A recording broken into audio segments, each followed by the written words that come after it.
Luo Ya traversed into the world of One Piece, starting his journey ensnared within Doflamingo's birdcage.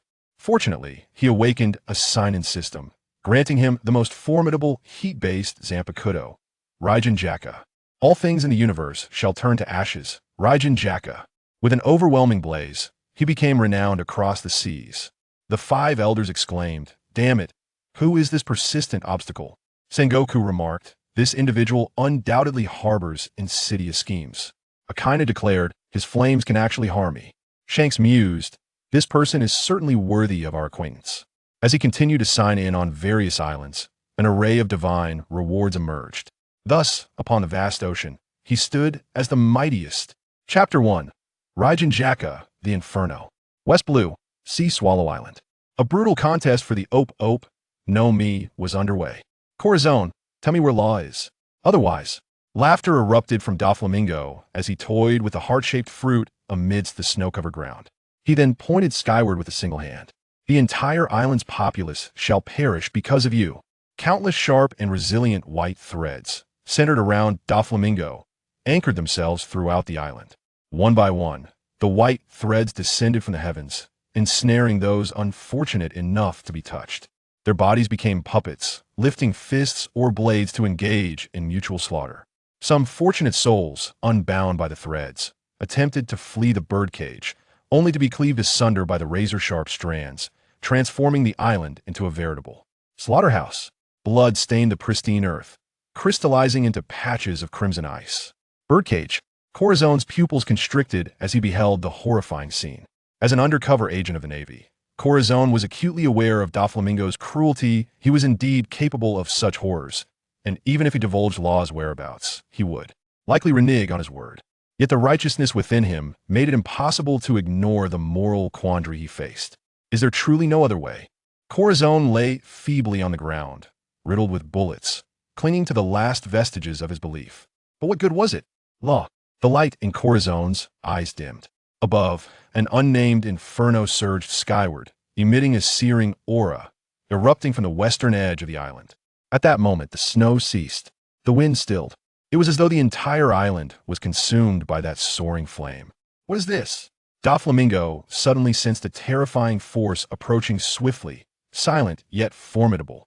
As the Joker of the underworld, years of combat instinctively triggered his Haki for defense. Yet simultaneously, boom, the seemingly indestructible birdcage was effortlessly shattered by the flames, as easily as tearing paper. Then, the searing blaze erupted in the sky, unleashing a torrent of heavenly fire that instantly engulfed the entire island. In an instant, the dominating flames melted the thick ice and snow, rendering a scene of utter devastation. The fruit in his grasp was swept away by the sudden inferno. Witnessing this, Doflamingo's forehead throbbed with veins, and his body trembled uncontrollably. Damn it, my fruit! What manner of being possesses such overwhelming power? Curse it! Despite having the upper hand, the fruit was now lost to the terrifying flames. The birdcage was breached, and Tsuru would lead the Navy to the island, compounded by this unknown powerhouse. All these factors combined pushed Doflamingo to the brink of fury, yet he felt utterly powerless. Realizing this, despite his dissatisfaction, he commanded the Don Quixote members, retreat. The Navy on the ocean was likewise drawn to the astonishing inferno. Who would have thought Doflamingo would act so swiftly? The plan has changed deploy to the island immediately. Exercise caution, there may be other forces present. Vice Admiral Tsuru, sensing the overwhelming force, felt a heaviness in her heart. Yet the significance of the Op no Mi was paramount. Meanwhile, in a secluded part of the island, Luo Ya, freshly traversed into the pirate world, sheathed Ryūjin Jakka while catching the Op no Mi that had been swept down by the flames, a subtle smile gracing his lips. Is this the reward for signing in? Truly impressive. Ding. A product of a system, guaranteed to be exquisite. This system is a divine-level sign-in system. Signing in on Sea Swallow Island rewards you with Ryūjin Jakka, the most powerful and ancient heat-based Zanpakutō, whose initial release possesses spiritual pressure rivaling Haki. Ding. Signing in at famous landmarks grants additional rewards. Note, successful sign-in requires proximity. Upon hearing the system's words, Luo Ya felt a heightened anticipation for the rewards at renowned sites. At that moment, a figure appeared within Roya's line of sight. As a traveler, Roya recognized the child before him. Trafalgar Law, one of the future 7 warlords of the sea. He had not anticipated encountering him here. Roya cautiously observed Law, who, under Corazone's cover, had narrowly escaped to this location, witnessing the scene of the birdcage being cleaved asunder. This man before him wielded such formidable power. Surely, he possessed the means to save Corazon. While fear gripped Law's heart, he steeled himself for Corazone's peril, mustering the courage to approach Roya. Please help me. Save Corazon. Law's initial voice was barely a whisper, but as thoughts of Corazon surged, he boldly shouted at Roya. However, Roya simply walked past him as if he were invisible. Unwilling to relent, Law dashed to Roya's side once more, pleading, "I beg you, save Corazon. He is a good person, someone incredibly important to me. Just save Corazon, and I'll do anything you ask. I can give you everything I have. Please help me, I can't lose him." At that moment, the Ope no Mi, having been tossed by Roya, gently struck the back of Law's head before falling to the ground. Law stared at the heart-shaped fruit, his eyes lighting up, trembling hands cradling it in his palms. Then, Roya's voice echoed from a distance. "Use your own strength to save the one most important to you." Upon hearing Roya's words, Law wiped away the tears threatening to spill from his eyes. He vowed to follow this man henceforth, for without him, he would lose the most precious person in his life. With the Ope no Mi, Corazon had brought a glimmer of hope to Law's life, and Law, in turn, bestowed a miracle of life upon Corazon. Reflecting on this, it seemed rather fortuitous. As these thoughts crossed his mind, Roya had already departed from the island, as if he had never been there at all. Chapter 2. Miraculous Surgery. Generous Bounty. Not long after Roya's departure, Admiral Tsuru arrived with a considerable naval force, swiftly surrounding the island, leaving only Corazon, who had just been revived by Roya. "Corazon, where are the medical personnel? Hurry and check on him. We must ensure Corazon's survival." Admiral Tsuru anxiously observed Corazon, a close friend of Sengoku, who had just learned of Corazon's existence. He was not just a spy for the Navy, but also Sengoku's adopted son. His life must be preserved. Admiral Tsuru urgently summoned the medical team to examine Corazon while he took the opportunity to investigate various clues on the island. Approaching a nearby structure, he gently touched the scorch marks adorning its surface. The marks were numerous, and, recalling the inferno that had erupted moments prior, Tsuru felt his heart tremble. What a formidable power!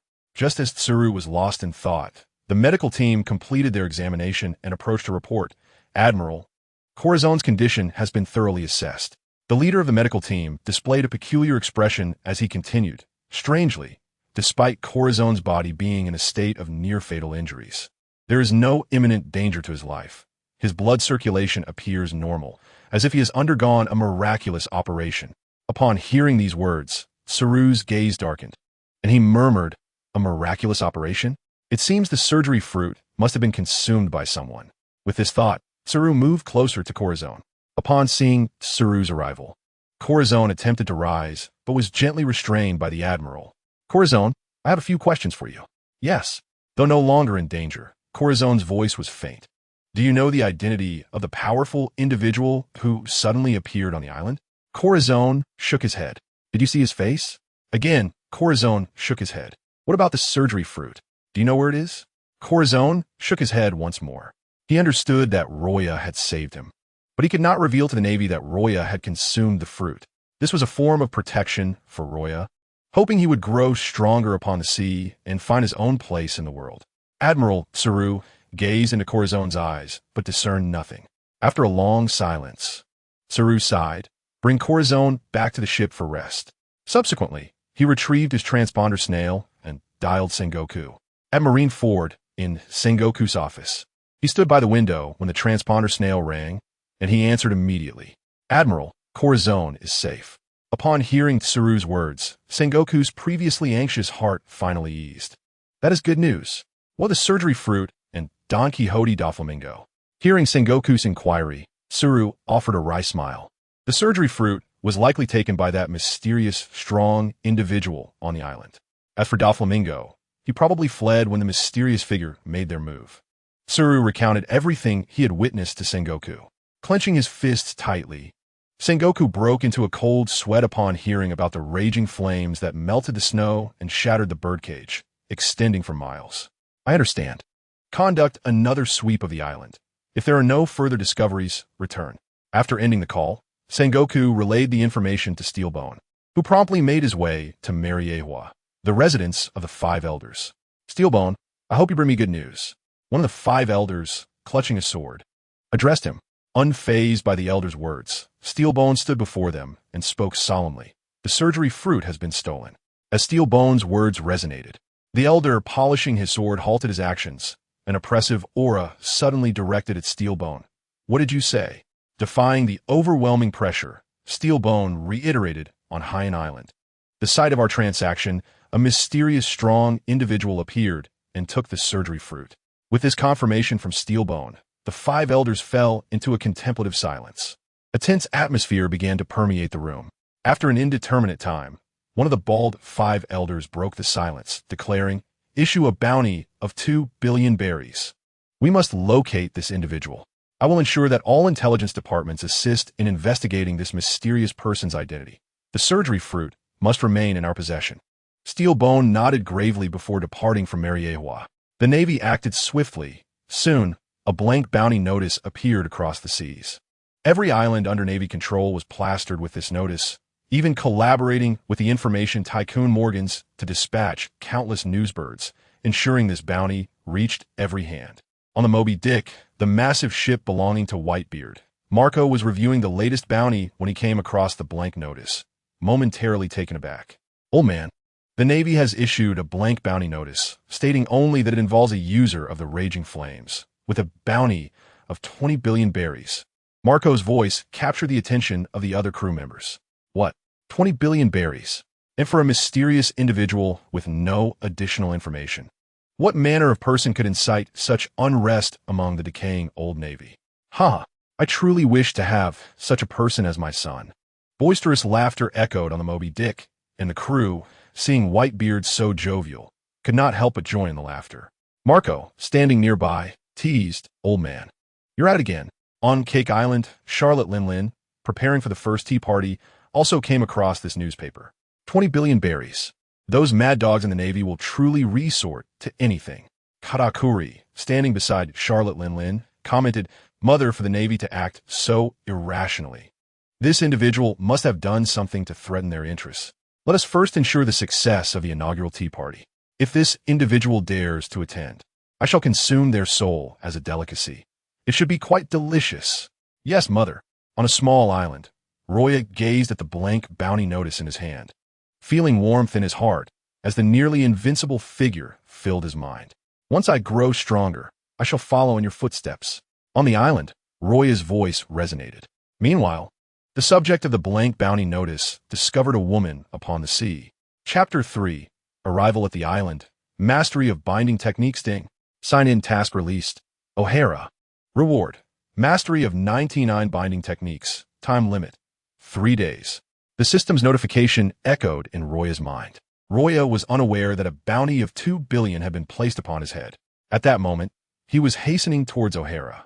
As he contemplated this, his gaze fell upon the distant sea, where he spotted a beautiful woman drifting atop a piece of wood. Without a second thought, Raya promptly rescued her. Olivia slowly opened her eyes, and upon seeing only the cloaked figure of Roya, she sighed in relief. "Thank you for saving me. I am Olivia." As her words faded, Olivia realized the ship was heading towards O'Hara. Immediately, she turned to Roya and said, "Are you bound for O'Hara? It is exceedingly perilous there." Upon hearing the words of Robin's mother, Olivia, Roya replied nonchalantly, "It matters not. We are both destined for the same place, so let us not squander time." 2 mornings later, a fleet of warships bearing the insignia of the world government gradually anchored not far from O'Hara. On the deck, Spandam gazed at the island shrouded in thick mist, a sinister grin spreading across his face. This chilling smile sent shivers down the spines of those who beheld it.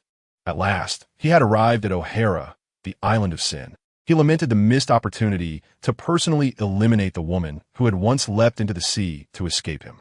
As Spandam concluded his thoughts, he stepped off the deck, leading his men towards O'Hara. Upon setting foot on its land, he held his head high, disdainfully surveying the impoverished island. He questioned how its inhabitants could possibly endure such squalor and mused that perhaps it would be better to eliminate them all. His subordinates, hearing Spandam's words, felt a chill of sweat bead on their foreheads, recalling his past actions, which left them convinced he was capable of such brutality. "Sir, perhaps we should first investigate the knowledge tree at the center of the island for any remnants of threats left by Olivia," one suggested. Before he could finish, Spandam drew his firearm, aiming it at the speaker, and pulled the trigger. Bang! He watched as the subordinate crumpled to the ground, coldly remarking, "Do I need your guidance to carry out my duties?" With that, he continued towards the knowledge tree. "Beep. Congratulations, host, on successfully signing in. You have acquired mastery of binding techniques. Binding is a form of sorcery in the realm of death, primarily focused on defensive confinement. Advanced binding techniques can even immobilize thousands in an instant." As the system's electronic voice echoed in Ryūjin Jakka's mind, the sudden gunfire shattered the tranquility of O'Hara. A faint smile curled at the corners of Roya's lips as he murmured, "It seems we have arrived just in time. I shan't waste much of my time." In stark contrast to Roya's calm demeanor, Olivia felt a surge of panic at the sound of gunfire. Her eyes brimmed with urgency as she sprinted towards the knowledge tree. Ryūjin observed her retreating figure and leisurely followed suit. Meanwhile, Spandam had reached the knowledge tree, where he spotted a young girl running towards it. Seeing this, he waved his hand and issued a command. The Special Intelligence Division of the World Government is to execute a special mission. Any unauthorized personnel approaching are to be shot on sight. His subordinates exchanged worried glances. One hesitantly replied, "But, sir, she is just a little girl." Slap! Spandam struck the speaker's face with force. "Do you wish to reunite with the one who just defied me?" And no. The subordinate hastily shook his head, prioritizing his own life over that of the girl. "If you wish to live, shoot. Do not show mercy to the people of O'Hara." As Spandam uttered these words, a cruel smile spread across his face. He could hardly contain his eagerness to witness the ensuing bloodshed. Without hesitation, his men raised their weapons and aimed at the young girl. Meanwhile, the elderly scholars of the knowledge tree were oblivious to the chaos unfolding outside. Kind-hearted Robin intended to warn them, but was taken aback by the sudden turn of events. Facing the dark muzzles of the guns, she felt a tremor in her heart. Was this how her life was to end? Clenching her tiny fists, Robin thought of her mother, whom she had not seen in ages, and feared she might never see her again. "Robin!"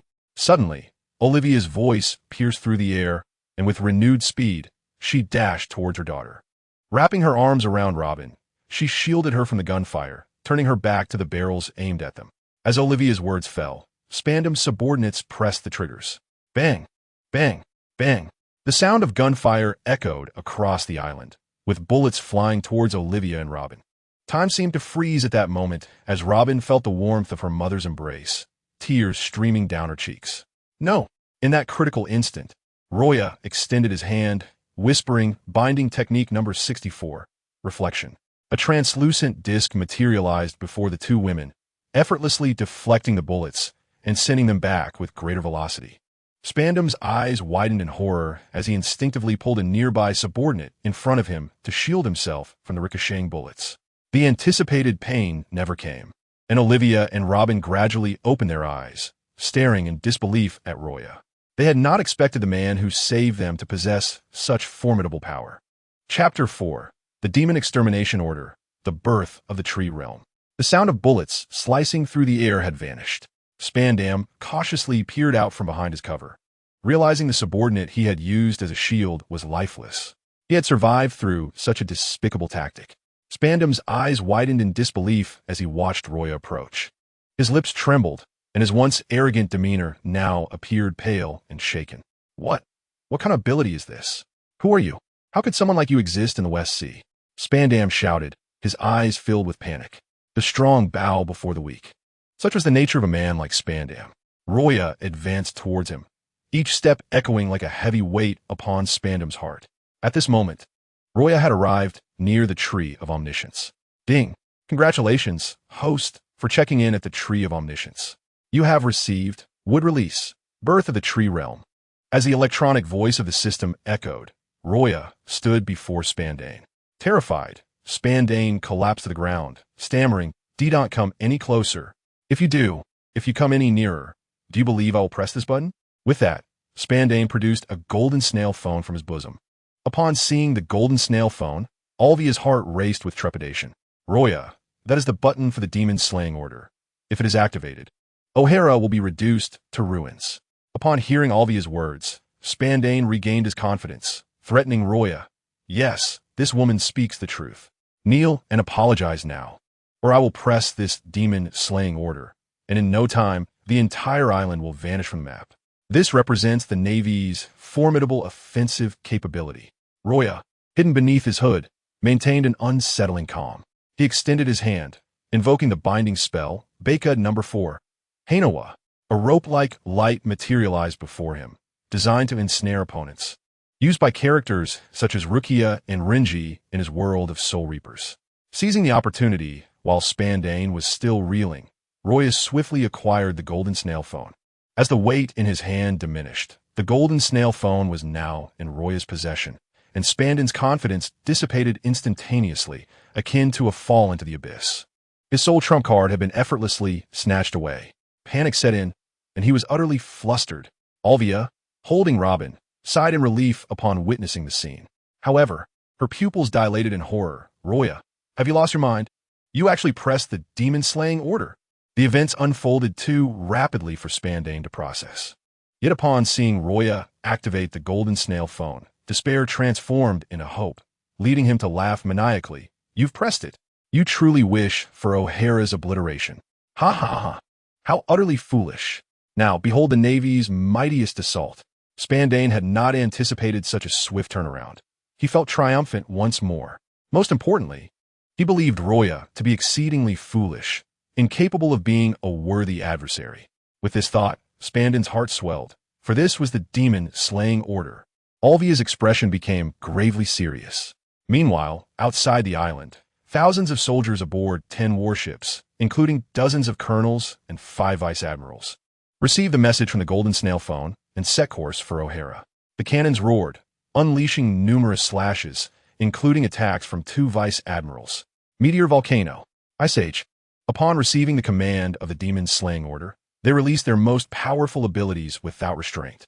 The sky was filled with terrifying assaults. Alvia and Robin closed their eyes, having believed victory was within grasp. Yet they had not anticipated Luo Ya's actions.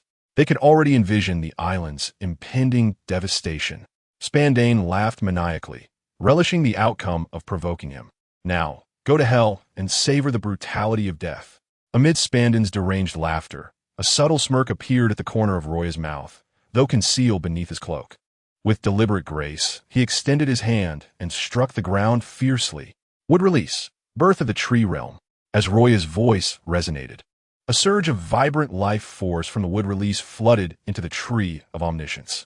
The roots of the tree of omniscience emerged from the ground, intertwining to form a colossal root barrier.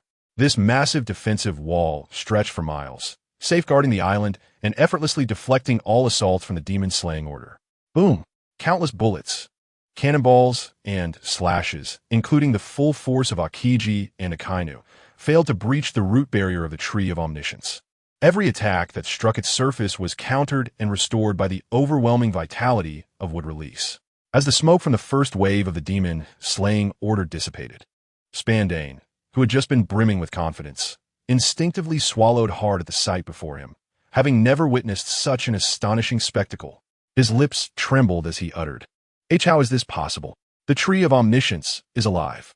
Not only Spandane, but even Haki and Akainu outside the island gazed in astonishment at the scene, their brows furrowed. That last strike was considered their strongest ability. Yet this formidable force was effortlessly halted by the root-like barrier. What manner of existence was this defense? Regardless of its nature, anything obstructing us on this island must be eradicated. Akainu's arm radiated with magma, exclaiming, It's merely a tree. I refuse to believe my magma cannot incinerate it. Magma Dog. With a ferocious punch, torrents of lava scorched the air, the extreme heat distorting reality. With a thunderous crash, Akainu's magma fist struck the barrier formed by the tree of omniscience. Boom! The deafening sound reverberated through the sky. Yet the flames left in its wake were swiftly mended by the life force, failing to ignite. What an astonishingly terrifying regenerative power. This thought flickered through Akainu's mind. Yet he could devise no better solution. Before Luo Ya, Spandane was drenched in cold sweat. He had witnessed Akainu's attack, observing with acute clarity. The moment the assault landed, it did not even tremble. It was restored in the blink of an eye. At this moment, his eyes were filled with sheer terror. Luo Ya was not foolish. He was exuding confidence in his own strength. With this realization, Spandane instinctively recoiled, scrambling to his feet and sprinting toward the sea. He had to flee. Such a terrifying creature was beyond his capacity to confront. Observing Spandane's frantic retreat, a glimmer of disdain flickered in Luo Ya's eyes. Flee. Where can you possibly escape to? With a swift motion, Luo Ya unsheathed his blade, flowing blade, fire. As he spoke, flames ignited in Alvia and Robin's eyes. The next instant, a towering inferno erupted into the sky, infused with a terrifying spiritual pressure far surpassing that of moments prior. In the perception of those individuals, the spiritual pressure transformed into a tangible, overwhelming aura of dominance. With a single step, Luo Ya cracked the ground beneath him, his razor-sharp blade imbued with terrifying spiritual pressure, slicing through the air with a thunderous sound, tracing a flawless arc from above to below. The flowing blade, akin to a fiery comet, unleashed an inferno. A colossal slash manifested before the eyes of Akiji and Akainu, causing their pupils to constrict sharply. Without a moment's hesitation, they employed their most formidable techniques in a bid to counter Luo Ya's strike. Though they could not breach the defense, they at least aimed to mitigate the impact of this devastating blow. Otherwise, the 10 warships behind them would surely be reduced to mere debris. Ice Age, Meteor Volcano. Not only they, but the remaining 3 vice-admirals also exerted their utmost efforts at this moment, seeking to lend their support to Akiji and Akainu. Boom! However, even the combined might of all the vice-admirals was utterly consumed by Luo Ya's fiery slash upon contact, serving as sustenance that further fueled the flames. Boom! Another resounding explosion echoed as the slash collided heavily with Akiji, Akainu, and the other 3 vice-admirals, who had barely managed to escape the initial impact. Even Akainu, who had consumed the magma fruit, could not withstand the searing heat radiating from Luo Ya's strike. They were all sent flying by this onslaught. Under Luo Ya's extraordinary control, the flaming slash barreled directly towards the warships beyond the island. In an instant, the vessels were shattered, the fiery slash sweeping up tons of seawater, which cascaded from the sky like torrential rain, cleansing the island of its smoky remnants. At this moment, the island returned to its prior tranquility and clarity. Olivia's lips trembled. As one of the few who had ventured beyond O'Hara, she felt that Luo Ya was more formidable than anyone she had ever encountered. Remarkable, utterly remarkable. The light in Olivia's eyes sparkled as she perceived Luo Ya radiating an extraordinary brilliance. Above the ocean, the aftermath of Luo Ya's assault stirred the waters into turbulent currents. Debris from warships floated upon the waves. Spandane, gritting his teeth against the pain, awkwardly dragged Akiji and Akainu onto a piece of driftwood. Akiji, Akainu, you two are nothing but dead weight, unable to defeat even a single opponent, let alone breach a defense. What hope do you have of becoming admirals? Truly pathetic. Spandane cursed bitterly. Yet he continued to strain himself to pull the severely injured Akiji and Akainu. Fortunately, Luo Ya's slash had been aimed at Akiji and Akainu. Due to his quick reflexes, the flames merely grazed his back, resulting in extensive burns. Unlike Akiji and Akainu, who were gravely wounded and incapacitated, Spandane realized that if he abandoned them to perish, his own life would be forfeit. After tremendous effort, Spandane finally relayed the news of this operation to the 5 elders. As a member of the Special Intelligence Department, he had the authority to communicate directly with them. To absolve himself of responsibility, he exaggerated Luo Ya's strength to the heavens.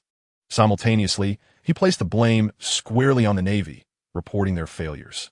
Gentlemen, the demon-slaying order has failed. My subordinates were all slaughtered due to their tenacious resistance. The tree of knowledge in O'Hara suddenly revived, and the demon-slaying order was effortlessly dismantled by a fire-wielding individual. Even Akainu, who consumed the magma fruit, was injured by this flame. The Navy's forces were utterly incompetent, each soldier more cowardly than the last. They fought without strategy, collapsing in disarray, their their ships destroyed, and countless wounded. This disgraceful display shows that the Navy did not regard the demon-slaying order with the seriousness it deserved, a clear disrespect towards you. Spandon's insinuation was evident. The enemy was overwhelmingly powerful, yet they had bravely resisted, while the Navy had hindered their efforts, thus imploring the five elders to show leniency. Through the transponder snail, the five elders listened to Spandon's account, their brows furrowed in skepticism. They did not fully trust his words. If the situation truly mirrored his description, he would not be alive to recount it. However, what sent shivers down their spines was the mention of the suddenly revived tree of knowledge and the overwhelming flames. Approximately 3 days prior, on Hylon Island, similar towering flames had surged forth, seizing the surgical fruit. It was a singular strike, imbued with an inescapable despair. They could ascertain that these two instances of cataclysmic fire were undoubtedly the work of one individual. Who could this person be? What were their intentions? Faced with an opponent of unknown identity, formidable prowess, and relentless opposition, a fierce rage ignited within them. Yet, without knowledge of their adversary, how could they take action? With a resounding crash, one of the bald five elders smashed the table before him into splinters in a fit of rage. I believe we should deploy greater forces to investigate this individual's whereabouts. Our current information is woefully insufficient. Not to mention, we lack knowledge of their appearance, abilities, and even their true purpose. As for O'Hara, we must contain the news of the demon-slaying order's failure. This failure has undoubtedly emboldened the arrogance of the seas, and must be suppressed at all costs. The bald elder proclaimed, raise the bounty to 3 billion berries. Any information provided will be rewarded with 1 billion berries. Instruct our informants scattered across the seas to gather data on this individual while completing their missions. I refuse to believe he can escape the web of our world government. As for O'Hara, let us disregard it for now. Anyone discovered outside the island must be exterminated, and we need a thorough investigation into the sudden revival of the Tree of Knowledge. The five elders convened to strategize, promptly assigning tasks. Meanwhile, the Navy's failure of the demon-slaying order, the emergence of a mysterious powerhouse, and the revival of the Tree of Knowledge spread like wildfire across the seas. Chapter 6. Shiki's Escape, Garp's Engagement Above the Ocean. The newsbirds soared freely in the sky. Shortly after the conclusion of the demon-slaying order, Morgan, the proprietor of the world's largest newspaper, wasted no time in printing the headlines upon receiving the news. He cared little for the Navy's authority. What mattered to him was the presence of sensational news. With Luo Ya's recent exploits, he had enough to send waves across the seas. At this moment, a tremendous uproar erupted across the ocean.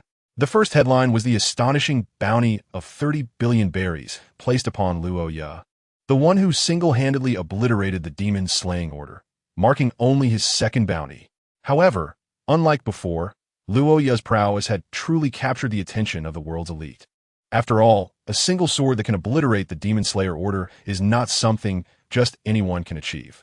As for the second piece of news, the notorious Golden Lion Shiki has successfully escaped from Impel Down, a place where no one had managed to break free for decades. These two incidents have undoubtedly left the Navy and the world government in a state of disgrace. This is a genuine slap in the face, one that has left both the Navy and the world government eager to restore their lost dignity.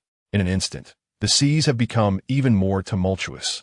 In the West Sea, at O'Hara, beneath the Tree of Knowledge, Roya had been there for an entire day, cradling little Robin in his arms while perusing the newspaper.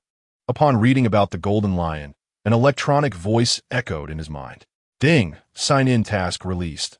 Vermiu, reward. A random talisman of the 12 zodiac signs. Time limit, 5 days. As the system's electronic voice faded in Roya's mind, his eyes narrowed slightly. If Roya's memory served him correctly, after escaping from Impel Down, Shiki had arrived at this very location, intending to use the plants that could incite animal frenzy to reclaim dominion over the world. Sensing the shift in Roya's aura, Robin turned to him and asked, Roya, brother, is something wrong? Hearing her words, Roya's lips curled into a slight smile as he replied, Robin, I have a matter to attend to and may need to temporarily leave O'Hara.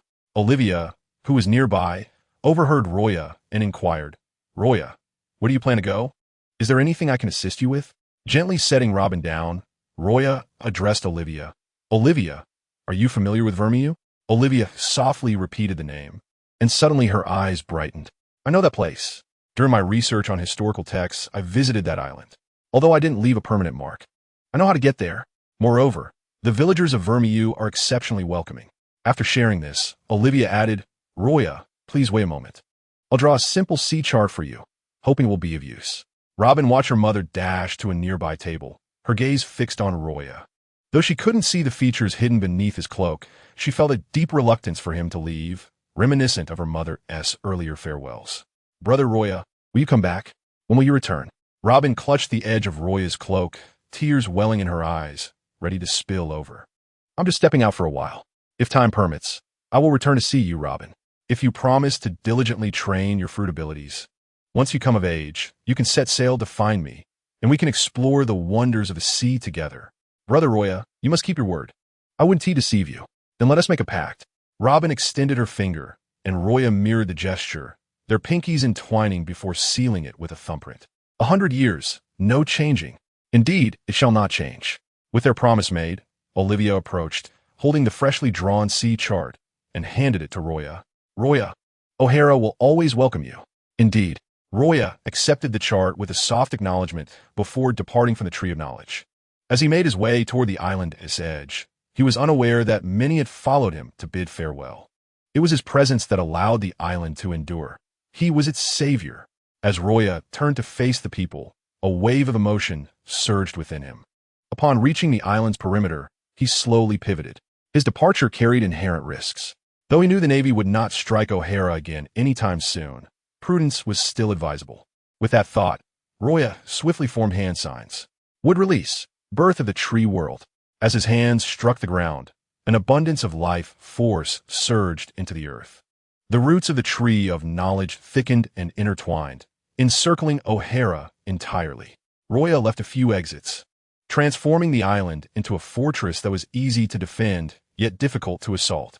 Having completed this, Luo Ya returned to his ship, setting sail for Vermiu. 3 days later, a dog-headed warship and 2 standard warships cut through the sea at a rapid pace. A tall, broad-shouldered elder, muscular and imposing, stood on the deck of the dog-headed warship. His gaze seemed to pierce through the vast ocean, catching sight of the golden lion, Shiki, fleeing in panic. He spoke gravely. I never imagined that the golden lion Shiki would break his own legs to escape from impelled down. It seems he had planned this all along. According to the intelligence provided by the world government, it appears that Shiki is heading towards an island named Vermiu, a colonel reported to Vice Admiral Garp. Vermiu, you say? It seems our course is correct. Full speed ahead. We must apprehend the golden lion to prevent any future troubles. Just as Garp issued his command, a sailor aboard the ship called out, Vice Admiral Garp, we have spotted a vessel ahead. It flies no pirate flag, only a figure in a cloak standing on the deck. Garp furrowed his brow. He was aware that a mysterious cloaked figure had recently emerged, consistently opposing the Navy. With this in mind, Garp decided to investigate, thinking that if it truly was that enigmatic figure, he could simultaneously accomplish another task. Chapter 7. The firewall burns the sea. Blood flows like a river at Garp's command. The 3 swiftly sailing ships began to converge on Luo Ya. Clearly, Luo Ya had sensed the Navy's presence, especially recognizing the dog-headed warship as Garp's flagship. Vessel ahead, immediately halt and cooperate with our investigation. The 3 warships shouted through a transponder snail, directing their demands at Luo Ya. Hearing their words, Luo Ya pulled his cloak tighter around him. This was not the time for games. With only 2 days left until the sign-in deadline at Vermiu, Luo Ya surmised that Shiki had likely already arrived, perhaps even activating his fruit abilities to lift the island into the sky. He had no desire to waste time with the Navy. Not even Garp could afford to delay him. With this resolve, Luo Ya placed his hand upon the hilt of his sword, slowly drawing the flowing blade of fire. All things, reduced to ashes, flowing blade of fire.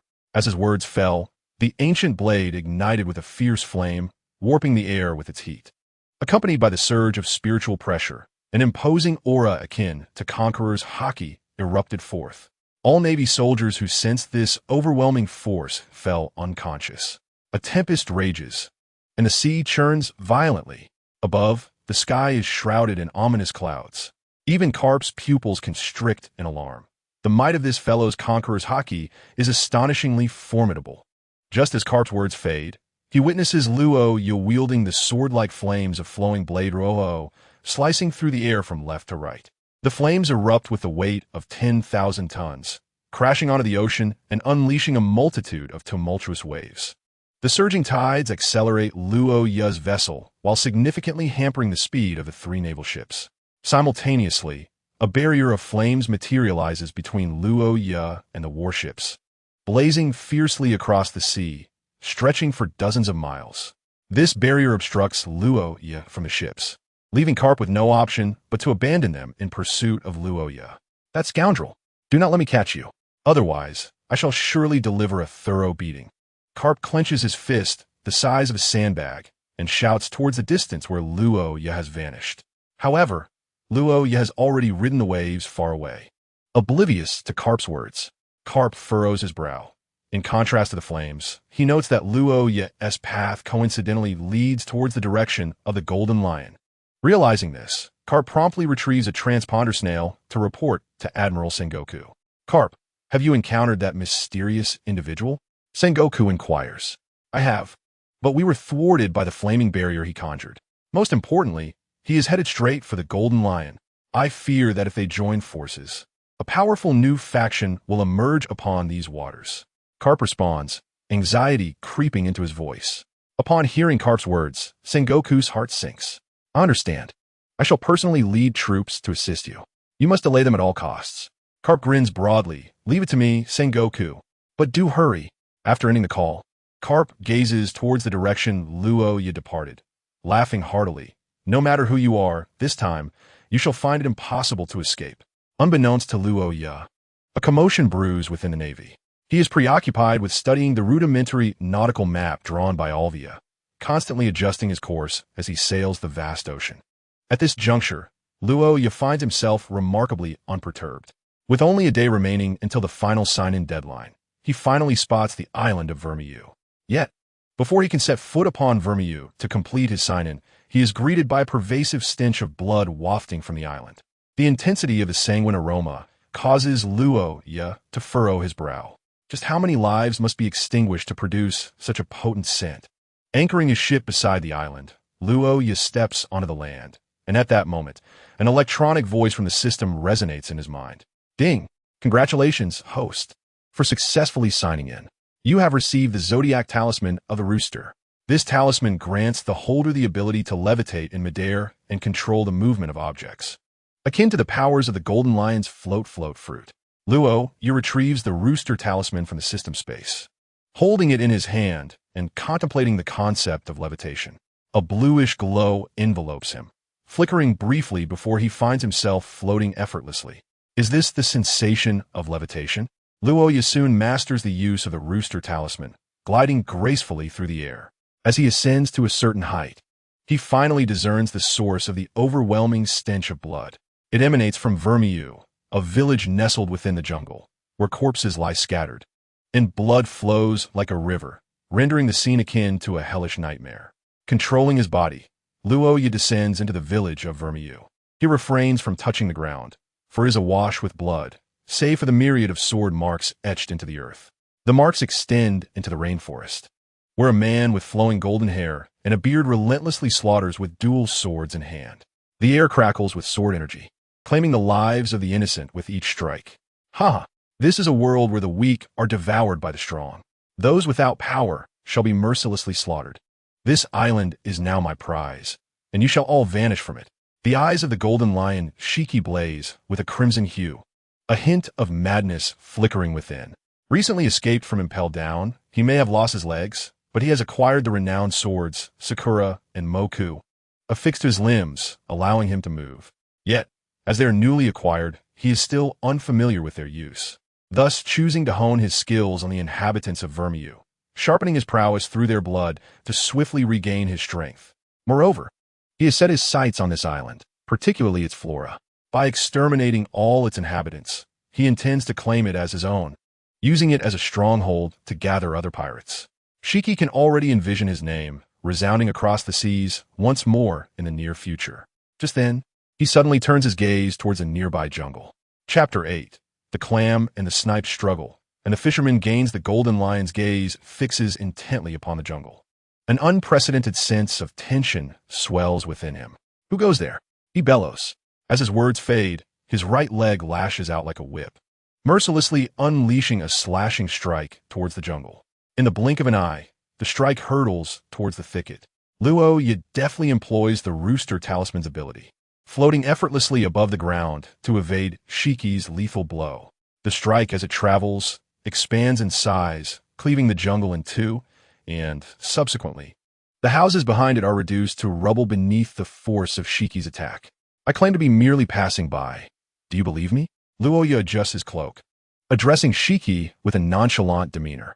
Shiki regards the figure hovering before him, astonishment flickering in his eyes.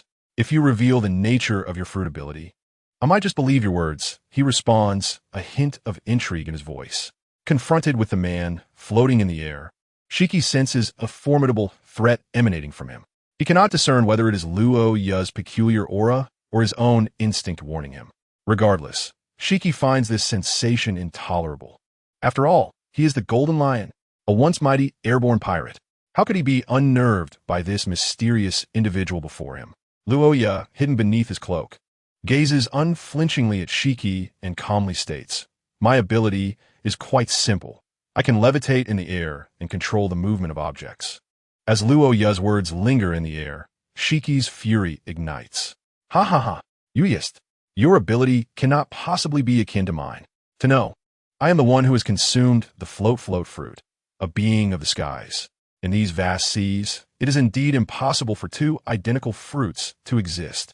The lion's might. Behold, as the golden lion, Shiki, forcefully slams his hands upon the ground, utilizing the powers of the float fruit to upheave the earth, transforming it into multiple lion head-shaped mounds, which he then sends crashing towards Roa. Did you not claim that your abilities mirror mine? If so, let us see whose powers reign supreme. 5 lion head-shaped earth blocks, entwined with fierce winds, charge towards Roa.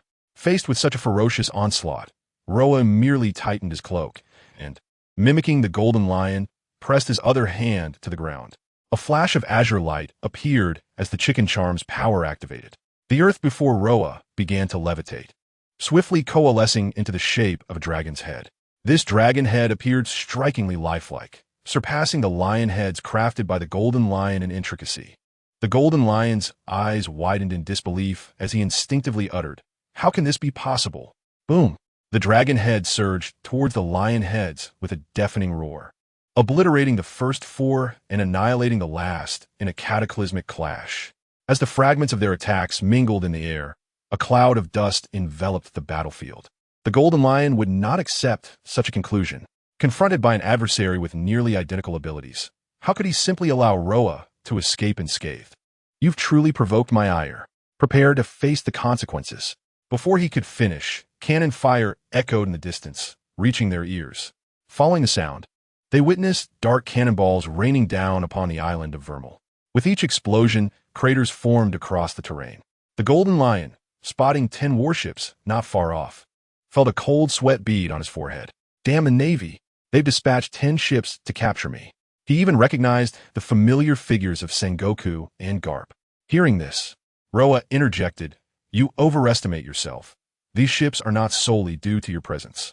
I bear half the responsibility." "Half the responsibility? Have you accomplished something significant before my escape?" "Just a mere trifle. I simply snatched something of great importance from the Navy and obliterated the demon-slaying order in a single strike." "A single strike to obliterate the demon-slaying order? Ha ha ha." The golden lion laughed heartily. "You have quite the audacity. Such a feat is beyond even my capabilities." After a brief pause, he continued, "However, your boldness suggests some strength. Why not join my flying pirate crew? I shall make you my first mate. With our combined powers, we can easily escape this detestable navy, and with the flora of this island at our disposal, we shall rule the world, achieving what Joel D. Roger could not." Roa, however, expressed his disinterest. "I must decline. I am merely passing through.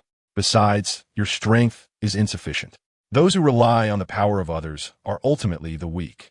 With that, Roa turned it apart. He had only come to register his presence, not to become embroiled in conflict. Yet, his words pierced the golden lion's heart like a dagger, igniting a fierce rage within him. for he was the notorious pirate, the Golden Lion Shiki, commander of the flying pirate crew, a great pirate indeed. To be called weak by another was intolerable. You dare label me weak?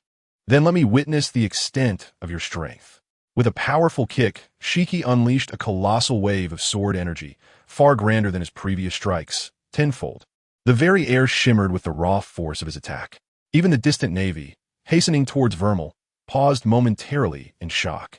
Sengoku, aboard one of the warships, turned to Garp and inquired, "Garp, what conflict has arisen between them?"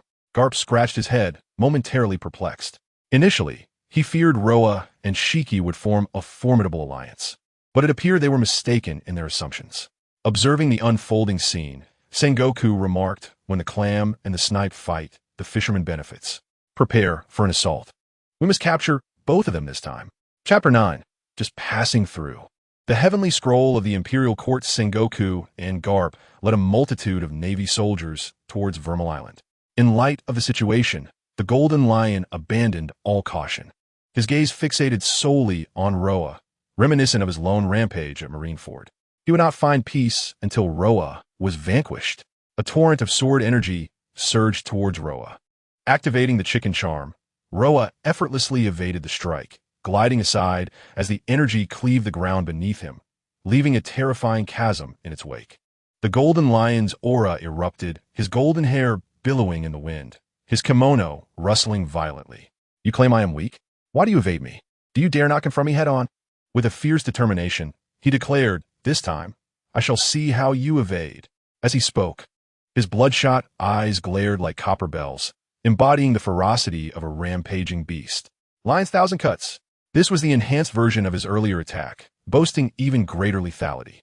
In an instant, the Golden Lion unleashed a flurry of slashes potent enough to cleave mountains. The onslaught cascaded outward from Shiki, wreaking havoc even upon the navy. "Garp Akiji," Sengoku called to his companions. "It seems that mysterious individual intends to retreat. While he is preoccupied with Shiki, we must encircle them and ensure their capture." "Understood, Admiral." Garp and Akiji replied promptly, their figures flashing forward as they advanced towards Roa and Shiki. Sengoku, observing the fierce clash, silently prayed for success, knowing all too well that if Roa were to escape, tracking him down again would prove exceedingly difficult. "I spear barrage." 5 spears coalesced beside Akiji, intercepting the deadly slashes aimed at him. Iron Fist. Garp, embodying raw power, channeled his Haki into his fists, smashing apart the oncoming attacks with brutal force. Buddha form shockwave. In response to the tempestuous assault, Sengoku transformed into the mythical Buddha form, unleashing a powerful shockwave from his palm. Wherever the shockwaves wreak havoc, the sword aura of the Golden Lion dissipates into nothingness. Sengoku stands like a towering wall, shielding the navy soldiers behind him. Only Roa, harnessing the power of the chicken talisman, continually floats and dodges in the air.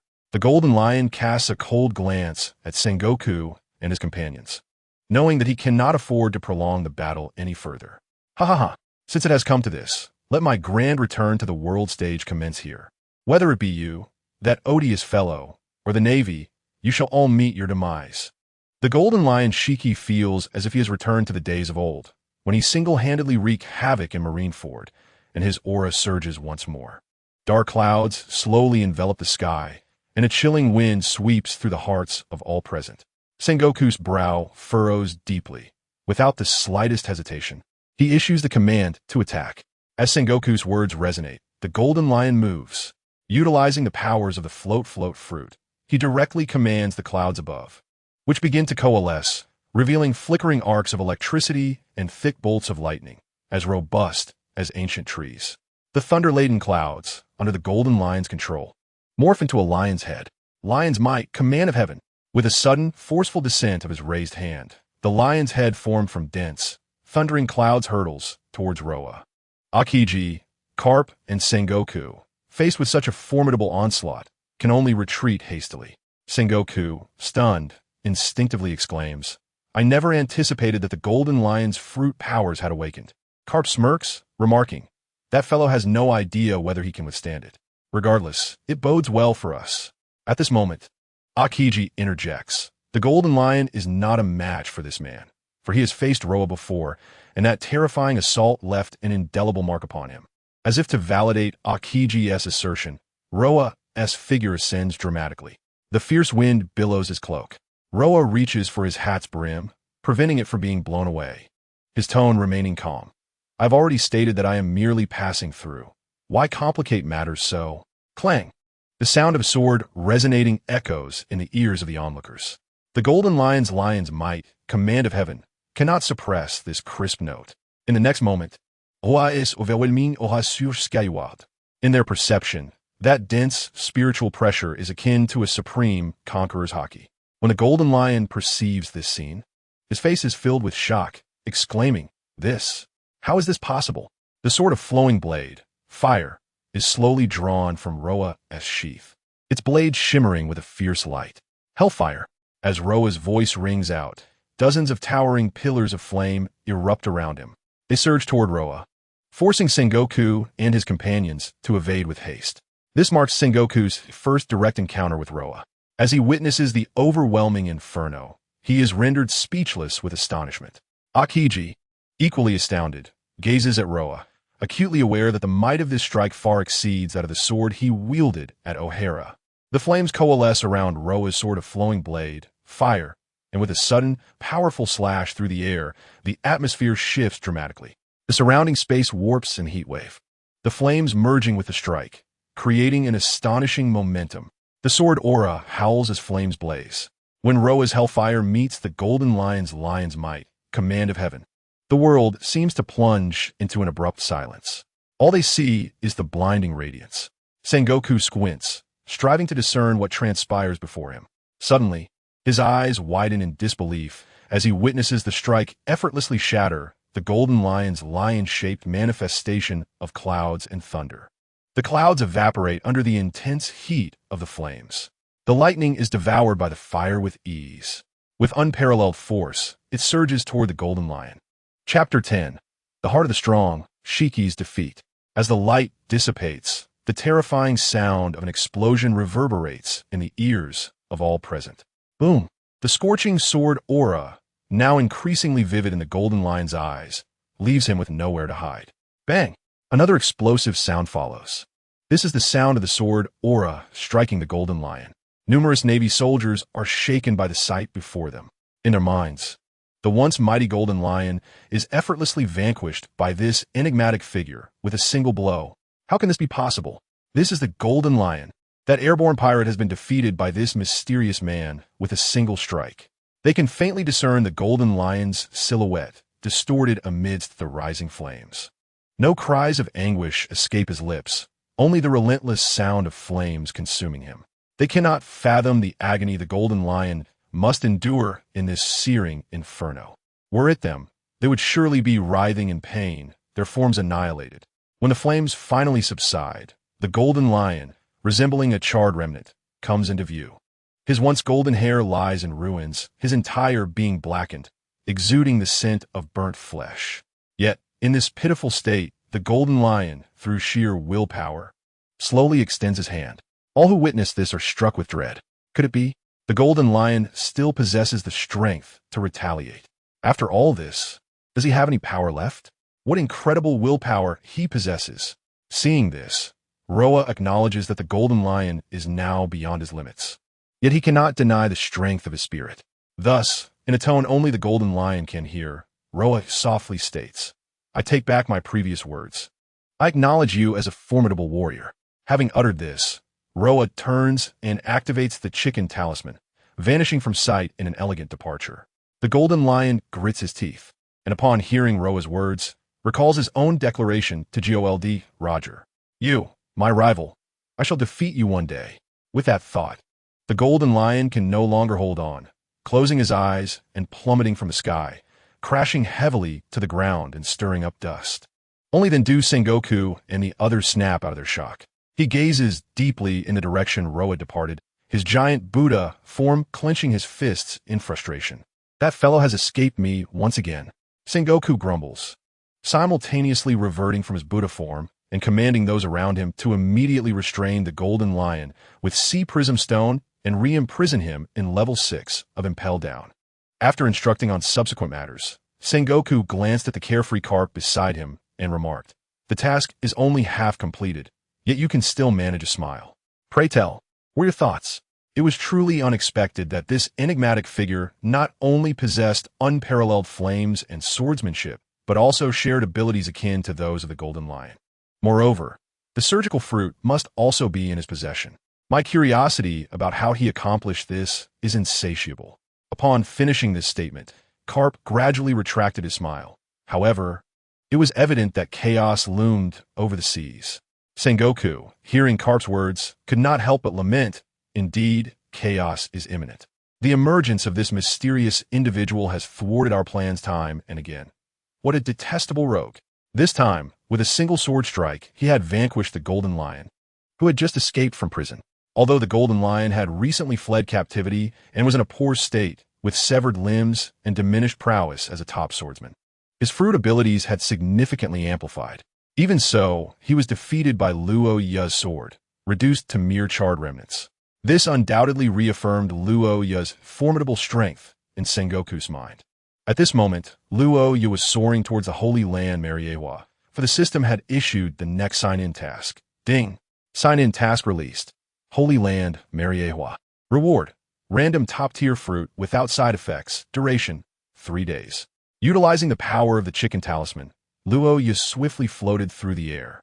However, such movement proved cumbersome. He resolved to adopt the Golden Lioness method. After flying for nearly half a day, Luo Ya finally spotted an island amidst the vast ocean. Without a moment's hesitation, he alighted upon the island.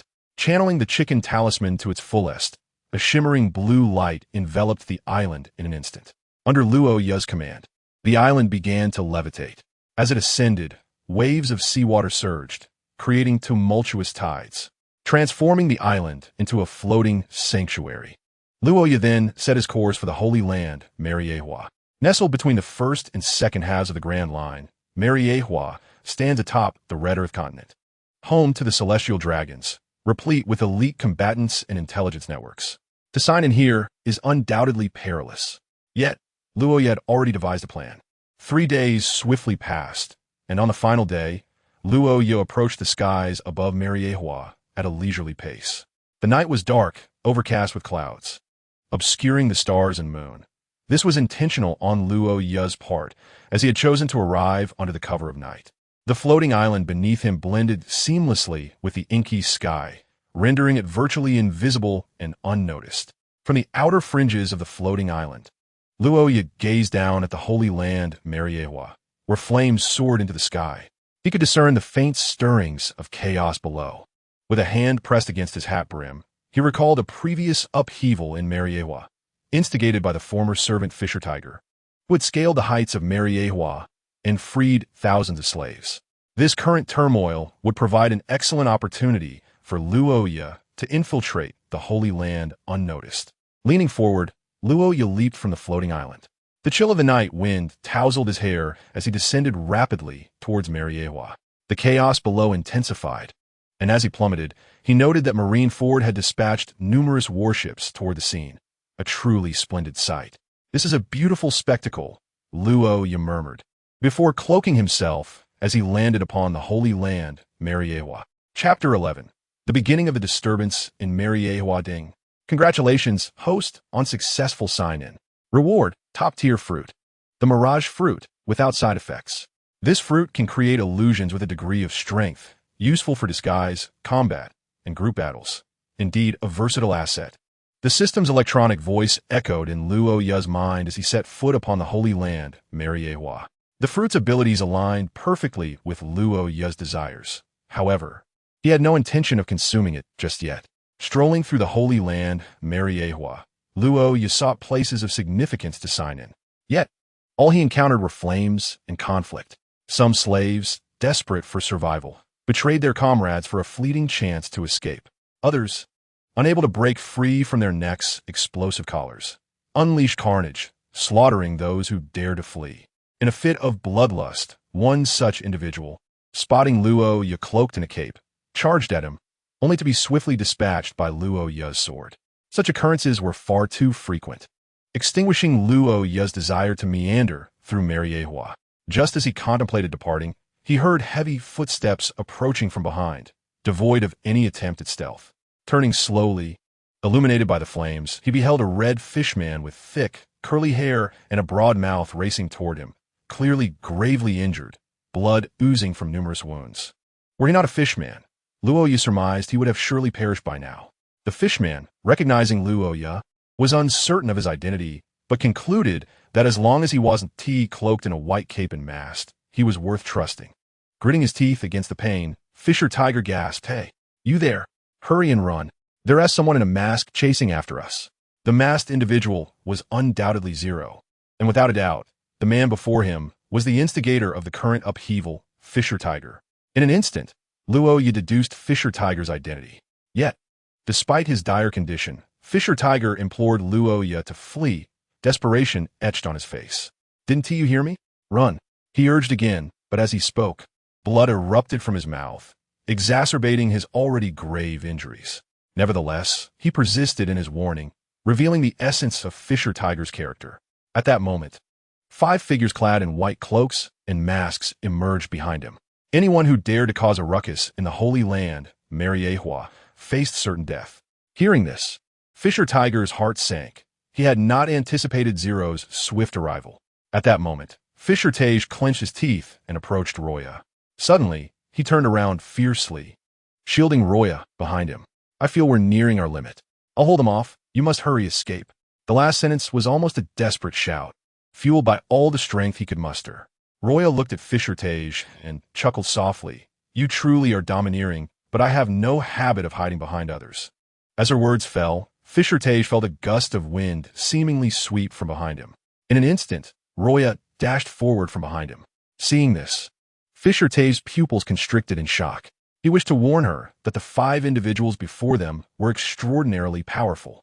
However, his throat was choked with blood, leaving him unable to produce any sound, only able to cough violently and bleed more profusely. Unable to bear the sight, Fisher Tage thought it impossible for one person to defeat such formidable foes. Yet in the next moment, a blazing light flickered in his eyes. It was the most exaggerated strike he had ever witnessed since birth. A torrent of searing flames erupted from the man's sword. With a single stroke, he annihilated the 5 individuals who had just grievously injured him. Fisher Tage stared in disbelief at the scene before him, his heart racing. How is this possible? Who is this person? How could he be so powerful? Just as Fisher Tage was still in shock, Roya slowly sheathed his sword and approached him. Everything appeared effortless, as if, in Roya's eyes, the 5 powerful beings were merely fodder. After steadying his breath, Fisher Tage swallowed the blood in his mouth with difficulty and whispered to Roya, "Thank you. No need to thank me. I merely passed by," Roya replied, bending down to lift Fisher Tage with ease. "Put me down. I am just a burden."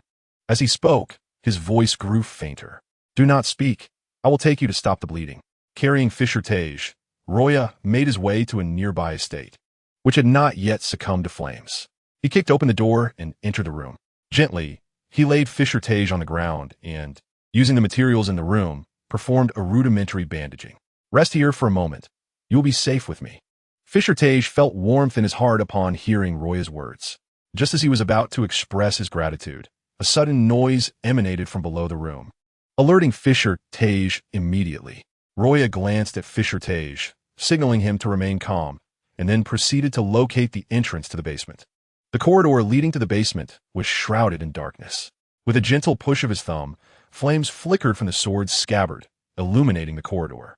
As he ventured deeper, the noise became increasingly discernible, sounding like the voice of a girl. Chapter 12. The Phoenix's Rebirth. The Empress resurrected utilizing the abilities of the Chicken Talisman. Roya floated silently towards the underground, making not a sound. Finally, upon reaching the basement, the surroundings opened up.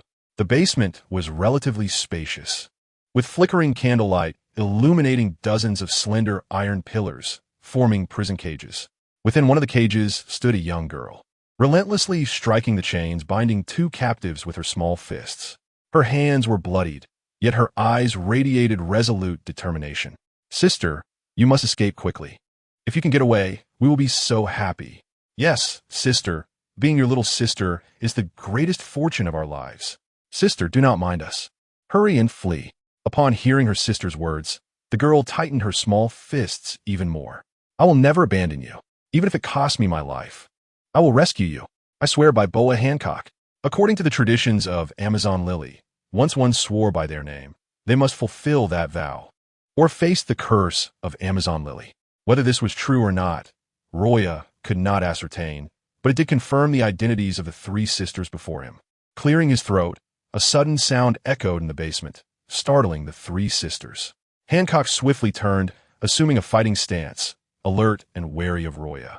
However, her stance was clearly untrained, appearing rather comical. "Who are you?" Hancock demanded, her heart racing with anxiety as her instincts warned her of the danger posed by the cloaked man before her. Luo Ya did not answer, but slowly approached Hancock and her sisters. With each step, his footsteps reverberated through the prison, striking a chord in Hancock's heart.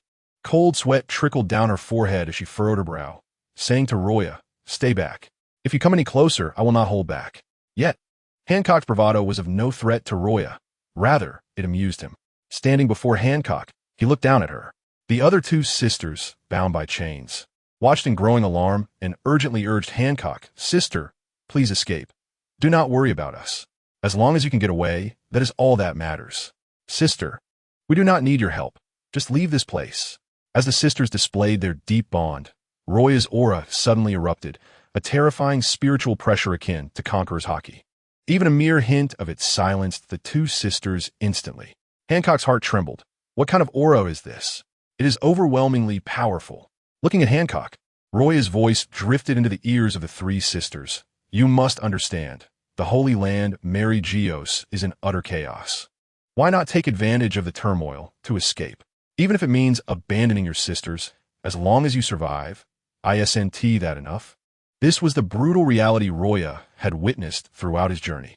Had Fischertage not intended to sacrifice himself to protect Luo Ya, he would not have saved him. It was a case of good fortune begetting good fortune. Upon hearing Luo Ya's words, Hancock furrowed her brows deeply and replied earnestly, "Because they are my sisters. We were captured together, and if we are to escape, we must do so together. I will absolutely not leave my sisters in hell. In your eyes, is this place truly hell?" Luo Ya's eyes were obscured by the shadow of his cloak, preventing Hancock from seeing his expression. The atmosphere grew tense. At that moment, Luo Ya slowly drew his sword, the sound of its unsheathing echoing in the prison. Hancock's pupils suddenly contracted as she exclaimed, "What do you intend to do?" "I will never allow you to harm my sister." However, Hancock's movements were too slow. Without a glance, Luo Ya decisively struck down with his sword. "No!" Hancock's scream echoed in the basement. In an instant, the sea stone chain shattered under Luo Ya's strike with a loud bang. Hancock stared blankly at the scene before her, tears welling in her eyes. She had been terrified, believing that Luo Ya intended to harm her. Fortunately, he had merely severed the sea stone chains. As they regained their freedom, they rushed to Hancock's side, though by then, the vigilance of the three sisters had lessened somewhat. At that moment, Luo Ya slowly crouched down and, using a strength that left Hancock no room to resist, lifted her clothing. "What are you doing?" Hancock's voice trembled, filled with panic, as she felt something she detested on her back. Hidden beneath the cloak, Luo Ya's eyes flickered with disdain for the celestial dragons. Gently caressing the scar on Hancock's back, he spoke softly, "Does it hurt?" His voice was so tender that it warmed Hancock's heart, like a soothing current flowing through her. "It doesn't hurt anymore. Please don't look." Hancock replied, her back turned to Luo Ya, her small fists clenched tightly, betraying her inner turmoil. The mark on her back was the emblem she loathed the most. If she could, she would have hidden this secret deep within her heart forever. Yet, that very secret was now exposed to Luo Ya's gaze, leaving her deeply embarrassed. "Would you prefer a different design?" "What?" Hancock was momentarily taken aback, unsure of the meaning behind Luo Ya's words. "This insignia does not suit your temperament. It is too ugly. Allow me to create a new one for you. What kind of design do you desire? Rest assured, it will not hurt." Hancock was momentarily stunned, a rush of emotions flooding her as if a little deer were darting around within her. For the first time, she felt that the man before her was remarkably gentle. I don't know. In that case, I shall cover this brand with a phoenix. It is one of the totems of my homeland, symbolizing strength, pride, and purity, and embodies the meaning of rebirth." Upon hearing Luo Ya's words, Hancock nodded vigorously. If possible, she wished to engulf the mark on her back with another design. With flames surging from the blade, under Ryū Ya's control, an image of a phoenix in the throes of rebirth was sketched in a mere moment, floating in the air. As Ryū Ya meticulously adjusted the temperature, the design swiftly consumed the celestial dragon's mark on Hancock's back, transforming it into a unique emblem crafted specifically for her. Hancock's sisters, witnessing this scene, couldn't help but exclaim in awe, "So beautiful!" Chapter 13. The Arrival of Kizaru. A heavenly gift. Hancock felt no pain. All she sensed was a comforting warmth emanating from her back. This warmth was a sensation she had never experienced before. Before long, the image of the phoenix appeared on Hancock's back. "This looks much better," Ryū Ya remarked, his words akin to a warm stream that penetrated Hancock's softest spot. The tears that had lingered in her eyes finally spilled over, cascading down her cheeks. In an impulsive motion, Hancock threw herself into Ryū Ya's embrace. "Thank you. Thank you for saving us. Since we were captured near Amazon Lily, no one has treated us so kindly." Gently patting Hancock's back, Ryū Ya assumed the role of a protective older brother and softly replied, "All right, now I shall create a new design for your two sisters." Turning to Hancock's sisters, he continued, "Since you come from Amazon Lily, I shall draw a 9-snake design for both of you. How does that sound?" "Yes, yes." Quickly, Ryū Ya covered the celestial dragon's marks on the two girls with a 9-snake design. "Thank you. I am Boa Hancock, but you may call me Hancock. I am Boa Sandersonia. I am Boa Marigold." Ryū Ya observed the slightly bashful Hancock before him, a smile playing on his lips. "Ryū Ya." Upon hearing his name, Hancock felt her cheeks flush even more. "Sister, are you feeling unwell? Your face is so red." Hancock snapped back to reality at her sister's words and immediately declared, "We must escape at once, or we will miss our chance." She glanced at Ryū Ya.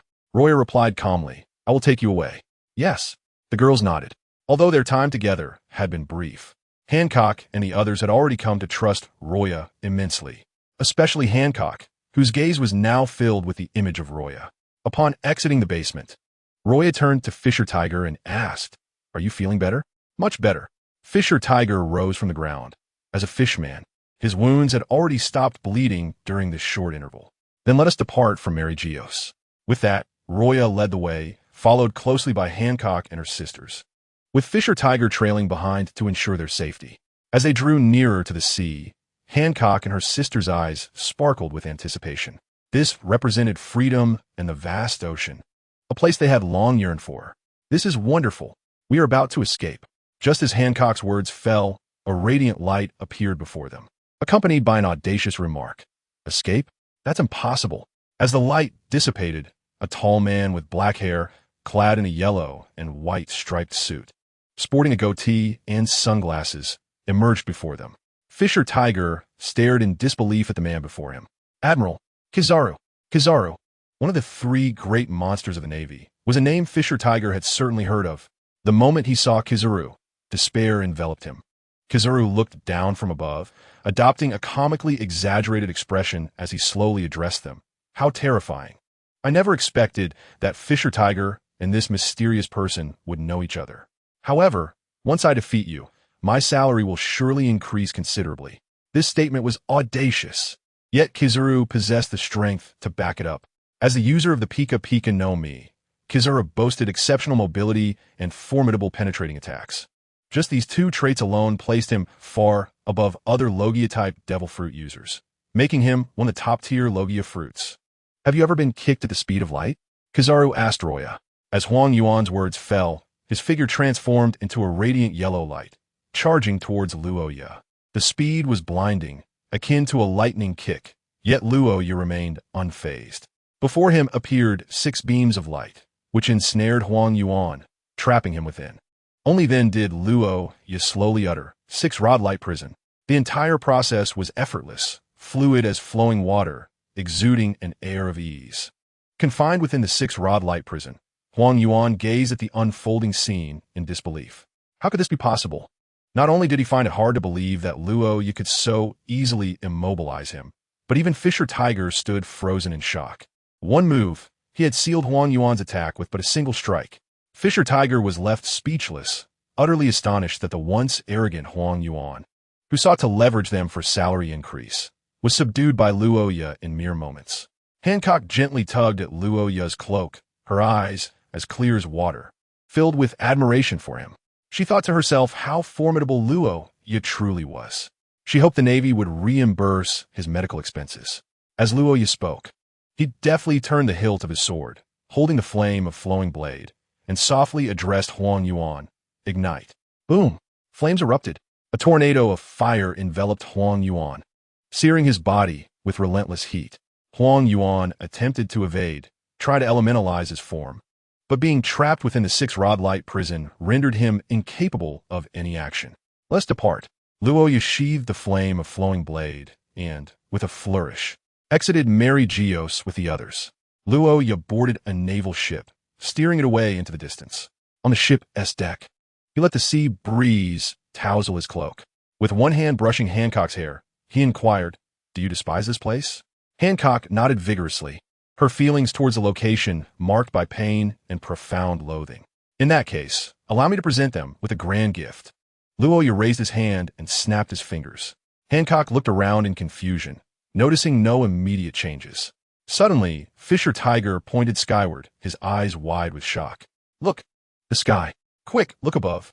At his words, everyone gazed upwards to see a colossal island, as if breaking free from the shackles of shadow, descending towards Mary Geos.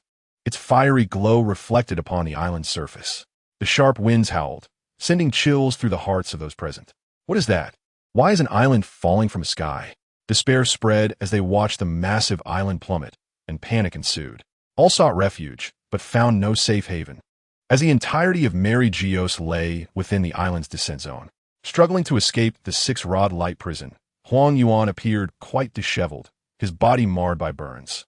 He had not anticipated Luo Ya's overwhelming strength, nor did he expect the six-rod light prison's ability to thwart his elemental transformation. As he gazed at the falling island, his usual bravado faded, replaced by anger. Is this the work of that guy? The floating island, freed from its enchantment, began its rapid descent, generating intense friction with the air, transforming into a massive fireball. I must halt its fall, otherwise my salary for the month will surely be deducted. Resolute, Huang Yuan inhaled deeply, crossed his arms, and formed a gesture with his fingers. Yasakani no Magatama. Light flickered at his fingertips, and countless radiant orbs shot towards the descending island, each explosion resonating with ferocity. The island shattered under the relentless barrage. Yet these explosions were but a mere drop in the ocean compared to the magnitude of the floating island. His strength alone was insufficient. Just then, a figure in a military cap appeared beside Huang Yuan. Meteora. It was Akainu. His fists, transformed into molten rock, unleashed a barrage of colossal magma punches against the airborne island. However, with their current might, they remained ill-equipped to contend with such a vast entity. Aboard the ship, Luo Ya observed the scene, contemplating the necessity of intervention. As if to affirm his thoughts, a sharp sword aura erupted from the depths of Mary Geos, a place known as the Flower Between. This formidable strike cleaved through the air, darkening the sky as it spanned vast distances. Wherever it passed, the air shrieked in terror. The unparalleled sword aura surged towards the island above, splitting it into halves, then quarters, then eighths, and so forth, multiplying exponentially into thousands of slicing winds, akin to a tempest enveloping the island. Before this tempest of sword energy, the island disintegrated as if made of paper. In mere moments, the once mighty island was reduced to ash, swirling away with the wind.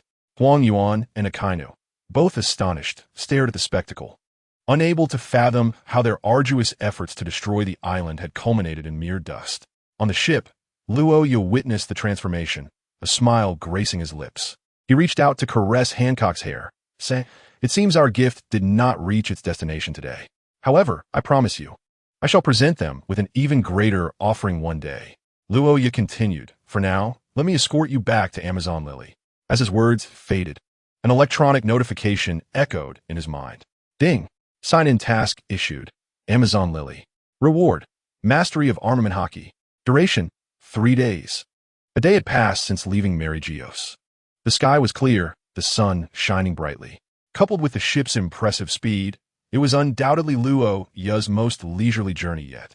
Leaning against the ship's railing, letting the sea breeze dance with his cloak, Luo Ya remarked, Are you preparing to leave? Standing behind Luo Ya, Fisher Tiger replied. I plan to return to Fishman Island for a visit. Stay safe, Luo Ya advised, recognizing Fisher Tiger's resolve and refraining from detaining him. If you come to Fishman Island, do seek me out, Fisher Tiger urged. Indeed, feeling the grandiosity in Fisher Tiger's tone, the corners of Roya's mouth subtly lifted beneath his cloak. Watching Fisher Tiger leap into the sea and swiftly disappear, Roya returned to his chamber. The night was serene, with the moon shining brightly amid sparse stars. At that moment, the warship had entered the doldrums, a perilous zone for vessels reliant on sails due to the absence of wind. Moreover, the doldrums were home to numerous sea kings, whose strength was often gauged by their size and length. A creature measuring 1,000 meters was considered average, easily defeated by a mid-ranking general with a bit of effort. Those reaching 3,000 meters were formidable, requiring several mid-ranking or even high-ranking generals to overcome. Creatures 5,000 meters or longer were nearly impossible to kill without special means, given their formidable defenses. Even high-ranking admirals found such entities to be quite troublesome. Roya stepped out of his room and spotted Hancock standing alone on the deck, gazing into the hazy night. He approached her. Do you miss home? He inquired. Hancock tilted her head to look at Roya and replied, Roya, don't you ever feel homesick? Strangely, as she uttered his name, she felt a flush spread across her face. Fortunately, the darkness concealed her embarrassment from Roya. Not really. Why? Because there is nothing worth longing for, he answered. Hancock felt a pang in her heart upon hearing his words. She reached out, gently grasping Roya's hand, and began, Roya, in the future, let me. Before she could finish, a glint of alertness flashed in Roya's eyes. Activating his talismanic powers, he propelled the warship skyward. The pitch-black sea erupted into tumultuous waves. Chapter 15, Burning Heaven and Boiling Sea. The fall of the Sea King, a shadow, emerged from the ocean, illuminated by the moonlight, as if it sought to engulf the warship whole. Countless droplets cascaded from the shadow, crashing onto the surface and sending up greater splashes. Fortunately, Roya harnessed the power of the talisman to elevate the ship into the sky, simultaneously securing Hancock in his embrace. At that moment, the two women aboard the ship rushed out. Sister, what happened? They asked in a state of panic. However, upon seeing Hancock nestled in Roya's arms, their anxiety eased. Moonlight bathed the shadow, allowing Roya and the others to discern its true form. It was a sea king, so colossal that even its head alone surpassed 1,000 meters in length. Its full size easily exceeded 5,000 meters, a being that would give even high-ranking admirals a headache. Hancock's pupils dilated in shock as she clutched Roya's arm, exclaiming, Roya, this is the legendary deep-sea serpent of Snake Princess Island. It is said that upon maturity, this serpent can reach a staggering length of 5,000 meters. Intrigued by Hancock's words, Roya became even more captivated by the mythic sea serpent. He had not anticipated such a creature lurking in the depths of the ocean.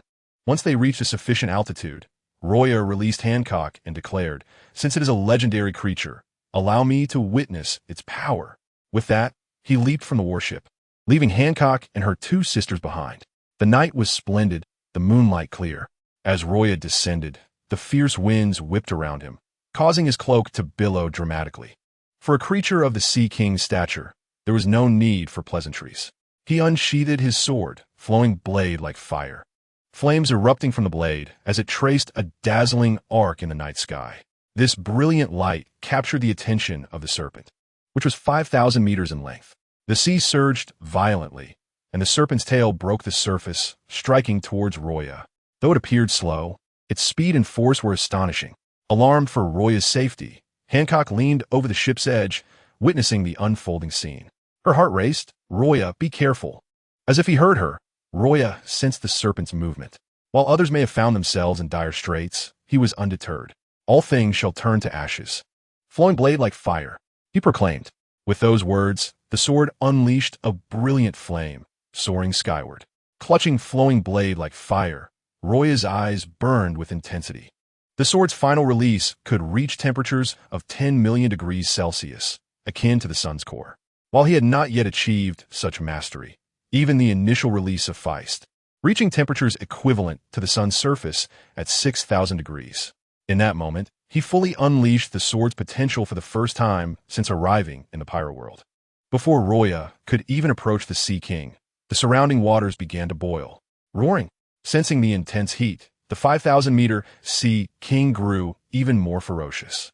The speed of its tail strikes seemed to quicken. In the blink of an eye, it surged forth.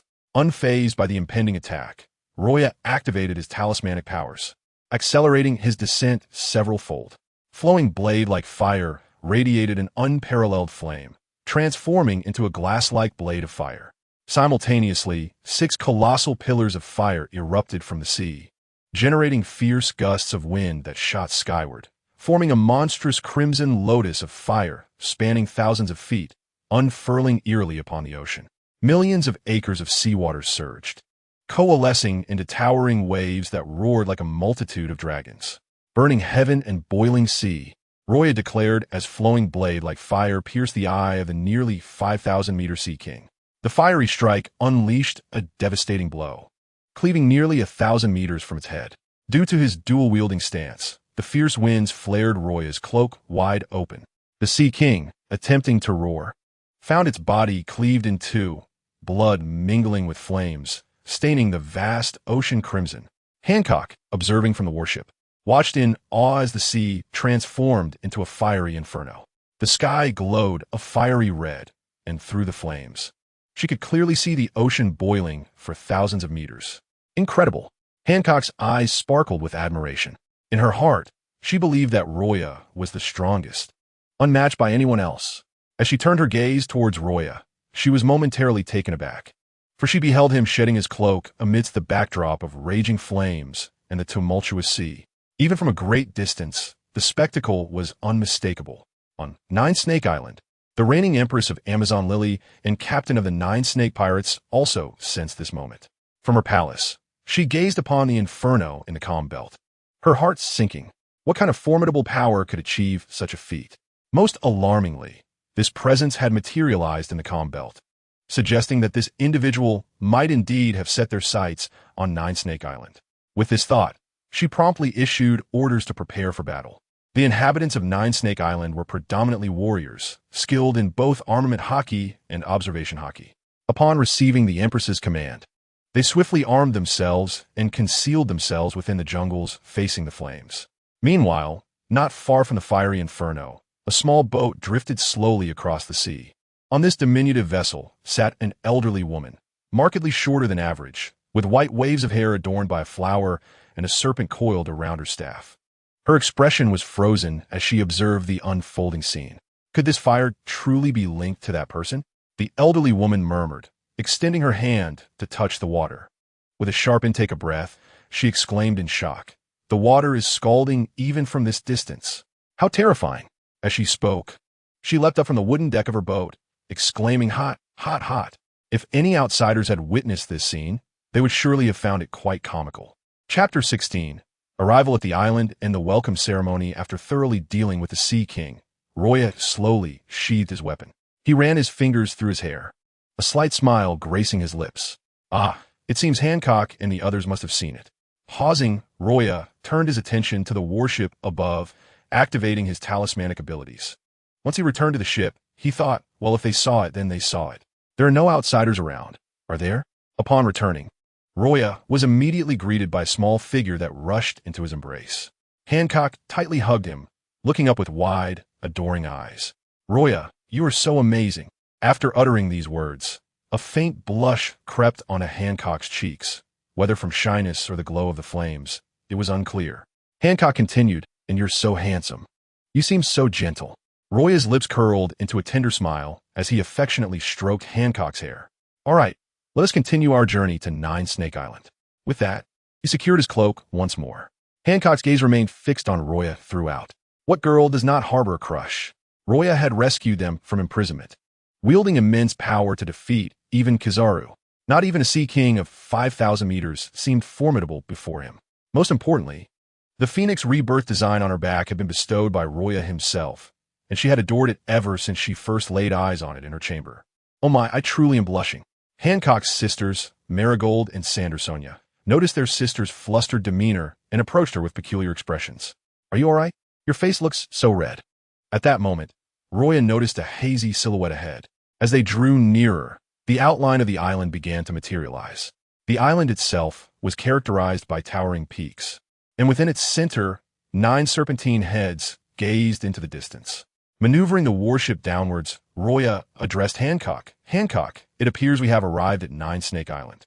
Upon hearing Royo Ya's words, Hancock snapped back from her shy and anxious state. She looked at him, as if peering through his cloak to glimpse the eyes hidden beneath. "Royo Ya, will we meet again?" Hancock's eyes brimmed with longing. Royo Ya, clearly aware of Hancock's affection, knelt before her and earnestly replied, "Hancock, we will meet again." Upon hearing this, Hancock nodded emphatically. "Big sister." Hancock's 2 younger sisters joined her side, sensing her reluctance to part. "I'm fine." Hancock took a deep breath, steadied her emotions, and turned to Royo Ya. "Royo Ya, let us go." With a nod, Royo Ya utilized his talismanic powers to levitate himself and the 3 women, transporting them to 9 Snake Island. As Royo Ya set foot on the island, an electronic voice resonated in his mind. "Ding! Congratulations, host, for successfully signing in. You have acquired Peak Armament Haki." Armament Haki is the passport of the strong upon the seas, and attaining its peak is a power sought by countless individuals. Royo Ya felt a warm current flowing through his body, an intense force beginning to awaken within him. However, mastering this power would require considerable practice. Just as the system's announcement concluded, dozens of arrows suddenly shot forth from the jungle, each imbued with Conqueror's Haki. In the darkness of night, they were nearly undetectable. The arrows whistled through the air, tearing it apart, creating visible ripples as they flew, demonstrating their speed and might. Royo Ya had not expected such a fervent welcome upon their arrival on the island. Hancock quickly reacted, her finger brushing her cherry lips, conjuring a fist-sized pink heart-shaped object, which she drew back like a bow and released, unleashing hundreds of tiny arrows. This was the first ability she had developed under Royo Ya's guidance over the past few days.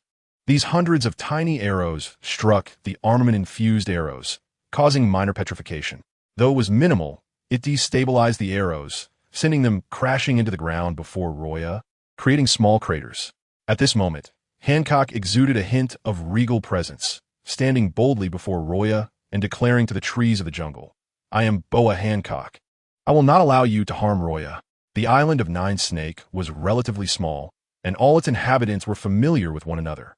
Thus, when they heard the name Boa Hancock, they promptly emerged from the foliage. Hancock, seeing the familiar faces of those she remembered, felt not only the stirrings of emotion, but also a surge of indignation. "Why did you ambush us?" The reigning empress of 9 Snake Island directed her gaze at Hancock before shifting to Royo Ya behind her. "Because of the presence of suspicious individuals."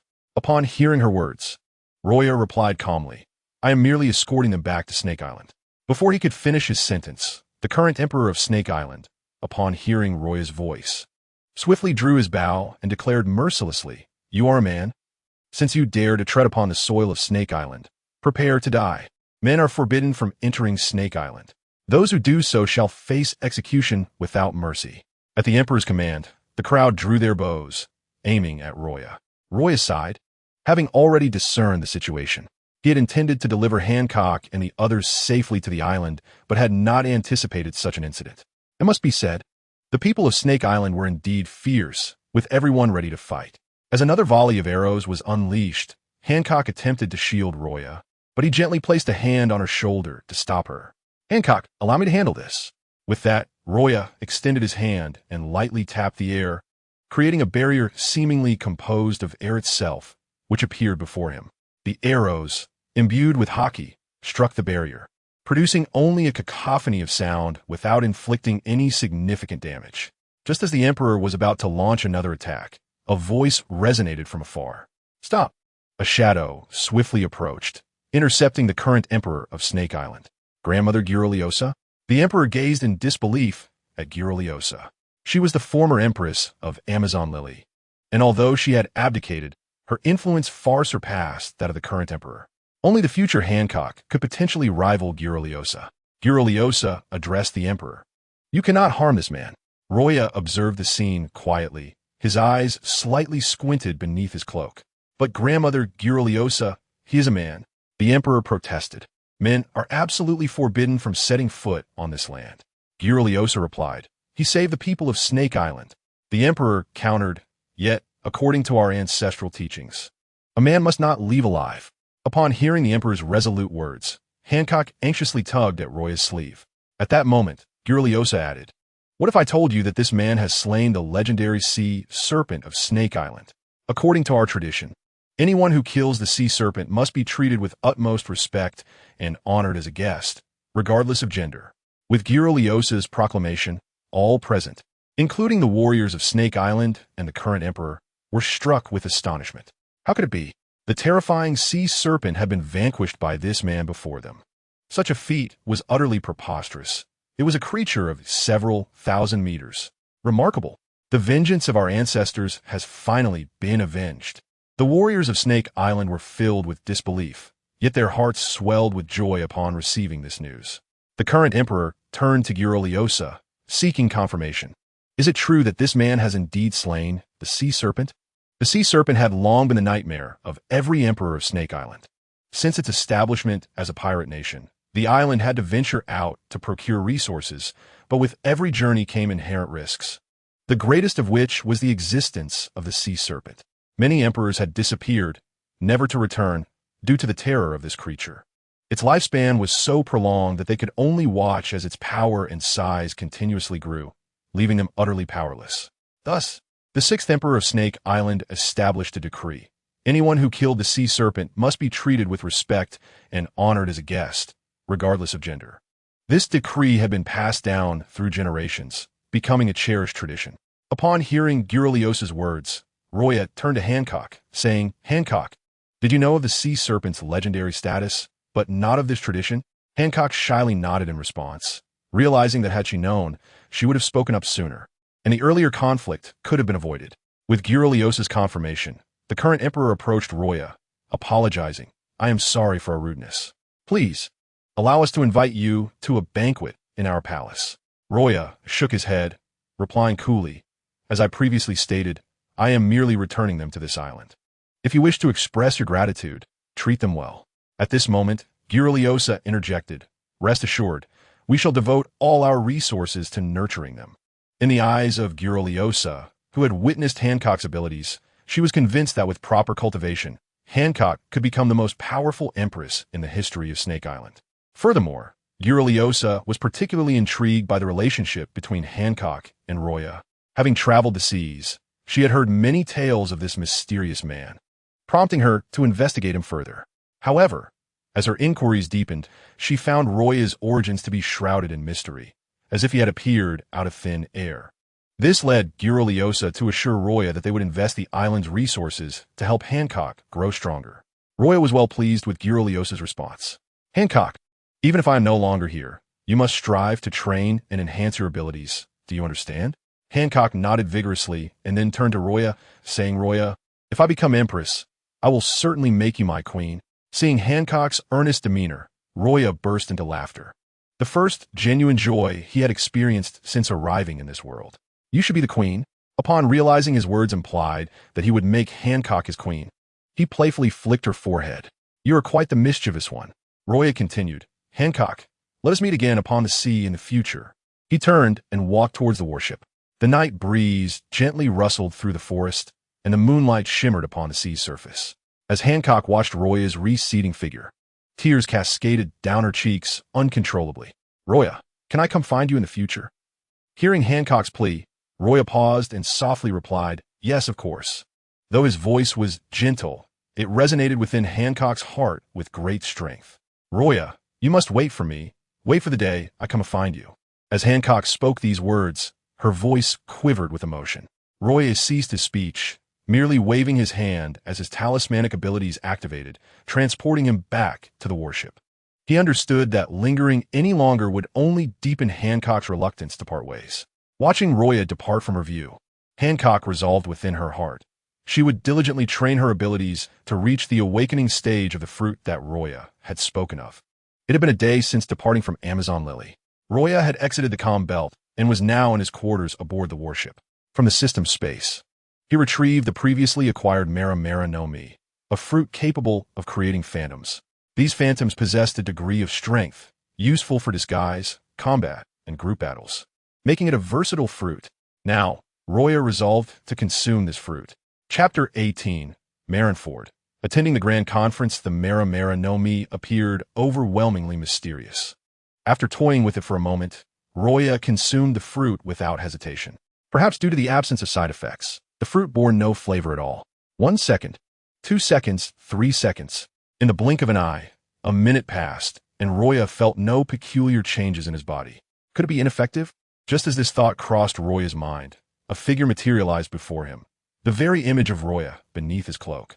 Realizing the fruit had taken effect, Roya examined the phantom that mirrored his own appearance, testing its authenticity.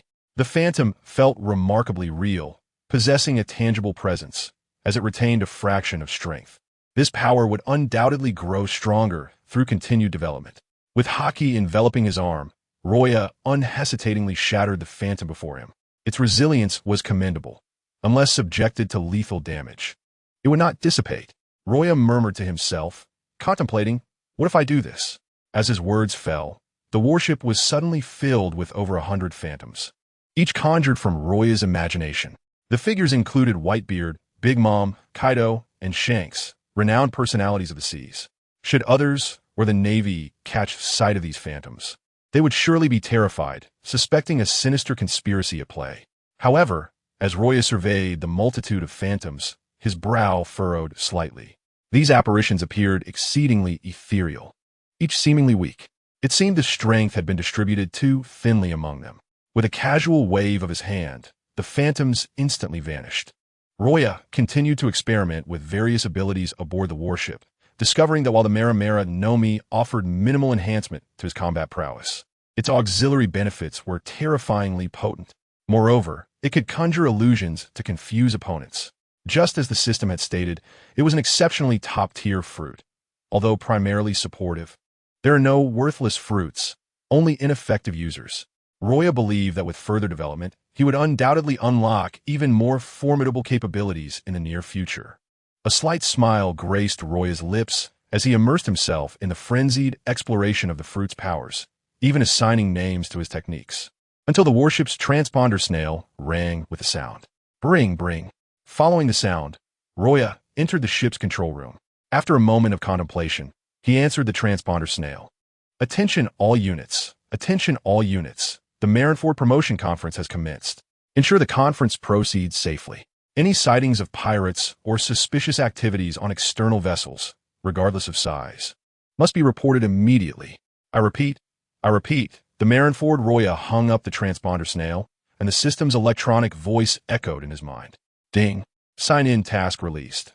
Marine Headquarters Marineford. Reward. Pinnacle of Marine 6 styles. Time, 7 days. According to the warship's speed, they would arrive in less than 7 days. However, he could not simply waltz in a sign-in. Being a promotion conference, numerous high-ranking combatants would be present. If he signed in openly, he would surely become a target. A single misstep could leave him stranded there. This was not the outcome Roya desired. Nevertheless, he devised a rather clever plan. Thus, for the ensuing days, Roya did not immediately head toward Marineford. Instead, he began hunting down pirates at sea while simultaneously honing his abilities. Any pirate caught in Roya's sights bore a bounty of no less than 100 million berries. In fact, during this brief span, rumors of a mysterious bounty hunter began to circulate across the seas, rumors that spoke of Roya. The promotion conference was a grand occasion for the Navy's reform and transition. With Admiral Sengoku promoted to Fleet Admiral and the vacancy of the Admiral position, numerous candidates began to challenge one another, opening up a plethora of positions. This undoubtedly presented an opportunity for advancement. Countless individuals prepared eagerly to partake in this momentous event. A small wooden ship sailed across the sea, and as Roya gazed at the increasingly close Marineford, a smile graced his lips. The sun shone brightly upon him, casting a warm glow that softened his demeanor. Yes, Roya shed his cloak, boldly steering his course toward Marineford. Halt your advance, vessel ahead. Halt your advance, vessel ahead. Before fully nearing Marineford, Roya's wooden ship was intercepted by patrolling Navy soldiers. Who are you, and why have you come to Marineford? A Navy officer of the rank of colonel inquired as their ship approached. I heard the Navy is hosting a promotion conference, and I wish to participate to gauge my own strength and see what position I might attain." Upon hearing Roya's words, the colonel furrowed his brow, stating, "The promotion conference is not open to outsiders. Moreover, do you truly believe your strength is sufficient to assess what position you may hold? I dare say you would amount to nothing more than cannon fodder." Roya remained unfazed by the colonel's words. Instead, he retrieved a sack from behind him. "What if I offered this as an entry fee?" At that moment, the Navy colonel regarded Roya with a glimmer of disdain. "Do you take me for a bribe taker? I would never accept such a thing." Before the colonel could finish his sentence, he witnessed Roya produce a sack and pour out a collection of severed heads. These are the heads of pirates who have committed atrocities at sea, each with a bounty exceeding 100 million berries. "Do you think I could use this as my entry fee?" Roya's tone was remarkably calm, yet it stirred a tempest within the heart of the naval colonel. The colonel instinctively swallowed hard, gazing at the array of heads, recognizing several familiar faces among them. Jack the Reaper, with a bounty of 170 million. Captain Fireworks, with a bounty of 320 million. This is the bounty of the infamous billion-berry pirate, Avery, wielder of the strength fruit. The naval colonel questioned whether his eyes were deceiving him. How could those notorious pirates, who roamed the seas with abandon, be standing before him? Panic surged within him. These were hardly mere cannon fodder. If Roya was merely cannon fodder, what did that make him? Wait, I must report this to my superior at once. The colonel was in a frenzy, for he was but a lowly officer and had never encountered such a spectacle. His speech faltered, overwhelmed by the sheer shock of the events unfolding before him. Chapter 19. Training Grounds. Mandatory sparring returning to the command cabin of the warship. The naval colonel utilized a transponder snail to relay his report to his superior. Meanwhile, Roya stood poised between the two warships, seemingly indifferent to the astonished gazes surrounding him. A gentle smile adorned his face, presenting him as an exceedingly kind individual. It was precisely this juxtaposition that left them astounded. How could someone so gentle effortlessly slay a billion-berry pirate?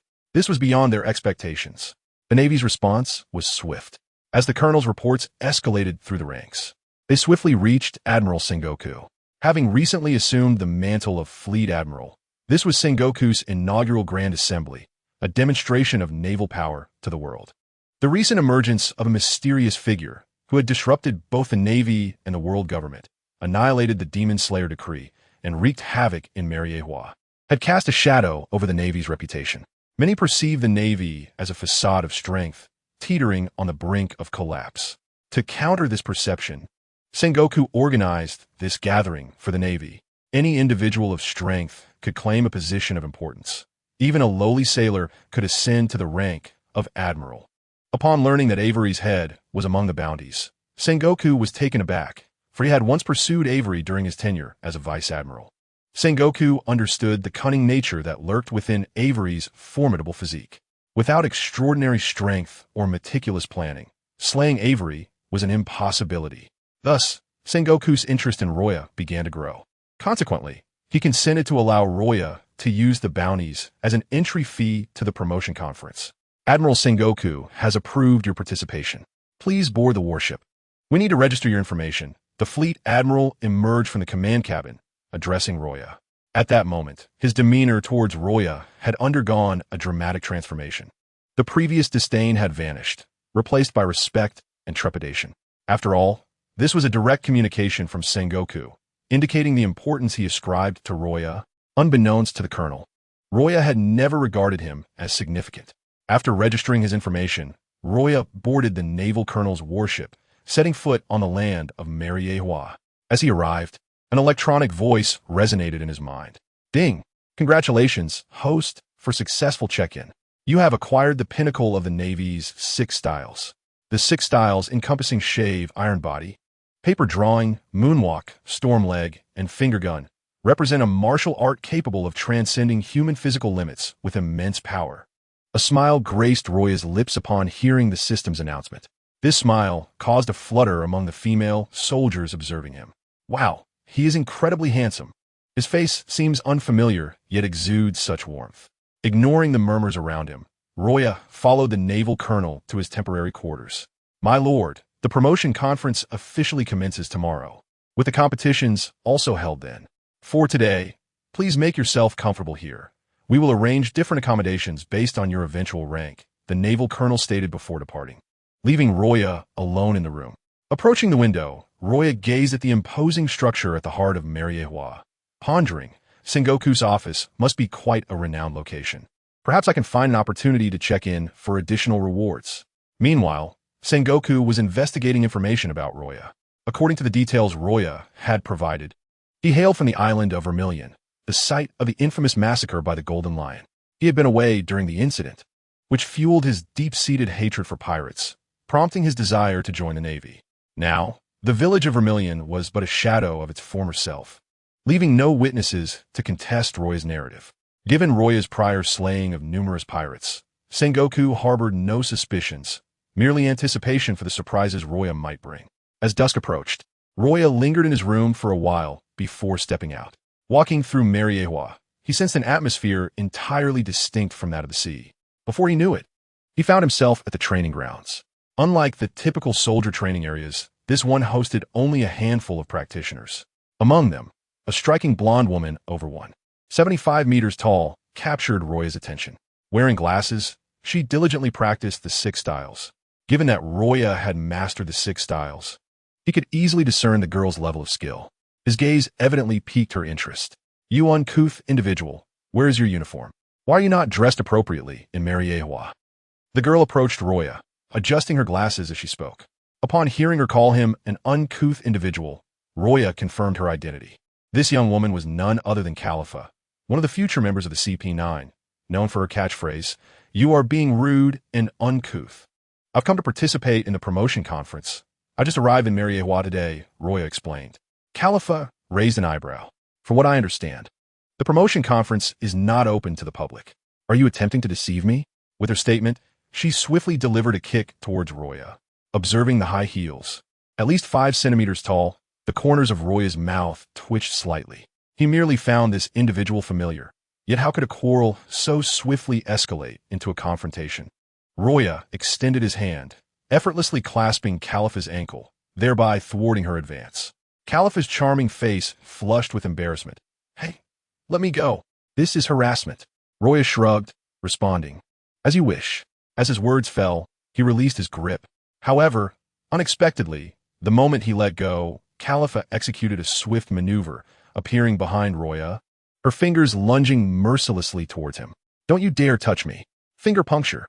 Luo Ya sighed, realizing just how tempestuous this young lady's temperament truly was. With a slight tilt of his head, he evaded Califa's attack. Simultaneously, a phantom identical to Luo Ya emerged behind Califa, ensnaring her. Califa's pupils constricted sharply as realization dawned upon her. "You are a devil fruit user." How foolish it was to strike without knowledge of her opponent's abilities. Infuriated by Luo Ya's words, flames of anger ignited within her chest. "But do you know my power? Golden bubbles." In an instant, bubbles surged from Califa's hands, rendering anything they touched incredibly slick. Utilizing this, she effortlessly slipped from the phantom's grasp. In the moment of her liberation, Califa shattered the phantom with a swift kick and, propelled by a powerful recoil, found herself behind Luo Ya. "You have grown too careless." Finger puncture. Her figure flickered as she thrust her finger forward with even greater force than before. At that moment, Califa was oblivious to the fact that this was merely a training ground. She was solely intent on testing her strength. With all her might, she aimed for the back of Luo Ya's head. With a squelch, her finger pierced his skull, and at that moment of impact, clarity struck Califa. Her pupils widened as the fire of rage within her was doused by a bucket of cold water. What?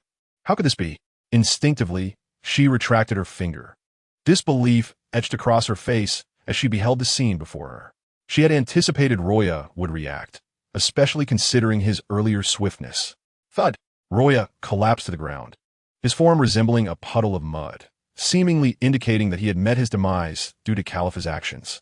As more onlookers began to take notice, they gathered around, whispering in hushed tones. Did Califa just kill him? Accidentally murdered someone on the training grounds? It felt peculiar, yet something felt amiss. Why was it that no blood flowed from the man after being struck in the head?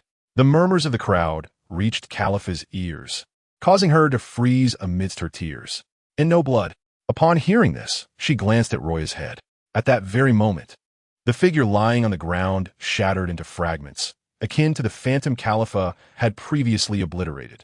As Roya's form dissipated into the air, 3 more phantoms of him materialized, encircling Khalifa and leaving her with no opportunity to unleash her abilities. The spectators surrounding the training ground were utterly bewildered. Is this a devil fruit power? It certainly appears so. What kind of ability is this? It seems incredibly potent. These 3 cannot be the real body. So where's the actual one? At that moment, Roya employed his technique, appearing atop a training dummy. 5 phantom illusions. This was the name he had designated for this particular maneuver. The term 5 denoted the number of phantoms created upon activating his ability. Khalifa, kneeling on the ground, gazed up at Roya, her lips pressed tightly together as she bit down on her lower lip in frustration. When did you create those phantoms? From the very onset of our skirmish. In other words, from the beginning of the battle, she had been toyed with. Roya smiled in silence, only dismissing the phantoms while addressing Khalifa. Next time, do not act so impulsively. I am here to participate in the promotion tournament, as the Fleet Admiral can attest. You mentioned that it was your first time in Marineford. Yet how did you manage to employ the 6 powers technique of shave? Khalifa keenly noted the technique he had just performed atop the dummy. I merely observed you doing it here, and thus I learned. As Roya's words echoed, those who heard fell into stunned silence. You learned it after a single glance? Such a talent is truly terrifying. This is the 6 powers. Many cannot even grasp the basics. While some spectators dismissed Roya's words as mere boasting, it was undeniable that he had indeed utilized shave, affirming his extraordinary talent. Khalifa gradually rose from the ground, her beautiful eyes, concealed behind her glasses, fixed intently upon Roya, as if etching his visage into her memory. I will not let you escape. I hope you do not fall too quickly tomorrow. With that, she departed from the crowd, unable to bear lingering any longer. After all, this confrontation had been instigated by her, and to be so thoroughly outmaneuvered by Roya, particularly as a girl, left her harboring resentment. Watching Khalifa's retreating figure, Roya did not linger. He leaped down from the dummy, intending to return for rest. As for whether Khalifa would amend her temperament and become less irritable, that was of no concern to him. However, just as he was about to exit the throng, a man clad in a deep red suit, adorned with a justice cloak and a military cap, approached him. Roya recognized this individual well. It was none other than Akainu. Why are you not in uniform at Marine headquarters? Akainu said sternly, his demeanor serious. I am here to participate in the promotion tournament. It is my first visit, as the Fleet Admiral should be aware. Ah, so the individual the Admiral spoke of is you. Akainu remarked, I witnessed the recent battle.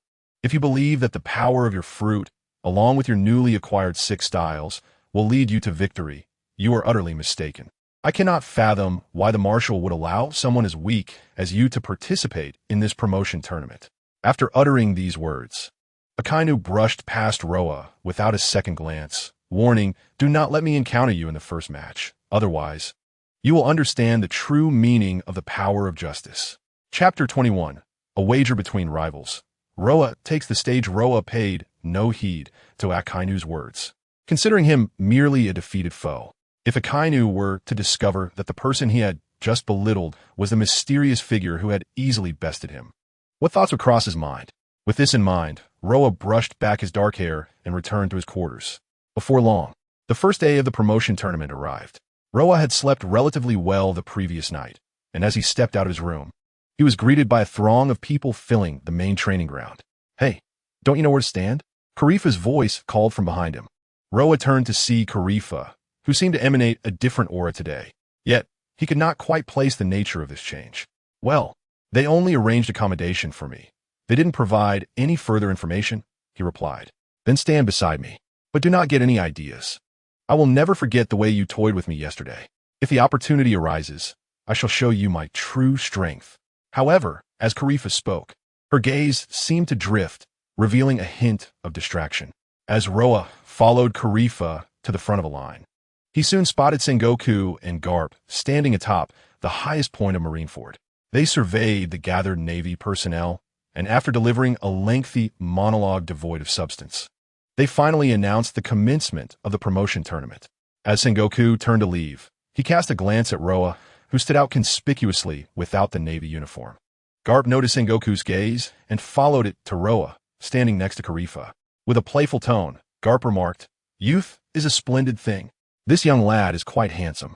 No wonder he attracts so much attention from the ladies." Sengoku, with a stoic expression, replied, "Garp, what level do you believe this individual can reach? I observed his match with Karifa yesterday afternoon. While his fruit ability is peculiar, it did not significantly enhance his combat prowess. He should be no more than a captain at best." Sengoku nodded thoughtfully, then shook his head, asserting, "I believe he could achieve the rank of admiral." Garp, taken aback by Sengoku's words, repeated incredulously, "What? An admiral? You hold him in high regard indeed. Shall we wager? If you lose, you can never pilfer my sunbae again. Nor can you slack off." After a moment's contemplation, Garp agreed, "I accept the wager, but if you lose, all your sunbae will henceforth belong to me." With Garp's acceptance, a subtle smile tugged at the corners of Sengoku's mouth. Unbeknownst to Garp, among Roa's collection of trophies was the head of Avery, the user of the Paramecia-type devil fruit, indicating that Roa possessed other formidable abilities.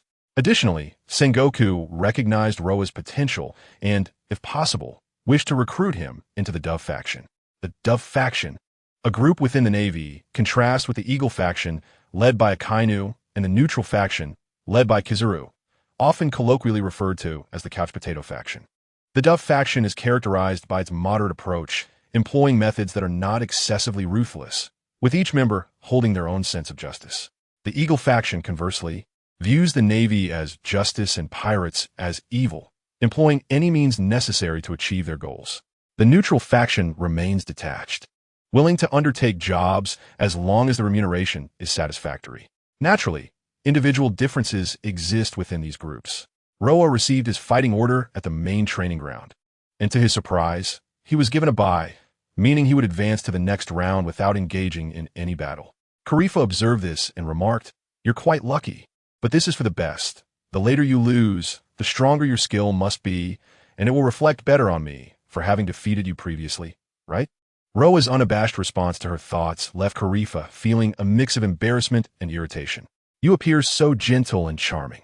Why must you be so sharp-tongued? I shall ignore you." With that, she turned away, feigning indifference while secretly yearning for his attention.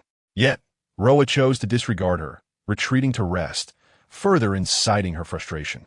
In the following days, Roa continued to enjoy his good fortune, experiencing a series of buys, which led him to suspect that an unseen hand was orchestrating these events. However, he paid it no mind, relishing the ease of his situation, spending his days either sleeping or watching the matches of others. Finally, on the 6th day at Marineford, Roa faced his first adversary, a colonel named Smoker. The surroundings of the training ground were packed with spectators.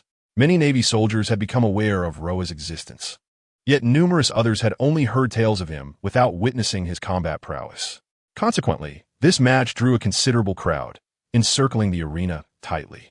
At this moment, Karifa appeared from an unknown direction, cautioning Roa, Smoker is a Logia-type user with a smoke fruit ability. He has won 6 consecutive matches and is quite formidable. Indeed, Roa's nonchalant response to her earnest warning left Karifa feeling slightly hurt. "If you do not believe me, so be it. I shall enjoy watching how you are defeated by Smoker." Of course, her words were merely bravado. Unbeknownst to her, she had become increasingly invested in Roa's every move. Roa himself had not anticipated that Smoker would be his inaugural opponent at Marineford, having secured 6 consecutive victories through the abilities of the smoke fruit. Smoker was a force to be reckoned with. But did this truly pose a challenge for Roa? He strolled into the training ground, observing Smoker, armed with sea stone, a cigar clamped between his teeth and sporting a slick white hairstyle, and calmly stated, "I look forward to your guidance." Just then, the sound of Smoker's friend, Tina, cheering for him echoed through the arena. "Tina is rooting for you.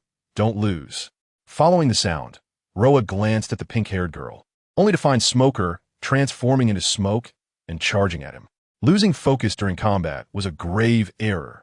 As the voice fell, Smoker raised his hand high, wielding the weapon forged from sea prism stone, aiming it towards Roya.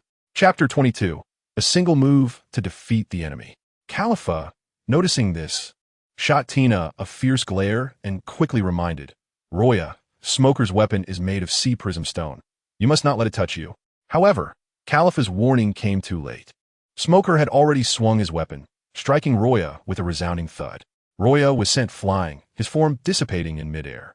Realizing he had been deceived, Smoker, with commendable combat awareness, thrust his weapon behind him. Thud! Another illusion was pierced by Smoker. Yet, before Smoker could breathe a sigh of relief, Tina called out from the side, "Smoker, above you!" Armament Haki activated. Luo Ya's illusion descended from above, his fist encased in armament Haki, crashing down upon Smoker. This rendered Smoker's elemental transformation completely ineffective. Although the illusion's armament Haki was only at a mid-tier level, it was sufficient to deal with Smoker. But that was not the end. Before Smoker could recover from the disorientation, another illusion appeared behind him, similarly cloaked in armament Haki, delivering a punch to his back. Smoker staggered forward. Another illusion of Luo Ya emerged in front of Smoker, armament Haki enveloping his knee, and struck forcefully at Smoker's abdomen. Gasp! Smoker felt a surge of blood rise in his throat. Luo Ya's assault had lasted less than a second. The illusion shattered, revealing Luo Ya's true form. He stood before Smoker, looking down at him as he knelt, softly declaring, "You have been defeated." On the training ground, everyone stood in stunned silence, witnessing a scene that far exceeded their imagination. Smoker was a natural-type devil fruit user. How could he lose without even utilizing his powers? This was astonishing. The power of this illusion was remarkable, elusive, and virtually unpreventable. Surrounding soldiers whispered among themselves, incredulous. Tina, clearly in disbelief, could hardly fathom that Smoker had lost. How could this be possible? With that thought, she gazed at Luo Ya, as if etching his image into her memory. Meanwhile, Calipha, witnessing this, burst into laughter, exclaiming, "You see, Luo Ya is incredible." It seemed she was flaunting her triumph to Tina, raising her eyebrows in challenge. Even Calipha herself was unaware of why she felt such joy. It was only then that the surrounding soldiers snapped out of their shock, erupting into thunderous cheers. "Luo Ya, Luo Ya, Luo Ya." The soldiers fervently chanted his name, their voices echoing throughout Marineford. In another training ground, Akainu had just defeated Rear Admiral Dogman. Turning towards the commotion from Luo Ya's training ground, Akainu, with a stern expression, coldly remarked, "Humph, a mere clown. He is just a captain. When you encounter me, we shall see if you will still be so jubilant."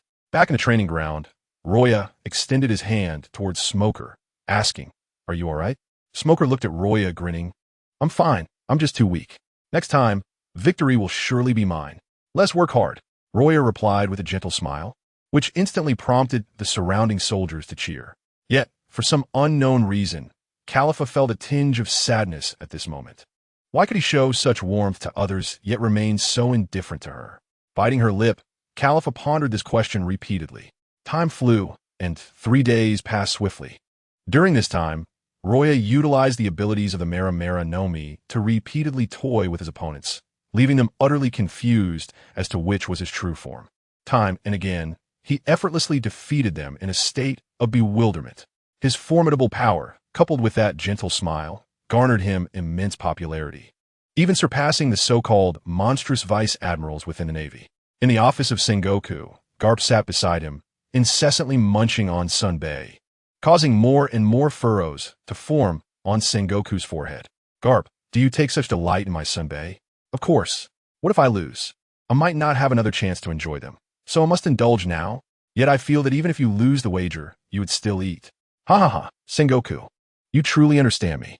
But are you really planning to arrange a match between Akainu and Luo Ya in the next round? This is a contest for the position of Admiral." "Garp, I know what you are thinking, but based on my observations, Luo Ya's temperament aligns best with our faction. Even if we cannot absorb him into our ranks, it is certainly preferable to have him ascend over Akainu. The Navy is not a monolith. The internal factional struggles are exceedingly complex." Sengoku currently had 2 plans in mind. The first was to extend an olive branch to Luo Ya after he was defeated by Akainu, seeking to incorporate this extraordinarily talented individual into their faction. The second plan was that if Luo Ya could defeat Akainu, then an agreement would be reached for mutual development, all for the sake of peace upon the seas. Naturally, Garp understood Sengoku's intentions, yet it was precisely for this reason that he was curious as to why Sengoku had such faith that Luo Ya would defeat Akainu. After finalizing the list, Sengoku instructed his subordinates to disseminate it. Those who laid eyes upon the list were all taken aback. Hey, have you heard? Akainu is facing off against Luo Ya. Is this real? Akainu is actually going up against Luo Ya. Is there any doubt? It has been made public. I recall Akainu previously stating that if he encountered Luo Ya, he would teach him a lesson. This certainly sounded like something Akainu would say, as he is notoriously ruthless. In comparison to the gentle Luo Ya, Akainu's iron-fisted methods genuinely evoke disdain. Before the match list, Akainu looked at the contents, clenching his fists, exuding a powerful aura. Luo Ya, you must not lose too badly tomorrow. The Navy does not need unexpected intruders. We shall see about that tomorrow, Luo Ya replied, smiling, standing conveniently beside Akainu. Akainu snorted dismissively and turned, leaving the list behind.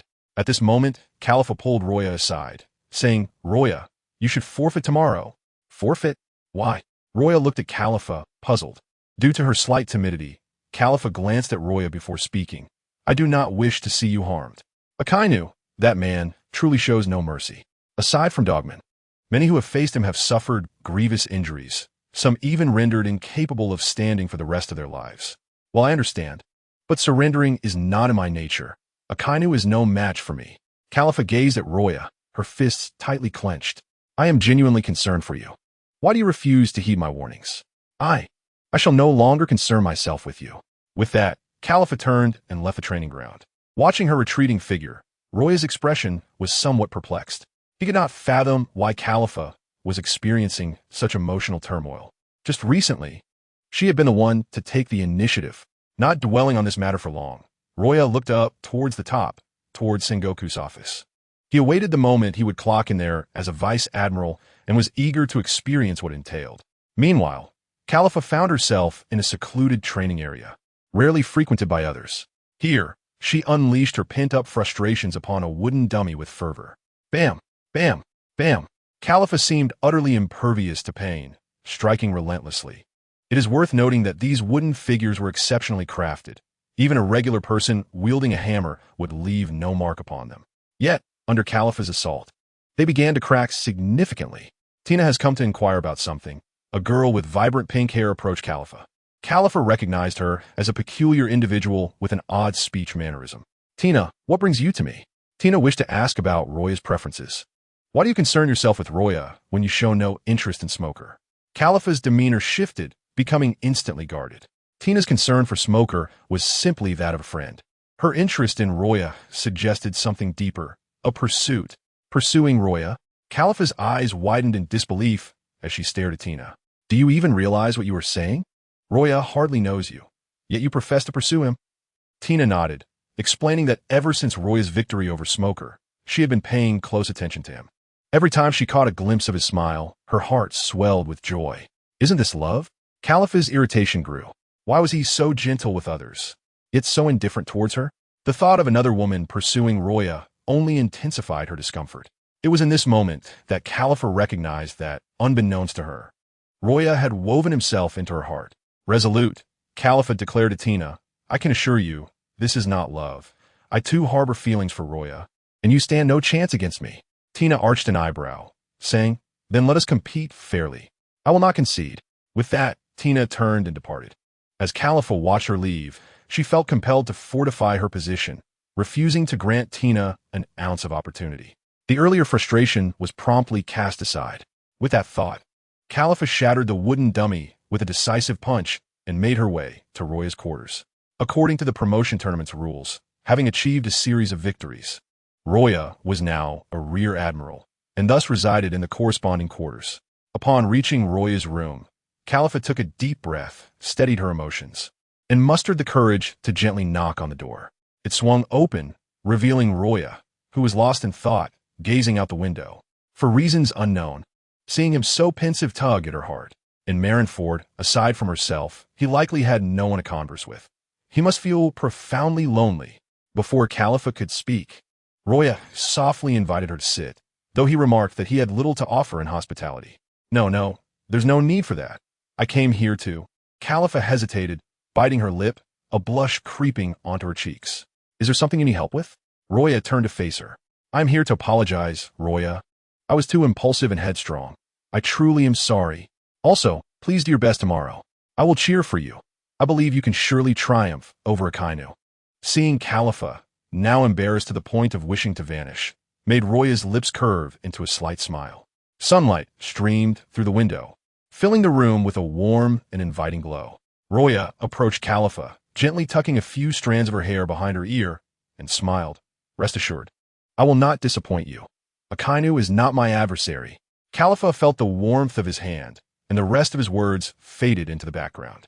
In her eyes, there was nothing but the gentle smile he offered her. You finally smiled at me, Califa exclaimed, her voice lifting with excitement. This is wonderful. You finally smiled at me. With that, Califa leaped into Roya's embrace, resting comfortably against him, her joy evident. Gazing up at Roya, she declared, from now on, you will not be alone in Marineford. I will be by your side. Indeed. This time, Califa did not mind Roya's cool response. Rather, she felt elated, for it signified that he had accepted her. The following day marked the commencement of the competition against Akainu. Countless soldiers gathered in the training grounds, with Sengoku and Garp present. Excitement filled the air as everyone awaited the match's onset. However, as time progressed, Roya's presence remained conspicuously absent. Sengoku glanced at his watch. Only 5 minutes remained until the match was to officially begin. Should Roya fail to arrive, it would be tantamount to forfeiting the match. Akainu stood arrogantly in the training ground, arms crossed, exuding an air of superiority. The surrounding soldiers exchanged uncertain glances, questioning the current situation. Could it be that Roya was afraid to show up? Surely not.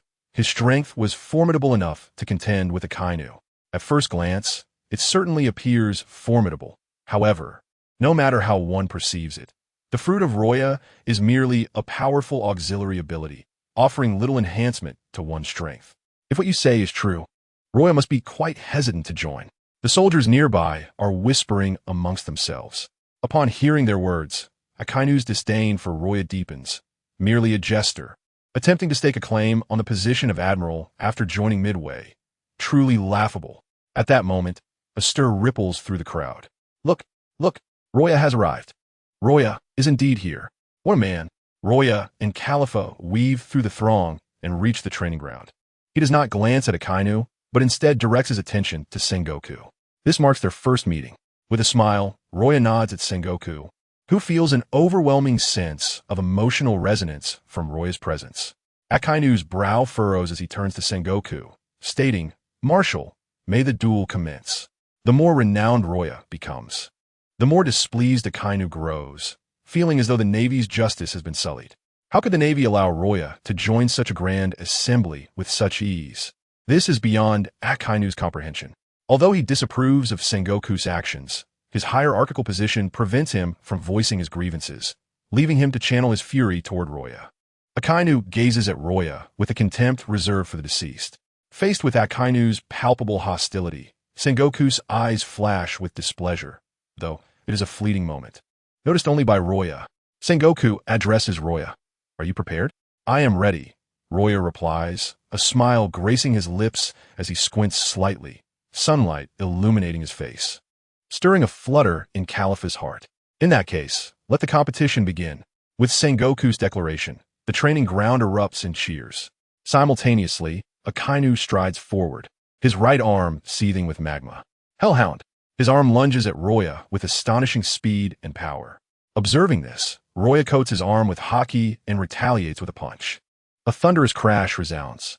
To the spectators, it appears as though Akainu's Hellhound has completely engulfed Roya's arm, crashing heavily against his chest. The phantom dissipates.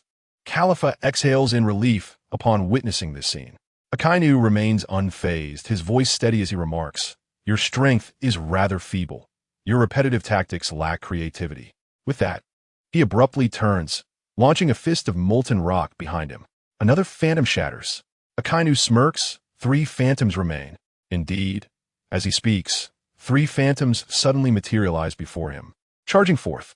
Inferno! In response to the onslaught of the 3 phantoms, Akainu transforms his arm into a colossal lava fist, simulating the explosive force of a volcanic eruption to launch his fist, capable of obliterating icebergs many times larger than a giant. This strike effortlessly shatters Roya's phantoms. The 5 phantoms vanish entirely, revealing Roya's form. The onlookers are left in utter bewilderment. Everything transpired too swiftly for them to comprehend. Akainu is astonishingly powerful. One cannot help but acknowledge him as one of the Navy's 3 great monsters. Only Carp, Sengoku, and the other admirals possess the strength to contain him. Ultimately, Luo Ya lacks the prowess of an admiral. It is no wonder Akainu looks down upon him. His strength truly pales in comparison. Hearing the murmurs around him, Akainu casts a scornful glance at Luo Ya, declaring, "The weak cannot survive upon the sea, nor can they uphold justice. You are too weak." "Oh, is that so? Is that truly your assessment?" Luo Ya remains unperturbed. Even after Akainu has shattered all 5 phantoms, he maintains a broad smile. Observing Luo Ya's expression ignites a flare of rage within Akainu. You can only rely on your tongue. Prepare to perish, dog bite Crimson Lotus. Akainu unleashes a punch. His magma-formed arm morphing into a dog's head, searing the air around it, making the atmosphere unbearably hot, as if all moisture is evaporating from the vicinity. With a momentum like a runaway train, it hurtles toward Luo Ya. The surrounding soldiers instinctively retreat several paces, fearing they might be caught in the chaos. Could it be that Luo Ya has been rendered speechless by fear? Why does he not move? Surely, he cannot be paralyzed by terror. Should he be struck, it could result in severe injury, or perhaps even death. Nearby, Sengoku and Carp sense the impending danger. Carp exclaims, "Sengoku, shall I intervene to halt this contest? After all, I have a fondness for this lad. With proper training, given his talent, he could eventually reach the strength of an admiral. It would be a shame if he were to perish now. Luo Ya has not sustained any injuries nor surrendered. We shall watch and see." Sengoku responds, beads of cold sweat forming on his brow, indicating his concern for Luo Ya. The colossal head of molten rock looms larger in Luo Ya's vision. Just as it seems all hope is lost, Luo Ya smiles. Chapter 25, Susu, a frenzied assault on Akainu. Luo Ya's arm becomes enveloped in an ebony hue of Haki. The dense Haki, like intricate patterns, adorns his arm. Sengoku and Carp's pupils narrow instinctively as they exclaim, "This is," before they can articulate their thoughts. The training ground erupts with a thunderous sound. It reverberates like a clap of thunder, startling them to their core. They witness Luo Ya's fist pressed against the surging lava. Unlike the previous scene, the searing heat cannot penetrate Luo Ya's arm. The lava is entirely repelled by the inky black Haki that shields him from harm. How is this possible? What kind of formidable Haki can withstand my magma? Sengoku and Carp instinctively swallow hard. This is the pinnacle of Haki. But how can this be? How could Luo Ya, at such a young age, refine his Haki to such an extraordinary degree? Before they can process this revelation, they hear Luo Ya calmly address Akainu. "Akainu, you claim I am weak. Are you capable of enduring my attack?" As Luo Ya's words echoed in the air, Akainu felt an immediate shift in the atmosphere. The oppressive aura, reminiscent of a fearsome beast, bore down upon him. In an instant, Luo Ya materialized behind Akainu, showcasing the pinnacle of his 6 styles, leaving Akainu unable to react. Luo Ya's arms, enveloped in a thick layer of Haki, extended gracefully, pressing gently against Akainu's back. At that moment, amidst the gentle breeze of the training ground, only Luo Ya's calm voice could be heard. The ultimate technique of the 6 styles, 6 King's Gun modified. Boom! The Haki-clad arms of Luo Ya unleashed a terrifying shockwave. As the wave erupted, his hands exploded with immense force, striking Akainu's back directly. A tempest arose around Luo Ya. "I can't see. My eyes are filled with sand. What is happening?" It seemed as though Akainu had been sent flying by Luo Ya's punch. What? Akainu was actually sent flying by Luo Ya. He soared into the sky, feeling as if his back had gone numb. He was utterly incapable of making any movements in mid-air, only overwhelmed by waves of pain and the taste of blood flooding his mouth, relentlessly assaulting his mind.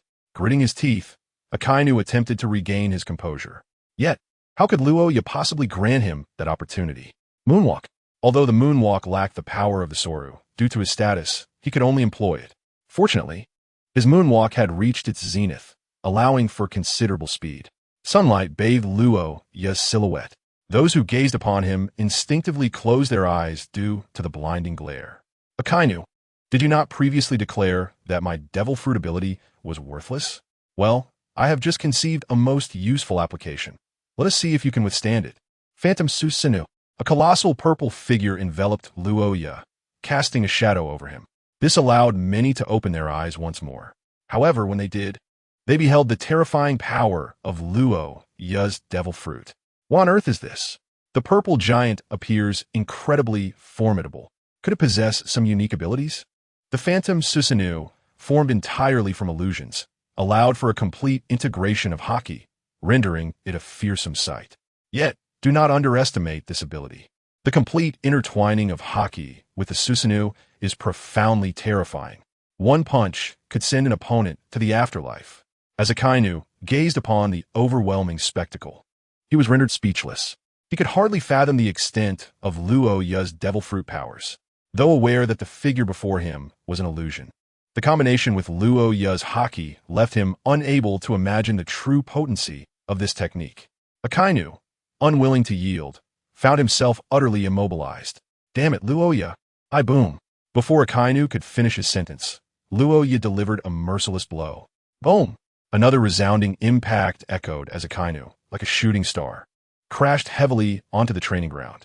The vast arena was left with a massive crater, spanning 300 meters in diameter. At its center lay the dazed Akainu, utterly incapable of resistance. Only then did Luo Ya gradually retract his phantom. Descending from the air, he remained unscathed, appearing to have engaged in a casual match with the utmost ease. The training ground fell into a hushed silence. The onlookers stood in awe, their hearts pounding with disbelief. Even Sengoku and Garp were taken aback by the scene. As seconds ticked by, Luo Ya turned to Sengoku. "Marshal, may I announce the result now?" His voice shattered the stillness of the training ground. Instantly, everyone snapped back to reality, chanting Luo Ya's name fervently. However, they prefaced it with two words: Admiral Luo Ya. Admiral Luo Ya. Admiral Luo Ya. Sengoku, his expression unyielding, instructed the medical team, "Hurry, treat Akainu." He then approached Luo Ya, addressing the crowd through a transponder snail. "Luo Ya, you are promoted to the rank of Admiral." Upon hearing Sengoku's proclamation, Caliph dashed from the crowd and leaped into Luo Ya's embrace, exclaiming, "Luo Ya, congratulations on becoming an Admiral." Sengoku gazed at the two, sighing inwardly. Youth is truly wonderful. "Luo Ya, you are the first to ascend to the rank of Admiral. Once the remaining two contenders emerge victorious from the other two matches, we shall announce it to the world. There's no trouble at all. Marshal, it is your presence that brings peace to these seas." Sengoku felt an overwhelming confidence, with Luo Ya among them. The new admirals will become a terrifying nightmare for countless pirates. Chapter 26. Appointment as Admiral. Request for leave to set sail. 2 more days passed, and the remaining 2 matches concluded, yielding results precisely as Luo Ya had anticipated. Following Akainu's defeat, the 2 new admirals emerged, Akiji and Kizaru. Together with Luo Ya, they made their way towards Sengoku's office. Along the route, every soldier who beheld the trio greeted them with utmost respect, bowing in deference. Kizaru turned to Luo Ya. "Have you decided on your title yet?" Every newly appointed admiral has one. For instance, their S. Kizaru, and their S. also Peach Rabbit. Yet Luo Ya, soon to be admiral, had yet to determine his title. "I have indeed thought of one." Kizaru, ever the smooth talker, promptly responded, "Admiral Luo Ya. As we are both admirals, you may simply call me by my name or title." At that moment, Akiji chimed in, "Indeed, Admiral Luo Ya, you are the most formidable among us. We were present when we witnessed your capabilities. We truly felt inferior. Admiral Akiji and Admiral Kizaru, please do not flatter me. I have already chosen my title, White Dove. The dove symbolizes freedom and peace, gentle yet powerful, much like myself. It fits perfectly. Then, Admiral White Dove, I look forward to working with you. Should you require assistance, do not hesitate to ask." Akiji and Kizaru expressed their sentiments to Luo Ya, the former due to Sengoku's influence and the latter recognizing Luo Ya's worthiness as a friend. As a representative of the neutral faction, Huang Yuan's ability to navigate both sides has proven to be exceptionally adept. When Roya observed the harmonious exchange between the two, he mused that he never anticipated joining the Navy as a general. Nevertheless, this experience was undeniably enriching. He now possessed dual identities upon the vast ocean. One, a mysterious figure opposing the Navy, and the other, the illustrious General White Dove, garnering widespread attention. regardless of which identity he would need to embrace in the future. Both would serve him well. Just as these thoughts crossed his mind, an electronic voice resonated in his mind. Ding. Congratulations, host, for checking into the office of Sengoku. You have attained the pinnacle of the great sword master. As the system's announcement faded, a warm sensation enveloped Luo Ya, flooding his consciousness with profound insights into the art of swordsmanship. Indeed, the office of Sengoku was renowned, having appeared frequently in the original narrative. After swiftly assimilating these insights, Luo Ya gently pushed open the door to Sengoku's office, where Sengoku had long awaited his arrival. Seated in his commanding chair, Sengoku regarded the three individuals before him with calm eyes. You three have emerged as formidable warriors through a rigorous selection process, possessing true general strength. Especially you, Luo Ya, you have truly broadened my horizons. With your presence, we can expedite the eradication of pirates from the seas. Have you decided on your title? White Dove, Luo Ya replied. White Dove, excellent. Sengoku nodded and proceeded to assign the positions of generals to White Dove, Huang Yuan, and Akiji.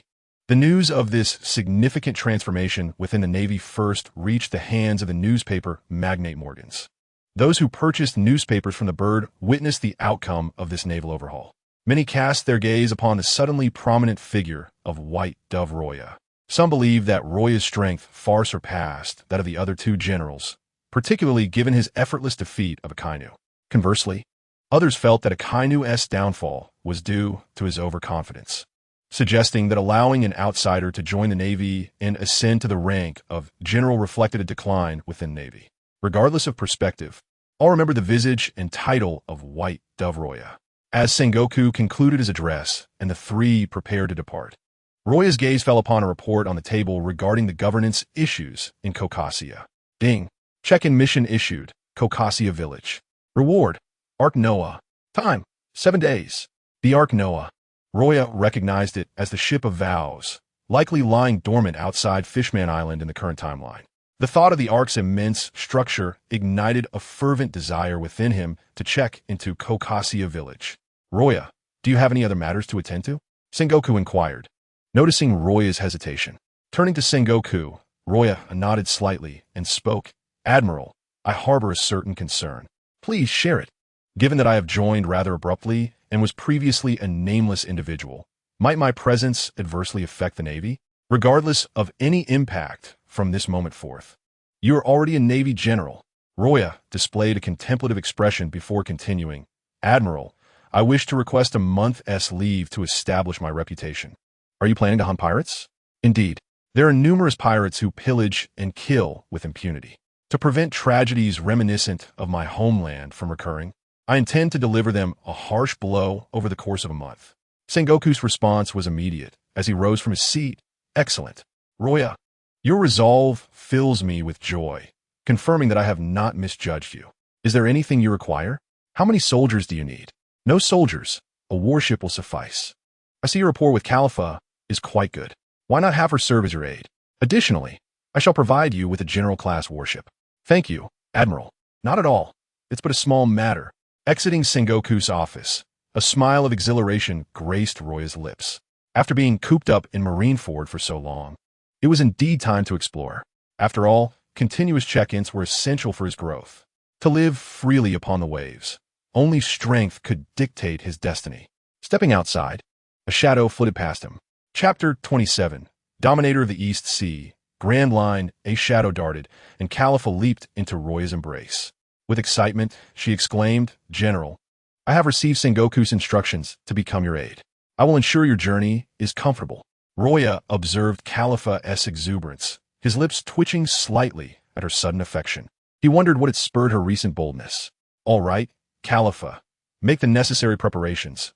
We shall depart immediately. Are we in such a rush? Absolutely. The execution of justice cannot be delayed. The impact of the newspapers continued to resonate. At O'Hara, Robin, having just honed her devil fruit abilities, nestled in Alvia's embrace as she perused a newspaper. The three admirals of the Navy have officially emerged. White Dove Luo Ya is indeed the strongest. This was the newspaper's primary headline. As Robin read on, she caught her first glimpse of Luo Ya's likeness. Strangely, her intuition immediately told her that this man was the true Luo Ya. After all, there were hardly any others named Luo Ya upon these seas. Mom, when will Brother Luo Ya return to find us? Robin gazed up at Alvio with wide, sparkling eyes filled with unspoken anticipation. Do not worry, Robin. Your brother Luo Ya will return to see you before long, Alvio reassured her. Robin nodded and resumed studying the image of Luo Ya in the newspaper, her lips often curling into an involuntary smile. At Amazon Lily, Hancock had awakened her conqueror's Haki through the island's unique training methods. At this moment, she could engage in fierce combat with the current emperor, showcasing her exceptional talent. Reflecting on this achievement, she turned to Gloriosa, who approached her. Has there been any news from Luo Ya? Hancock inquired, casting a glance at Gloriosa. Yes, all the information is in this newspaper. Upon hearing Gloriosa's words, Hancock's demeanor softened, her cheeks flushing as she snatched the newspaper from Gloriosa's hands. Gazing at the newspaper featuring Luo Ya, Hancock felt a wave of bliss that nearly overwhelmed her. Marvelous, Luo Ya. At last, I have seen your news.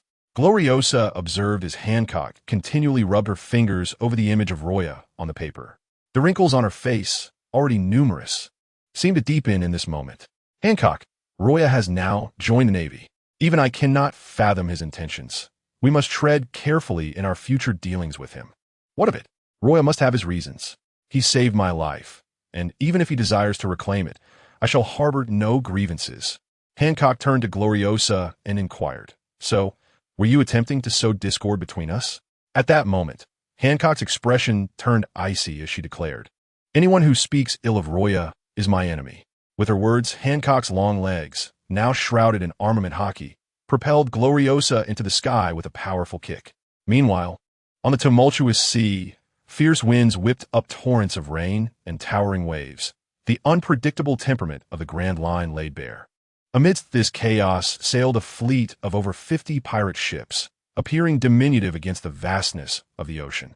Captain Click, Ship 34 has sustained damage, with significant seawater flooding the hull. Captain Click, the mast of Ship 12 has broken. If we do not evacuate, we risk losing lives at sea. Standing on the deck, Captain Click gripped his golden war gun tightly, his face shadowed with worry as he listened to the relentless reports. He had set forth with unwavering confidence from the East Blue, eager to establish his renown in the Grand Line. Yet, he never anticipated facing such adversity upon their entry. Abandon any ship that encounters issues. Abandon. But Captain Click, that will significantly diminish our combat power. Diminish? Is merely 4 or 5 ships. Perhaps 400 to 500 men at most. Click raised his war gun, addressing his crew. Remember, we are a fleet of 5,000. Losing 400 or 500 men will hardly affect our overall strength. Understood, Captain Click. As his crew retreated, Click stood resolute on the deck, gazing at the churning waves with an indomitable spirit. The Grand Line, a dream pathway sought by countless pirates. If he could traverse it entirely, he would claim the title of Pirate King. Only such a title could match his prowess, or a few hundred men's worth in combat. Upon reaching an island, he could easily replenish his ranks. In Click's eyes, strength was one aspect, but numbers were paramount. With sufficient manpower, they could overwhelm any foe. His successful tactics of sheer numbers had long established his dominance in the East Blue, fueling his unwavering confidence. Little did he know, he was merely a frog in a well. The storm arrived swiftly and departed just as quickly. After approximately half an hour, the winds and waves finally calmed. Captain Click, we have lost 672 men and 6 ships. A crew member beside Click added, Moreover, we have spotted a naval ship approaching rapidly. However, this vessel appears larger than any we have encountered before. A naval ship? Can we estimate its crew size? According to our navigators, approximately 100. Only 100? A single naval ship. Ha ha. It must be delivering us a new ship. Click's laughter echoed as he commanded his crew, All hands, do not fire cannonballs. Surround that naval ship. I claim that Navy vessel. Captain Click is magnificent. Captain Click is magnificent. As Click's orders resonated, the crew shouted his name with fervor. Chapter 28. Infinite Despair. The might of a fist upon the boundless ocean. Luo Ya and Khalifa stood on the deck of a vice-admiral-class warship. Behind them, Luo Ya's 100 Phantoms operated the ship with remarkable order. Khalifa, holding a bounty notice, addressed Luo Ya, It is confirmed that the 50 pirate vessels ahead belong to the infamous Click pirate crew of the East Blue, known as the Admiral and dubbed the East Blue Overlord. Their crew size is estimated at around 4,500. Given the current intelligence, they have just entered the Grand Line. As Khalifa reported, the Justice cloak draped over Luo Ya fluttered in the sea breeze. He gazed at the distant fleet of 50 ships and murmured, 17 million in bounty. And they wish to enter the Grand Line? I think not. At that moment, a hint of mischief danced at the corners of Khalifa's mouth. Click was indeed fortunate. Having just entered the Grand Line, he encountered an admiral, an honor unattainable by many. After this statement, Khalifa observed Click's fleet with surprise. What are they planning? Do they intend to encircle us? Seeing Click's ships spreading out towards them, Khalifa was left bewildered. Did they not understand what this warship represented? It signified at least the strength of an admiral. What did that strength entail? It was one of the Navy's elite combat forces. Do not be astonished. They are merely frogs in a well. At that moment, Click's voice boomed from afar, amplified through a din mushy naval ship ahead. You are about to be surrounded by my Click pirate crew. Kneel quickly, and if you do, I shall spare your lives. Ha! His boisterous laughter caused Luo Ya to frown slightly. What a nuisance. In the next instant, the 100 phantoms aboard the warship shattered. Before Click and his crew could react, they beheld Luo Ya soaring above the ocean. How'd he fly? Is it even possible? Could he be a monster disguised as a human? Hearing his crew's frantic exclamations, Click shouted, he is merely a devil fruit user, and you all are frightened for no reason. Click's face darkened as he smirked. I have dealt with devil fruit users before.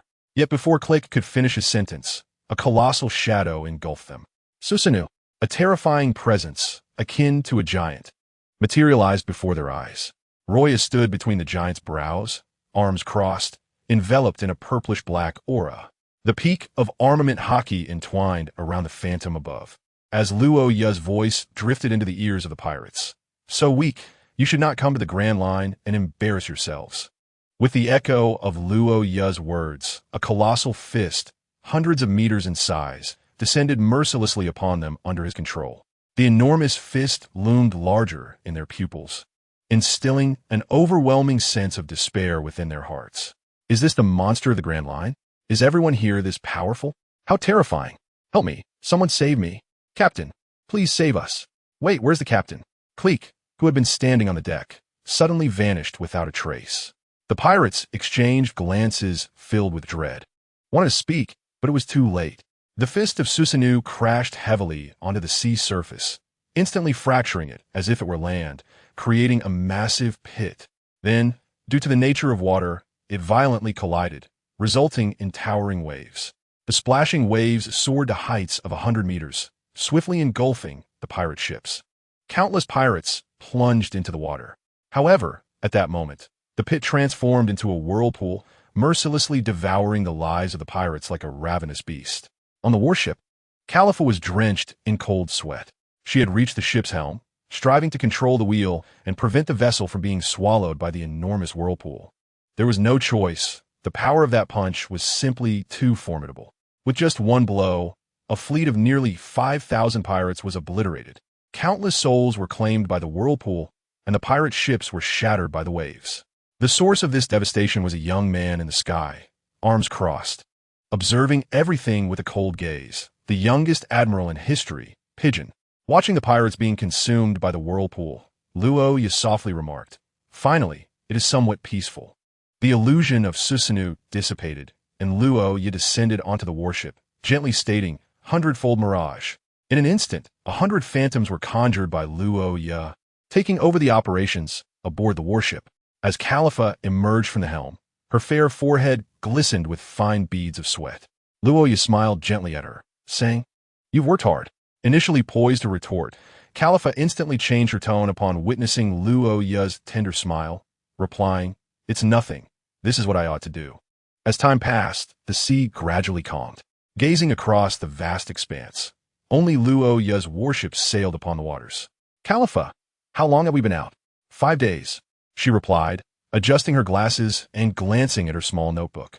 We've already eradicated 7 pirate crews, and their combined bounties amount to a staggering 100 billion. Let us do this for now. Let us see what islands are nearby and replenish our supplies. Khalifa, acting like a diligent secretary, continued.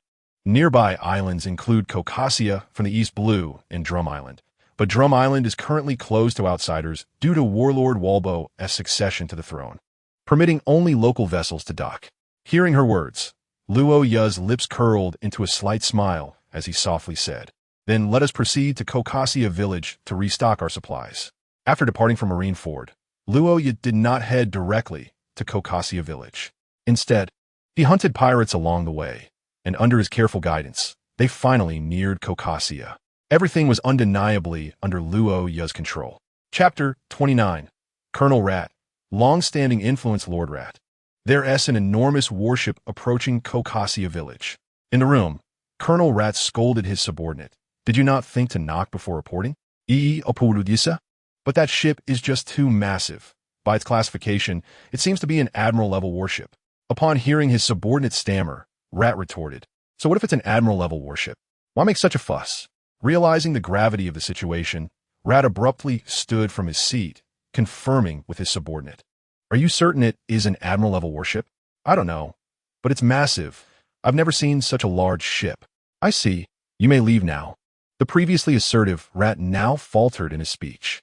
The room fell silent, and a tall, sharp-nosed fisherman emerged from the shadows.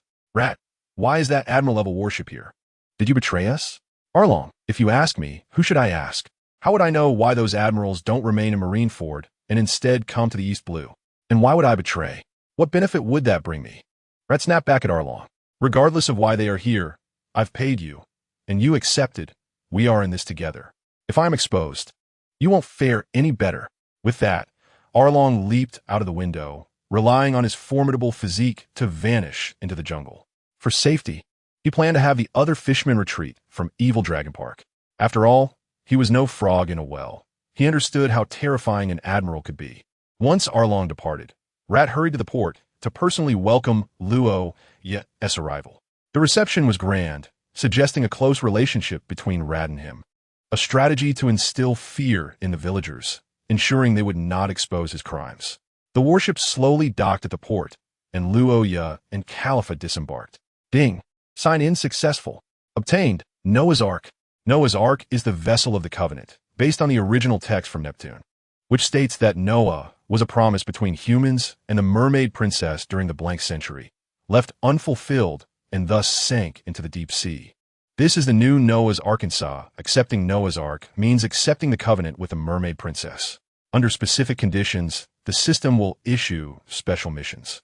The difficulty of special missions is extremely high, but they come with luxurious rewards. Please confirm, host, whether to accept the new Noah's Ark. Accept. Without a moment's hesitation, Luo Ya agreed. If he lacked the courage for this, how could he confront the formidable adversaries that lay ahead? Ding. Acceptance successful. Noah's Ark is stored in the system space, and the host may release it at any time. When Roya arrived before Mao Shangxiao, the system's electronic voice gradually faded away. Mao Shangxiao saluted Roya and said, "Welcome, General White Dove, to Cocoa West for inspection." "I'm not here for an inspection. I merely came to replenish supplies," Roya replied. Quick to respond, Mao Shangxiao immediately addressed a nearby soldier. "What are you standing there for? Hurry and carry the supplies. Do you expect General White Dove to move them personally?" After speaking, Mao Shangxiao turned back to Roya, suggesting General White Dove. "Would you like to sit in the office for a while? It will take them some time to finish." At that moment, Khalifa chimed in, "Roya, since we are already here in Cocoa West, let us take a stroll. I have never visited the islands of the East Sea." "Very well, as you wish," Roya acquiesced. Mao Shangxiao, seeing this, bowed and said, "I am familiar with Cocoa West Village. Allow me to guide you." Roya nodded, choosing not to elaborate further. However, he was somewhat surprised by Mao Shangxiao's willingness to show him around so openly. Was he truly unafraid? Or had Mao Shangxiao managed to conceal other matters so well that he was not concerned about Roya's presence? As he pondered this, Roya thought, intriguing. On the island, a gentle breeze wafted through the air. Mao Shangxiao led the way, introducing Cocoa West Village to Roya and Khalifa. In his words, Cocoa West Village resembled an outdoor paradise, safeguarded and managed to remain undisturbed by pirates, an existence akin to a utopia. However, Upon reaching the village market, Khalifa noticed that the villagers wore expressions devoid of joy. Instead, upon seeing them, they chose to walk around, and she detected a palpable animosity on each face. Listening to Mouse Shangxiao continue to boast about his accomplishments, Khalifa interrupted. Is it truly as you say? For I see not a trace of joy on these villagers' faces. Mouse Shangxiao, upon hearing Khalifa's words, cursed inwardly. Damn woman, why must you be so troublesome? Of course, he only dared to think this in his mind. He smiled warmly at Khalifa, stating, they're just like that. If you don't believe me, you can ask them directly. They wouldn't dare to deceive you, would they? As he finished speaking, he cast a fierce glare at the villagers when Luo Ya and Khalifa were not paying attention, causing them to quickly avert their gazes. In their hearts, they viewed Mouse Shangxiao and the Fishman Arlong as insurmountable mountains. Furthermore, observing Luo Ya's impassive demeanor suggested he was of the same ilk as Mao Shangxiao, making it unlikely for them to expose Mouse Shangxiao in his presence. It could only be said that Mouse Shangxiao had long established his reputation through fear.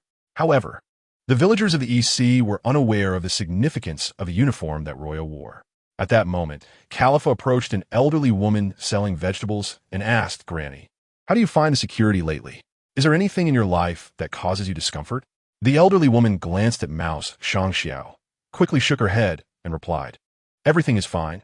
I live well here, especially since Mouse Shangxiao came to Cocoa West Village. He often thinks of us. Upon hearing the old woman's words, Khalifa's brow furrowed slightly. This was not the answer she sought. Unwilling to accept it, Khalifa inquired with another villager, but the responses were largely the same. She began to wonder if the villagers of Cocoa West had simply grown accustomed to wearing expressions of indifference. At this moment, Mouse Shangxiao approached Khalifa and respectfully said, my lady, I have not deceived you. The villagers here are simply like this. At first, I thought it was my fault for not understanding. As soon as he finished speaking, the surrounding villagers chimed in, no, we are just like this. Mouse Shangxiao is the best Navy officer I have ever seen. If it weren't for him, we wouldn't be living so happily now. Mouse Shangxiao nodded repeatedly, clearly pleased with their words. In his heart, he thought, once White Dove leaves, I shall collect less from them. With a smirk, Mouse Shangxiao revealed his teeth, accompanied by the 3 whiskers on each side of his face, giving him a rather lecherous appearance, evoking the impression of a petty man reveling in his success. Just then, 2 young girls emerged from the crowd. One had short orange hair and appeared quite adorable, while the other sported short blue hair and exuded a cool demeanor. They approached Luo Ya and said, sir, he is lying. He colludes with the evil dragon, constantly exploiting us. If we cannot pay, we will be killed. Velmir died this way. Nami gazed at the gentle Luo Ya, her sparkling eyes brimming with emotion. Mouse Shangxiao, witnessing the 2 girls, was suddenly alarmed, cold sweat nearly soaking through his clothing. Sir, please do not listen to these 2. They are just playing tricks, especially the orange-haired girl named Nami. She is a notorious liar. I have been deceived by her many times. With a smile, Mouse Shangxiao approached Nami and said, Nami, lying is not a good habit. Hurry home, and I shall pretend nothing has happened. At that moment, all eyes in the Cocoa West Village Market were fixated on this scene. Among them was a man with a small mustache, who was particularly startled. His name was Kenzo, the village chief, though under the rule of the evil dragon. This title held little true significance. He had observed the increasingly sinister expression on Mouse Shangxiao's face and quickly moved to Nami and Nojiko's side. Addressing Mouse Shangxiao, please excuse me. These 2 are just too mischievous. I will take them home immediately. As he spoke, Kenzo gestured to Nami and Nojiko, urging them to leave. Don't you want to live? Why are you still standing there? Hurry home. Otherwise, if you provoke Mouse Shangxiao, you 2 will. At this point, Kenzo fell silent, fearing he might lose control of his emotions. However, upon hearing Kenzo's words, Nami and Nojiko exchanged knowing smiles and replied, Uncle Kenzo, you are a good person, but this is our only opportunity. Then, Nami turned to Luo Ya, pleading, please save us. Save this village. I implore you, General White Dove. While other villagers might not grasp the significance of Luo Ya's identity, Nami understood it perfectly, for she had recently rescued an injured carrier pigeon during a storm on the beach. The newspaper delivered by the messenger bird seemed to serve as a token of gratitude, revealing to her the current situation at sea and the newly appointed 3 commanders. Recognizing Ryūjin Jakka's identity, Nami and Nojiko summoned their courage and approached him. The expression on Mouse Shangxiao's face, once a feigned smile, had now turned rigid. "Sir, you can't possibly believe their nonsense." "Nonsense? If anyone is weaving tales, it is you." With that, Nami turned to Ryūjin, the White Dove General. "You mustn't be deceived by him. He colludes with the evil dragon pirates and has even constructed the evil dragon park along the coastal area of the island. Whether we lie or not, White Dove General, I can take you there to see for yourself." Nami spoke rapidly, her urgency palpable. Seeing the situation escalate, Mouse Shangxiao interjected. "Sir, the sun is truly scorching. Shall we retreat to my office? I can lead the way." As Ryūjin interrupted Mouse, Nami and Nojiko felt a surge of excitement. "I will take you to see the White Dove General right away. Just call me Ryūjin. White Dove is merely a title." "Understood, Ryūjin." Mouse Shangxiao was drenched in cold sweat, nervously insisting, No, it's just a bit warm." Despite his words, he felt an overwhelming chill. What if they truly visited the evil dragon park and encountered a horde of pirate fishmen? He thought to himself, realizing he had no better options but to follow Ryūjin towards the park. Before long, they arrived at the evil dragon park, where Nami and Nojiko hesitated to enter. Observing their reluctance, Califa gently pushed the door open. At that moment, Mouse Shangxiao closed his eyes in despair, envisioning how the White Dove General would treat him upon seeing the evil dragon pirates. However, as the door creaked open, the scene before them left everyone astounded. Children were playing in the park, while several adults watched over them. It resembled a paradise filled with laughter and joy. Nami and Nojiko stood frozen in disbelief. "How can this be? It's impossible. This is supposed to be home to the evil dragon pirates." At this moment, Mouse Shangxiao chuckled. "Sir, didn't I tell you? These two little girls are habitual liars. Don't let them deceive you. This is merely an ordinary amusement park. Where could the evil dragon pirates possibly be?" Listening to Mouse Shangxiao's mocking tone, Nami and Nojiko felt an overwhelming sense of dread. How could this be? Absolutely impossible. He must have alerted the evil dragon and cleared out the place, setting this all up beforehand. "Ryūjin, you must believe us. He is certainly deceiving you." Tears welled up in Nami's eyes. Meanwhile, Nojiko gently tugged at Nami's sleeve, feeling equally frustrated.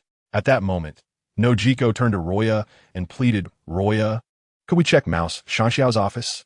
He must have the berries he collected from us." "Enough. Do you truly consider the sir as nothing more than a toy for your amusement?" "Enough." Ryūjin spoke softly. He knelt slowly before the two girls, gently ruffling their hair. Feeling the warmth of Ryūjin's hand, Nami looked up and said, "Trust us. We are not lying. If even you cannot see through Mouse Shangxiao's disguise, then Kokosha village is truly doomed."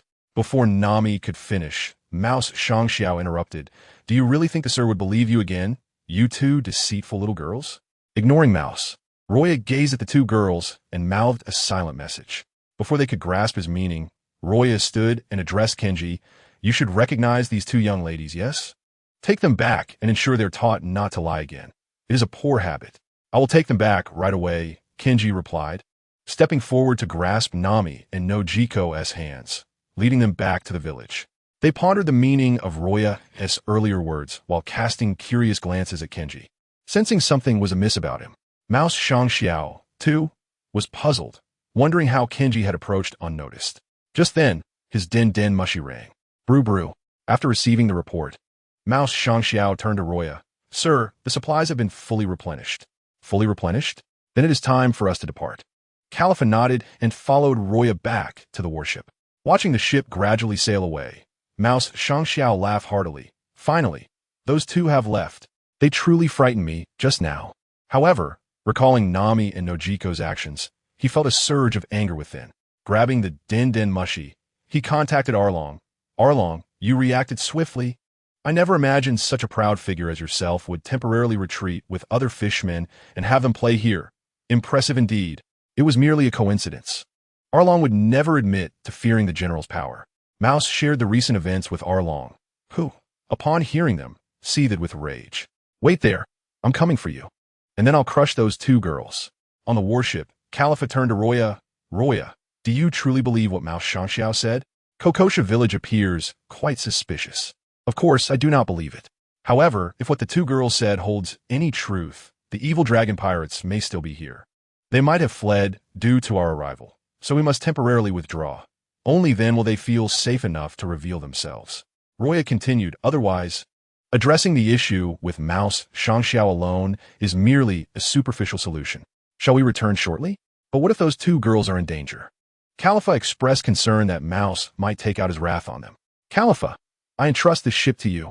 With that, Roya's figure shattered into fragments. Staring at the vanishing illusion, Khalifa remained rooted in place, shaking her head in bewilderment. She thought to herself how increasingly mysterious Roya's abilities had become, leaving her utterly confounded. Meanwhile, Nami, noticing Kinji holding her hand, suddenly realized the meaning behind Roya's silent words. You are Roya, aren't you?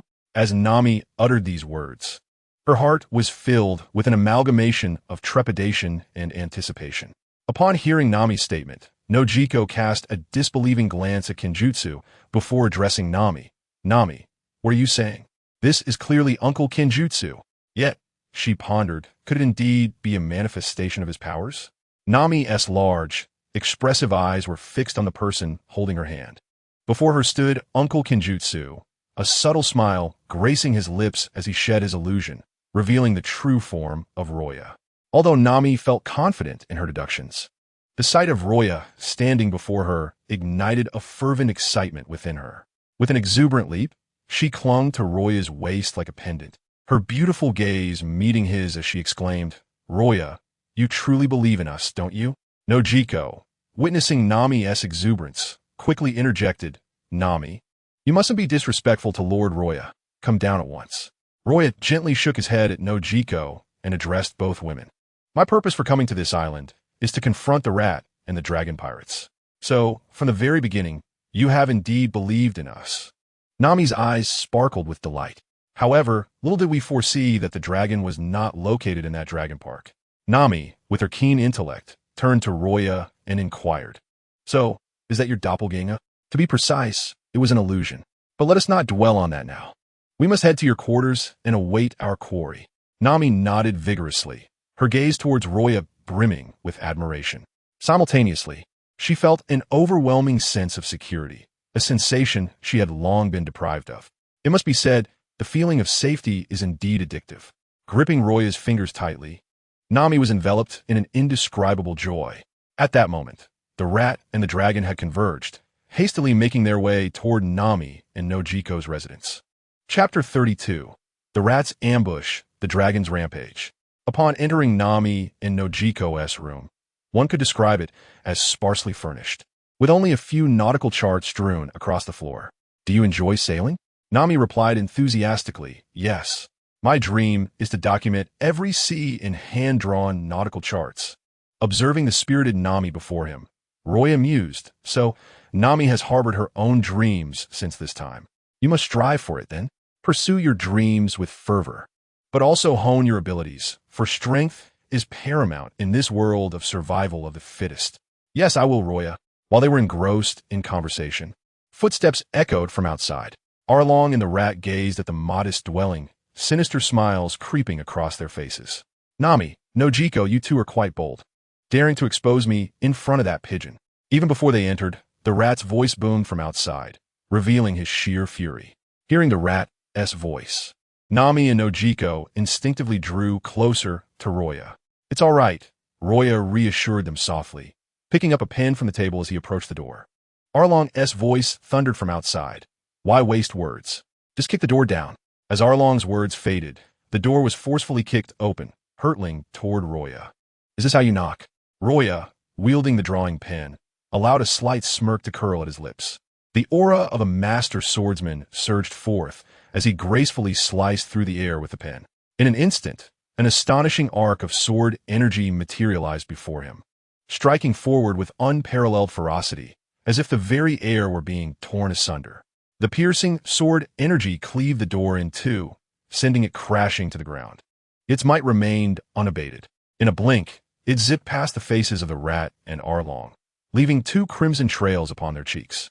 The sudden turn of events left the rat and Arlong dumbfounded. They could scarcely comprehend that it was Roya standing behind the door. How could this be possible? The rat had witnessed Roya's departure.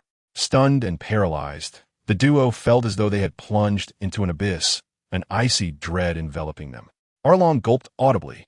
His fists clenched tightly, veins bulging. "Rat, did you betray me? You claimed that the pigeon had already left." Arlong seethed through gritted teeth, only to find the rat staring at Luo Ya in disbelief. The rat trembled uncontrollably, questioning Luo Ya. "And master, you left from the port of Kokushia, didn't you? How could you possibly appear here? Had I not feigned my departure, how could I have baited you, the shark?" Realization dawned on both Arlong and the rat. They had been outmaneuvered by Luo Ya. With a thud, the rat knelt before Luo Ya, pointing shakily at Arlong. "It was him. He forced me into this. I truly wanted to be a good person. I'm a good person. A good person? One who incessantly exploits us and indiscriminately slaughters the innocent?" Nami could no longer contain herself and stepped forward. The rat's eyes glimmered with a calculating glint. If he could seize Nami, he would secure his safety. With that thought, the rat propelled himself towards Nami, who stood behind Luo Ya, on the verge of capturing her.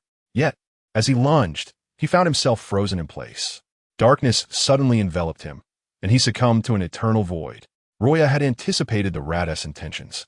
The moment he took his first step, Luo Ya, with the drawing pen infused with the essence of a master swordsman, severed his head.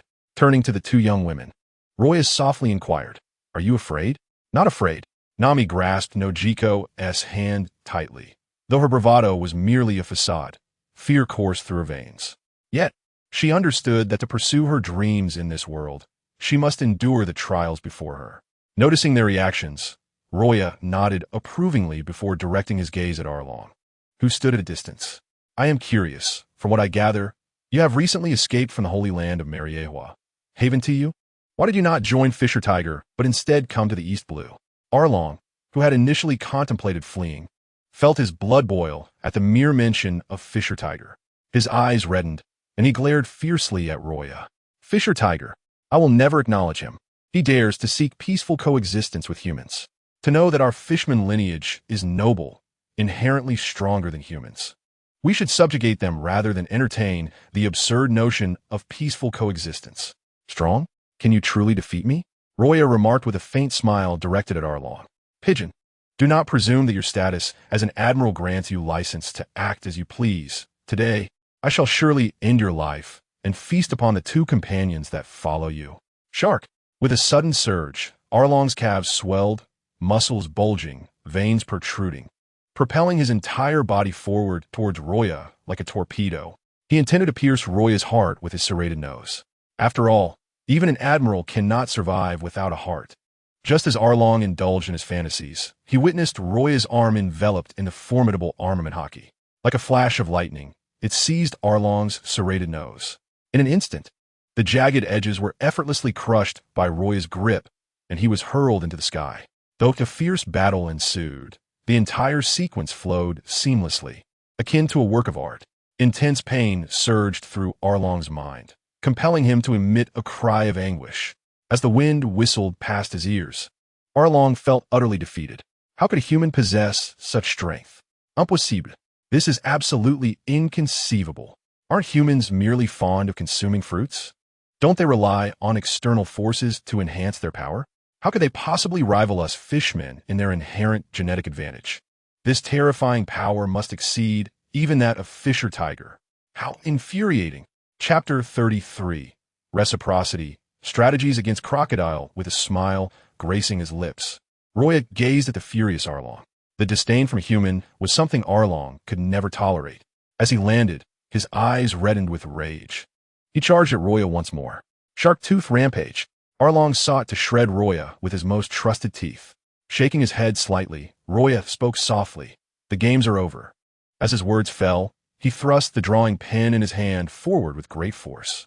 In an instant, the air spiraled at the tip of the pen, and a slicing strike surged directly toward Arlong's heart. The essence of a master swordsman's intent was vividly embodied by Luo Ya at that moment.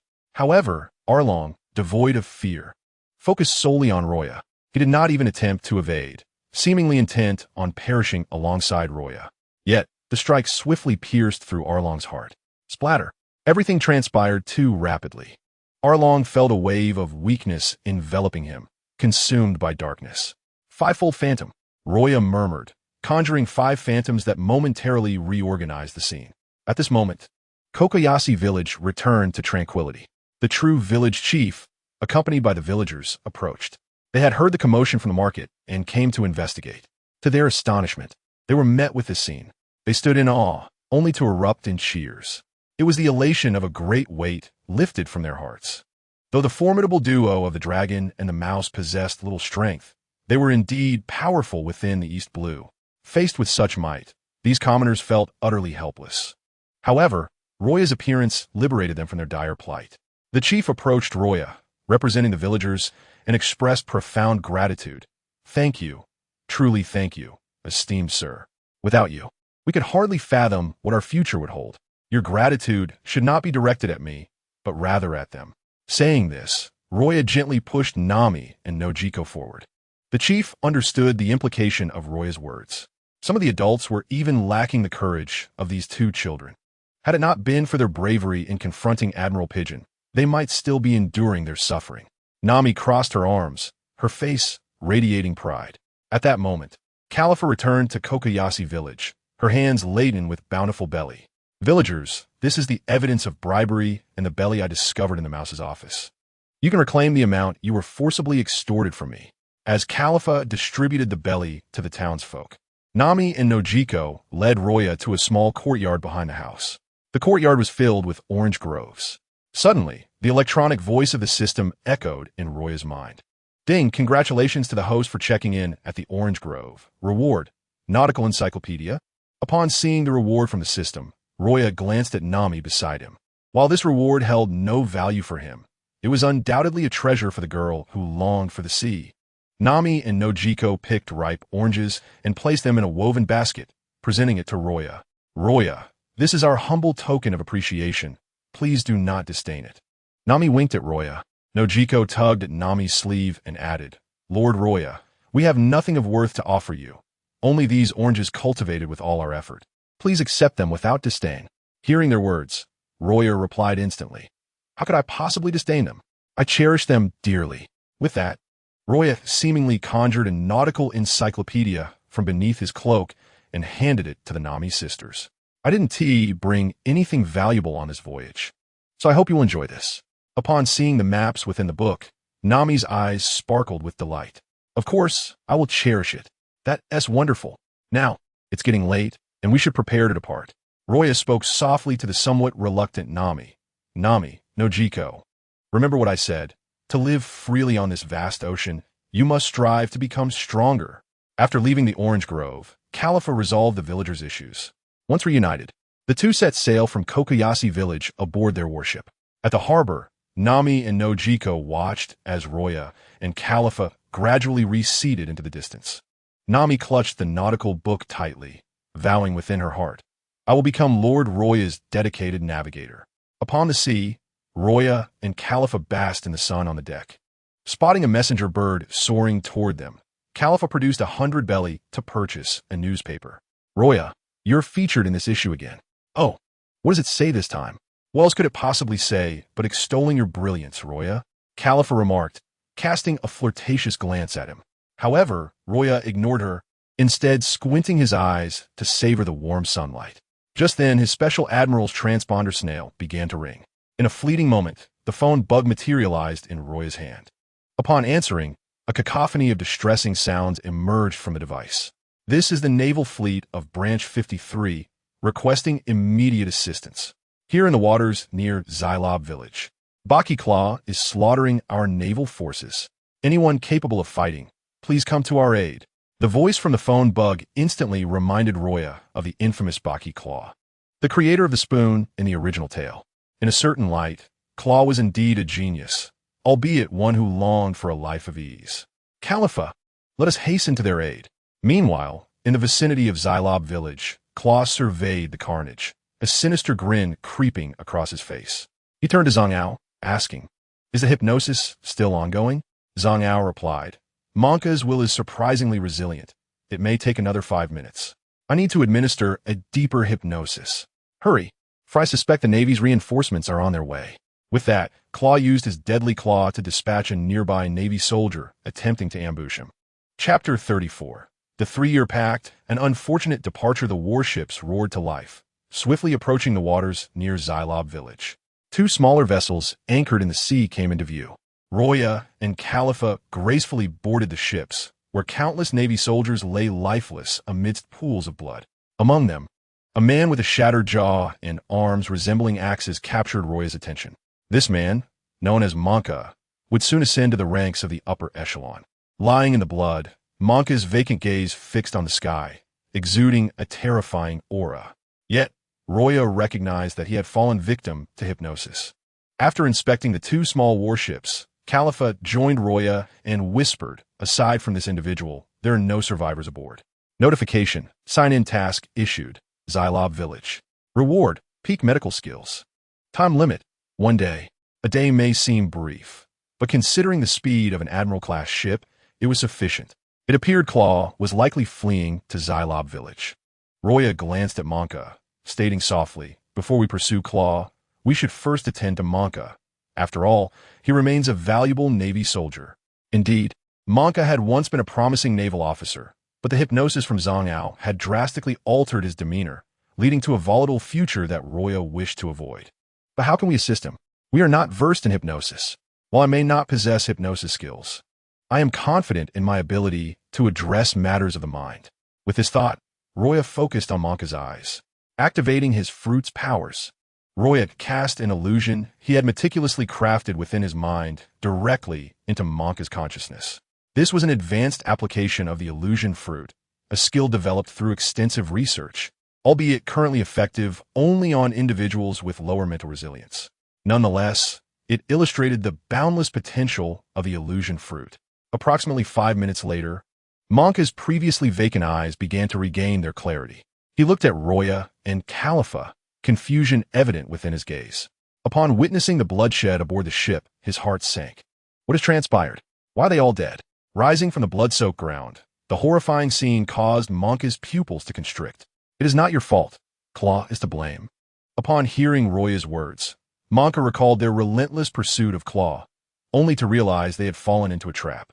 The memory of a man with white hair and a hat flooded back, causing him to forget everything that followed. "Khalifa, you and Manka take command of a ship and head to the nearby Navy branch for assistance. Leave Claw to me. Once I resolve this matter, I will join you." Luo Ya instructed Khalifa. "Understood," Khalifa replied, fully trusting in Luo Ya's abilities. Thus, she and Manka each commandeered a ship and set sail towards the Navy branch, while Luo Ya harnessed his fruit's powers to swiftly navigate the Admiral-class vessel towards Xylob village. At that moment, Claw's Black Cat pirates had reached the shores of Xylob village. They lowered their pirate flag to avoid drawing attention. Zhang Ao addressed Claw. "Captain, are you truly resolved to abandon the sea? I have grown weary of this life. I yearn for a tranquil existence on the island," Claw replied. "Once 3 years have passed, I will have assimilated into island life under a new identity, and you may come and find me then. Do you understand?" Claw, renowned as Baki Claw, symbolized extraordinary intellect. When he desired a peaceful life, he had already devised plans for the years ahead. Sighing at Claw's determination, Zhang Ao conceded, "I understand, Captain. I will seek you out in 3 years." Claw nodded and departed from the ship, heading towards the heart of the island. Once Claw was out of sight, Zhang Ao turned to the remaining pirates, declaring, "Let us prepare to set sail. From this day forth, I shall be the captain of the Black Cat pirates." "Yes, Captain." However, not long after departing Xylob village, they spotted an imposing naval warship looming in the distance. "Captain, there is a warship ahead. It's enormous." Zhang Ao, though bespectacled, had considerable strength and quickly recognized the unparalleled size of the vessel. Having seen many ships, he had never encountered one of such magnitude. Suddenly, a realization struck him. Recently, he had read in the papers about Admiral Pigeon from Marine Headquarters, who had been wreaking havoc across the seas, mercilessly eliminating pirates and imprisoning those who dared to venture out. This ironclad approach instilled fear in many. Without hesitation, Zhang Ao raised his hands and shouted to his crew, "Quickly, raise your hands. We surrender." Zhang Ao felt their journey had taken an unfortunate turn. Having just assumed the role of captain of the Black Cat pirates, their voyage was abruptly interrupted by Admiral Pigeon's warship, leaving him utterly disheartened. Yet, survival was all that mattered. Luo Ya stood upon the deck, gazing at the Black Cat pirate's vessel, where all the crew members raised their hands in unison, fervently shouting for surrender. Even this spectacle caused a hint of amusement to flicker across Roya's face. The warship gradually came to a halt, and from his elevated position, Roya surveyed the members of the Black Cat Pirates. At this moment, the atmosphere was thick with tension. Zhang Ao's forehead glistened with beads of cold sweat. In this world, the strong prey upon the weak. Roya, being superior to them, held the power to determine their fate. Every heart among them hung in suspense. Then, Roya's voice echoed from a distance. Chapter 35. The Divine Prophecy, Kaya's Anger. Zhang Ao stepped forward. Upon hearing his name called, Zhang Ao's heart leapt into his throat. An unprecedented sense of anxiety drained the color from his face. What? How do you know my name? Hearing Zhang Ao's words, Roya mused inwardly. Am I to tell you that I am a traveler from another world? With that thought, a formidable aura erupted from Roya, an overwhelming presence that bore down upon them like a ferocious beast. Terrified, they knelt upon the ship. The gentleness that once graced Roya's face vanished, his expression now impassive. He addressed Zhang Ao. Where is Kuro? Faced with the formidable Admiral Roya, Zhang Ao dared not deceive him and promptly divulged Kuro's whereabouts. He is currently at West Rob Village. I will lead you to him, but I beg you to spare our lives. Roya said little in response, simply stating, lead the way. Soon, Roya and Zhang Ao arrived at West Rob Village. Suddenly, an electronic voice resonated in Roya's mind. Ding! Congratulations, host, for completing the sign-in task. Reward acquired. Peak medical skills. These skills enable the host to surpass the renowned ship's doctor of the Pirate King, Joe L.D. Roger, Dr. Kuroka's. As long as a person draws breath, there exists a significant possibility of reviving them, making it the closest thing to miraculous healing. Roya was exceedingly pleased with this reward, for the practicality of peak medical skills was undeniably high. It could be described as a life-saving technique. Yet, while Roya reveled in his fortune, Zhang Ao remained on edge. Walking beside Roya, Zhang Ao felt as if a colossal elephant were rampaging within his chest, leaving him utterly unable to calm himself. Do you know Kuro's precise location? Yes. My lord, I know. Previously, I went with the captain, with Kuro, to the large estate at the center of the island. Lead the way. Yes. Meanwhile, Captain Kuro disguised himself as a small crew member who had been cast off the ship for a minor infraction. Covered in dust, he appeared quite pitiable. Thus, he gained the trust of Kaya's parents, securing a position as a steward within their household. Observing his surroundings, Kuro's eyes glimmered with fervor. 3 years from now, once I have fully integrated into island life, your demise will be upon you. A cruel smile crept upon his lips, only to be swiftly masked. Suddenly, he caught sight of a figure flitting outside the window. The figure approached a tree, effortlessly climbed it, and tapped on the second-floor window. The window opened to reveal Kaya. Her adorable brows furrowed in displeasure as she glared at the long-nosed man before her. I told you not to bother me anymore. I dislike hearing your boasts. Usopp, upon hearing Kaya's words, quickly waved his hands, insisting, no. Today's events are truly significant, and I assure you, I am not exaggerating. Do you think I will believe you? The village's most notorious liar, Usopp. Usopp clutched his chest dramatically, unwilling to concede, and pleaded, Kaya, I suffer from a condition that will lead to my demise if I do not finish the story. Kaya, ever so gentle, despite knowing Usopp was feigning torment, nodded and replied just this once. All right then, today I shall recount a tale I heard during my adventures at sea. Kaya was aware that Usopp's adventures merely consisted of playing make-believe with other children. Yet, her gentle nature prevented her from exposing his fabrications. Today at sea, I heard of a great pirate who, weary of life, chose to end his own existence in pursuit of a new beginning. Then, Usopp, you cannot possibly start anew after taking your own life. Kaya interjected, voicing her skepticism. Usopp's eyes darted as he conjured a clever rationale. It's simple. For instance, if I were a pirate, I could have someone hypnotize a Navy officer, then find a replacement, and thus, I would be free. Kaya remained unconvinced by Usopp's words. Yet her good upbringing compelled her to listen to this unreasonable tale to its conclusion. Unbeknownst to them, Kuro was concealed by the tree, his cold gaze fixated on Usopp above. Usopp felt a sudden chill, but, engrossed in spinning tales for Kaya, paid no heed to the eerie sensation. Then this pirate arrived at an island, feigning to be a lowly sailor, gaining the trust of the residents to become their steward, all the while plotting to seize their wealth. Fortunately, a prince discovered his scheme, ultimately saving everyone. Upon hearing Usopp conclude his story, Kaya's anger flared. Enough, Usopp! I never imagined you could stoop so low. Are you aware that a steward came to my home today? Did you fabricate this vile story just to mock me? Usopp, I shall never grant you another opportunity. With that, Kaya slammed the window shut, ignoring Usopp. Usopp stood bewildered, unable to comprehend the situation. What steward? I was merely boasting. There was no other meaning. Yet the firmly shut window did not reopen. With a heavy sigh, Usopp climbed down from the tree. He had only wished to converse with Kaya, and simply having that chance brought him immense joy. What did I say wrong?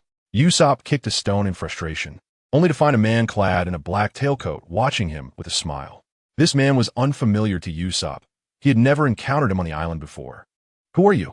Kuro adjusted his glasses and replied, I had thought my disguise was flawless, yet I see I was mistaken. Thus, to ensure my plans unfold smoothly, I must bid you adieu. With that, Kuro donned his razor-sharp claws, their gleaming edges reflecting in Usopp's widened eyes. He finally understood where the cold wind had come from. Chapter 36. The Rampant Kuro, Feeling Despair. Usopp had not anticipated that the story he had casually fabricated would unfold right before his eyes at that very moment. He had to inform Kaya. With that thought, Usopp turned and ran, unleashing the loudest shout of his life. Kaya! However, before he could finish his words, Kuro's 10 blades claw suddenly pierced through his chest. His own blood stained the blade, and a sharp pain surged to his brain, darkness threatening to envelop him. Yet, at this moment, he could not falter. His dream was to become a warrior of the sea. After being cowardly for so long, even if he faced death, he had to stand tall. Kaya, run! His voice was heart-wrenching, sending shivers down the spines of all who heard it. Without hesitation, Usopp threw himself backward, allowing Kuro's 10 blades to carve deeper wounds into his body. He needed to buy more time for Kaya and the others. Kuro, evidently surprised by Usopp's choice, stumbled as Usopp collided with him, sending Kuro crashing to the ground. Yet, Usopp's voice had already reached Kaya and her parents. Kuro withdrew his 10 blades claw from Usopp's body, blood sliding off the blade. Adjusting his glasses, Kuro muttered to himself, identity revealed. It seems I can only kill you all now. Kuro's icy gaze fell upon Kaya's parents as they emerged from the large house. I will not let you touch a single hair on Kaya. Despite his severe injuries, Usopp exhibited an indomitable spirit, enduring the dizziness. He extended his bloodied hand to grasp Kuro's ankle. At that moment, Kaya descended the stairs. She could not believe that the warm figure she had seen moments ago had transformed into a killer. Kaya, already pale, appeared even more so at this horrifying sight. Kuro lifted his foot high and then stomped down on Usopp's hand, deforming it under his weight, devoid of any emotion as he advanced toward Kaya and her parents. The sound of the 10 blades claw dragging across the ground echoed ominously in their ears. Kuro then raised the claw high, sunlight glinting off the blade, revealing a sinister gleam. In an instant, the blade fell, blooming a crimson flower upon Kaya's parents' chests as they collapsed to the ground. Kaya was paralyzed with fear. She wanted to flee, but her legs felt leaden, refusing to obey her commands. If only that long-nosed fool hadn't spoken up. Kuro wouldn't have acted so swiftly. Kuro sneered. You and your parents can still live a little longer. With that, he raised his arm again, preparing to strike Kaya. Meanwhile, Luo Ya and Zanpakutō were swiftly making their way toward Kaya. Suddenly, they heard a desperate cry. Luo Ya furrowed his brow, confirming the direction before his legs transformed into mere blurs as he propelled himself forward. The powerful recoil drove him onward. Zanpakutō, instinctively sensing a fleeting shadow, followed by a storm of dust, was astounded by the sight of the cracked ground beside him. Was this the power of General Pigeon? Just the speed alone could surpass countless others. A sharp, resonant sound echoed through the village of Xylop. Luo Ya had already arrived before Kaya, his arm enveloped in peak armament Haki, effortlessly blocking Kuro's attack. Kuro's arm went numb as his claw shattered under Luo Ya's defense, falling to the ground in fragments. With a white cape billowing behind him, Luo Ya shielded Kaya, his aura exploding upon witnessing the blood-soaked scene of Usopp and Kaya's parents sprawled on the ground. Kuro, you have successfully ignited my wrath. Since arriving in the pirate world, Roya had never truly been angry. Just then, a fierce wind arose, dark clouds enveloping the sky, accompanied by ominous thunder. "You shall pay for your actions." As Roya's words echoed, he delivered a swift kick. The speed was so astonishing that Kuro had no time to react. With a resounding thud, Kuro was sent flying like a broken kite, soaring hundreds of meters away. Yet, Roya swiftly used Shave to appear behind Kuro, denying him any opportunity to respond. Finger gun, Yellow Lotus. Roya bent his index finger before unleashing a rapid barrage, stabbing into Kuro's body and changing the position of each strike with precision. This was Roya venting his fury. Ending Kuro's life swiftly would be far too merciful. He wanted Kuro to truly feel despair. In an instant, Kuro felt as if his back was being pierced by countless bullets, blood spraying everywhere. When Roya ceased his assault, Kuro collapsed to the ground, coughing up blood, using the remnants of his shattered claws to wipe the blood from his lips. Struggling to support himself, Kuro addressed Roya. "You force my hand. Once I unleash this technique, no one here will escape." Spoon. Kuro, brimming with confidence, believed this was his strongest move, utilizing high-speed movement and his claws to strike down numerous foes, so swift that even the attacker would be unaware of who they had struck. It was a form of indiscriminate attack. Kuro began to move rapidly, his claws leaving marks on the trees and ground. Kaya sensed Kuro's overwhelming power and warned Roya. "Be careful." A fierce glint flashed in Roya's eyes. "I'm in a foul mood, so I want to be watching your little spoon trick. Now prepare to die." With that, Roya appeared before Kuro. What Kuro perceived as speed was nothing more than childish play in Roya's eyes. With a swift motion, Roya pressed his palm against Kuro's head. Before Kuro could comprehend what was happening, he found himself airborne, crashing heavily to the ground. Boom! The earth cracked, fissures extending for miles, splintering trees within a 100-meter radius. This scene was witnessed by the arriving Zanpakutō, as time seemed to freeze in that moment. He had not anticipated that the captain, who to him seemed invincible and formidable, would be so easily subdued by Roya after unleashing his most powerful technique. It was akin to squashing an ant, remarkably terrifying. Is this the might of a general? Truly, the strength is overwhelming. Zanpakutō felt as though his worldview had been utterly transformed. In Chapter 37, Miraculous Medicine, Secret Affections, although Chloe was slain by Roya, Kaya's parents and Usopp lay in pools of their own blood. Kaya collapsed to the ground, tears unconsciously streaming from the corners of her eyes. After resolving Chloe, Roya swiftly approached Kaya, assuring her, "Trust me, they will be fine." As he spoke, Roya employed the 5-turn mirage, which instantly dispersed towards the battleship. He needed medicine, specifically remedies for their wounds. With Roya's current mastery in medicine, he was confident that as long as there was breath in their bodies, he could save them. Kaya watched Roya as he staunched the bleeding and bandaged her parents with seamless efficiency, employing various techniques she could not comprehend. Gradually, her parents began to open their eyes. Roya beckoned to Kaya, urging her to tend to her parents first.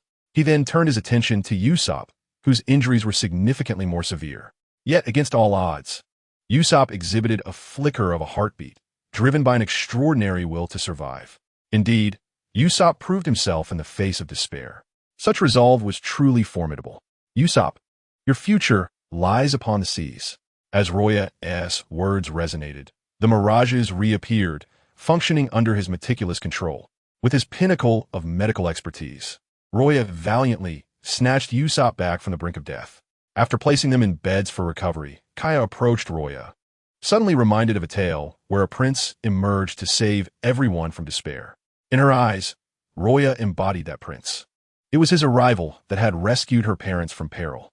With Usopp now awakened, all that remained was for them to regain their strength, restoring everything to its former state, all thanks to the man before her, wielding the healing arts. Overwhelmed by emotion, she instinctively leapt into Roya's embrace. As a young girl, Kaya had been genuinely terrified. At that moment, she could no longer suppress her feelings and wept in his arms. Time slipped away as she cried, only halting when her eyes began to swell. After sharing a brief conversation, Kaya earnestly spoke to Roya.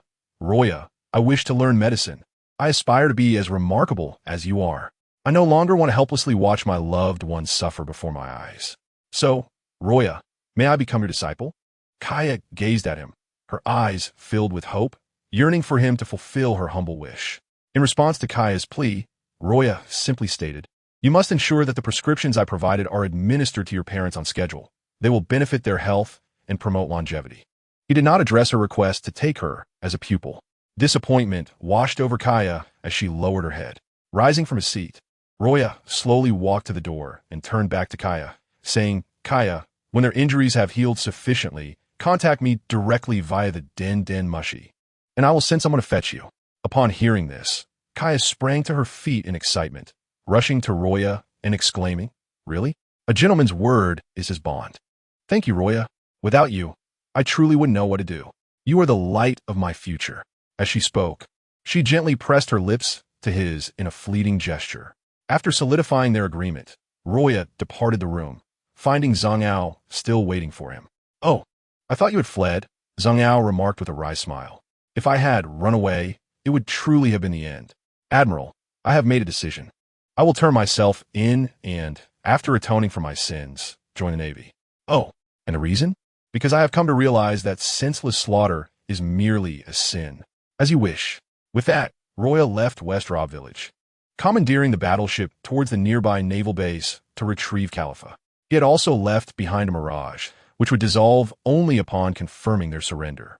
Nevertheless, this caused Luo Ya a slight headache, as the distance between his real self and the mirage was considerable, although the mirage seemingly had no range limitations. Increased distance exponentially drained his stamina, leading to potential exhaustion. Nonetheless, this experience deepened Luo Ya's understanding of the Mero fruit. After picking up Khalifa from the naval base, the two set sail for Marineford. This journey proved fruitful for Luo Ya, not only enhancing his reputation, but also granting him the Arc Maxim and peak medical skills. It is essential to have a vessel while traversing the seas, followed closely by medical knowledge, for without timely and effective treatment after injuries, one could easily succumb to infection and death. Many lives are lost at sea each year for this very reason. As Luo Ya and Khalifa engaged in light-hearted conversation, the Den Mushi rang once more. Khalifa's demeanor shifted to that of an ice queen as she approached the device, initially intending to dismiss it. However, upon seeing the name of Fleet Admiral Sengoku displayed, her expression turned serious, and she promptly answered the call. "Admiral, this is Khalifa." Khalifa immediately informed Luo Ya to prepare for battle and head to the Renateron Sea. "Zephyr has sent a distress signal." "Yes, Admiral." Khalifa responded decisively, though her mind was tumultuous with questions. What kind of foe could compel the formidable Zephyr to call for help? Without wasting any time, she swiftly relayed the information to Luo Ya. Without hesitation, Luo Ya directed the mirages to hasten towards the Renateron Sea. He knew who Zephyr's opponent was, a dim-witted brute devoid of intellect. Safer is brawn. However, it is said that his strength rivals that of Whitebeard in his prime. For some reason, at this moment, Luo Ya felt an inexplicable sense of foreboding. Chapter 38. The Iron-Willed Man, Black-Armed Zephyr. After spending an entire day, Luo Ya finally arrived at the Renateron Sea. According to the information he had gathered during this time, Zephyr was still fleeing under the relentless pursuit of Whitebeard II, due to severe damage to their warships. They had taken refuge on an island. However, they had already lost a considerable number of naval recruits. It is worth noting that Zephyr currently held the position of an elite naval instructor. The recruits he trained were all exceptionally talented and promising individuals, a testament to his dedication. One can only imagine how deeply Zephyr must loathe Whitebeard II at this point. Khalifa, contact Zephyr. The transponder snail took nearly 2 minutes to connect. Through the device, Luo Ya could hear the sound of howling winds and torrential rain. The scene nearby was shrouded in dark clouds and relentless gales. "Teacher Zephyr, we are on our way. Please hold on. Pigeon, I will endure until you arrive, even if it is for the sake of these children." With that, Zephyr ended the call. At this moment, he felt a renewed sense of determination. Pigeon was near. He only needed to buy time against Whitebeard II until Luo Ya arrived, and together they could repel the threat. Yet, glancing at his empty right arm, Zephyr could only manage a bitter smile, hoping his aging body could withstand the rigors of intense combat. "Teacher Zephyr, do not engage in battle. We can continue to flee." Ein, one of Zephyr's most esteemed students, sensed his intention. However, Zephyr, having lost his right arm in the continuous defense against Whitebeard-II's assaults, found himself increasingly hindered in combat. There is no escape. He is already within striking range, and the danger will only heighten. It is better for me to hold him off, creating more time for you. A smile crept across Zephyr's face as he reassured, but do not worry. General Pigeon will arrive shortly. He is the most righteous general I have ever known. I trust you all to him. With that, Zephyr charged fiercely at Whitebeard-II, shouting, "Leave this to me." Bajkin, witnessing Zephyr's audacity to confront them alone, sneered derisively. "Weeble, eliminate this man before us. Your father, Whitebeard, will be most pleased." "Understood, mother."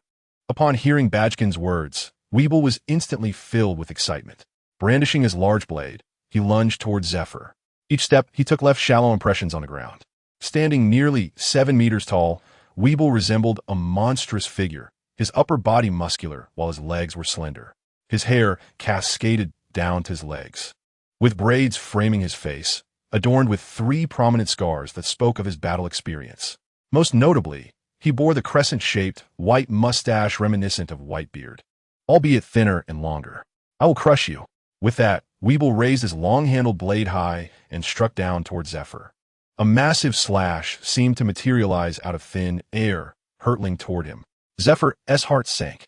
"Armament Haki, activate." Black Arm Heavy Strike. The arm known as Black Arm Zephyr unleashed his most potent blow at that moment. Boom! A deafening sound resonated from the island, followed by a fierce gust of wind that stirred countless plants and debris into a whirlwind around them. Bajkin's small form nearly swept away by the tempest. "Weeble, are you planning to harm me?" "Forgive me, mother. I will be more careful next time." Seeing this, Zephyr thought to himself, what a splendid opportunity. Shave. Black Arm Heavy Punch. Zephyr appeared behind Weeble and delivered a punch to his back. For an ordinary person, Zephyr's strength could obliterate them instantly. However, striking Weeble felt like hitting a steel wall, inflicting minimal damage. This fellow's physical prowess is simply monstrous, rivaling even that of Whitebeard.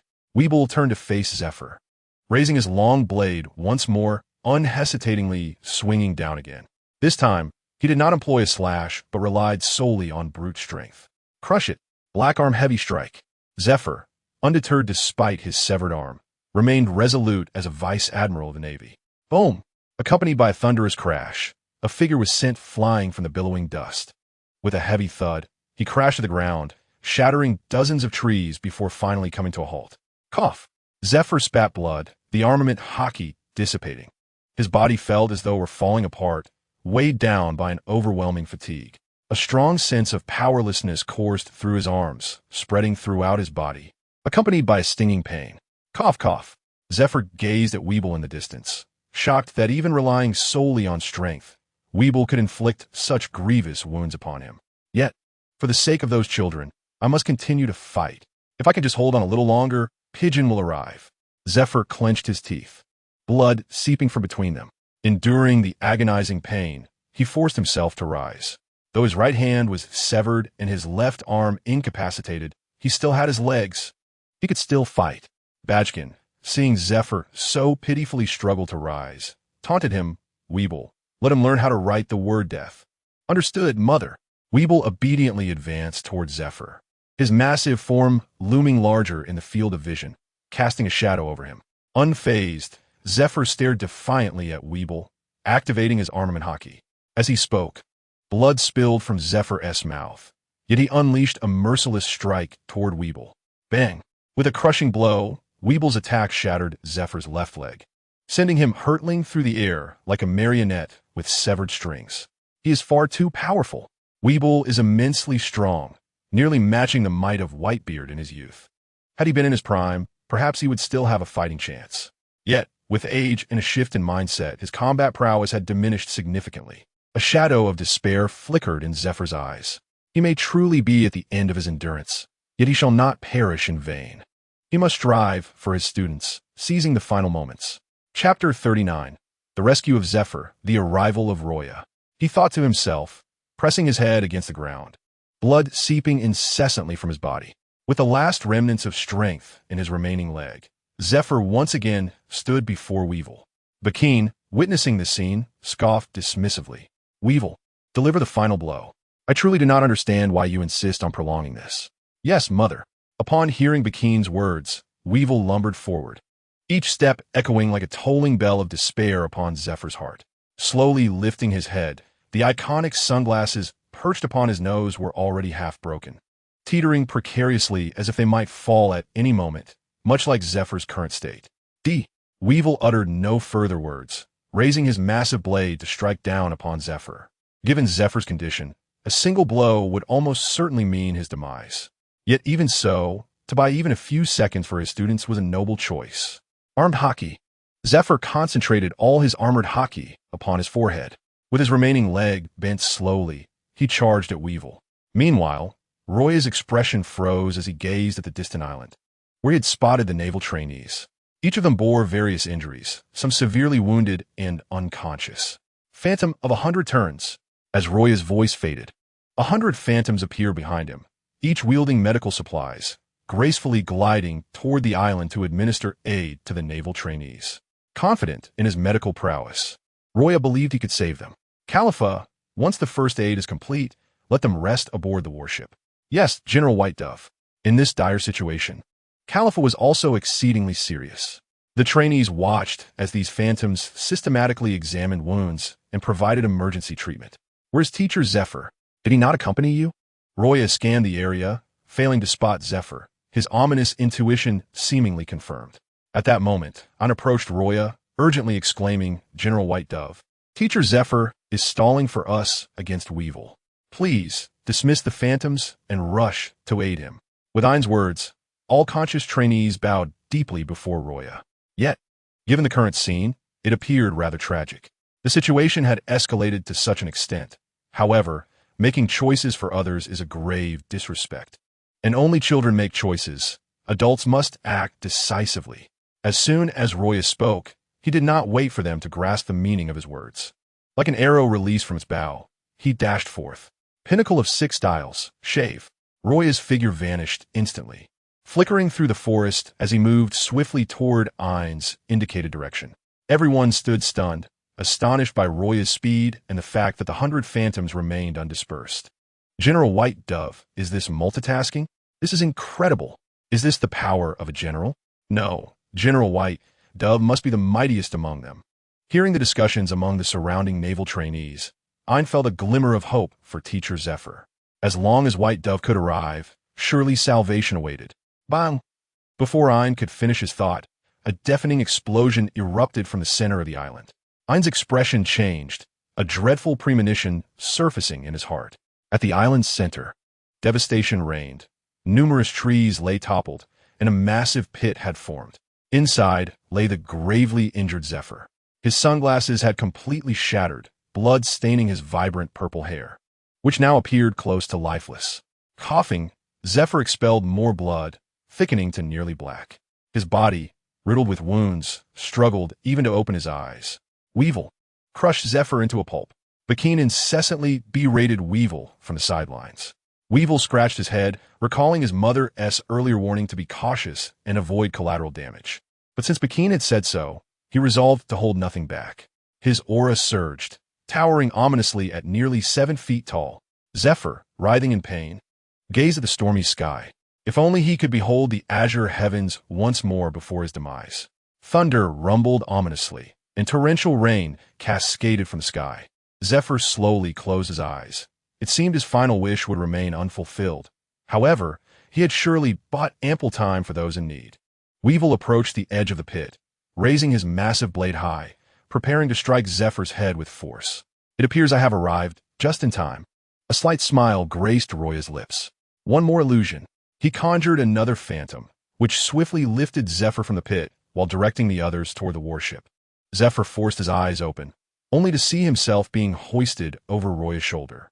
Another Roya faced Weevil, hands enveloped in armed Haki, catching the blade barehanded. A tremendous crash resounded as the pit beneath Roya deepened, cracks spiderwebbing across the ground. Yet, Roya's hands remained unscathed. Witnessing this, Zephyr understood that White Dove had arrived. The phantom carrying Zephyr softly murmured, Teacher Zephyr, you truly are relentless. However, fear not, for the remaining matter shall be entrusted to me. With this thought, Zephyr finally relaxed. his eyes, gently fluttering, closed once more. Within the pit, Luo Ya stared at Weevil, his eyes ablaze with fervent combat spirit. Whitebeard too. Let me witness the true extent of your might. Chapter 40. Annihilating Bakine, the rampage begins. Bakine gazed in astonishment at the sight of White Dove, who had caught Weevil's attack with his bare hands. However, shortly thereafter, she spoke fiercely to Weevil. Weevil, eliminate this person before you. If you succeed in killing him, I shall reward you with a hearty meal. Weevil's eyes sparkled at the mention of food and murmured, a hearty meal. His presence surged once more. Bakine, witnessing this, swiftly made her escape to the side, fully aware that a confrontation between these two formidable beings could easily endanger her. Yet, she harbored confidence in the strength of Whitebeard too, believing he could surely vanquish the newly appointed General Pigeon. After all, Whitebeard too possessed the might reminiscent of Whitebeard in his prime. Weevil, fixated on Luo Ya, chanted incessantly, a hearty meal. A hearty meal. How foolish this fellow was, enduring such torment from Bakine, yet remaining devoted to her. Luo Ya regarded Weevil with indifference, dismissing Bakine, who had fled to the side, as inconsequential. After all, she could not escape the island, and being merely a treacherous commoner, she was destined for failure if she attempted to confront the trainees. Thus, Luo Ya's sole focus was to defeat Whitebeard too. Come now, Weevil, let me witness your true strength. Upon hearing Luo Ya's words, Weevil raised his massive blade and charged at him. Luo Ya, encased in armament Haki, effortlessly absorbed Weevil's strike. Another thunderous clash echoed, yet Luo Ya remained unscathed. Unmoved as a mountain, he stood firm against Weevil, who towered nearly 7 meters tall and wielded the vigor of Whitebeard in his youth. Not even a tremor passed through Luo Ya as Weevil attacked.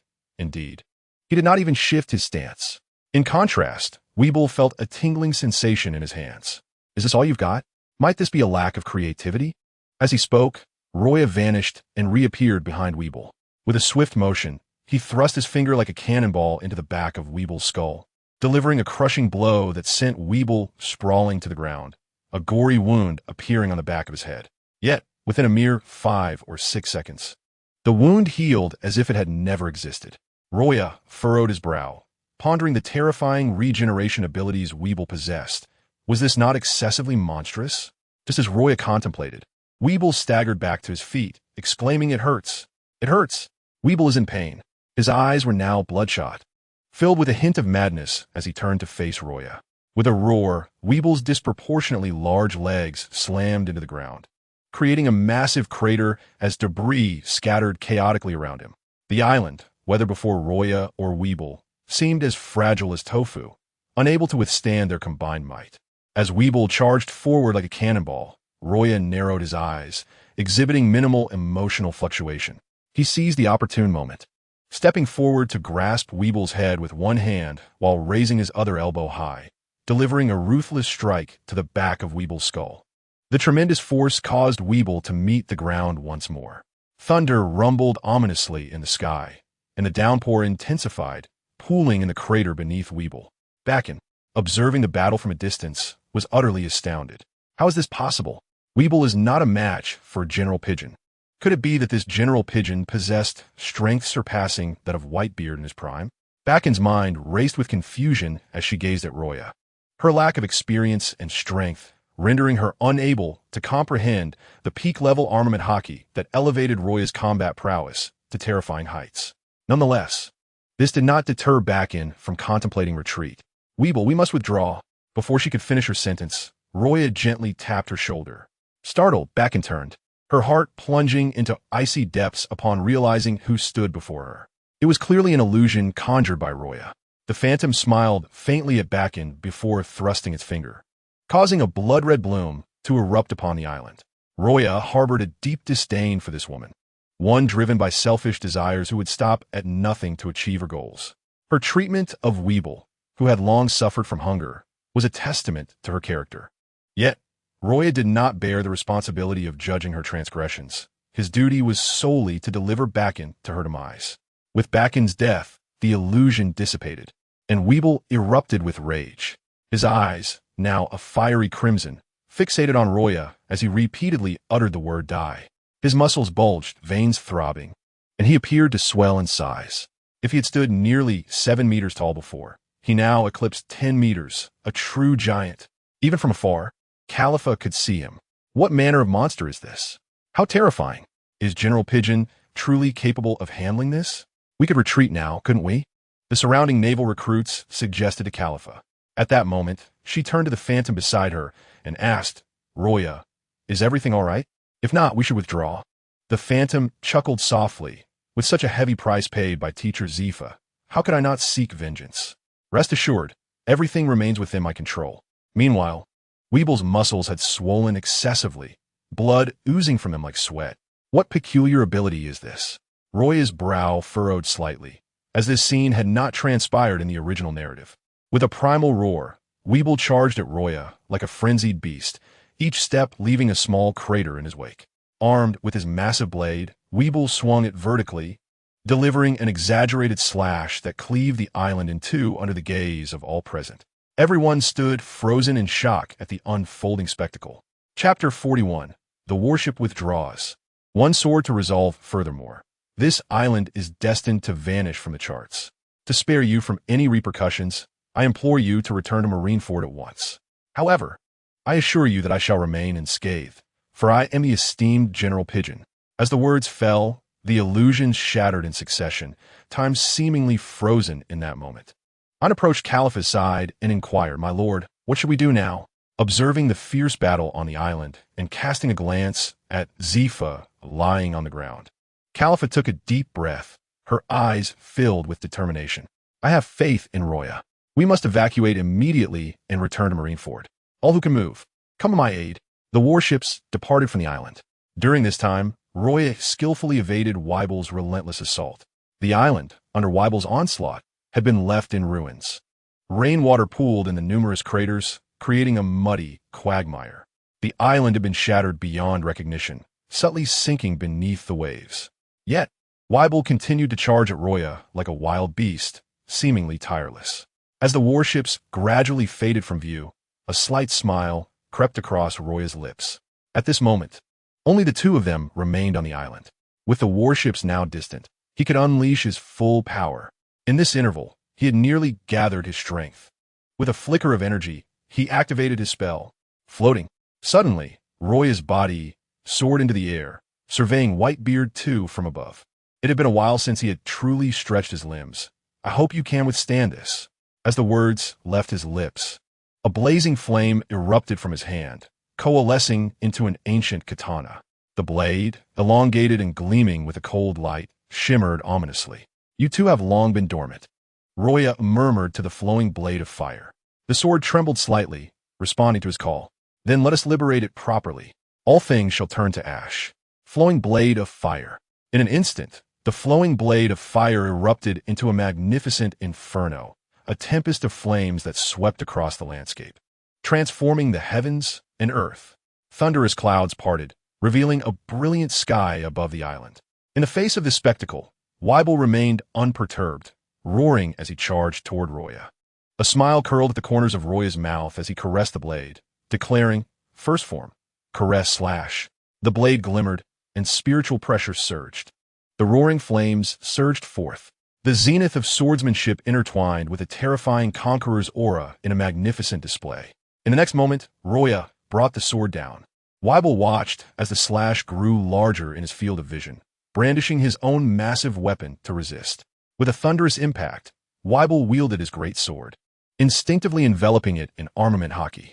The formidable blade, combined with Weible's immense strength, produced a deafening roar in the air. The great sword cleaved through the atmosphere, crashing against the slash with overwhelming force. The powerful backlash left Weible's hands numb, his muscles quivering as blood trickled from the corner of his mouth. He let out a primal roar, a sound akin to a beast's cry, accompanied by blinding sparks. Despite the devastating strike, Weible was forcibly pushed back several hundred meters, carving deep ruts in the ground. Finally, the great sword could bear no more, shattering under the weight of Luo Ya's strike. Without Weible's defense, the slash continued unabated, tearing through his formidable defenses and sending him flying like a broken kite, crashing into a mountainside. As the crimson hue faded from Weible's eyes, He felt as though his insides had been violently displaced, a sensation akin to being engulfed in sludge. For an ordinary person, such an injury would be fatal. Yet, his body possessed a formidable regenerative prowess. Given time, he would recover. At that moment, Luo Ya descended gracefully before Weibel. His cloak of justice billowed in the howling wind as he looked down upon Weibel, witnessing the fear reflected in his eyes. Despite Weibel's lack of intellect, his body instinctively remembered the pain inflicted upon him. The fact that Luo Ya could deal such a heavy blow led him to subconsciously perceive Luo Ya as an invincible force. Should no further orders be given, it seemed likely he would turn a flee. As if to validate Luo Ya's suspicions, Weibel struggled free from the debris, attempting to escape. However, Luo Ya would not allow him to flee so easily. Chafe. In an instant, Luo Ya appeared before Weibel. Seizing the moment of Weibel's unstable mental state and heightened emotions, Luo Ya employed the powers of the Mera no Mi to ensnare Weibel within an illusion. The entire process unfolded without a ripple, in the span of a fleeting second. Luo Ya's illusion consumed Weibel's consciousness entirely. His mind would now dwell eternally within this fantasy, subject to alterations based on commands from the outside world.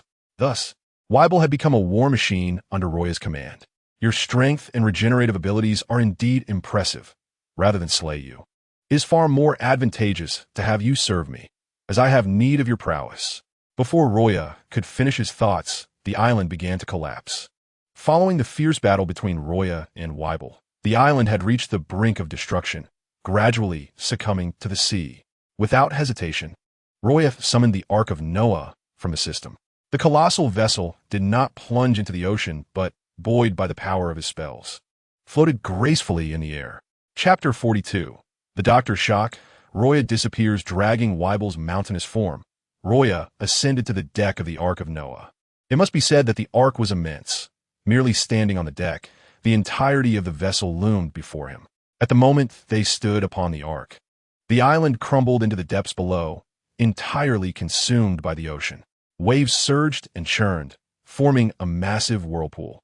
Without lingering any longer, Luo Ya harnessed the power of his spells and soared toward O'Hara. At this juncture, Weibel could be termed a veritable war machine. Moreover, it is indeed a formidable war machine. Luo Ya can ensure his unwavering loyalty. Thus, he intends to dispatch Weibel to O'Hara. It is important to note that O'Hara is still under the watchful gaze of the Navy. Luo Ya even suspects that if the Navy fails to uncover anything soon, they will undoubtedly launch another offensive. While his presence is reassuring, the existence of Weibel will suffice to handle many situations. As Luo Ya sails towards O'Hara, Khalifa and her companions have already arrived at Marineford aboard their warship. Marineford has prepared an exceptional medical team, ready to conduct a series of examinations on Zephyr the moment the ship docks. Upon observing Zephyr, who has sustained grave injuries yet remains out of mortal danger, they are filled with awe. Lord Khalifa, what exactly transpired to Lord Zephyr?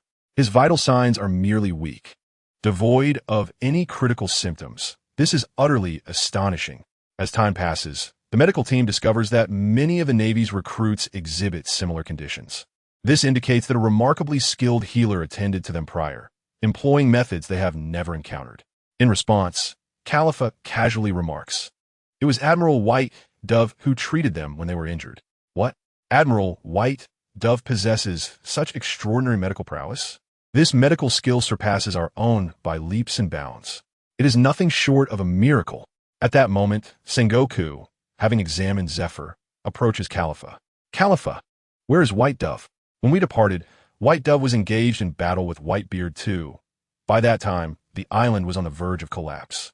He instructed me to escort Zephyr and the others back for better treatment, to stabilize their condition and prevent any aftereffects. I chose to trust Luo Ya. In the end, Khalifa calls out for Luo Ya. Sengoku, noticing Khalifa's delicate fingers clenched tightly and her slightly furrowed brows, feels a weight in his heart. I too have faith in White Dove. I trust he must possess confidence to utter such words. Perhaps we will receive news in a few days. Furthermore, I will dispatch investigators to look into this matter, so do not worry. Indeed, Khalifa nods, then retrieves a specific transponder snail from her pocket. This transponder snail is exclusive to Luo Ya's fleet. However, due to the urgency of their mission, Luo Ya did not carry it with him. meaning they have no means to contact him. Time passes swiftly. In the blink of an eye, 3 days have elapsed. During this period, Califa hardly closed her eyes, remaining in Sengoku's office, eager to receive any news about Luo Ya. Suddenly, the sound of the transponder snail resonates in Sengoku's office. Califa rushes to the desk, her heart brimming with hope for positive news regarding Luo Ya. Sengoku, without hesitation, immediately answers the call. We have searched the designated coordinates for a day, but we have not found any trace of the island. It seems to have vanished in a thin air, the voice of the informant reports. Upon hearing this, Sengoku's heart sinks. If the island cannot be found at the specified coordinates, does that mean it has sunk into the sea? Indeed, when Califa hears this news, she feels a wave of despair wash over her, nearly fainting as she sinks helplessly onto the sofa. This cannot be. It is absolutely impossible. Luo Ya would never come to harm. He is far too powerful. Even Whitebeard too could not possibly defeat him. As these thoughts swirl in her mind, a fierce resentment flickers in Califa's eyes. This resentment is directed at herself. If only she had been stronger at that moment, she could have aided Luo Ya. Strength. She needs greater power. Resolute, Califa decides to make the most of her time. She firmly believes that Luo Ya is safe. However, she will not continue to wait idly. She must seize every opportunity to grow stronger. Admiral, I have heard that the Special Intelligence Department competition is approaching. I wish to enroll. Sengoku pauses momentarily before swiftly responding with a nod. I will register you. Additionally, should there be any news about Luo Ya, I will inform you immediately. Thank you, Admiral. Califa replies, exiting Sengoku's office. As she steps out, she encounters a woman with pink hair. Califa, Tina is here to see you, Tina announces. Califa lifts her shimmering gaze, devoid of emotion, and softly replies, Tina, if you are inquiring about Luo Ya's whereabouts, I too do not know. I await his return. With that, Califa strides past Tina, who calls out. Tina believes that Luo Ya will be fine, but she feels quite unsettled.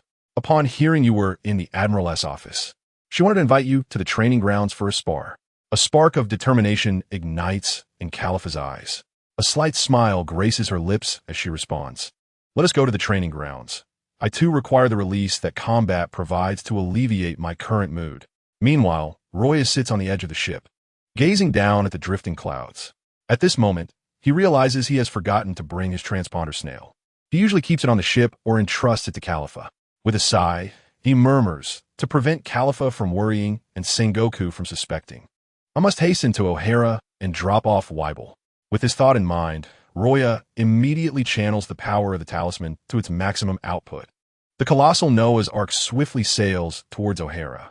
Chapter 43. Assigning tasks, Akainu strikes a marine fort. In the office, Sengoku stands before the window, observing the ongoing combat between Califa and Tina below, sighing deeply. No one understands Luo Ya's strength better than Sengoku. He has undoubtedly reached the pinnacle of armament Haki. With that alone, few in these waters could bring him down. It seems he must be preoccupied with some matter or trouble. Sighing once more, Sengoku approaches his desk, picking up an operational plan that was originally intended for Luo Ya to execute due to his unmatched strength and the highest probability of success. However, with Luo Ya absent, Sengoku has no choice but to assign the task to Akainu to ensure the plan commences on time. There is no alternative.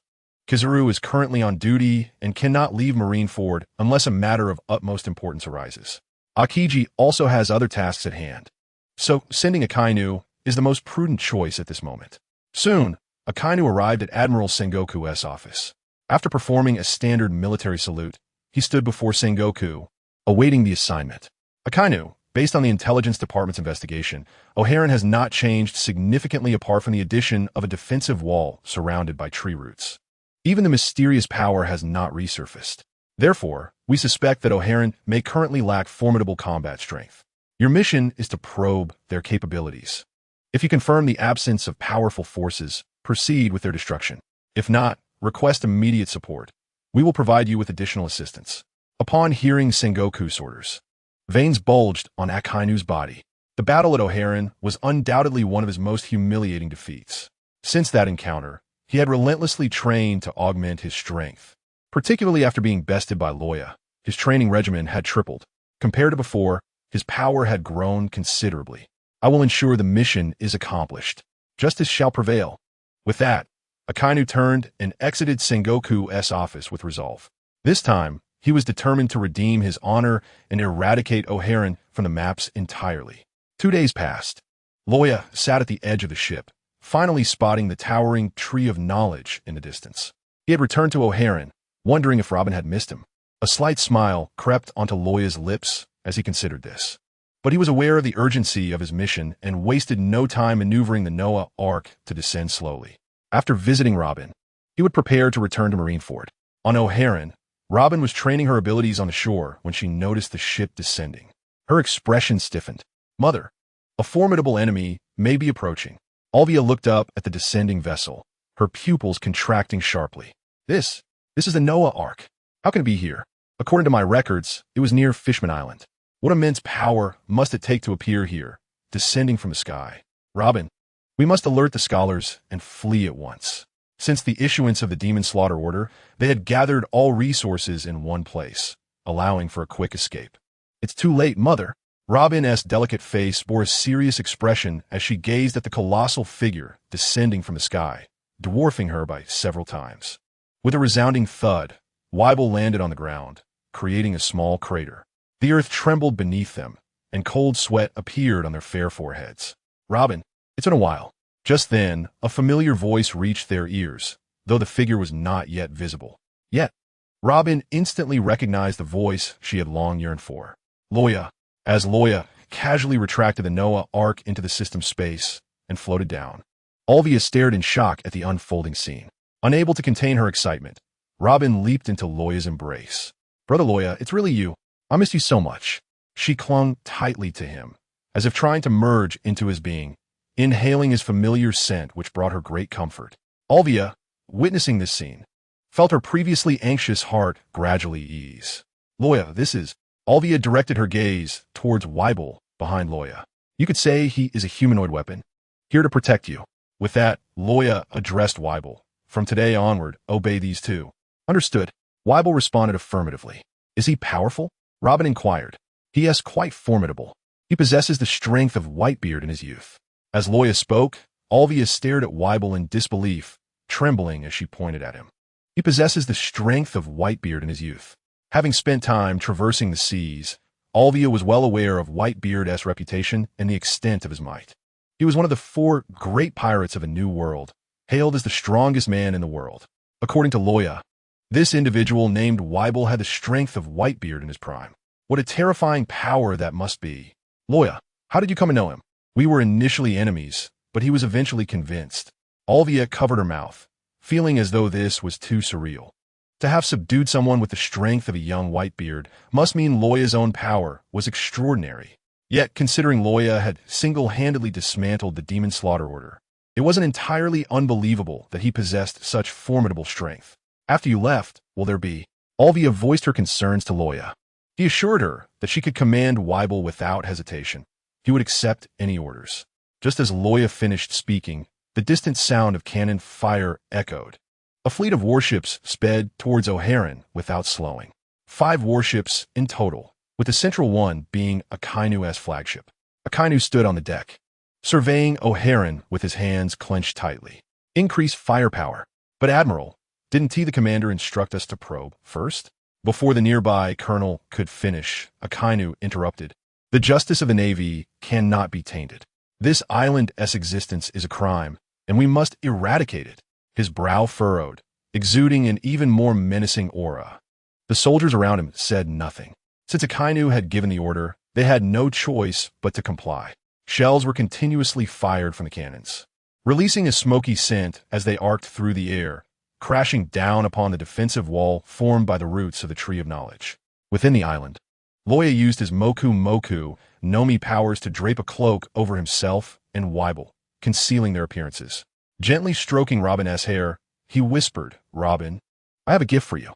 Please enjoy the performance. It will be a rare experience for you. As the words fell, Luo Ya forcefully slammed his hands onto the ground. The wood release, tree world descends. The inherent vitality of the wood release surged through the soil, nourishing the roots of the all-knowing tree. The roots seemed to come alive, slowly unbinding themselves and returning to the earth. Luo Ya commanded Weibel, crush the warships before you. Eliminate anyone who stands in your way. Yes, Weibel responded, charging towards the ships without hesitation. Now the performance begins. On the deck, Akainu, upon witnessing the defensive wall re-emerging from the ground, was startled by the sight of two cloaked figures. However, he quickly composed himself, taking a deep breath and gazing solemnly at the cloaked duo on the island. The figure of normal stature was familiar to him, the mysterious individual who had once defeated him and Akiji with a single sword strike. The other, a figure as massive as a hill, was a first-time sight for him. Yet, despite the presence of two mysterious figures, Akainu showed no intent to retreat. The Navy does not allow for withdrawal. On the path of exterminating darkness, only justice can endure eternally. With that declaration, Akainu leaped from the deck, his feet swiftly treading the air. Moonwalk activated. He swiftly claimed the high ground, his hands transformed into molten lava, launching towards the charging Weibel. Come on, let me give you a taste of the Hellhound. Akainu's arms elongated with remarkable speed, the air slicing with a piercing whistle. The torrent of magma burned the atmosphere to a surreal haze, indicating that Akainu's strength had doubled since their last encounter. However, he faced a Weibel who was devoid of fear and pain. Against such ferocious onslaught, Weibel did not even flinch. With his slender legs bent, he propelled himself, creating a crater upon O'Hara's island. The powerful recoil propelled Weibel's body like a massive cannonball towards Akainu, as if he could not even perceive Akainu's attack. Boom! The two streams of molten lava ruthlessly struck Weibel, searing his body and leaving two shallow wounds. Blood immediately gushed from the injuries. Yet within mere 3 seconds, the wounds healed as if they had never existed. This terrifying self-regeneration left Akainu momentarily stunned. Before he could comprehend the situation, Weibel was already upon him, with armament Haki enveloping him. Though not as formidable as Roya's peak mastery, Weibel unleashed a merciless blow to Akainu's chest. However, Akainu, utilizing observation Haki, partially transformed his body, evading the brunt of Weibel's attack. I have endured hellish training. If I were to be struck by such childish assaults, I might as well forfeit, he declared, unleashing the magma coursing through him. Hellhound's Red Lotus. Akainu once more transformed his arms into lava, shaping them into dog heads that would lunge at the enemy. These fiery heads, infused with scorching energy, clamped down on Weibel. Perish! May the sea swallow your wickedness. Akainu aimed to capitalize on his momentum and eliminate Weibel in one fell swoop. Yet, at that moment, a chilling sensation coursed through Akainu. He felt as if a ferocious beast had set its gaze upon him. In the next instant, Weibel's muscles swelled, his eyes seemingly bloodshot and menacing. He exploded the molten dog heads Akainu had conjured. Before Akainu could react, Weibel, moving faster than before, smashed his armament Haki-coated fist down upon Akainu's head. Akainu felt as if his skull had been struck by a heavy hammer, a wave of intense dizziness engulfing him. On the island, Roya observed the unfolding scene. Shaking his head and murmuring, Akainu remains as he always was, boasting of justice while brimming with misplaced confidence. Though his strength is commendable, he is all too easily satisfied with himself. Roya provided commentary from the sidelines, analyzing the clash between Akainu and Weibel. Robin nodded beside him, attempting to predict the ensuing attacks of both combatants. This was undoubtedly a high-level battle, offering Robin invaluable experience. If she could thoroughly study such combat, it would spare her many missteps in the future. Olvia, understanding Roya's well-intentioned guidance, felt deeply moved. Reflecting on her initial encounter with Roya, warmth filled her heart. Had she not been rescued by him, she mused, she might not be experiencing such happiness now. Indeed, standing by Robin's side, Olvia felt an unprecedented joy. Moreover, she could occasionally catch glimpses of Roya. Above in the skies, Weibel and Akainu were entangled in combat, exchanging blows. The soldiers aboard the warships watched in astonishment, momentarily forgetting to load their cannons. This man appears so powerful. It feels as if he possesses boundless stamina. One soldier exclaimed, "Have you noticed? The figure on the shore has yet to make a move. That must be the captain. I've heard tales of him single-handedly annihilating the Demon Extermination Command. That was a joint effort of both Akainu and Akiji. Does that mean this individual is simply uninterested in intervening?" As these thoughts raced through their minds, the soldiers felt a chill of fear. "Quick, Contact Admiral Sengoku. Yet, they hesitated, knowing that bypassing Vice Admiral Akainu to reach Admiral Sengoku could lead to dire consequences. So what? While Akainu is engaged with that monster and the mysterious figure remains uninvolved, we must contact Admiral Sengoku quickly, lest we miss our chance. Chapter 45. The Wrathful Akainu, Fruit Awakening. The snail phone was swiftly answered. Admiral, this is the Major of Vice Admiral Akainu. Vice Admiral Akainu is currently battling a cloaked monster. Is it that mysterious figure? No, the mysterious figure is watching from a distance, resembling a robust hill. In other words, two mysterious individuals have appeared, and Akainu charged in without understanding the situation. Sengoku had harbored doubts when dispatching Akainu, fearing his strong principles would lead to reckless impulsiveness. He had reiterated warnings before Akainu's departure. Yet, he had not anticipated that Akainu would remain so headstrong. What is the current status of the battle? The Major glanced at the sky, reporting, Vice Admiral Akainu seems eager to conclude the fight swiftly, but his opponent's recovery ability is exceedingly formidable. Akainu's attacks are swiftly recuperated. Upon hearing the words of the general, Sengoku felt an intense surge of fury within his chest, as if it were ready to burst forth. More importantly, he had come to realize that the enigmatic figure cloaked in mystery was not alone. There were others, perhaps even an entire organization. In a fit of rage, Sengoku shattered the table before him with a single blow. He was restrained by others, and that mysterious individual lurked in the distance, watching intently. Was Akainu truly disregarding his orders and the Navy's strict discipline? Was he brazenly offering heads on a platter right at their doorstep? In truth, Akainu was also lamenting his circumstances. Having undergone hellish training, his strength had significantly increased. He believed that his power could rival that of Luo Ya. Furthermore, he had yet to unleash his most powerful skills. However, little did he know that the creature before him possessed a grotesquely formidable regenerative ability. No matter the wounds inflicted upon Weevil, they healed almost instantaneously. Additionally, his stamina seemed inexhaustible, leaving Akainu at a loss for how to combat him. Retreat, in Akainu's mind, was absolutely unacceptable. Justice must never succumb to evil. Yet Sengoku held a different perspective. I grant you command of this operation. Prepare for an immediate retreat. Inform Akainu that once we extricate ourselves, we shall not engage with O'Hara for the time being. With that, Sengoku abruptly ended the call. It must be said that the news conveyed through the transponder snail had left Sengoku quite troubled.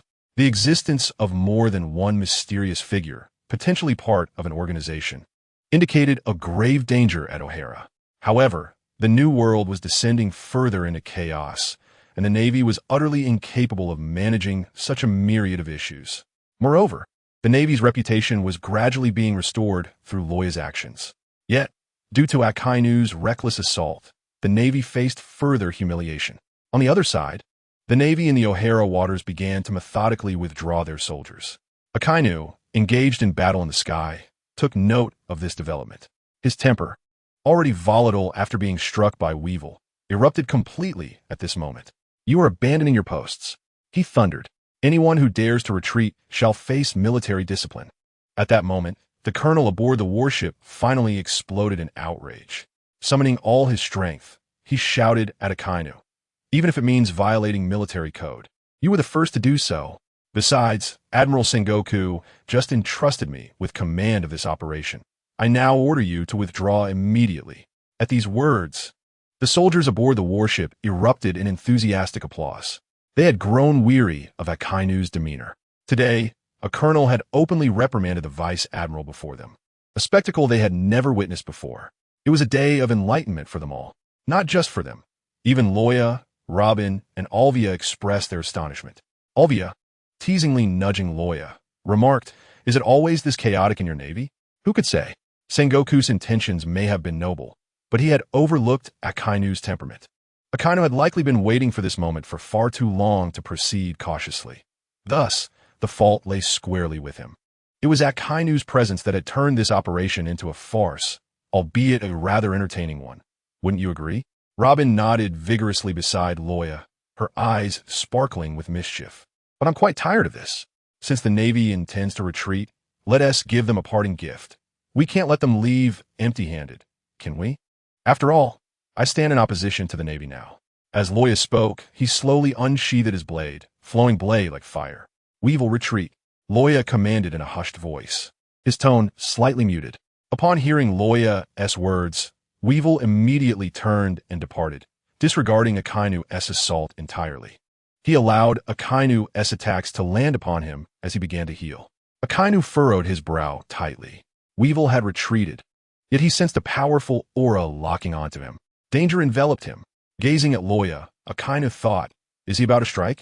Just as this thought crossed his mind, a tumultuous inferno erupted into the sky. A wild and terrifying spiritual pressure, akin to Conqueror's Haki, bore down upon Akainu, causing his body to tremble involuntarily. His Conqueror's Haki seemed to have intensified. Only then did Akainu realize. Not only was he growing stronger, but this individual was as well. Akainu clenched his teeth until blood seeped from his gums.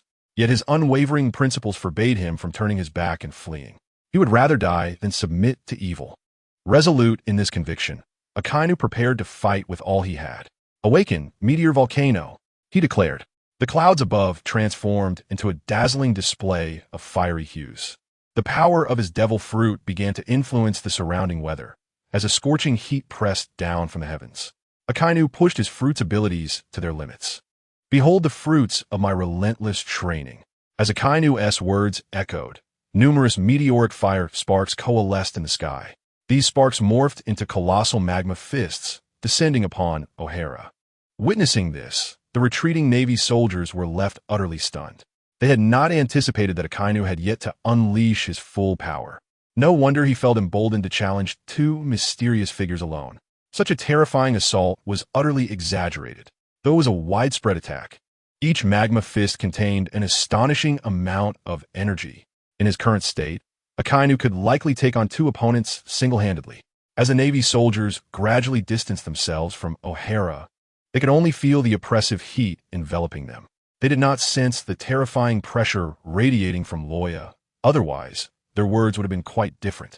A subtle smile curled at the corner of Luo Ya's mouth beneath his cloak as the flames began to coalesce. Chapter 46. Awaiting Death. Encountering Akainu. Luo Ya raised flowing blade. Like fire high, the pinnacle of a sword master's prowess manifesting at this moment. With no unnecessary movements, he simply gripped the blade and gently swung it down. With that single stroke, a tempest arose.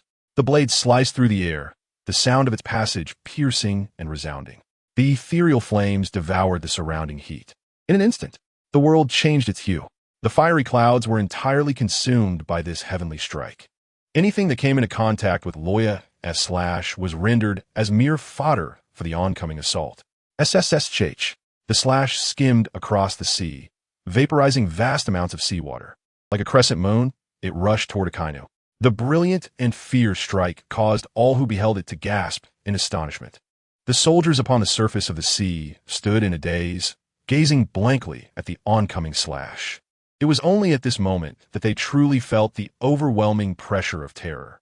Their bodies became rigid, utterly immobilized. Yet, this was merely the residual force. Among them, Akainu experienced the most profound sense of dread. He felt as though every cell in his being was being suppressed.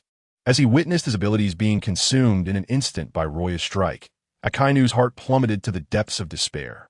He could not prevail. He was no match for Luo Ya. All that awaited him was death. Clenching his fists tightly, he lamented that, given another chance, he would have treated himself more ruthlessly to strive for greater strength. But alas, he had no such opportunity. With a thunderous boom, Luo Ya's slash descended upon Akainu. The terrifying heat was insurmountable, even for one who had consumed the magma fruit. He could feel, acutely, that his powers were rendered ineffective before the strike, as if he were facing the suppression of a superior fruit. The explosive aftermath surged forth, whipping the waves into a frenzy and even giving rise to a monstrous tsunami. Quick, quick, steer the ship and crank the power to maximum. Do not let the tsunami engulf us. But what was Akainu to do? What would he do? Had he not acted against military orders, rushing out without a trial, such calamity would not have transpired. Now he could only focus on preserving his life. Above O'Hara, the fierce winds rustled Luo Ya's cloak, producing a haunting sound. Slowly, he sheathed the blade. Ryu no Hano. Luo Ya's voice rang out softly. Fire burns the city walls. As his words fell, the form of the slash transformed dramatically. A colossal fireball manifested before all, pressing down upon the towering tsunami and the fleeing warships. Countless tons of seawater evaporated instantly. In the wake of this assault, the only ones unscathed were those upon O'Hara. Robin and Alvia gazed in astonishment as the ocean morphed into a sea of flames. Time seemed to stretch indefinitely. Gradually, the flames receded, leaving the sea utterly barren. In Robin's eyes sparkled the light of stars. She looked up at Luo Ya, her excitement palpable as she exclaimed, "Brother Luo Ya, you are so powerful. I want to become as strong as you." Robin had already deemed Luo Ya her lifelong pursuit in every conceivable sense. Luo Ya observed her, silently acknowledging the rapid growth of the young girl. Robin strived diligently. "Did you see the fiery clouds just now? That is a manifestation of awakened fruit powers. Should you reach that level of awakening, it matters not if you traverse the four seas or venture into the Grand Line. You will undoubtedly stand among the strong." Upon hearing Luo Ya's words, Robin nodded fervently, declaring, "I will work even harder. I will strive to awaken my powers as soon as possible." Luo Ya, pleased by her determination, nodded in return and turned to Alvia, instructing, "We will leave Weevil to you. Should any danger arise, let him take action, but remember to provide him with a cloak." "I understand, Luo Ya. Are you preparing to depart?" "Indeed, time is of the essence. When I find the opportunity, I shall return to you. Or perhaps you could seek me out upon the sea. Brother Luo Ya, I will strive to awaken my powers soon and find you upon the ocean." After bidding farewell to Alvia and Robin, Luo Ya activated his spellcasting abilities and soared towards Marineford. However, he could not simply fly back as he pleased. Approximately a day later, Luo Ya encountered an island where he procured a vessel, ready to continue his journey. Little did he anticipate, upon reaching the shore, to find Akainu sprawled helplessly on the sand. Akainu was severely burned, his body beginning to rot and turn pale. His complexion was ashen, blood seeping from his wounds, yet he showed no signs of imminent death. Luo Ya approached Akainu, crouching before him, employing his peak medical skills to examine his injuries. Akainu, should I save you or leave you be?" In this moment, Luo Ya found himself in a moral quandary. Sitting upon the beach, he reasoned that Akainu would not perish immediately. He could afford to ponder his decision a while longer. Half an hour passed before Luo Ya awoke from an inadvertent slumber. Stretching lazily, he rose from the sand, brushing off the dust from his trousers, a mischievous smile tugging at his lips. "Akainu, I hope you won't meet your demise at my hands in the future." With this thought, Luo Ya donned a gentle smile and dragged Akainu aboard the ship he had just acquired. Employing his medical expertise, Luo Ya treated Akainu, but did so with a distinct lack of mercy. He struck and kicked the acupuncture points on Akainu's body with vigor. The intense pain repeatedly assaulted Akainu's mind, causing him to vomit a copious amount of thick black blood, stagnant blood that had accumulated within him. Once he expelled this dark fluid, Akainu gradually opened his eyes. Upon seeing Luo Ya, a flicker of relief crossed his face. Struggling, he turned to face Luo Ya and weakly uttered, "Luo Ya, so you're still alive. Did you save me? Who else could, besides me, who possesses the capability to save you? But I must admit, surviving such grievous wounds is quite the feat." Luo Ya commended him with a thumbs up. Gratitude flickered in Akainu's eyes. "Thank you." Truly, he stammered, clearly unaccustomed to expressing such sentiments. If only Akainu knew that it was the very Luo Ya before him who had inflicted this severe injury, he might very well succumb to rage on the spot. With that thought, a glint of mischief danced in Luo Ya's eyes. "Rest well, for we are preparing to return to Marineford. If we delay any longer, they may truly believe I have perished." Chapter 47. Sengoku's Weariness. The rise of the four emperors since the last contact with Akainu. There had been no further communication. Even when he attempted to reach out via the transponder snail, there was no response. Sengoku sighed heavily within his office, noticing the strands of white hair that had begun to emerge. One could only imagine the torment these few days had inflicted upon him as the newly appointed fleet admiral. Knock, knock, knock. A sound echoed from the office door. Akiji entered. As a member of the moderate faction, Akiji had been continuously promoted since joining the Navy, fostering a more relaxed rapport with Sengoku and the others. "Akiji, how goes your mission? I hope it does not bear ill tidings." As Shinji gazed at the somewhat weathered figure of Sengoku, a wry smile crept across his face. Commander, based on my investigations, it appears that Whitebeard, Kaido, and Shanks intend to establish the Four Emperors. The Four Emperors? Sengoku instinctively echoed. Just then, a soldier approached Sengoku, delivering a newspaper. Prominently displayed on its front page were the bold characters proclaiming the establishment of the Four Emperors. Upon finishing the article, Sengoku's brow furrowed. This was a blatant challenge to the Navy's authority. However, as he spoke, thoughts of Law and Akainu crossed his mind. Presently, in a new world, the Four Emperors had emerged, and a mysterious organization had surfaced in the seas. Law was nowhere to be found, his fate uncertain, while Akainu, if all went as expected, had met his demise. The Navy's strength had suffered an unprecedented blow.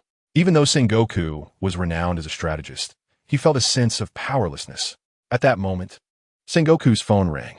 With a sigh, he glanced at the den mushi and murmured, "I hope this isn't more bad news." Upon answering, before he could utter a word, an incredibly excited voice erupted on the other end. "Commander! Commander! Vice Admiral White Dove and Rear Admiral Akainu have returned."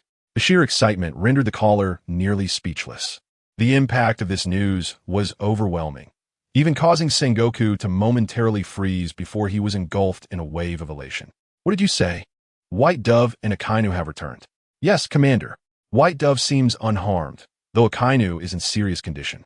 A sigh of relief washed over Sengoku. As long as they were back, that was what mattered. Without hesitation, he immediately arranged for a top-tier medical team to attend to Akainu's injuries. Once Akainu had recovered, there would be consequences for his actions. For now, Sengoku addressed the den mushi, prepare a reception. At that moment, the entire Marine Ford sprang into action. Sengoku did not forget to inform Khalifa, who had just joined the ranks. She promptly requested leave to head to the Marine Ford port. Zephyr, nearly fully recovered and sporting a sea stone mechanical arm, accompanied Sengoku to the port. Alongside them were Navy recruits rescued by Law, who regarded him as their hero. As Law piloted his newly acquired vessel, he observed the soldiers of Marine Ford standing tall, eagerly awaiting his arrival, a gentle smile gracing his lips. He then disembarked alongside Akainu. The moment Akainu stepped down, he was swiftly taken by the medical team, leaving Law to bask in the collective attention of the crowd. The disparity in treatment was striking. Sengoku approached, his demeanor vibrant, showing no trace of earlier despondency. After sizing up Law, he inquired, "Are you all right?" "I'm fine, just forgot to bring my den mushi. And the island got destroyed. I picked up Akainu on my way back. It's just a bit of a hassle," Law replied. Hearing this, Sengoku exclaimed 3 goods in succession, then clapped Law on the shoulder, proclaiming, "Soldiers, let us welcome Vice Admiral White Dove back to Marine Ford with the loudest cheers." "Welcome Vice Admiral White Dove back to Marine Ford." The soldiers echoed, their cheers growing louder with each repetition, until the name Law resonated throughout Marine Ford. At that moment, a graceful figure dashed towards Law, enveloping him in an embrace. Khalifa, gazing into Law's face, felt tears welling uncontrollably. "Law, you're amazing. You're safe. You're really safe." Khalifa clung to him as if trying to merge into his being. Just then, another figure approached, Tina, despite her composed demeanor. The sight of her beloved standing before her stirred her excitement.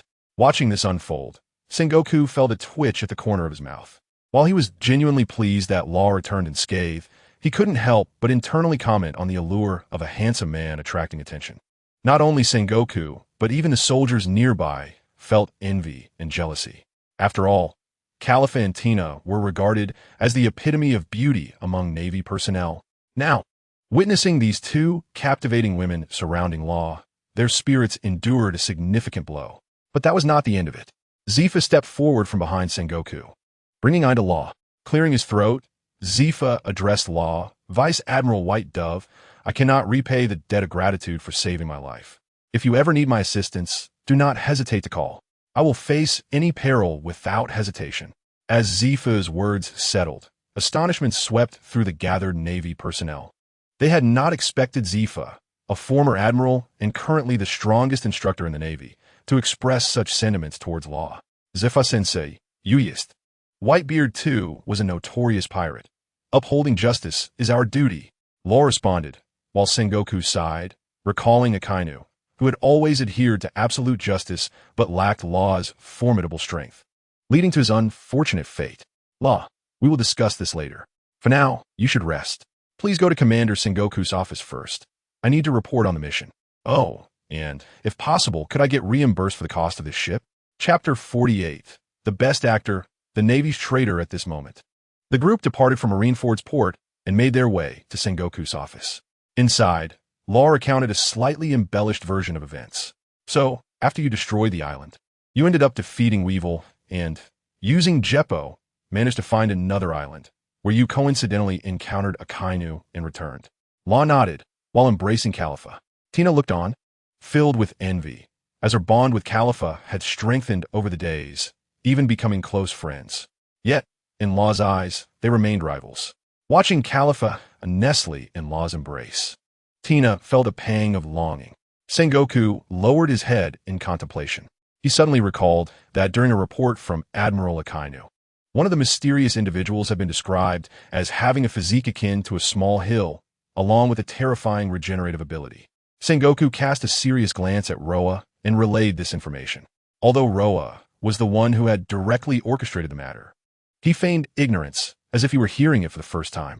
Gradually, a solemn expression settled upon Roa's face, and the atmosphere in the office grew increasingly tense. After a prolonged silence, Roa, having contemplated what he might wish to eat, finally responded to Sengoku. I believe that mysterious individual is not Whitebeard too, as the timing does not align. Even a fleet admiral's ship cannot traverse such distances so swiftly. The timeline simply does not match. Furthermore, I suspect that those two mysterious figures are undoubtedly part of an organized group, and there has certainly been a leak of information. Sengoku was momentarily taken aback by Roa's assertion. He could not comprehend why Roa would make such a statement.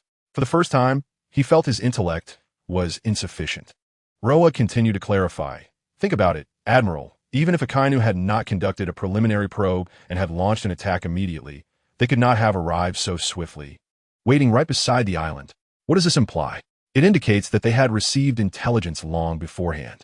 Upon hearing Roa's words, Sengoku fell into deep contemplation.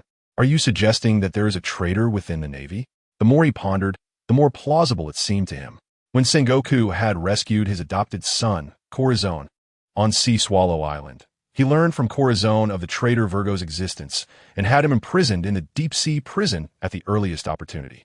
Now, with another traitor emerging in the Navy and seemingly holding a high position, Sengoku had ample reason to believe it. Just the thought of such a formidable organization made Sengoku feel that the seas were on the brink of turmoil. Roa, thank goodness you are here within the Navy. Otherwise, we would truly be powerless. This is what I ought to do, Roa replied nonchalantly. Very well, Roa. I will investigate the traitor matter. You should rest for now. It is likely that we shall soon be thoroughly occupied. Sengoku believed Roa genuinely needed a break, and thus advised him. Roa nodded and exited Sengoku's office. Yet, as he turned, a barely perceptible smile graced his lips, unnoticed by anyone. Walking upon the vast expanse of Marineford, gazing at the boundless sky, Roa felt quite content. His position had become ever more unassailable. No one could fathom that Roa, as Admiral Pigeon, simultaneously held the identity of a mysterious figure. Roa, you seem to be in high spirits, Khalifa remarked, pulling on Roa's arm. Roa embraced Khalifa, softly laughing, of course. I am delighted to see you. Khalifa felt a surge of happiness, but did not conceal from Roa that she had already joined the Nine. Roa, I aspire to continuously hone my strength, as I wish to be the one who protects you in the future. Roa merely smiled faintly at Khalifa's earnest expression, choosing not to elaborate. He supported Khalifa's dream. The two strolled back to Roa's room together. The night passed in silence. The following morning, Khalifa departed from the room. For individuals of their caliber, recovery was akin to merely tearing a small opening. They could rebound in the blink of an eye, just as Roa was preparing to indulge in a brief slumber. His transponder snail rang. Admiral, is there something you need from me? Come to me at once, Pigeon. Understood. Having returned to Marineford just a day prior, Roa found himself once again in Sengoku's office. Upon entering, Sengoku addressed him. Pigeon, I should have allowed you to rest for a while. But the new world is in disarray. The four emperors have begun to make their presence known and have announced an upcoming tea party. Therefore, in order to counter their momentum, we have approved a decision regarding the 7 warlords, and I need you to go to Fishman Island to invite Jinbe. Mission alert. Fishman Island. Reward. Observation Haki mastery. Time. 3 days. Upon hearing Sengoku's words, Roa nodded, a smile gracing his lips as he replied, Admiral, I assure you I will complete the task.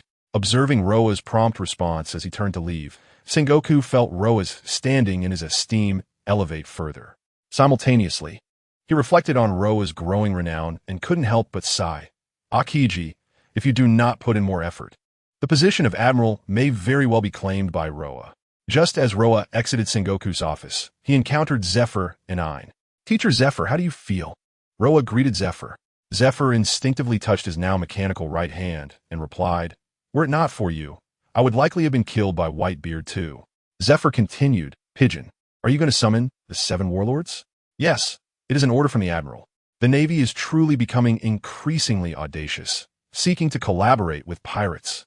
Zephyr remarked, but I can hardly speak on such matters anymore. I am effectively in a state of retirement now. Roa was taken aback by Zephyr's words. Teacher Zephyr, are you planning to return home to enjoy your retirement? What about your students? I have made arrangements for the others.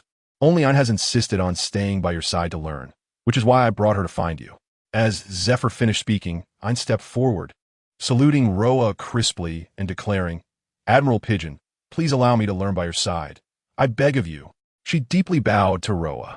At this moment, Zephyr timely added, Pigeon, Ein possesses considerable talent.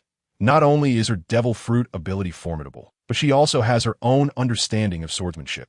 She has already reached the pinnacle of a swordsman and will soon enter the realm of a great swordsman. She will have no trouble against lesser opponents. Roa understood that Zephyr had come to recommend his student.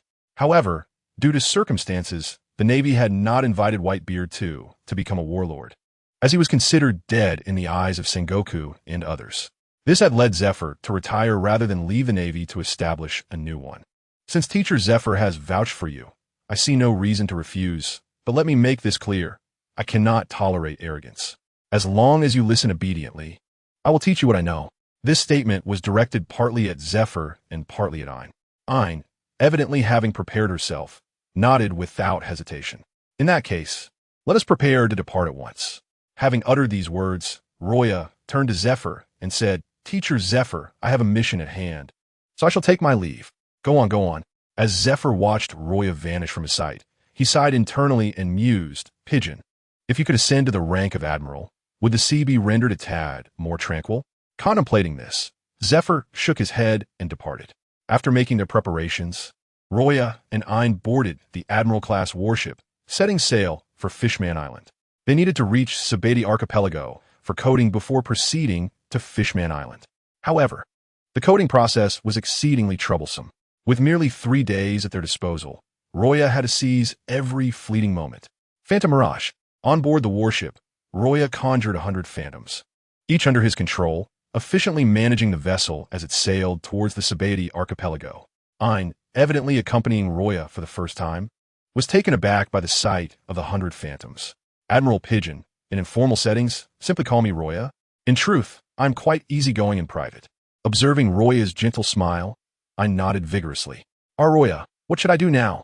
You need not do anything, just stay by my side. When I require your assistance, I shall inform you.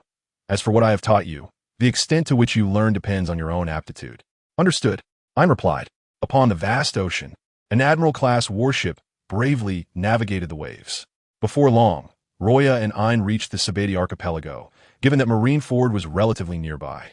It was Roya's first visit to the Sabeti Archipelago, which was reputed to be home to many fascinating sights. Roya resolved to return one day to explore it thoroughly. Look over there. Wow, that woman is stunning. She's absolutely beautiful. Fool, you're not supposed to be looking at that woman. It's the man beside her. What is so special about the man? Wait, that's Admiral Pigeon. The Navy's Admiral Pigeon. What brings Admiral Pigeon here? Concealing their identities. The pirates on the Sabeti Archipelago were instantly terrified upon spotting Pigeon, instinctively fleeing from his gaze. They were all too familiar with the esteemed name of Admiral Pigeon, especially after the recent news of him slaying Whitebeard too, which had spread like wildfire under the Navy's control, revealing the sheer might of the Navy at present. This incident helped to mitigate the negative impact of Akainu's failure on the Navy's reputation. As Roya walked through the Sabeti Archipelago, He felt a twitch at the corner of his mouth. Do I appear so fearsome that they flee at the mere sight of me? One must possess some strength to thrive in the Sabati archipelago. Surely they wouldn't be scared off so easily. Ein gazed at Roya's sharply chiseled features. Her cheeks inexplicably flushed. You're not frightening at all. Unbeknownst to her, she inwardly added, in fact, quite handsome. Ah, perhaps they are envious of my looks, Roya remarked. Then continued, Ein, feel free to wander about. I shall seek out a coding craftsman. Before Ein could finish her sentence, Roya's figure vanished from her sight, leaving her to swallow the remainder of her words. Swiftly darting about, Roya, through persistent inquiries, arrived at a bar named Shaki's. As Shaki smoked within the bar, her brow furrowed slightly upon noticing Roya entering from outside, her heart racing. Pigeon, what brings him here? Although taken aback, Shaki maintained her composure and inquired, Is Rayleigh here? As Roya's words echoed, a jarring sound resonated within the bar, the shattering of a glass on the floor, intensifying the already tense atmosphere. Shaki reacted quickly, forcing a smile. Age has caught up with me. Though I appear youthful, I'm already 60 years old. By the way, what did you just say? Roya smiled faintly and reiterated, I wish to inquire if Rayleigh is present. The former first mate of the Pirate King, Dark King Rayleigh. Shaki's heart jolted. No good comes to those who seek him, she thought, perceiving Roya's smile as that of a cunning serpent, lying in wait for its prey. However, being astute, she would never admit that the Dark King Rayleigh resided here. Dark King Rayleigh? I have indeed heard of that name, but I have never seen him in person, nor do I know where he is currently. Admiral, you must be mistaken. Just as Shaki finished her words, a hearty laughter echoed from outside the tavern. Our guests arriving? Welcome, welcome. Upon hearing the voices from outside, Shaki felt utterly speechless. Typically, they returned so late, yet today they arrived early. Was it intentional? With that thought in mind, Shaki dropped her pretense and gestured toward the elderly man with white hair who had just entered the tavern. He is Dark King Rayleigh. You may seek him out. As she spoke, Shaki nonchalantly produced a lady's cigarette and lit it, letting the smoke waft into the air. Roya turned to face Rayleigh. Observing his long, flowing hair, silver facial hair, and glasses, with a scar running vertically across his right eye, he appeared fierce, yet radiated a certain warmth. Rayleigh, noticing Roya donning the cloak of justice, casually placed his tools on the bar and remarked, Admiral Pigeon, what business do you have with this old man? You're not intending to take me back, are you? If that were the case, I wouldn't have come alone, and besides, no one else is aware that Dark King Rayleigh resides in the Sabati archipelago as a coding craftsman. Surely, you do not think I came merely to engage in idle chatter? Curiosity flickered in the eyes of both Rayleigh and Shaki. They were well aware of Admiral Pigeon's esteemed reputation as one of the Navy's top-tier forces, even overshadowing the other two admirals. Of course not. To cut to the chase, I wish to request your assistance in coding, to be completed within a day. Upon hearing Roya's request, Rayleigh instinctively responded, Is it truly that simple? Otherwise, what do you presume I came here for? A smile graced Roya's lips as he addressed Rayleigh. Rayleigh scrutinized Roya's eyes, contemplating the young man's true intentions. However, after much deliberation, he could not arrive at a conclusion. Thus, Rayleigh added, Are you not concerned that I might sabotage the coding, leading to your demise at sea? After all, we are adversaries. If that were the case, you would not be known as Dark King Rayleigh. As the words fell, Rayleigh's eyes emitted an exceptionally sharp gaze. Instantly, both individuals burst into laughter. Rayleigh promptly addressed Shachi, saying, Shachi, pour a glass of wine for Pigeon as well. It's on me. You already owe me over 10,000 berries. How do you intend to settle your tab? Isn't there a Pigeon general here?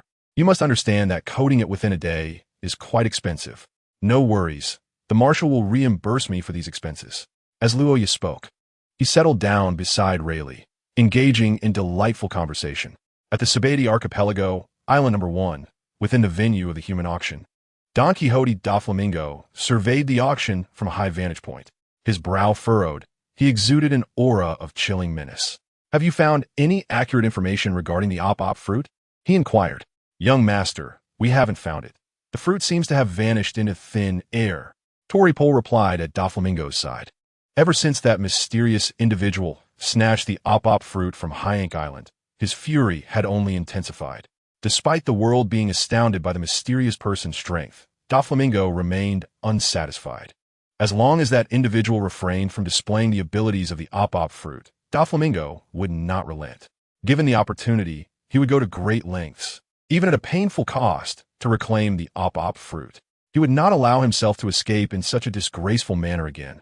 That would haunt him for life. This incident nearly tarnished his reputation in the underground world, deepening his hatred for the mysterious figure. Continue the investigation. Uncover everything you can about the organization this mysterious person belongs to. Understood, young master, Toripole replied, preparing to leave when several subordinates rushed in, looking flustered. Young master, trouble. The slaves we just captured were snatched by a female Navy officer. A female Navy officer? What is happening? Doflamingo's temper flared upon hearing his subordinate's words. We had just returned with the captured slaves to Area Number 1, but one of them, a wretch named Stella, managed to escape from her cage, coincidentally encountering a Navy officer, who then detained all the slaves we had just captured. Useless fools, since you've lost the slaves, you have no reason to live. Doflamingo's fingers curled, abruptly releasing a thread that sliced through the air, decapitating the heads of his useless subordinates. Their heads fell to the ground, blood spraying like a fountain.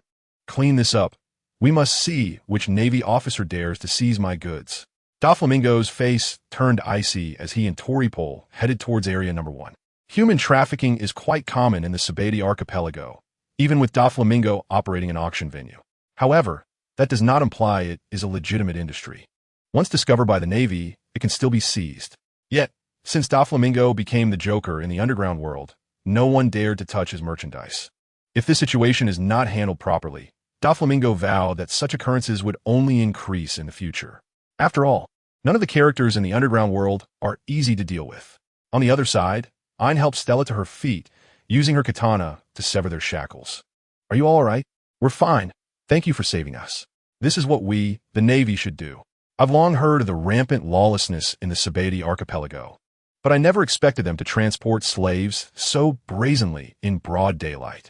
Such actions are absolutely unforgivable. Unforgivable to whom? At that moment, Doflamingo arrived at the scene, witnessing Ain liberating the slaves. His rage surged. Veins bulged on his forehead as he glared at Ain, hidden behind his orange-tinted sunglasses. Ain, noticing Doflamingo standing before her, maintained a stern expression, appearing poised and formidable. She shielded Stella and the others behind her, brandishing her sword towards Doflamingo, resolutely declaring, I shall not forgive any criminal. Chapter 51, Justice Served. Binzi appears. Doflamingo's gaze fell upon Ain, a tempest of unspoken fury brewing within him. As the crowd around them grew, anyone residing in the Sabati archipelago would recognize Doflamingo.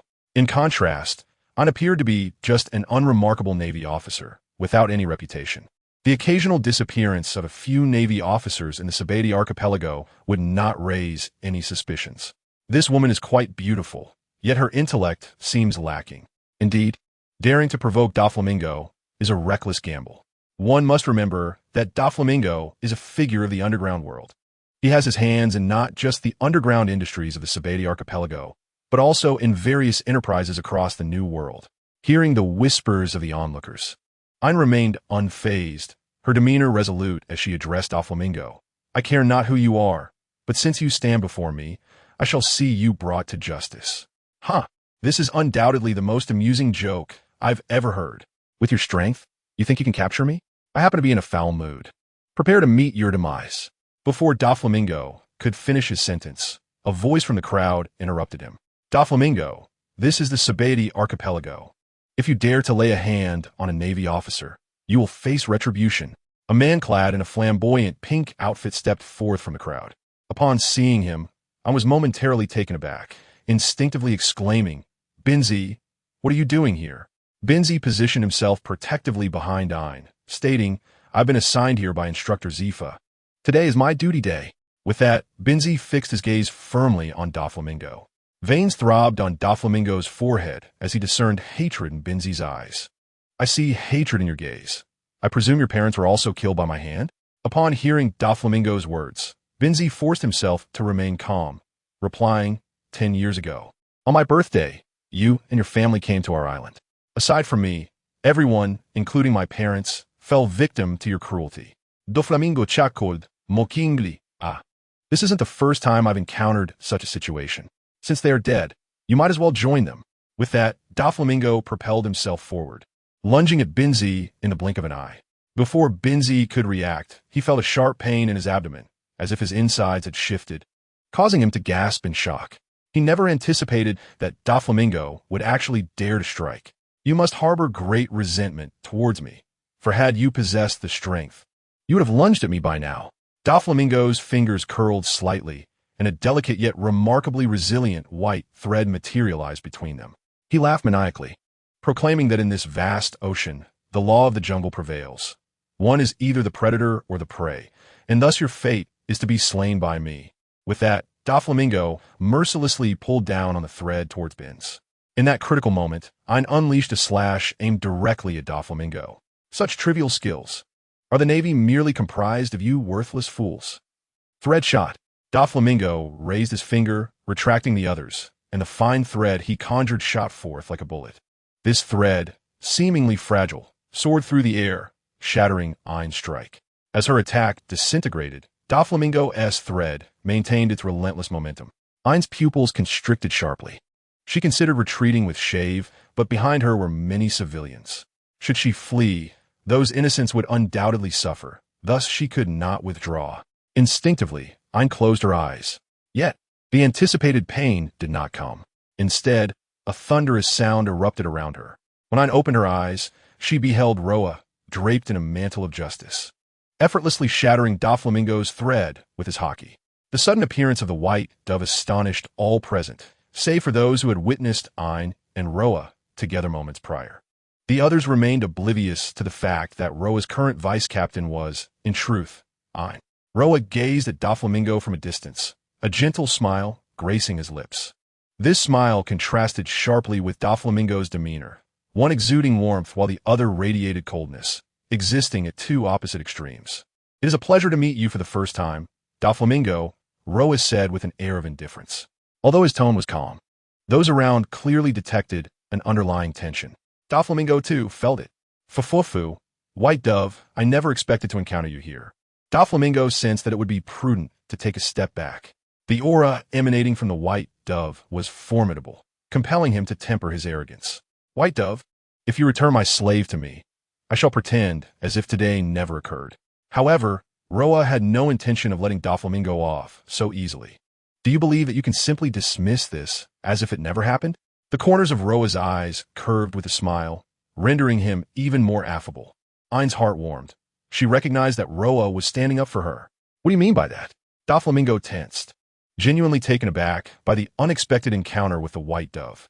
He vowed to deal with the inept informants upon his return, especially since they had failed to inform him about such a significant event as the Admiral's arrival on the island. It is of no consequence. I heard you say that this world operates on the principle of survival of the fittest. Those who are weak are destined to be slaughtered by the strong. Doflamingo was familiar with those words, having just uttered them himself. He had not anticipated Roa would use his own rhetoric against him, igniting the flames of his fury. The atmosphere around Sabiti Archipelago grew stifling, with an oppressive heat settling in. Many among the crowd began to sweat profusely. Why do I have a foreboding sense of dread? I share the same sentiment. Perhaps we should distance ourselves. That makes sense. As the crowd retreated, they kept a wary eye on Roa and Doflamingo, curious if a confrontation would ensue. At that moment, Chapter 52, Doflamingo's defeat, the entire scene was stunned into silence. Doflamingo, sensing Roa's palpable intent to kill, decided to strike first. Super String Whip. Doflamingo extended his palm backward, unleashing dozens of nearly transparent threads that entwined to form a thick, hair-like pillar of string. He then propelled this column forward, aiming it directly at Roa. Although the movements appeared intricate, Doflamingo had mastered the string fruit, executing the maneuver with astonishing speed. The Super String Whip surged towards Roa with the force of a freight train, its cutting power slicing through the air with a deafening whistle. Everything transpired in an instant. The onlookers barely comprehended what Doflamingo had done before the string pillar was upon Roa. Shaking his head slightly, Roa unhesitatingly coated his hands in Haki. As the pinnacle of Haki manifested, Doflamingo's heart quivered, and his pupils dilated in shock. Boom! Like catching a blade with bare hands, Roa effortlessly blocked Doflamingo's Super String Whip. But that was not the end. A glimmer of determination sparkled in Roa's eyes. 6 power shave. Activate. His feet rapidly propelled him forward, closing the distance between himself and Doflamingo in an instant. Doflamingo could scarcely react as Roa's dark hand loomed larger in his vision, seizing his face and lifting him effortlessly before slamming him back down onto the ground. Boom, boom, boom.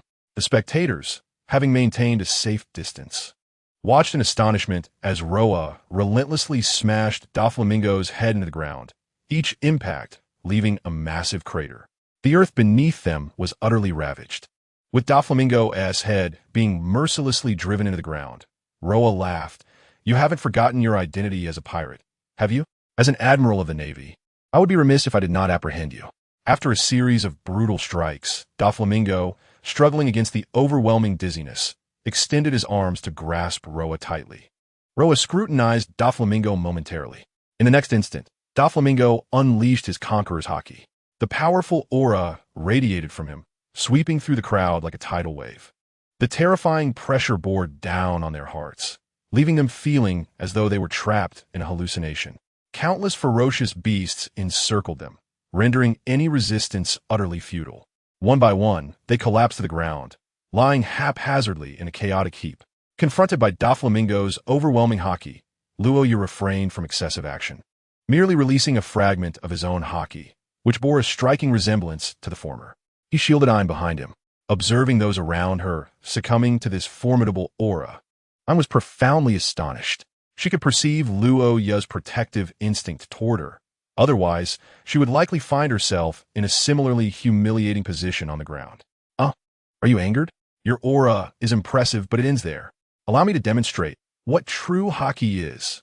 As Luo Ya's words resonated, he gradually closed his eyes and then suddenly opened them wide. In an instant, an immense spiritual pressure, akin to Haki, bore down upon Doflamingo. Luo Ya's presence distorted the very fabric of the surrounding space.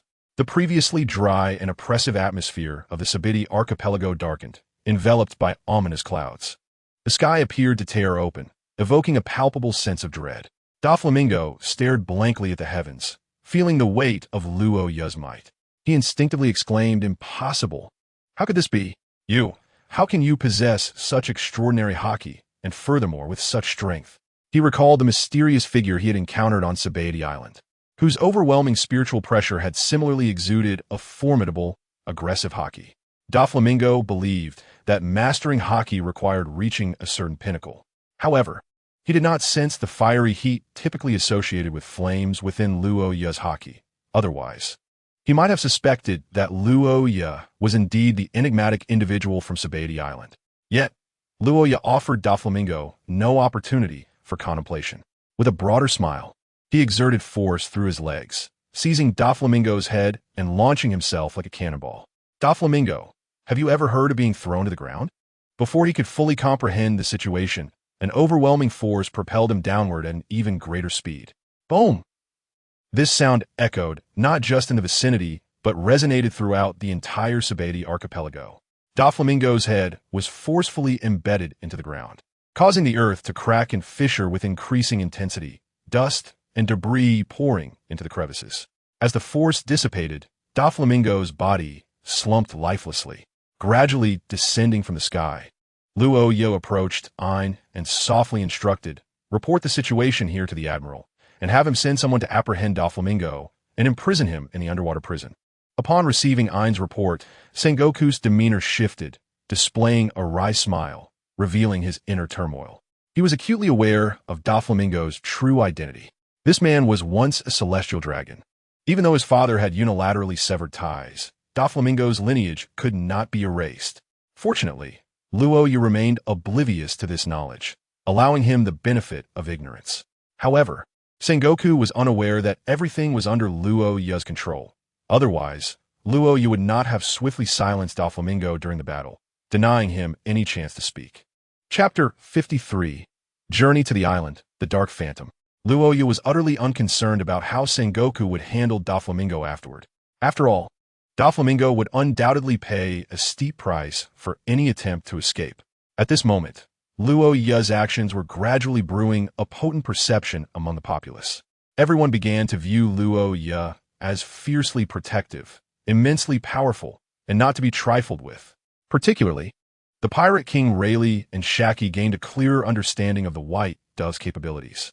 Rayleigh, sensitive to the nuances of aura, detected the heart-stopping Haki emanating from Luo Ya, even though he concentrated his spiritual pressure solely on Doflamingo. The white dove admiral truly possessed astonishing talent. At a similar age, even GOLD, Roger could not have matched his current level. Pondering this, Rayleigh shook his head, dismissing further thoughts as he commenced his lamination work. After all, he was merely an ordinary lamination craftsman at the moment, and he had promised to complete the task within a day, leaving him with little time to spare. Luo Ya awakened each of the slaves, escorting them to the Sabati archipelago base for individual inquiries, intending to return them to their homelands. Among the slaves, it was soon Stella's turn. Ayn regarded the striking blonde woman before her with profound recognition, having witnessed her escape from the confines of tattered cloth. Without Ayn's intervention, Stella and the others would have remained trapped, and Ayn shuddered to think of the bleak future that awaited them. "Stella, where's your hometown?" Ayn inquired kindly.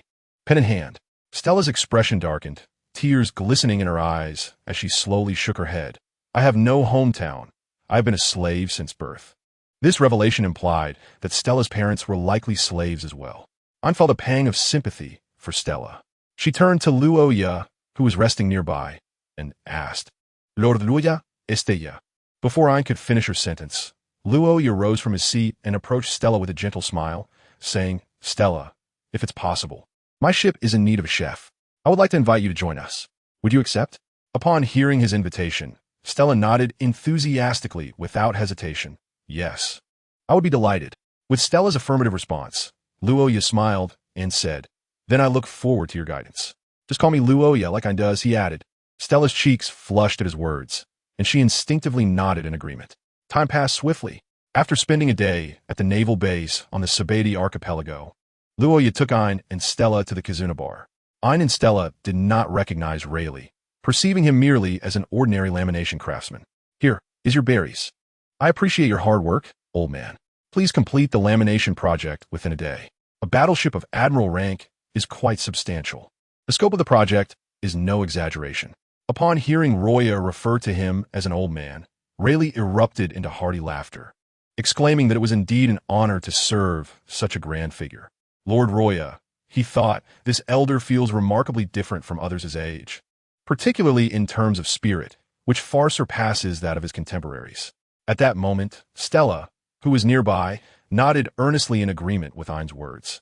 Meanwhile, Roya couldn't help but internally scoff, recognizing that this was none other than the infamous Rayleigh. Even in his current state, his power was undeniably formidable. As the group boarded the warship, Stella gazed in awe at the massive vessel, feeling a sense of wonder. Being of similar age to Ayn, she sought to bond with him more closely.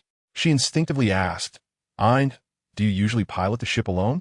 "That is quite impressive." Ayn shook his head, explaining, "Not at all. Lord Roya's fruit abilities are not only peculiar, but also incredibly practical." Just then, to validate Ayn's claim, Roya snapped his fingers.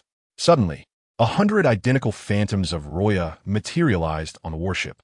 Stella's expression turned to one of sheer astonishment at the sight. Observing her reaction, Ayn recalled his own initial feelings of disbelief. "All right, everyone, let us set sail and aim to reach Fishman Island within 2 days." At that moment, the system's timer had indeed changed from 3 days to 2. Under the command of the 100 phantoms, the warship began its gradual descent into the ocean, with the water gradually enveloping it. The colossal vessel sank slowly, the darkness of the depths beginning to engulf them. Both Stella and Ayn, being young women, felt a natural aversion to the encroaching darkness. Thus, Roya promptly activated all the lights aboard the ship. The illumination pierced the depths, revealing a vibrant and splendid underwater world. "Wow, what kind of fish is that? It looks so adorable," Stella exclaimed, her excitement mirrored by Ayn. "I never anticipated such wonder beneath the waves. It truly is mysterious." Standing on the deck, Roya gazed through the glass at the surrounding ocean, a smile ever present on his lips.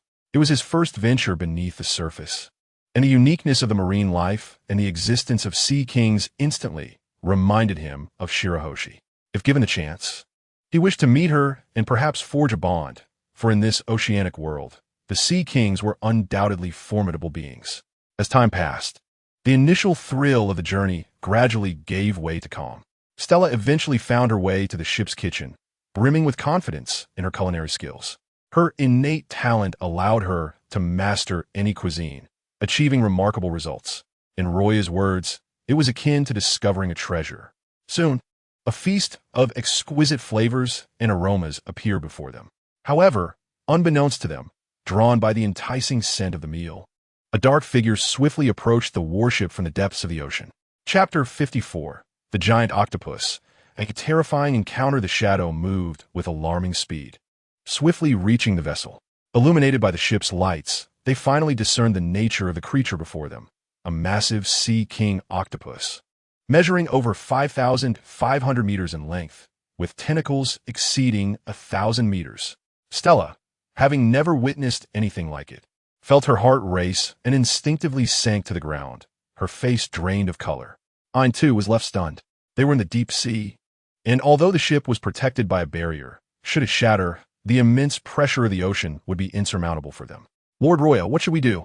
That octopus is clearly coming for us. At that moment, the terrifying octopus was scrutinizing the warship, assessing its threat level. If it deemed the vessel harmless, it would undoubtedly use its powerful tentacles to breach the barrier and consume the ship. Luo Ya, unfazed by Ain and Stella's expressions of fear, casually commanded the phantoms to bring a table out from the cabin and set on the deck. He then placed Stella's culinary creations upon it and cheerfully urged, "Why are you all just standing there? Come, let us eat. Such delightful dishes would be a shame to let grow cold." But, Stella stammered, pointing at the looming octopus. Ain voiced her concern. "Lord Luo Ya, what if that creature attacks? What should we do?" Observing the anxiety etched on their faces, Luo Ya waved his hand dismissively, as if unconcerned, and reassured them, "No need to worry. Since we are here, let us remain at ease. Ain, consider this an exercise for your composure." Taking a deep breath, Ain nodded and softly replied, "Understood." She then moved to sit beside the table. Stella, seeing Ain do the same, reluctantly joined them, though her thoughts were entirely consumed by the octopus. She feared it might suddenly charge and rupture the barrier. Should that occur, their fates would be sealed. At that moment, three distinct emotions permeated the air: Luo Ya's nonchalance, Ain's forced calm, and Stella's palpable fear. As Luo Ya savored the dishes crafted by Stella, he nodded in satisfaction and gave her a thumbs up, saying, "Stella, this is absolutely delicious." Stella, her complexion still pale, managed a strained smile and replied, "Is it really good, master? From now on, I will take responsibility for the cooking. Please enjoy it." Due to her nervousness, her words came out somewhat jumbled. As for the title of master, Luo Ya had initially resisted it, but Stella insisted on using it out of respect, as he and Ain had saved her, particularly Luo Ya, whom she regarded as akin to a rebirth. Faced with her insistence, Luo Ya felt it would be impolite to object. Recognizing her determination, as he looked at Stella, he couldn't help but think of a certain individual who called himself the Golden Emperor. However, at present, Stella has not encountered Tesoro, the future Golden Emperor, and it is highly probable that he will not appear again. Therefore, when Doflamingo releases the golden fruit, he can seize it under another identity. With this thought, a slight smile curled at the corners of Luo Ya's mouth. Ain observed Luo Ya's nonchalant demeanor, feeling a deep admiration within her heart. Although Luo Ya had not provided her with guidance in other areas, this state of mind alone was beyond Ain's reach. She struggled to control her emotions, savoring the exquisite dishes crafted by Stella. Yet, her trembling hands betrayed her inner turmoil. "Do you find it to your liking, Ain?" Luo Ya chuckled softly at Ain. "Huh, yes, it's delicious. Stella's culinary creations are the best I've ever tasted." Ain's emotional state could not possibly improve significantly in such a short time. She instinctively glanced to the side, only to see the silhouette of a colossal squid rushing towards the warship. Ain's pupils dilated in shock. At that moment, Stella, witnessing the scene before her, could no longer suppress her body and let out a piercing scream that echoed throughout the warship. Ain felt a heavy weight in her heart. The deep sea, within the membrane, various factors constrained them. To Ain, both she and Luo Ya were unable to unleash their full potential. The likelihood was high that they would either be crushed by the pressure of the deep sea or devoured by the enormous cephalopod before them. Yet, Ain was unaware that as the Pigeon Admiral, Luo Ya had never revealed his true strength. He had never fully unleashed it. No one had ever managed to achieve such a feat, not even the giant squid before them. However, the confidence that resided in Ryū's heart was unknown to Ain and Stella. To them, whether it was Roya's fruit abilities, the marine six styles, or the formidable Haki, there seemed to be no means to defeat the colossal squid in this deep sea. Despair enveloped them. Perhaps it was precisely because of this that Ain and Stella experienced a breakthrough in their mental state at that moment. Ain looked at Ryū and softly stated, "Lord Ryū, to follow you is the wisest choice of my life. If given another chance, I would resolutely make the same decision." At that moment, Stella also shed her fear, saying, "Master, thank you for rescuing me from my dark existence. In my eyes, you are the greatest light, my everything. If there is a next life, I wish to serve by your side forever." Ryū regarded them with a peculiar expression. Is it really that exaggerated? It's just a squid approximately 5,500 meters long. Chapter 55, Terrifying Haki. A single thought to slay Ryū's words dripped with ease and leisure, leaving both women momentarily stunned. Ain hesitated. "Lord Ryū," she struggled to find her words. They were in the deep sea, and if a widespread attack were to be initiated, the membrane would undoubtedly shatter, sealing their doom. However, a small-scale attack against a squid stretching 5,500 meters would merely feel like a tickle. The result would be death, regardless of their actions. It was all a path to demise. At that moment, a series of explosive sounds echoed towards the warship.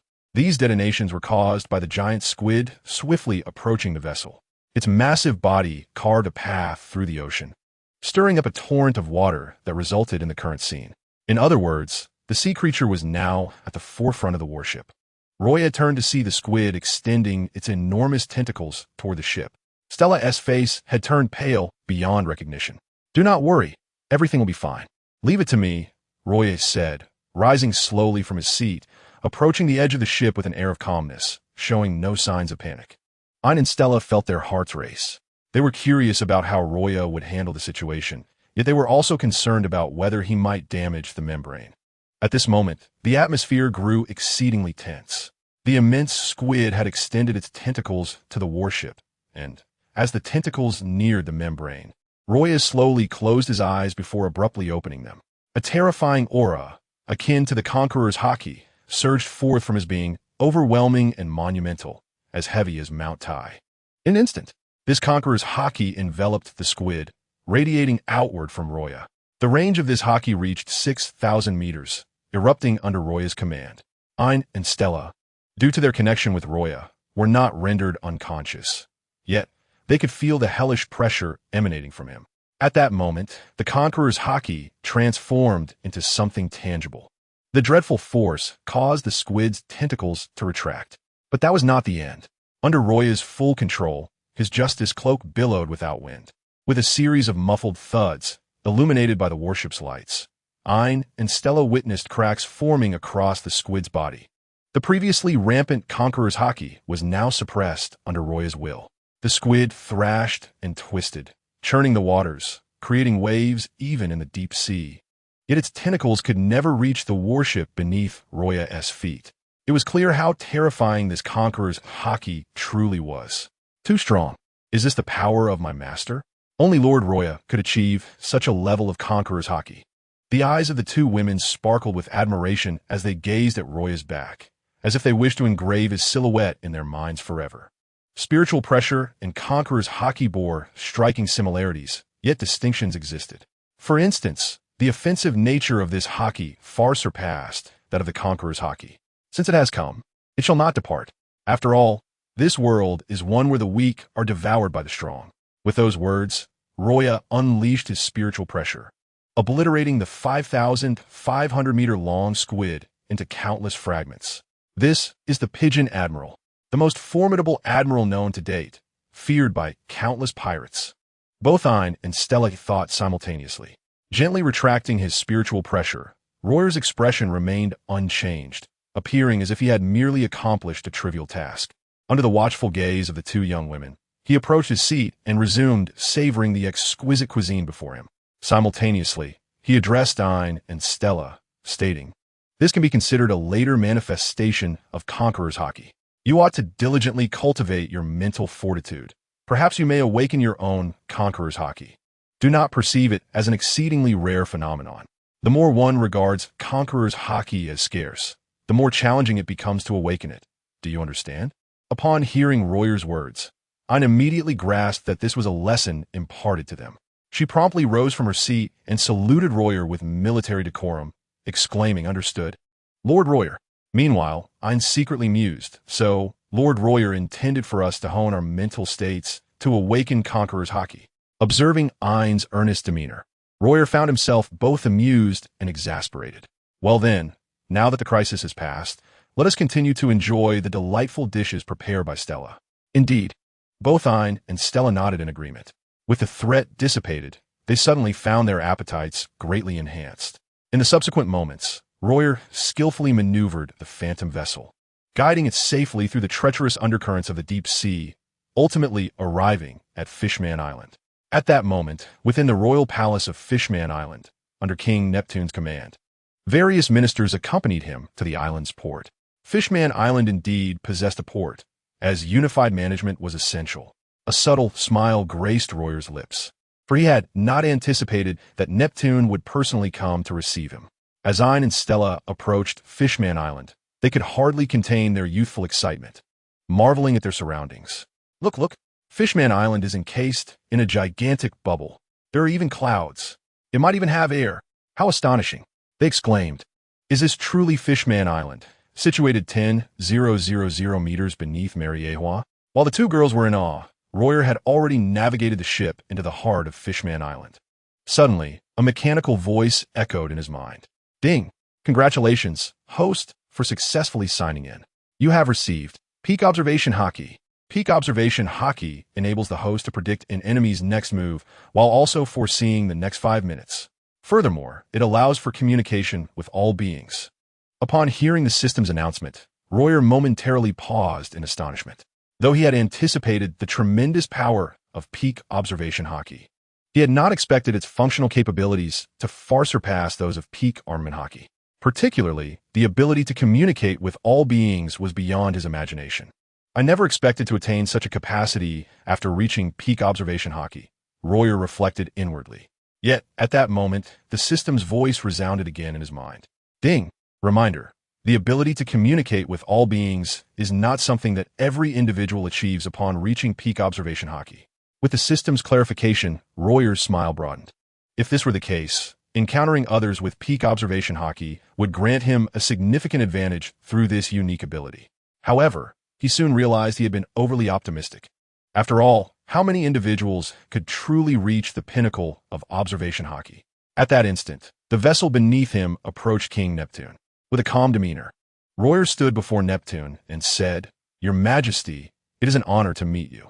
As Royer finished speaking, Ain and Stella both bowed to King Neptune. Neptune waved his hand, signaling them to rise. There is no need for such formalities. I have long heard of General Pigeon's extraordinary presence, and indeed, seeing you in person confirms it. However, the rumors outside merely depict me as an ordinary individual with slightly greater strength. Upon hearing Royer's words, Neptune's eyes glimmered with insight, silently acknowledging, this pigeon character is not only humble, but possesses immense strength. It could be due to his nature, or perhaps a deeper scheming. Nevertheless, Neptune sensed that Royer's demeanor belonged to the former, as such a gentle smile was a rarity among those of high rank in the Navy. General Pigeon, upon learning of your impending visit to Fishman Island, I arranged a banquet in your honor. Would you be willing to attend? The king's personal invitation was considered an immense honor by the fishmen. Naturally, Royer would not act inappropriately towards those who respected him. He simply nodded gently and replied, "Thank you." With Royer's affirmation, the group made their way towards the royal palace of Fishman Island. As Royer surveyed the surroundings, he noted the absence of the pirate Jinbe, or even Fisher Tiger for that matter, which left him puzzled. Perhaps he should contact Fisher Tiger using the snail phone later. If he were present on Fishman Island, matters would be much simpler. Unconsciously, under Neptune's guidance, Royer and his companions soon arrived before the opulent royal palace. Once again, a mechanical voice echoed in Royer's mind. Ding! Congratulations, host, for checking in at the royal palace. You have received a non-side effect elixir. Upon consumption, strength doubles for 5 minutes, with no adverse effects. Royer felt slightly speechless upon hearing the system's announcement after checking in at the royal palace. He had not anticipated such a distinctive reward. Although devoid of side effects, it still seemed somewhat peculiar. Nonetheless, it could serve as a powerful trump card. King Neptune keenly observed the change in Royer's expression. General Pigeon, is something the matter? Are you dissatisfied with my arrangements? Hearing Neptune's inquiry, Royer shook his head and replied, Your Majesty, you jest. I am merely astonished by the grandeur of the Dragon Palace. Isn't this just a commercial flattery? Royer could engage in that too. Upon hearing his words, King Neptune erupted into hearty laughter. Ha ha ha. To receive such praise from General Pigeon is truly an honor. Your Majesty, you are overly gracious. Just call me Royer. Pigeon is merely a title. If Neptune were to discover that Royer was not only Admiral Pigeon, but also the mysterious figure renowned across the seas, one could only wonder what his reaction would be. Would he still extend such a grand reception? Royer and his companions were welcomed as esteemed guests within the royal palace. Seated at Neptune's banquet, Royer gazed upon a plethora of exquisite delicacies from Fishman Island, eagerly anticipating their flavors, particularly the island's renowned desserts. It is well known that even Big Mom covets such culinary delights. Royer pondered whether Admiral Sengoku had sent him to Fishman Island for a specific purpose. Recently, the Navy has been planning to establish the Shichibukai system, inviting various pirates to join and enjoy certain privileges. Admiral Sengoku, considering the issues concerning Fishman Island and its inhabitants, had summoned me to extend an invitation to Jinbei, the Sea Knight, to become part of the Shichibukai and foster peaceful developments between both parties. Upon hearing Royer's words, Neptune nodded slightly, contemplating the implications of the Shichibukai plan and its potential benefits for them. At that moment, Royer presented Neptune with a document bearing Sengoku's signature.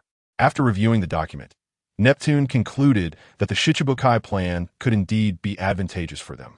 However, he questioned whether Fisher Tiger's strength was not superior. Royer, upon hearing Neptune's response, felt a twitch at the corner of his mouth. He had assumed Neptune understood why Sengoku had not chosen Fisher Tiger.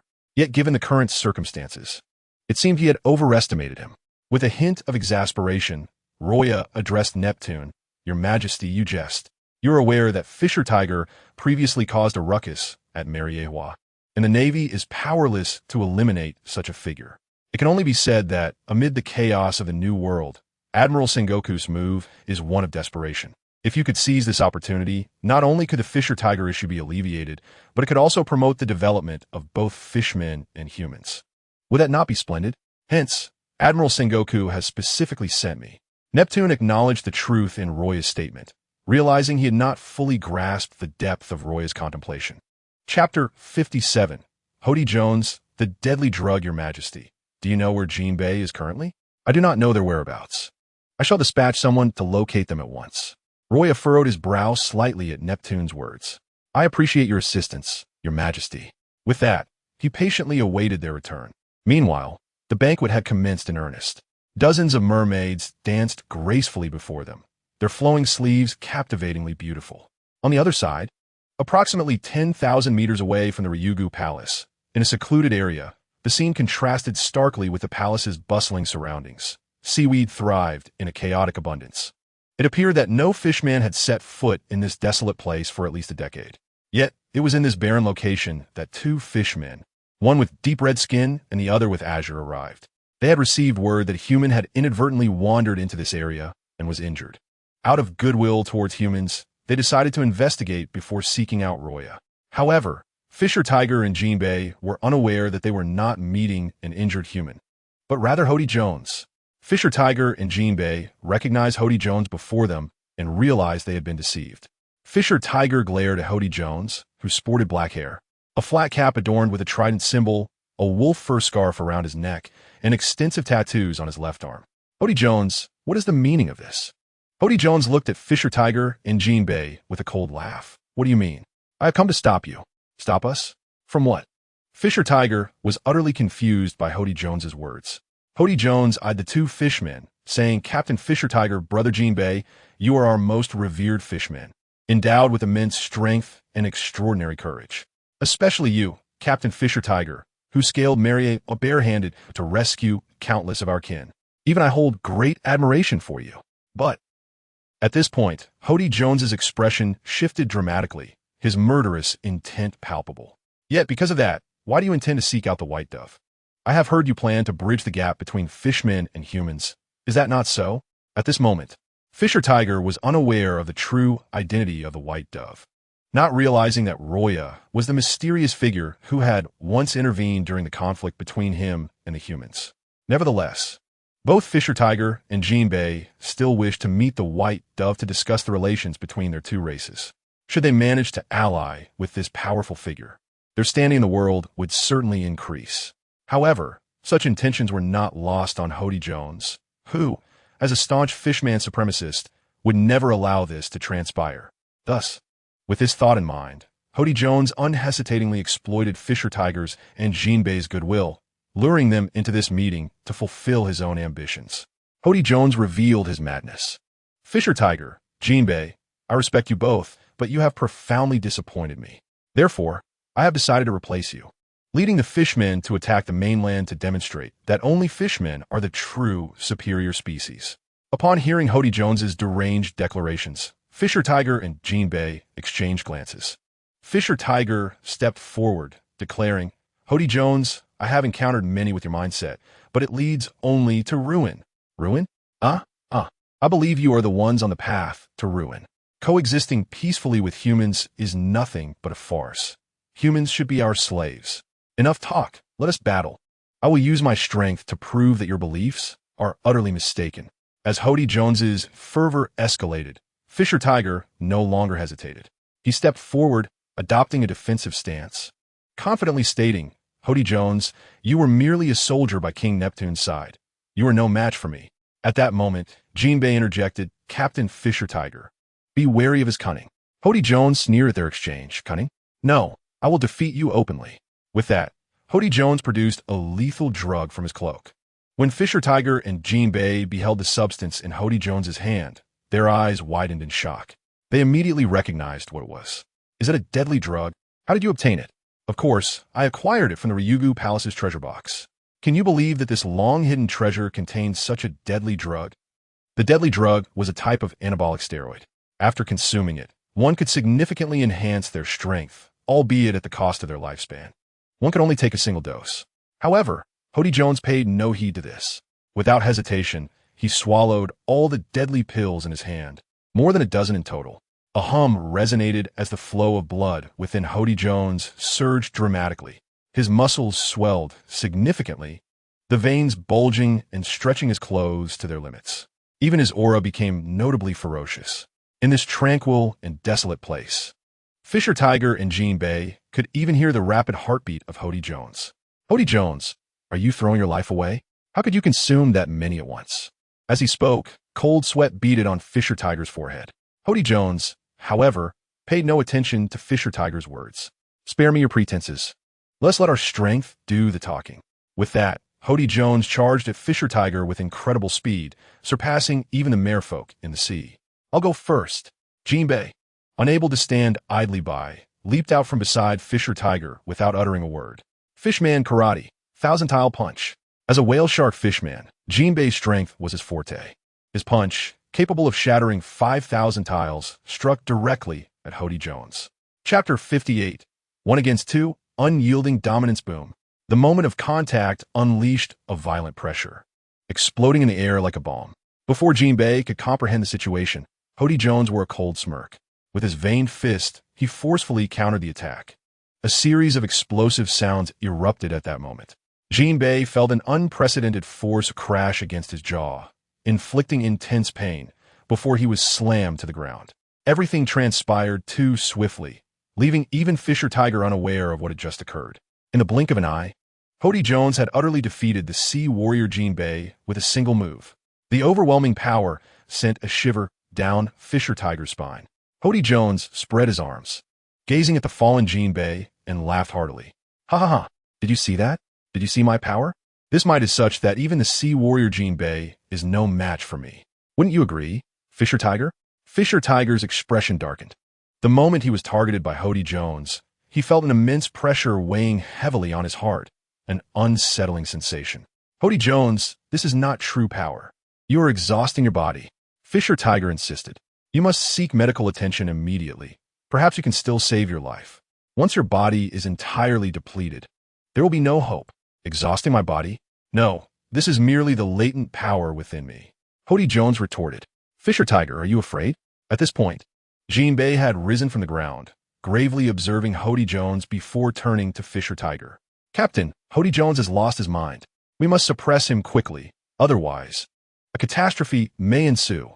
Upon hearing Jinbei's words, Fisher Tiger nodded solemnly.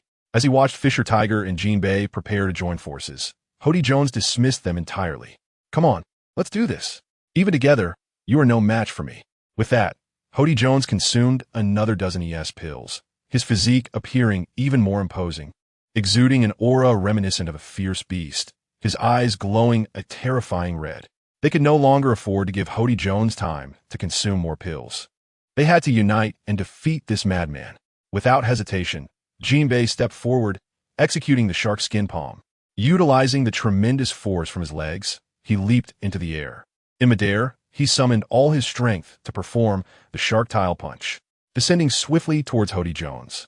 At the same time, Fisher Tiger unleashed his ultimate technique. Fishman Karate, Ultimate Wool-Eye Strike. Fisher Tiger condensed a water sphere in his palm and hurled it at Hody Jones.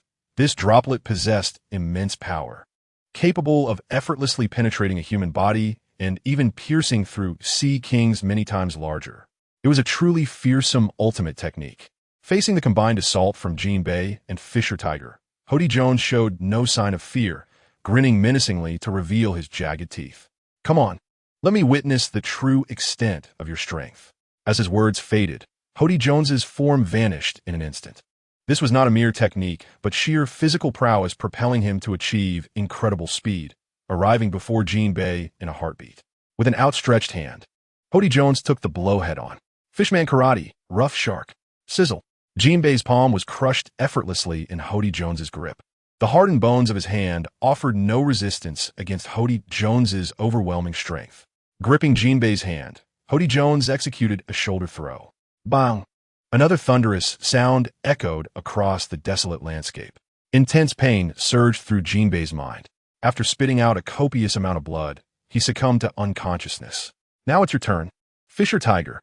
Hody Jones casually shattered Fisher Tiger's wool-eye strike, his relaxed demeanor leaving Fisher Tiger in utter shock. How is this possible? Fisher Tiger could hardly believe that the drug-enhanced Hody Jones possessed such formidable strength. What do you mean? How is this possible? Fisher Tiger. The real spectacle is yet to come. Fishman Karate, Sea Drum. Hody Jones swung his fist, compressing the moisture in the environment to form a high-density water droplet. This droplet, about the size of fist, brimmed with explosive power. Fisher Tiger, you should personally experience the true might of Fishman Karate. This fist-sized droplet, no, it could no longer be termed a droplet. It was a water mass. The water mass surged through the air, howling towards Fisher Tiger. With no way to evade, Fisher Tiger instinctively crossed his arms to shield his chest. As the water mass approached, he felt an overwhelming chill envelop him. Boom! The water mass, infused with a spiraling force, created a blood-red bloom the moment it made contact with Fisher Tiger's skin. It penetrated his body, leaving a gaping hole that invoked sheer terror. Witnessing the sheer strength of his own power, Hody Jones reveled in the triumph of effortlessly vanquishing both Fisher Tiger and Jinbei, who were renowned across the seas. An overwhelming sense of confidence enveloped Hody Jones, leading him to believe that even the newly established Yonko of the New World would be no match for him. Gazing at the fallen Fisher Tiger and Jinbei, Hody spread his arms wide, proclaiming his delusional beliefs. Fisher Tiger, Jinbei, though your strength is far inferior to mine, should you choose to submit to me and embrace my vision as my crew, I shall generously spare your lives. Otherwise, despite Fisher Tiger's fishman resilience, which allows him to survive even a pierced chest, the agony of severe injury is undeniably excruciating. Fisher Tiger could feel his life ebbing away rapidly. Yet, despite the pain, he mustered the strength to rise slowly from the ground. Chapter 59. How dare you? Roa scoffed, declaring submit to you? Impossible. To become your crew? Absolutely not. To endorse your utterly flawed ideology? Out of the question. As Fisher Tiger stood, clutching his chest with great effort, a smile emerged at the corner of his mouth as he vehemently refused. With each word he uttered, Hody clenched his fists tightly, his blood-red eyes coldly fixed on Fisher Tiger. Are you finished?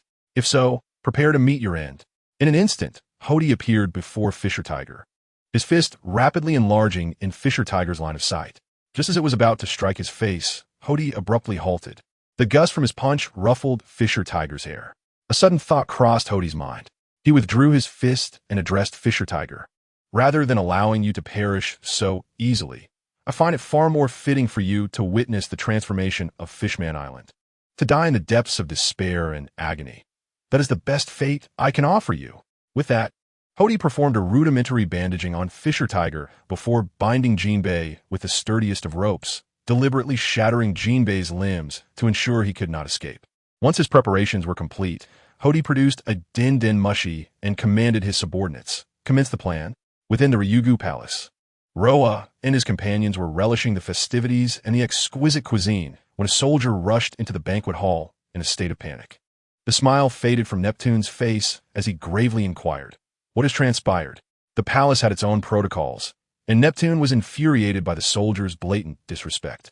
However, if the soldier, fully aware of the consequences, still chose to act, it could only mean that something dire had occurred.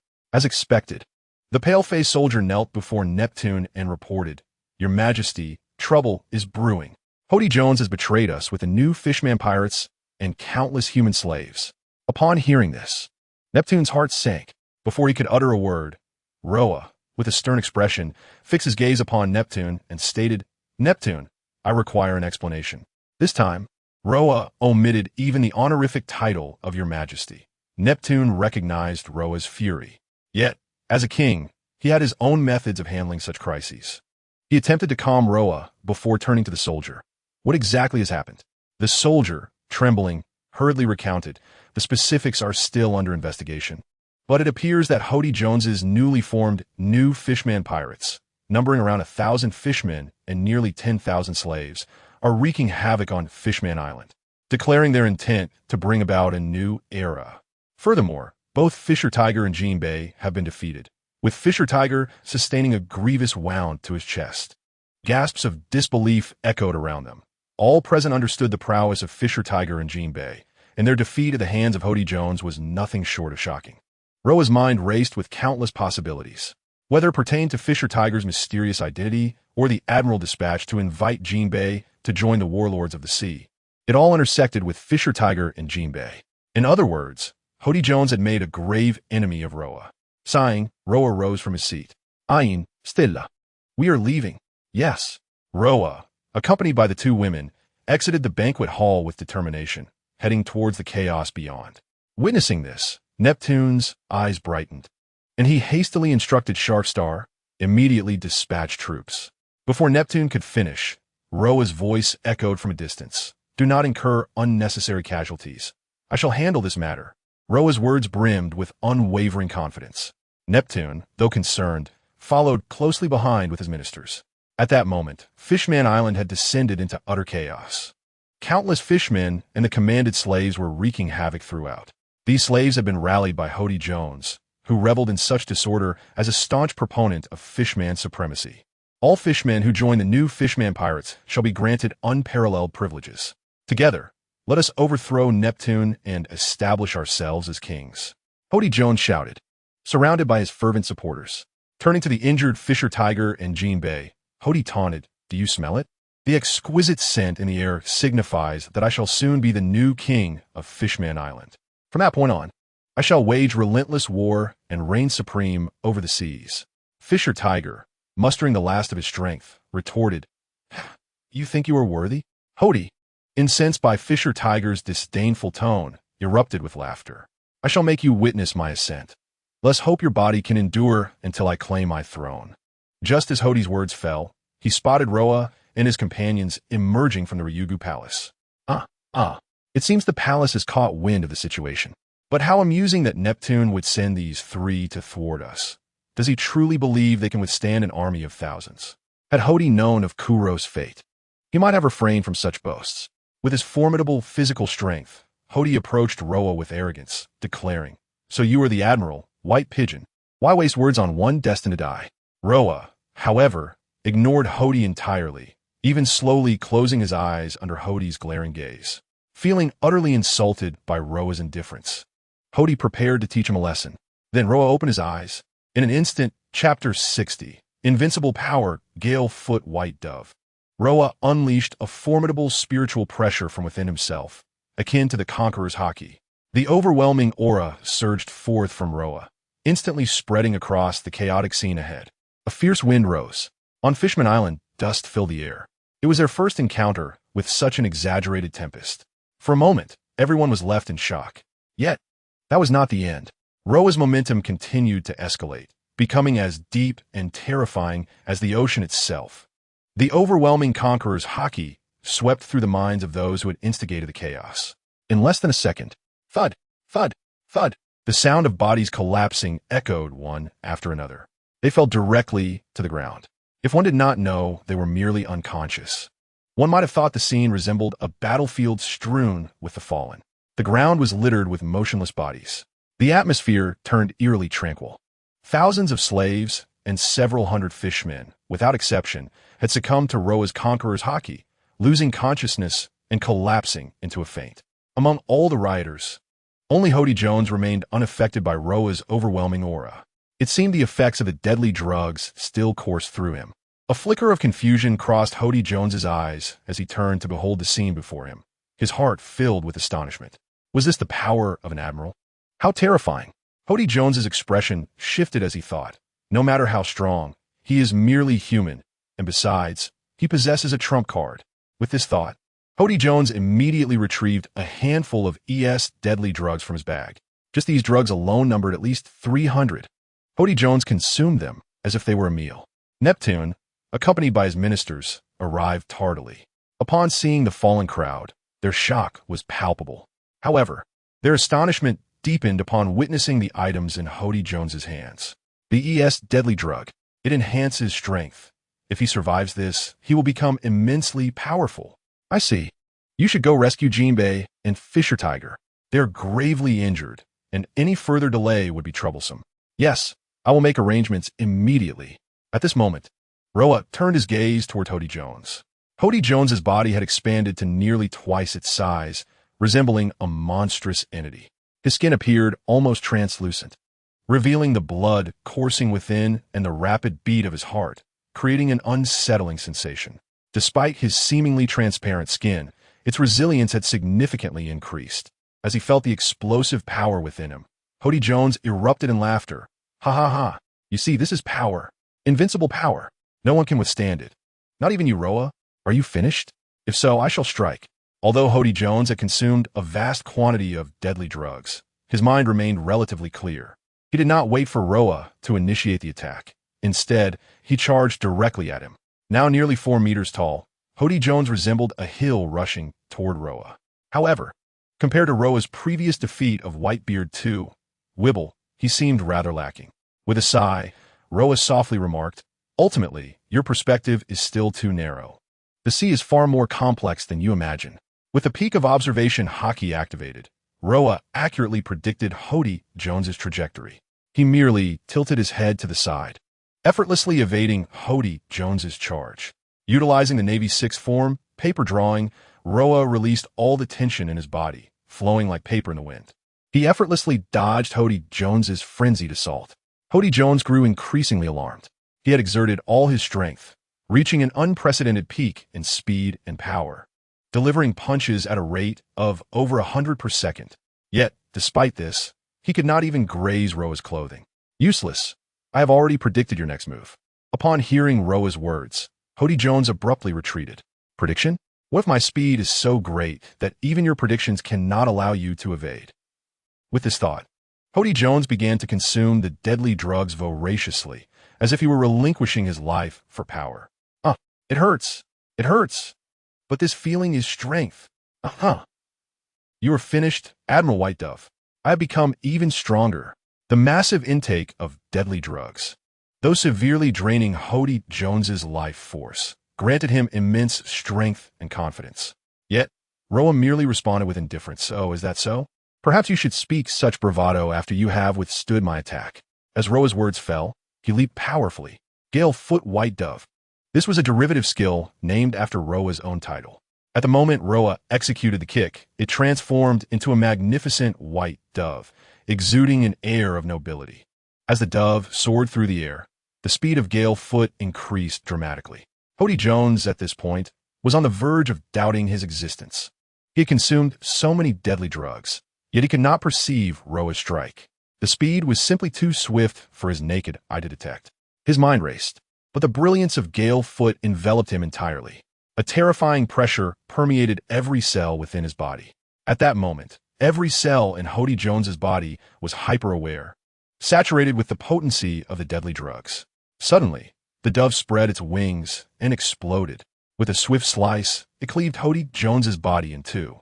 He could still vaguely feel pain as he gazed upon his bisected form. Terror, dismay, but it was too late to turn back.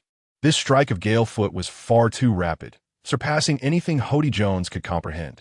Darkness, numbness, silence engulfed Hody Jones's mind. His body, deprived of blood flow, caused the drug's effects to surge forth. What had once appeared to be a massive physique now resembled that of a frail old man. Alas, is this the fate that befalls those who consume deadly drugs? Truly a tragic end. At this moment, everyone who beheld the scene before them was utterly stunned. Chapter 61. The Hope for Peace, a Miracle Emerges. Hody Jones was effortlessly vanquished by a single strike from Luo Ya. How astonishingly powerful. Is this truly the legendary Marine Admiral? Can humans possess such formidable strength? Is simply beyond belief. How I wish to attain such prowess. The onlookers whispered among themselves. Ein and Stella, standing behind Luo Ya, gazed at him with profound admiration. In their hearts, they silently vowed, truly, Master Luo Ya is unmatched in strength. They must strive even harder to improve themselves. They could not afford to bring shame upon him. Meanwhile, Neptune, unlike the others, was beginning to harbor doubts about Hody Jones. The king of the fishmen was well aware of the potency of the drug. A mere dose could transform an ordinary fishman into a formidable soldier. Yet, despite Hody having ingested hundreds of pills, he was still no match for Luo Ya's single blow. This left Neptune in utter astonishment. Particularly striking was the sight of Luo Ya, completely unharmed, standing there with an air of ease, as if he had accomplished something exceedingly simple. Previously, Neptune had known that Admiral Pigeon was exceptionally strong, but he never imagined it to this extent. Neptune resolved to liberate all the slaves and transport them to the nearby naval base. No problem, Admiral Pigeon. I swear, as the king of the fishmen, that this shall be done, he assured. Luo Ya nodded in agreement and then inquired, have Fisher Tiger and Jinbei begun their rescue efforts? Indeed, but Fisher Tiger's condition appears rather grim. Should I go take a look? I am quite confident in my medical skills. When Luo Ya and the others arrived beside the unconscious Fisher Tiger, many had already begun to awaken from their stupor. Luo Ya stood beside Fisher Tiger, observing his condition with a furrowed brow. King Neptune turned to Luo Ya and asked, Admiral Pigeon, is there hope for him? There's hope, but he requires a blood transfusion. A blood transfusion? No worries, I will have soldiers come forth with fresh blood. Luo Ya gently shook his head. That won't do. Your races are entirely different. Under normal circumstances, it might be feasible, but given Fisher Tiger's serious injuries, using your blood would only hasten his demise. We can only use human blood in this situation. As Luo Ya's words echoed, the surrounding fishmen began to murmur amongst themselves. Human blood to save a fishman? Is this some kind of jest? How could that be possible? He must be attempting to betray our fishman hero.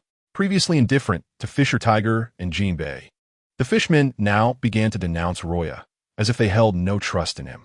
Their double standards were glaringly evident. However, Neptune remained remarkably open-minded. He spoke gravely to Luo Ya. Admiral Pigeon, do you have confidence in this? I have confidence. Luo Ya then turned to the liberated human slaves, who had now gained their freedom with his assistance. Is there anyone among you willing to donate blood to this fishman?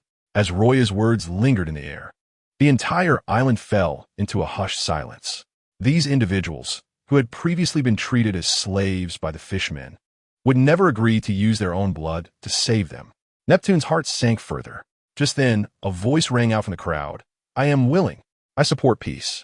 If this action can bridge the gap between us, then I am ready.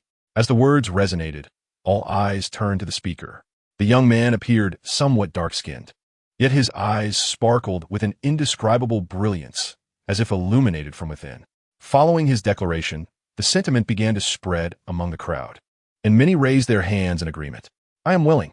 If that is the case, then I am too. My wish is for world peace. Neptune and the other fishmen gazed in astonishment at the humans before them. They had never expected that these individuals would be willing to cast aside all prejudices and offer their blood to save a fishman. This was utterly beyond their imagination. A faint smile graced Roya's lips as he said, "Please form an orderly line. One person will not suffice.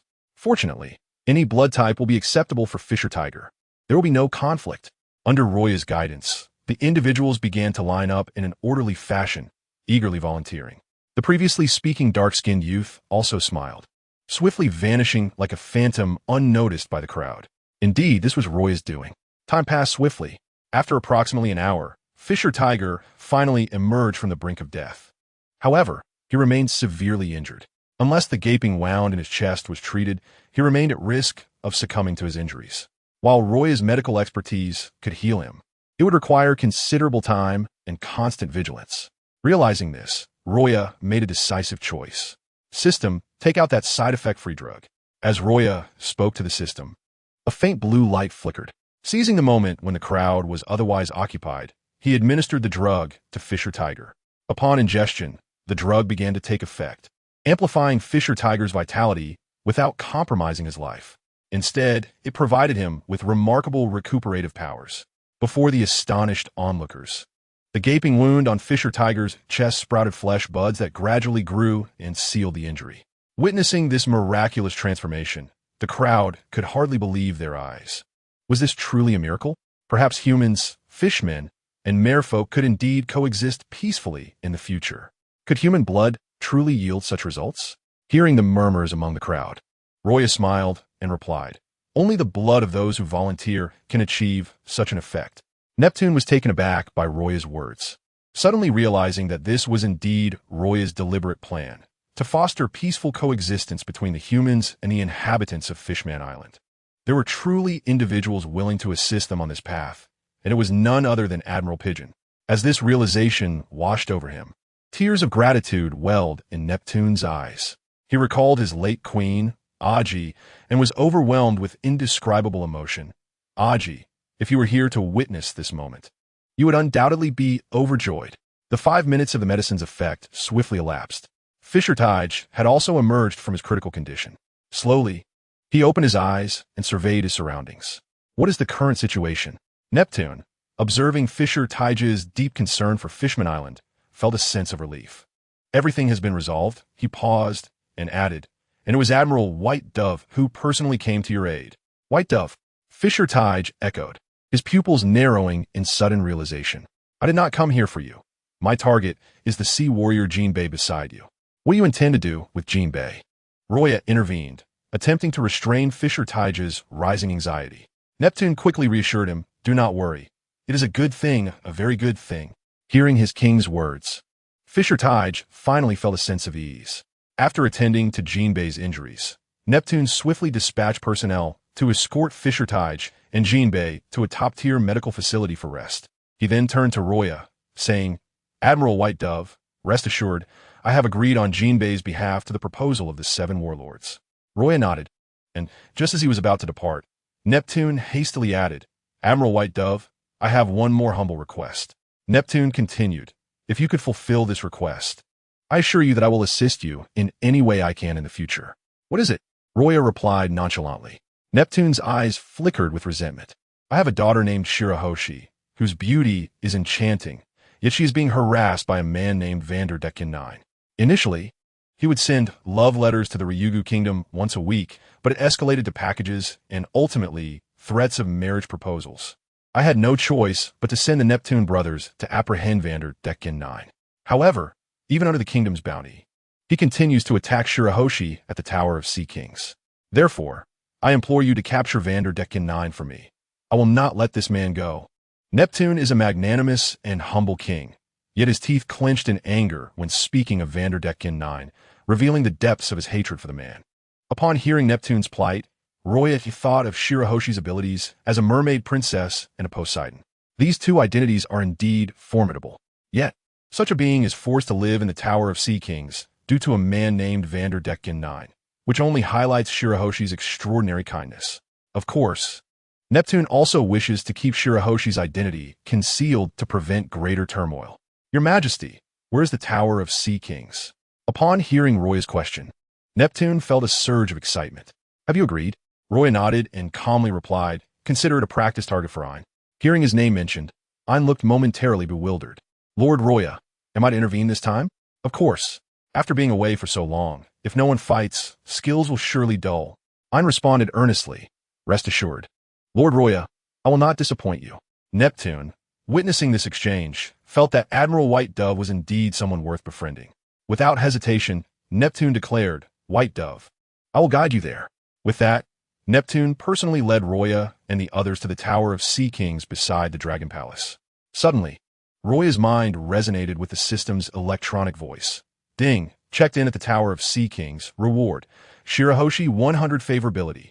Surprised by this reward, Roya momentarily froze, his lips twitching slightly. Is something the matter? Is there anything strange? Neptune noticed Roya's change in expression. Nothing. Roya shook his head, but then slowly extended his hand, drawing out the blade from Ein's waist. Ein was taken aback as Roya emanated an overwhelming aura of a master swordsman, striking downward. A massive slash materialized, soaring into the sky. Just as everyone was still processing what had occurred, an object happened to enter the path of this slash. The strike instantaneously obliterated the object, which appeared as insignificant as debris. Is that the ability of the target fruit? Ein remarked. It should be. This ability, from a certain perspective, is indeed powerful. Yet the user is merely a waste. Hearing Roya's words, Neptune's mouth twitched. If Vanderdecken 9 is a waste, then what does that make his subordinates like Sharkstar, who failed to bring Vanderdecken 9 to justice? Naturally, Neptune understood that Roya's comments were simply unintentional. Open the door, Neptune commanded the guards. At that moment, Roya said, I can go alone. Is that all right, Your Majesty? No problem. Neptune consented. Roya entered the Tower of Sea Kings. Upon entering, he beheld Shirahoshi lying on a pristine white bed, curled up adorably in her slumber. Unbeknownst to her, others had intruded upon the tower. In that moment, she appeared remarkably uninhibited, causing Roya to blush slightly.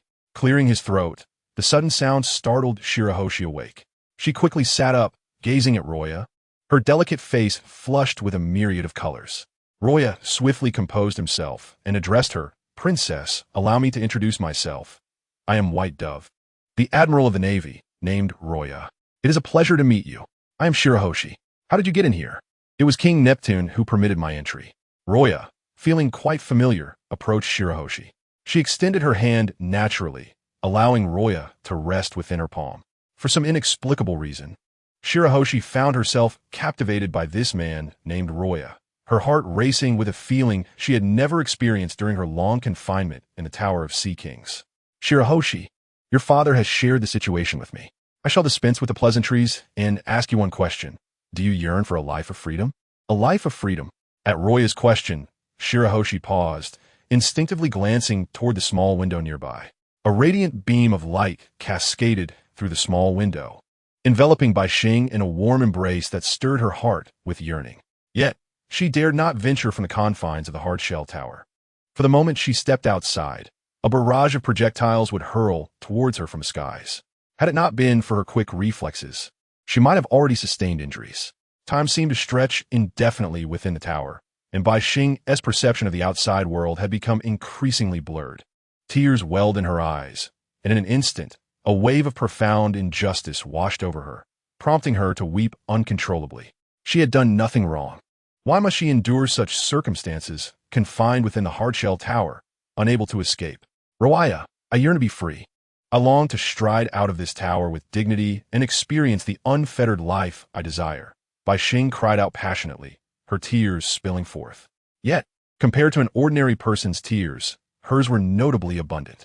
However, given her petite stature, such an abundance was relatively understandable. Do you believe in me? If you do, we can boldly step outside together. Bai Xing's trust in Roya was unwavering, perhaps bolstered by their perfect rapport.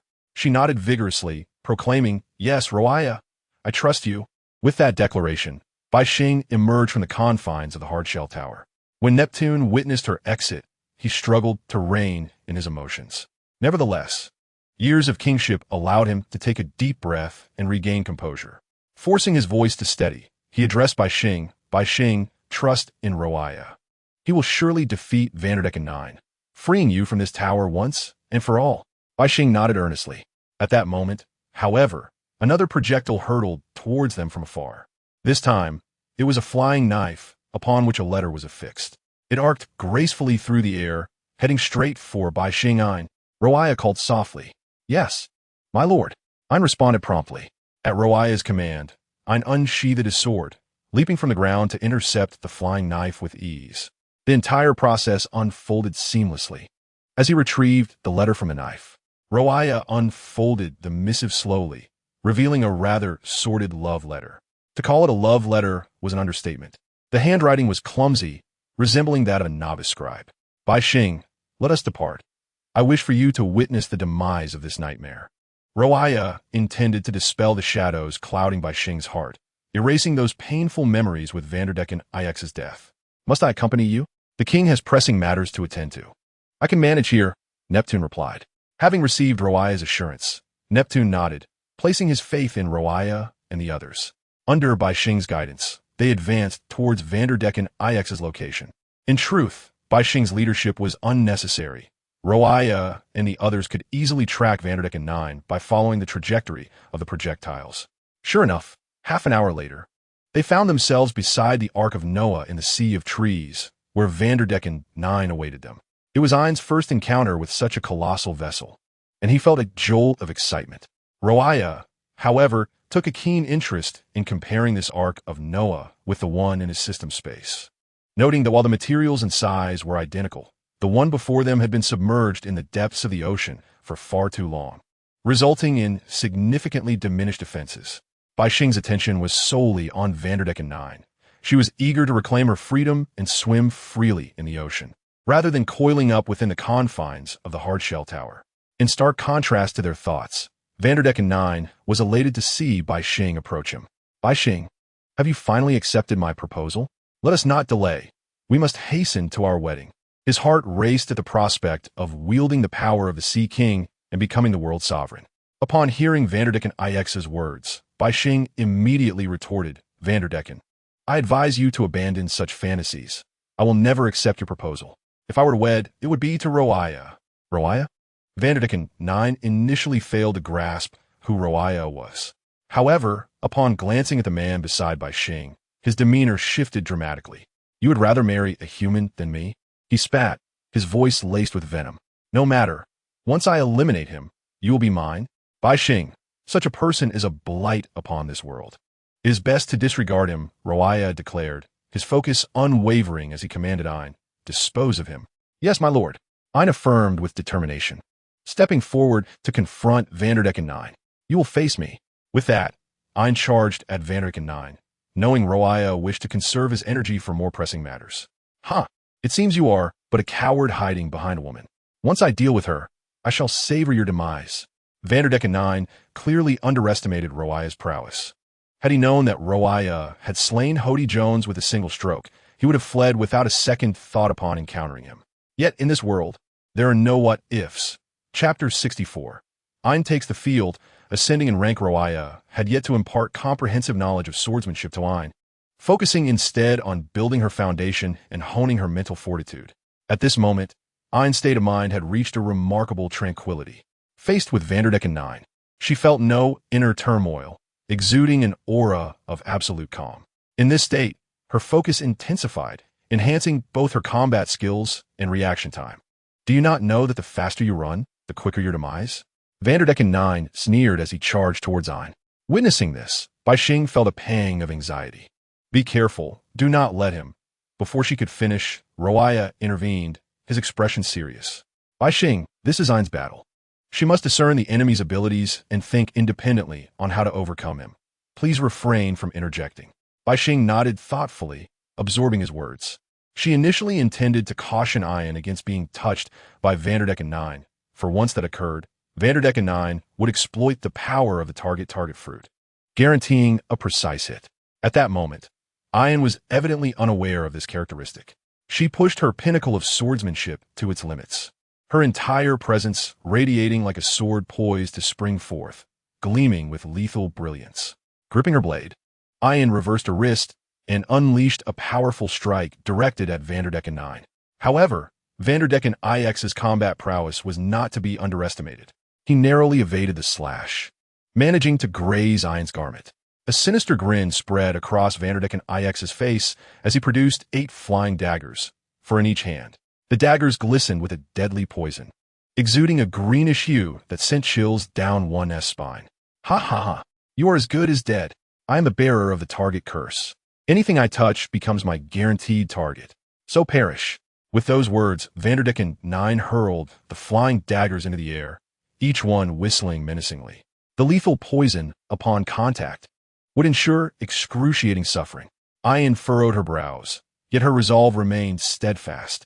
She swung her sword once more, channeling her highest comprehension of swordsmanship into the strike. A torrent of sword energy surged forth, an overwhelming force sweeping in all directions. The fierce slash cleaved through the air as if splitting it in twain, stirring a cloud of dust in its wake. Luo Ya, witnessing this spectacle, felt a surge of excitement and exclaimed, "Seize this momentum and strive to break into the realm of the grand swordsman." Indeed, Ayan responded with fervor. Yet, despite the ferocity of her strike, the 8 flying daggers remained unperturbed by the gusts of air. With a series of resounding impacts, the daggers collided with the slash, shattering into fragments that fell to the ground. What an opportunity! Ayan's eyes narrowed, and in an instant, she appeared behind Vanderdecken 9. The fruit's ability activated. Ayan was not merely a swordsman. She had consumed the reverse fruit, becoming a reverse human. Anything she touched could be sent back 12 years in time. Naturally, as she continued to harness her fruit's powers, the duration of reversal would increase. At the pinnacle of her abilities, she could even erase existence with a mere thought. Vanderdecken 9 felt his body shrinking, his clothing hanging loosely, creating a bizarre appearance. In that moment, Ayan's momentum reached its zenith. A glint of determination flashed in her eyes, as everything she had learned alongside Luo Ya coalesced into a singular understanding. Her aura intensified tenfold, a torrent of sword intent radiating outward. The winds howled, stirring the seaweed around her. Was this the entrance to the realm of the grand swordsman? Feeling the surge of power within her, Ayan felt her blood boil in exhilaration, terror, astonishment, dread. Vanderdecken 9, witnessing this scene, felt an alarm bell ringing in his mind.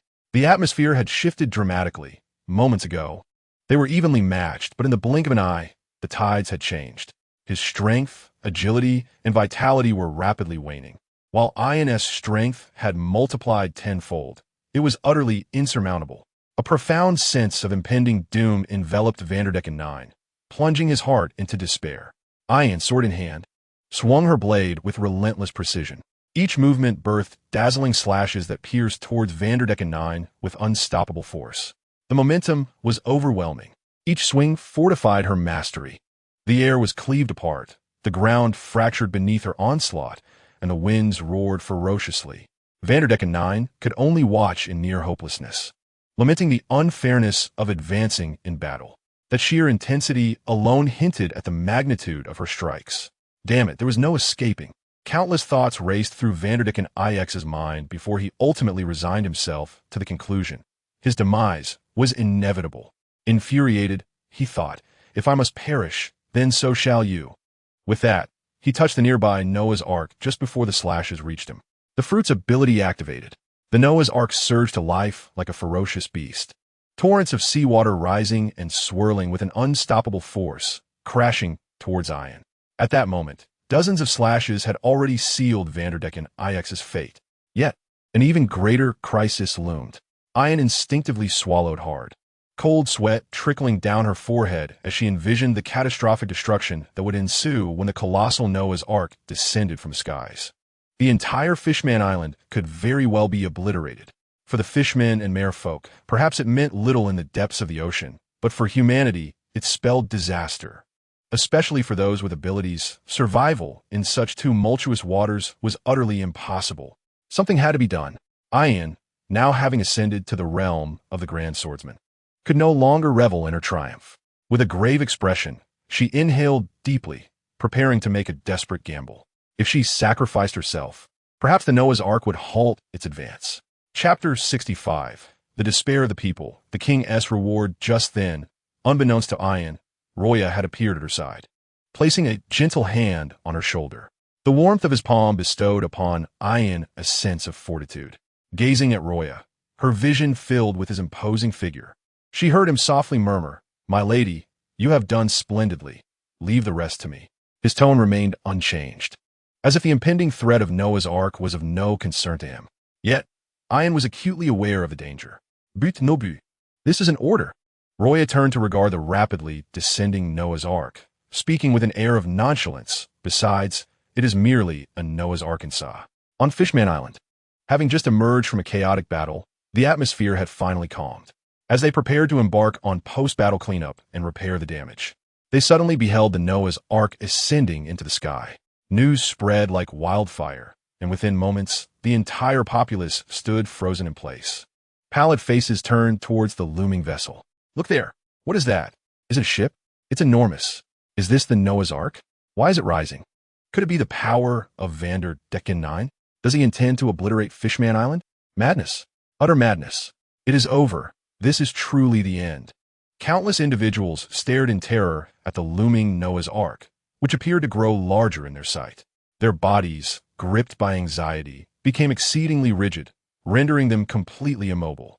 Neptune, as the king, clearly witnessed this unfolding scene. His heart sank, plummeting into an abyss of despair. The only hope left was that Luo Ya could save them all.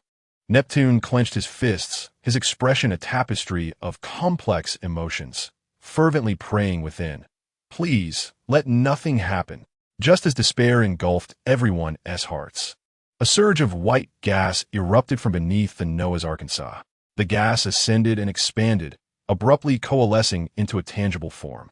This mist coalesced into a head, arms, torso, legs, armor, and wings, exuding a sacred translucence. Yet, the towering stature of this entity instilled a sense of foreboding. What manner of creature is this? Could it be a monster poised to wreak havoc upon Fishman Island? If that were the case, then Fishman Island would indeed be doomed. While the crowd remained bewildered, Luo Ya, situated beneath the Noah's Ark, declared, "Illusion fruit, susunu, white dove, armament Haki, entwine." The skills bearing the name of White Dove could be regarded as Luo Ya's most formidable abilities. The powerful white susunu, under Luo Ya's command, was enveloped in a layer of armament Haki. The sheer force that could be unleashed through this extensive application of Haki was utterly terrifying. Luo Ya, with his arms crossed, stood at the forehead of the Susunu, directing it to leap from the ground, positioning itself directly beneath the Noah's Arkansas, finger gun, 10 fingers of yellow lotus. The Susunu raised its arms, each hand brimming with immense power. With a series of thrusts, the Noah's Ark, upon being touched by Susunu, shattered like tofu into splinters.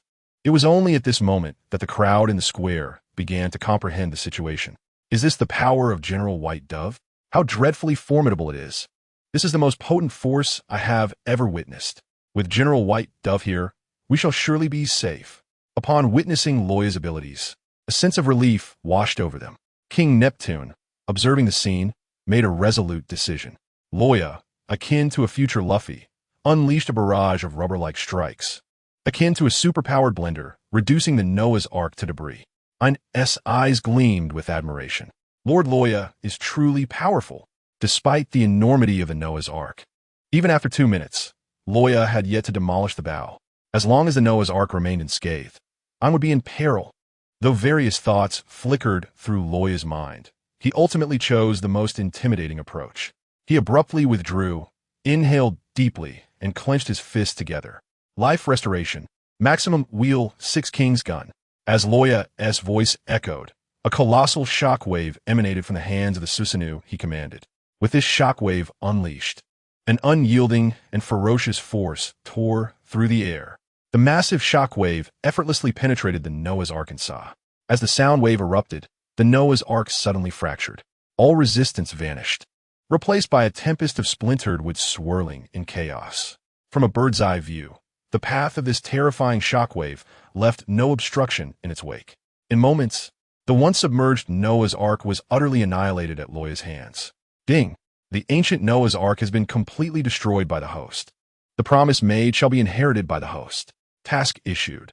Allow the fishmen and mermaids to live freely on the continent. Completion reward. One of the 3 ancient weapons. The Heaven King. With the system's electronic voice fading, Luo Ya momentarily froze. The Heaven King. Upon completing this task, the system would reward him with the Heaven King. It is worth noting that the 3 ancient weapons are the Underworld King, the Ocean King, and the Heaven King. The design of the Underworld King should currently reside with Tom. Moreover, ancient history exists within the Alabasta Desert, where Robin or Alvia could unravel its mysteries. The Ocean King, represented by Shirahoshi beside him, had reached a goodwill level of 100, effectively granting him control over the Ocean King. As for the Underworld and Ocean Kings, Luo Ya had essentially acquired them. Only the Heaven King remained elusive. However, the emergence of the Heaven King as a reward from the system filled Luo Ya with exhilaration. Meanwhile, in the Mermaid CAF, a mermaid with short black hair, striking blue eyes, pale skin, and purple nails, clad in a hooded sweatshirt and smoking a pipe, gazed in astonishment at the crystal ball before her. Chapter 66, 10,000-meter Sea Dragon, Despair Among the Crowd. The crystal ball continued to display the impending destruction of Fishman Island. How is this possible? Did not the white dove already destroy the Noah's Ark? What then? Threatens to obliterate Fishman Island? Surely, the owner of this mermaid CAF and an esteemed fortune-teller renowned for her flawless predictions felt a tumult of emotions, sensing that something monumental was about to transpire. Therefore, she consulted the crystal ball, through which she beheld the vision of Fishman Island's devastation. At that moment, the appearance of a Noah's Ark led Shirley to believe it was indeed the Noah's Ark that would annihilate Fishman Island. However, the arrival of the white dove had averted the crisis, allowing her to breathe a sigh of relief. Yet upon forecasting again, the vision of Fishman Island's inevitable destruction plunged Shirley's heart into despair. She must convey this dire news to Neptune. Resolute in her purpose, Shirley immediately set off toward Neptune's location. At this juncture, Neptune had arrived at Luo Ya's position. Luo Ya retracted his armament Haki and the powers of the illusion fruit, gradually descending from the air. White Dove, you have truly worked hard this time. Not only have you saved Shirahoshi, but you have also rescued Fishman Island. Neptune paused, turning his gaze toward Shirahoshi. What do you think of General White Dove? Do you have feelings for him? Upon hearing Neptune's words, Shirahoshi momentarily froze, and then her delicate features flushed with a charming hue. Setting aside the 100 goodwill level, she harbored significant affection for Luo Ya. After all, it was this very person who had liberated her from her confining cage. Bai Xing lowered her head, appearing somewhat bashful, as she confessed her fondness for Luo Ya. At that moment, her shyness was palpable. Upon receiving Bai Xing's admission, Neptune addressed Luo Ya, saying, General White Dove, your assistance to Fishman Island has been invaluable. I believe no reward could adequately express our gratitude. Perhaps we should consider renewing the marriage pact, given that my daughter holds you in such high regard. At Neptune's words, the surrounding sharks, including Xing, Huang Xing, and Fan Che Xing, were taken aback, their expressions turning serious as they looked at Luo Ya. Ian, beside Luo Ya, along with Stella who had just arrived with Neptune, were equally astonished. After all, Bai Xing was the princess of Fishman Island. Her status and beauty were beyond reproach. However, Ian couldn't shake a twinge of bitterness, as if something dear to him was being snatched away, despite his elevated state of mind. Your Majesty, this may be somewhat inappropriate. While Princess Bai Xing possesses unparalleled beauty, her physique, Ian's inquiry was met with no anger from Neptune, who recognized that Ian was not an ordinary aide, but rather Luo Ya's disciple. There is no need for concern. Once female mermaids reach maturity, they can freely control their body size, and their tails can split into legs. If they unite with humans, their offspring will be human as well, with perhaps an exceptional affinity for water. Listening to Neptune's explanation, Ian fell silent. At that moment, Luo Ya found Neptune's fervent promotion of his daughter rather amusing. Noticing Bai Xing's eager gaze, Luo Ya smiled and replied, Your Majesty, I do not oppose the marriage pact. However, considering that Bai Xing has just emerged from Hardshell Tower, wouldn't it be a bit hasty? Not at all. I do not feel rushed. Bai Xing interjected promptly, her eagerness surprising those around her. Laughter erupted among the group, and Bai Xing, resembling an adorable ostrich, appeared utterly charming. Neptune roared with laughter. Huh, White Dove, it seems Bai Xing can hardly contain her excitement. Why not just agree? Seeing Bai Xing's delightful demeanor filled Luo Ya with joy. Yet at that moment, Sherry rushed over, exclaiming, Your Majesty, there is trouble. Agrave crisis.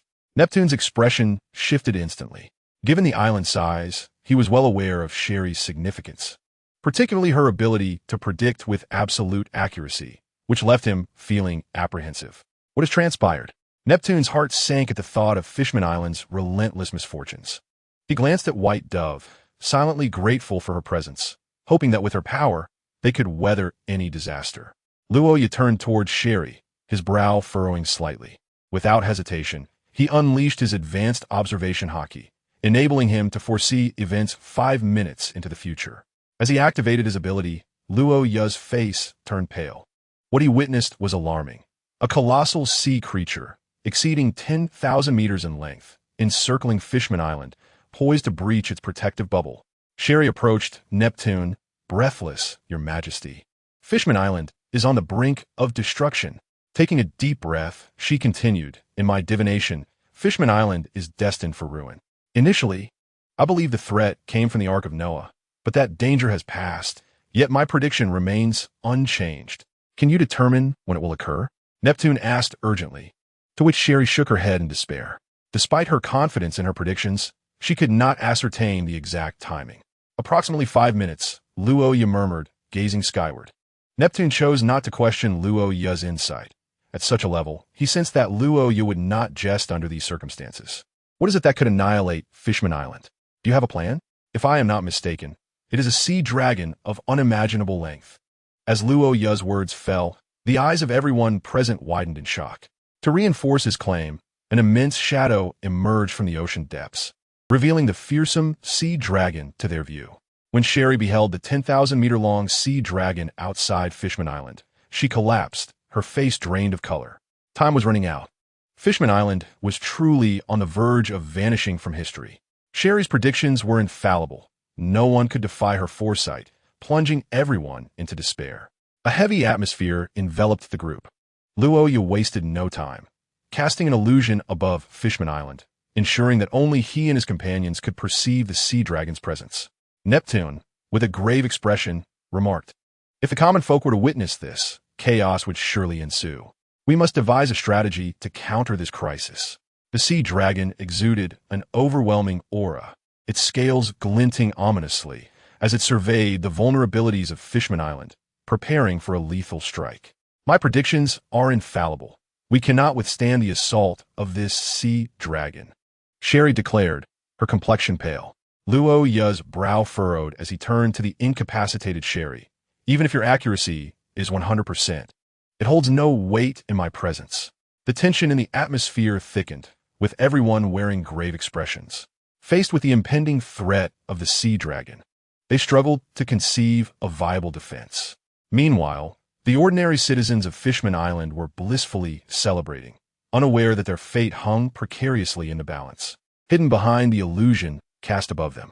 The greatest crisis in Fishman Island's history was silently descending upon them.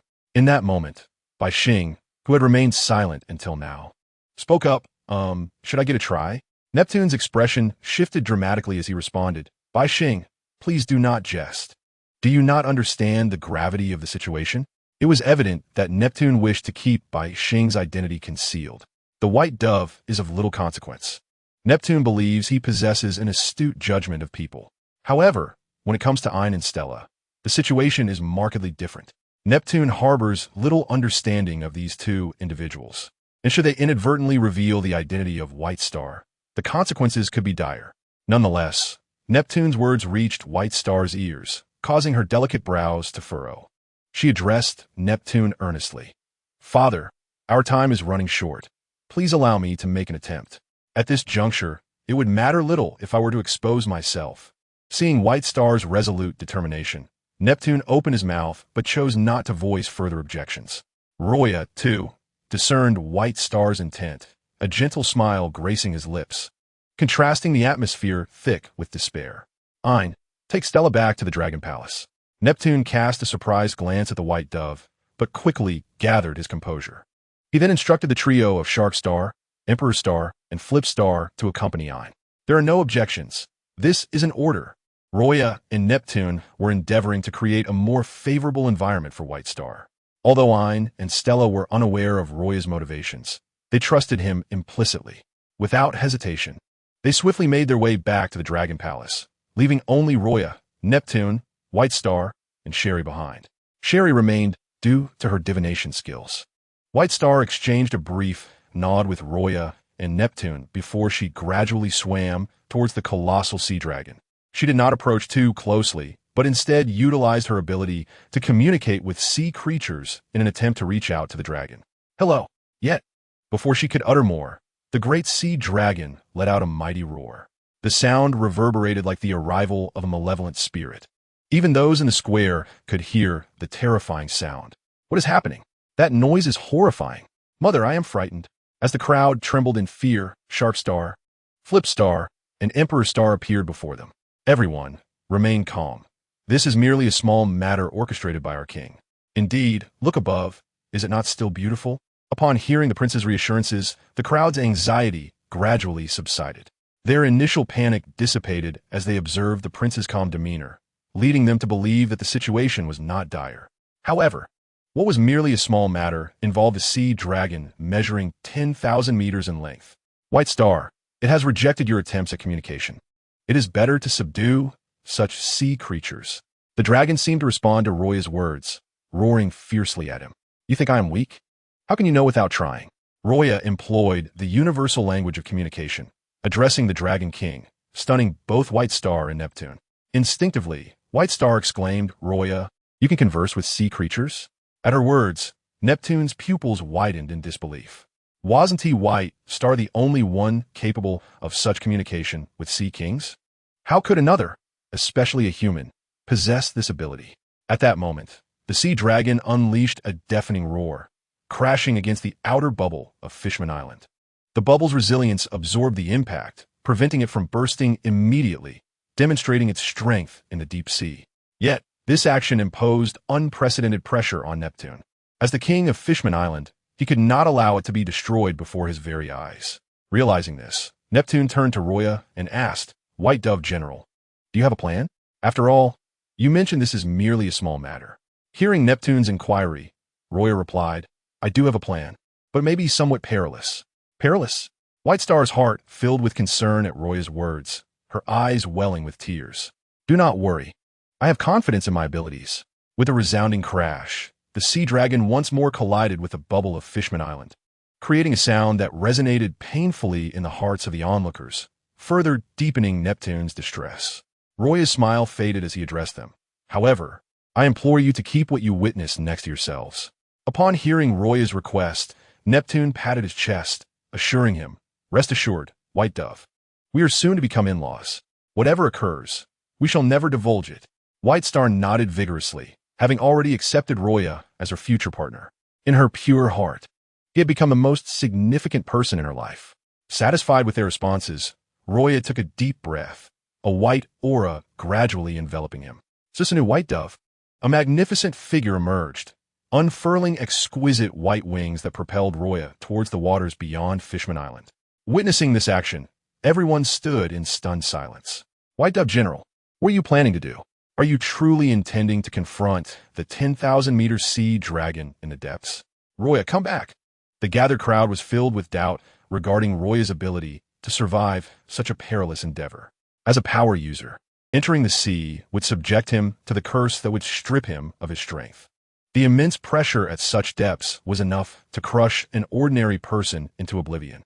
In the face of such dire conditions, Luo Ya chose the most hazardous path, leaving Neptune and White Star in shock. At that moment, tears finally escaped White Star's eyes. Luo Ya, if you do not return, I shall not wish to live either. You have granted me freedom.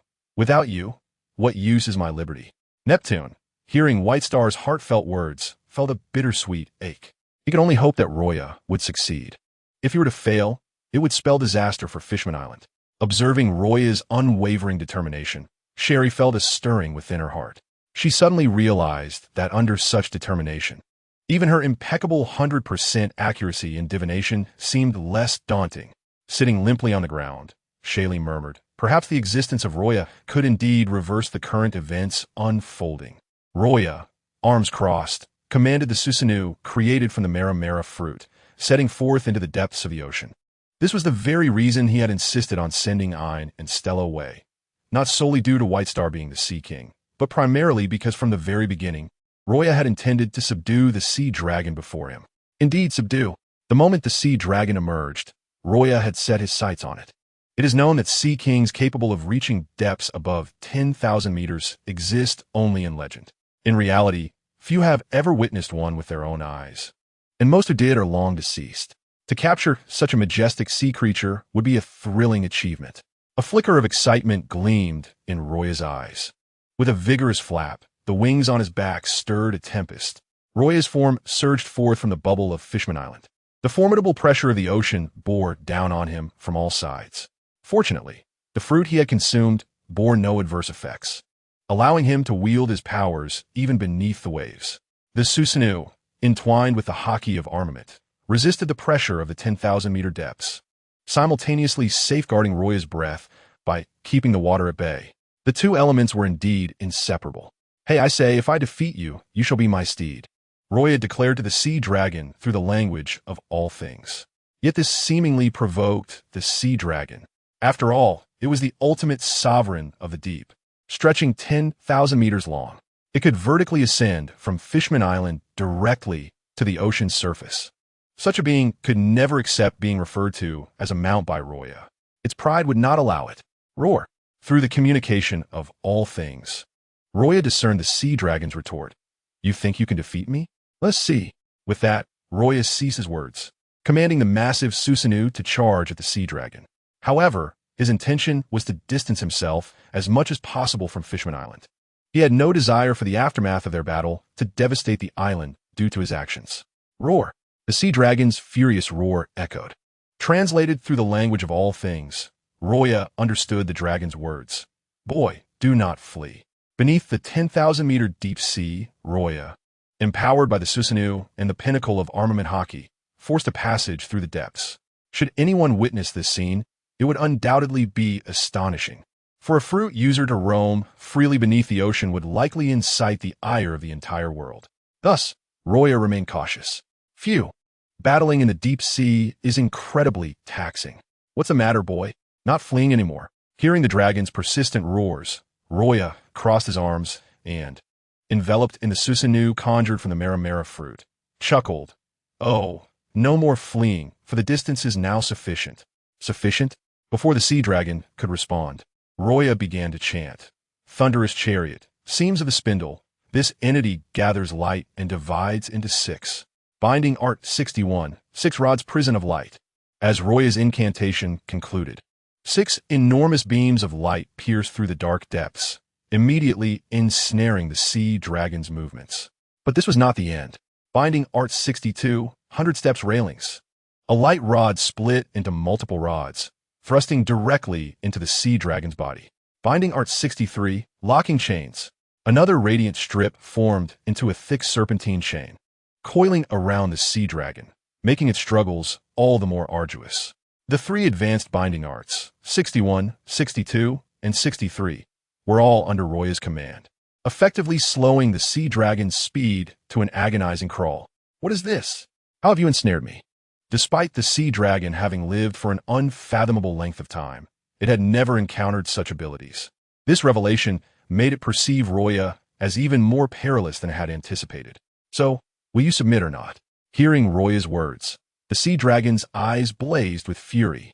"I shall never yield. I will never submit to a human."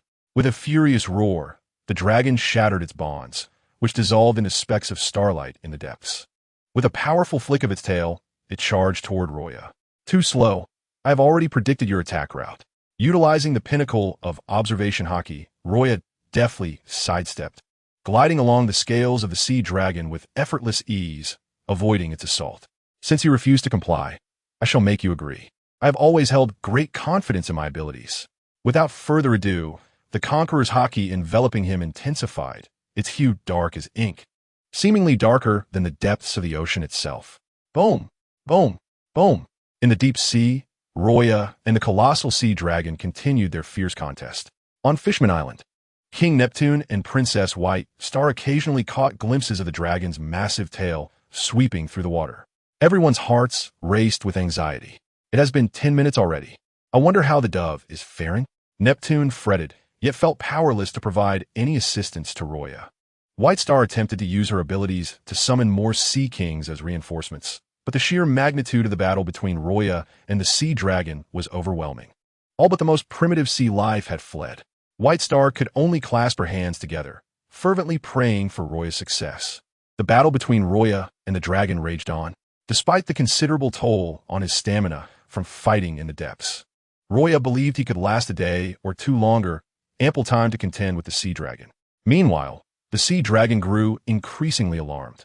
Recognizing the formidable strength of Luo Ya, this was primarily due to the peak armament Haki augmenting his power, allowing him to hold his own against the sea dragon. The waters churned violently. Along the way, Luo Ya encountered numerous pirate vessels en route to Fishman Island, but each was effortlessly dispatched with a few swift moves. The sea is tumultuous, with waves surging and crashing, each one rising higher than the last. Even the tallest wave has easily surpassed 50 meters. This phenomenon has reached Marineford. In his office, contemplating how to suppress the four emperors, Sengoku also senses the roar of the waves. Report to the marshal. In the waters surrounding Marineford, various gigantic whirlpools and waves have appeared. Please advise, marshal. Behind Marineford lies the Holy Land, Ryūjin. At the very bottom of Ryūjin is Fishman Island. After leaving Fishman Island, Luo Ya has continuously moved further away, eventually arriving in the deep sea near Marineford. This has caused such terrifying waves. Let Akiji handle it. Yes, marshal. Following Sengoku's orders, Akiji arrived at the port of Marineford. Among the navy, only Akiji possesses the capability suitable for this task.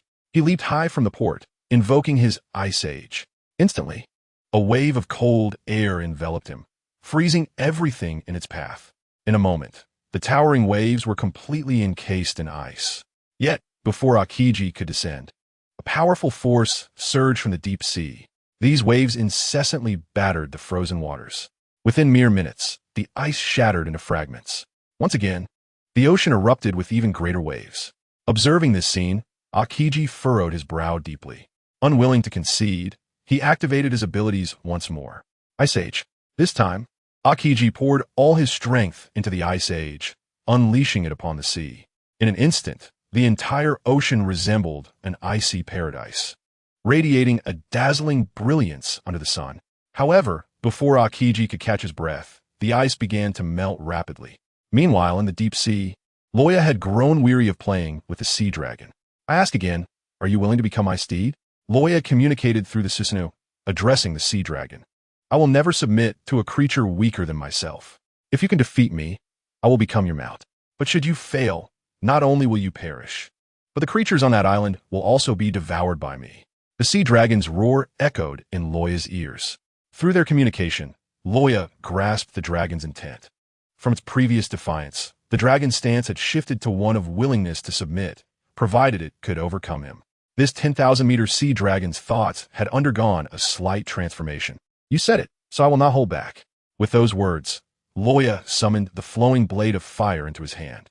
Simultaneously, he manifested the flowing blade of fire through the Susanoo using the powers of the holographic fruit. All things shall turn to ash, flowing blade of fire. With Luo Ya's declaration, the weapon in his grasp radiated an unprecedented brilliance. In the next instant, the surrounding ocean turned crimson. A torrent of heat surged outward, boiling and rolling as if it were in a cauldron. All the lowly creatures of the deep sea, sensing this wave of heat, began to breach the surface. In a heartbeat, countless fish, octopuses, seahorses, sea snakes, and even a few sea kings erupted from the sea, creating a dense mass of aquatic life. Akiji, standing at the port, was drenched in sweat as he beheld this spectacle. The waves grew even larger, crashing violently, shattering the ice blocks and reclaiming them into the depths of the ocean. Akiji's lips twitched in bewilderment. What on earth was happening? This was the fourth time. Yes, from earlier until now, Aokiji had invoked Ice Age 4 times. Typically, one use could freeze the ocean for 2 weeks.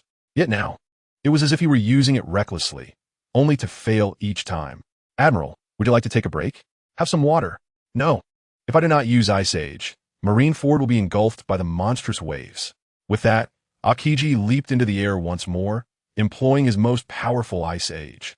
The frigid ice once again enveloped the sea, refreezing it into a solid block.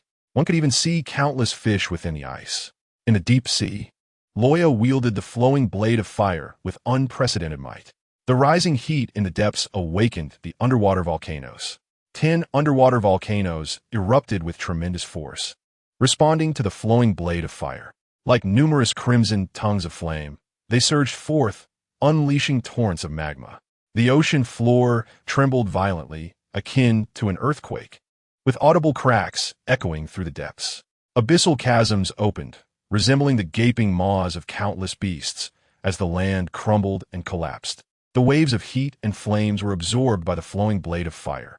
Having harnessed the power of the 10 underwater volcanoes, Luo Ya's flowing blade of fire had caused the nearby waters to boil. Raising the blade high, Luo Ya prepared to strike. At that moment, the sea dragon faltered. It quickly roared. "Stop! I concede. I am willing to become your steed." The tremor in its voice was palpable. There was no other option. Luo Ya's power had far surpassed the dragon's expectations. In its centuries-long existence, it had never encountered such a formidable human. Even the Sea King, Shirahoshi, could be disregarded, but Luo Ya's strength compelled it to submit. One must ask, how many humans could battle it in the depths? Moreover, the flowing blade of fire's might, capable of generating such terrifying heat in the deep sea and triggering the surrounding underwater volcanoes, instilled fear within it. Having lived for so long, the sea dragon had witnessed volcanic eruptions and understood the power they unleashed. It was no wonder it was terrified of this creature that could command flames. Hearing the sea dragon's words, a slight smile graced Luo Ya's lips. He had not anticipated the dragon's willingness to recognize the situation. Let's suffer a little less harm. With that thought, Luo Ya quickly adjusted the trajectory of his blade. Grasping the flowing blade of fire, he carved a perfect arc through the deep sea. This arc surged toward the surface, a fiery slash akin to an oceanic inferno. It erupted from the depths, shattering the thick ice above once more. Immediately, the sea appeared to swell into a great mound, which continued to expand. Before the countless naval soldiers of Marineford, it suddenly erupted. In an instant, flames surged from the depths of the ocean. As the explosion occurred, a deafening roar echoed in everyone's ears. The fierce winds whipped up, creating tumultuous waves, amidst which hundreds of ships were caught, one of them lifted skyward, engulfed by the towering flames. In the highest office of Marineford, Sengoku stood before the massive floor-to-ceiling window, dumbfounded as he beheld this scene. The raging inferno, could it be? What on earth was happening? Sengoku pondered ceaselessly. Contact Admiral Pigeon immediately. I have something of utmost importance to discuss. Yes, Commander. Meanwhile, Luo Ya allowed his sword, flowing blade, to merge back into his essence, returning to his consciousness. After all, a Zanpakutō is born from the evolution of one's soul, which enabled such feats.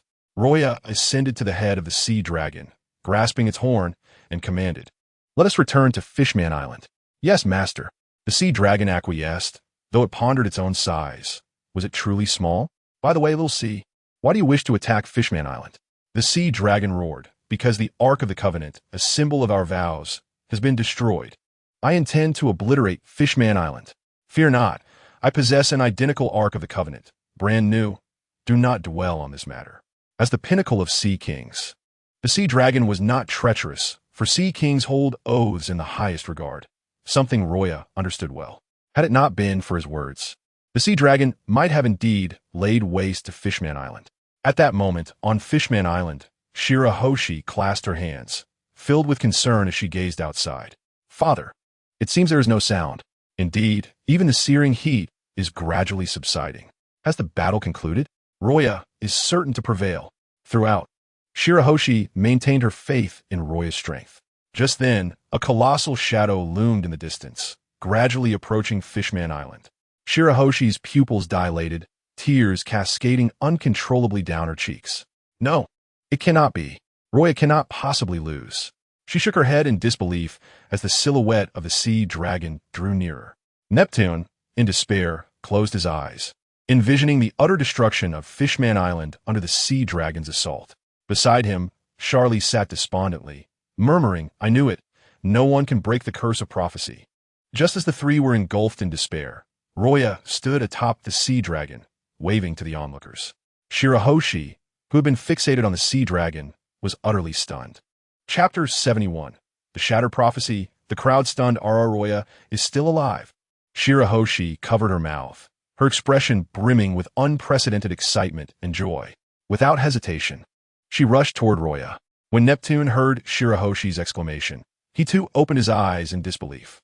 Upon seeing Luo Ya standing atop the sea dragon, drawing closer to Fishman Island, his shock was immeasurable. Charlie, witnessing the scene, was equally shaken. Luo Ya has tamed this colossal sea dragon. How is this possible? In disbelief, Charlie retrieved her divination crystal ball for another reading. The result left her utterly astonished.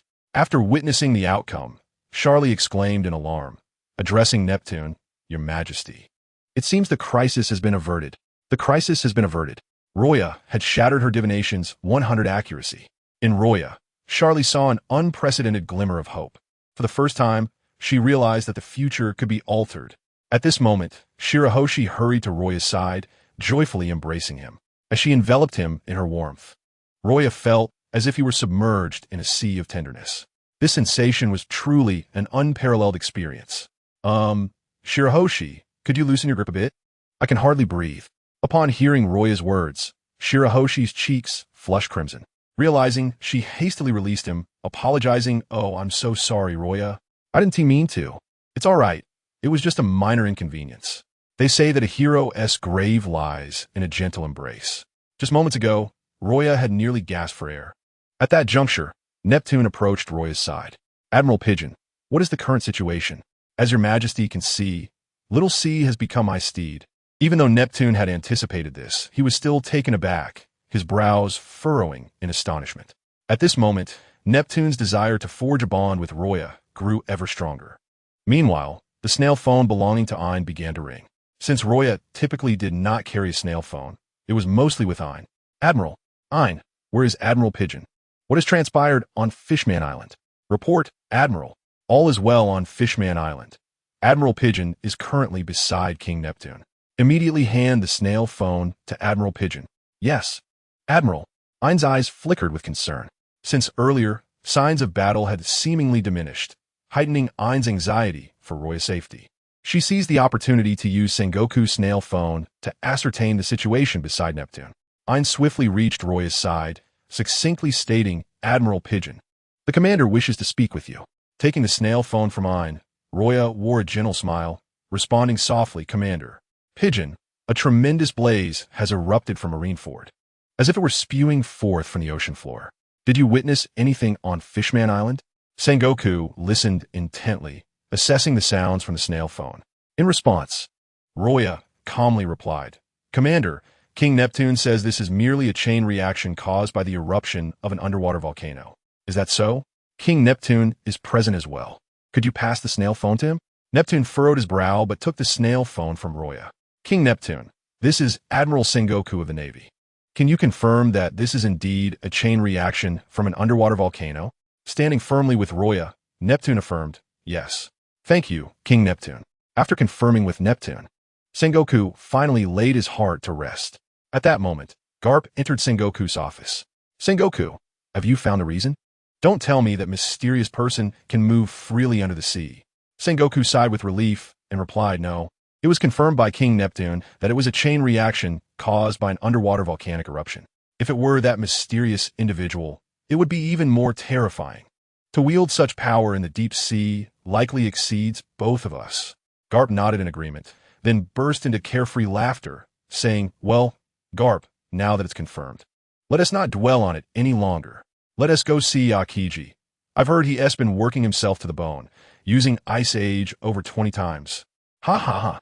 Hearing Garp's jovial laughter, a smile inevitably crept onto Sengoku's face. Meanwhile, in Fishman Island, Luo Ya and the others had returned to the Dragon King's palace. As for Luo Ya taming the sea dragon, Neptune and the others tactfully refrained from mentioning it. Shirahoshi had returned to her fishman CAF. Thanks to Luo Ya, she realized that even a predetermined future could be altered. Pigeon, if you can agree to the engagement, the throne of the future king will certainly be yours. Neptune unabashedly declared in front of the shark star, the carrot star, and the king star. Sensing Luo Ya's gaze, the three brothers immediately expressed their agreement, stating, "If it means a better future for Fishman Island, we have no objections." Neptune had placed all his hopes on Luo Ya. Shirahoshi looked at Luo Ya with eager anticipation, hoping he would accept. The atmosphere in the Dragon King's palace was rather peculiar at that moment. Luo Ya pondered Neptune's words. "Since you, your majesty, have said so, just call me Luo Ya from now on. I will ensure that the world accepts the people of Fishman Island." Upon hearing Luo Ya's words, Neptune's eyes sparkled with excitement. This implied Luo Ya's agreement. Excellent. Excellent. Ha ha ha. Bring forth a feast to celebrate. Neptune laughed heartily, feeling an overwhelming sense of joy. Shirahoshi also understood Luo Ya's intention. Her cheeks flushed with embarrassment as she sweetly said, "Luo Ya, I look forward to your guidance from now on." Chapter 72. Returning to Headquarters. Sengoku's call in the Dragon King's palace. Luo Ya and Shirahoshi established their engagement, agreeing to announce it to the world when Shirahoshi came of age. Naturally, Neptune consented to Luo Ya's request. After spending a night on Fishman Island, Luo Ya departed aboard a coated warship, preparing to return to Marineford. Just then, his transponder snail rang again. "Brew, brew, brew, brew. Admiral, the mission has been completed, and I am preparing to return to Marineford. Pigeon, I have complete faith in your abilities. But there is a pressing task at hand. Please return as swiftly as possible." Luo Ya's eyes gleamed with curiosity at Sengoku's mention of an urgent task. "Understood, Admiral." Luo Ya narrowed his eyes, intrigued by the critical nature of the mission. Without delay, he activated his swift illusions to maneuver the warship rapidly towards Marineford. This time, due to the ascent, their speed was somewhat increased. Within a day, Luo Ya and the others were back upon the sea. As for the sea dragon Luo Ya had tamed, he instructed it to guard Fishman Island, for his fiancée resided there, and he wished to prevent any unwelcome intruders. As the warship approached Marineford, the trio noticed the port in disarray. Various sea creatures were being collected by workers from the kitchen in small baskets. If all went as expected, these fish would soon be transformed into delectable dishes. Meanwhile, artisans in the dock were diligently repairing the vessels. Luo Ya quickly realized this was likely the aftermath of his earlier strikes under the sea. Feeling somewhat guilty, he disembarked at Marineford and made haste toward Sengoku's office. While accompanied Stella back to their quarters. Knocking on the door, Luo Ya entered Sengoku's office. "Admiral, is there something you need?" Upon seeing Luo Ya return, Sengoku's previously furrowed brow relaxed considerably. "It's good to have you back. Please, sit and rest for a moment. Akiji and Kizaru will be here shortly." Luo Ya nodded slightly and found a seat, closing his eyes momentarily. At their level, even staying awake for days was manageable, as long as they controlled their energy expenditure. Before long, the office door opened again, revealing Akiji and Kizu, the two admirals. Along with Luo Ya, they formed the trio of the Navy's highest ranks. Luo Ya opened his eyes, smiling warmly at Akiji and Kizaru as they approached, his heart filled with anticipation about the urgent task that had summoned all three admirals. However, he soon noticed the exhaustion etched on Akiji's face. Curiously, he asked, "Akiji, have you just returned from a mission? You look quite worn out." Upon hearing Luo Ya's inquiry, Akiji sighed. "It's nothing, just some minor matters." Initially reluctant to share, Akiji's embarrassment was overshadowed by Kizaru's bluntness, who chimed in, "It's all because of the underwater volcanic eruption and the resulting chain reaction. Akiji had to use Ice Age over 20 times. How could he not be exhausted?" Luo Ya instinctively smiled at Kizaru's words, silently promising, "Akiji, I truly appreciate your efforts. Next time, I will hold back a bit. I certainly do not wish to tire you so." If only Akiji knew that the instigator of this incident was right beside him, one could only imagine his thoughts. At that moment, Sengoku cleared his throat, drawing everyone's attention back. "All right, we have an urgent mission that requires all of you. What could be so dire as to necessitate the presence of all three admirals?" Kizaru inquired, maintaining his characteristic nonchalance. Sengoku retrieved a bounty poster from a nearby drawer, revealing a pirate adorned with thick red lipstick, light purple eyeshadow, a pirate hat, and a voluminous pink dress. Upon seeing the poster, Akiji instinctively exclaimed, "No way." Indeed, in the New World, the 4 emperors have risen, and one of them, Charlotte Linlin, is planning to host the first-ever tea party. At that time, numerous underground factions would be invited, and we must catch her off guard, ensuring that her inaugural tea party is utterly thwarted. If possible, it would be ideal to achieve her defeat. Sengoku paused and added, "Therefore, Luo Ya, you are one of the essential personnel for this mission, and you may choose the remaining individual from Kizaru or Akiji." In Sengoku's eyes, Luo Ya's strength is paramount, and having him lead the charge would undoubtedly be advantageous. Upon hearing Sengoku's words, Luo Ya nodded slightly. Should he succeed in this endeavor, he would undoubtedly surpass Akiji and Kizaru in terms of accumulated merit. Furthermore, given Kizaru's disposition, he would never vie for the position of admiral, making him the optimal choice for this mission. Indeed, upon receiving the vow, Luo Ya had already resolved to advance further and replace Sengoku as admiral, thereby facilitating the movement concerning the Fishman Island populace. With this thought in mind, Luo Ya promptly addressed Sengoku. "Admiral, let Kizaru accompany me this time, as I perceive Akiji's exhaustion is quite significant. It would be prudent for him to rest at headquarters." Each of the 3 admirals has a 4-month garrison period, during which they are stationed in Marineford. Typically, Kizaru spends this time idling at headquarters, while Luo Ya has never remained behind, as he finds it difficult to stay idle. Upon hearing Luo Ya's suggestion, Sengoku nodded, saying, "In that case, Akiji, you may withdraw and rest well, while also honing your abilities." "Yes, Admiral," Akiji replied, echoing the sentiment as he had just exhausted himself after using Ice Age over 20 times, motivating him to strive for improvement. Thus, with Luo Ya's supportive friendship, Akiji was determined to train earnestly, much like Akainu had done previously. Currently, both Akiji and Akainu have significantly developed their powers compared to their original portrayals in the narrative. At this juncture, Sengoku began outlining the mission. In Sengoku's office, Luo Ya and Kizaru sat before him, attentively listening to the mission briefing. At this moment, Luo Ya spoke to Sengoku. "Admiral, you are aware of my capabilities. I wish to enter openly and blend in with the attendees of the tea party. This way, I can execute an offensive or strategically retreat with greater efficacy." To conclude, Luo Ya added, "If you could procure an invitation for me, it would be even simpler." Although he presented it casually, it was a calculated move on Luo Ya's part, as he was cognizant of one of the leaders of the pirate underworld, Stussy, who was a member of Baroque Works. Luo Ya intended for Sengoku to expose Stussy to him. Sengoku, clearly understanding Luo Ya's insinuation, contemplated Stussy's involvement. After a moment of reflection, Sengoku replied, "That poses no issue. I will send you a confidential document shortly, and I will also secure the invitation. Admiral, I will proceed alone this time. Kizaru and the others can remain on standby at a distance for my signal." Luo Ya's thoughts aligned closely with Sengoku's recent considerations. Sengoku then retrieved a golden transponder snail from his drawer and handed it to Luo Ya. This is a golden transponder snail, also known as a demon-slaying order transponder. However, should you choose to initiate the demon-slaying order, you must ensure its success. Failure is not an option. Luo Ya understood the gravity of Sengoku's words, as his other identity as a mysterious figure had led to the Navy's previous failures with the demon-slaying order, placing immense pressure on them. Although Luo Ya had somewhat restored the Navy's reputation, Sengoku had to exercise extreme caution regarding its use to avoid further disgrace. After receiving the golden transponder snail from Sengoku, Luo Ya and Kizaru confirmed the operational details before departing the office. Today was a day of rest. Luo Ya would set out tomorrow. Thus, he returned to his quarters, only to discover Stella and Ein collaborating in the kitchen to prepare a delectable feast for him. "Master, you have returned. The meal will be ready shortly." Previously, Luo Ya had asked Stella to simply call him Luo Ya, yet she insisted on addressing him as Master. Subsequently, he refrained from further comment. Taking a seat, Luo Ya addressed Ein and Stella. "I will undertake a mission tomorrow. You two should focus on training your bodies while you are here."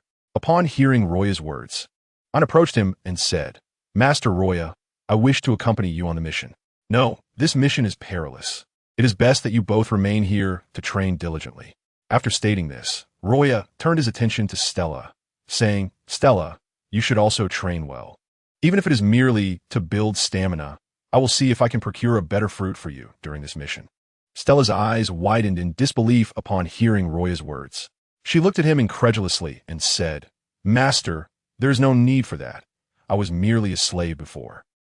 Before she could finish her sentence, Roya reached out and gently tousled her hair. "I have already told you, you're no longer a slave. You're my friend, my ally. Assisting your companion in gaining strength to realize more dreams upon these seas is of utmost importance, isn't it?" Stella's heart raced, and tears began to flow uncontrollably from her eyes. She gazed at Roya's figure as if she wanted to imprint it in her memory. With a voice tinged with emotion, she said, "Master, my dream is to always stand behind you, doing your laundry and cooking for you." Ain, witnessing Stella's declaration, wore an expression of mild confusion. For some reason, she felt as though Stella was confessing something.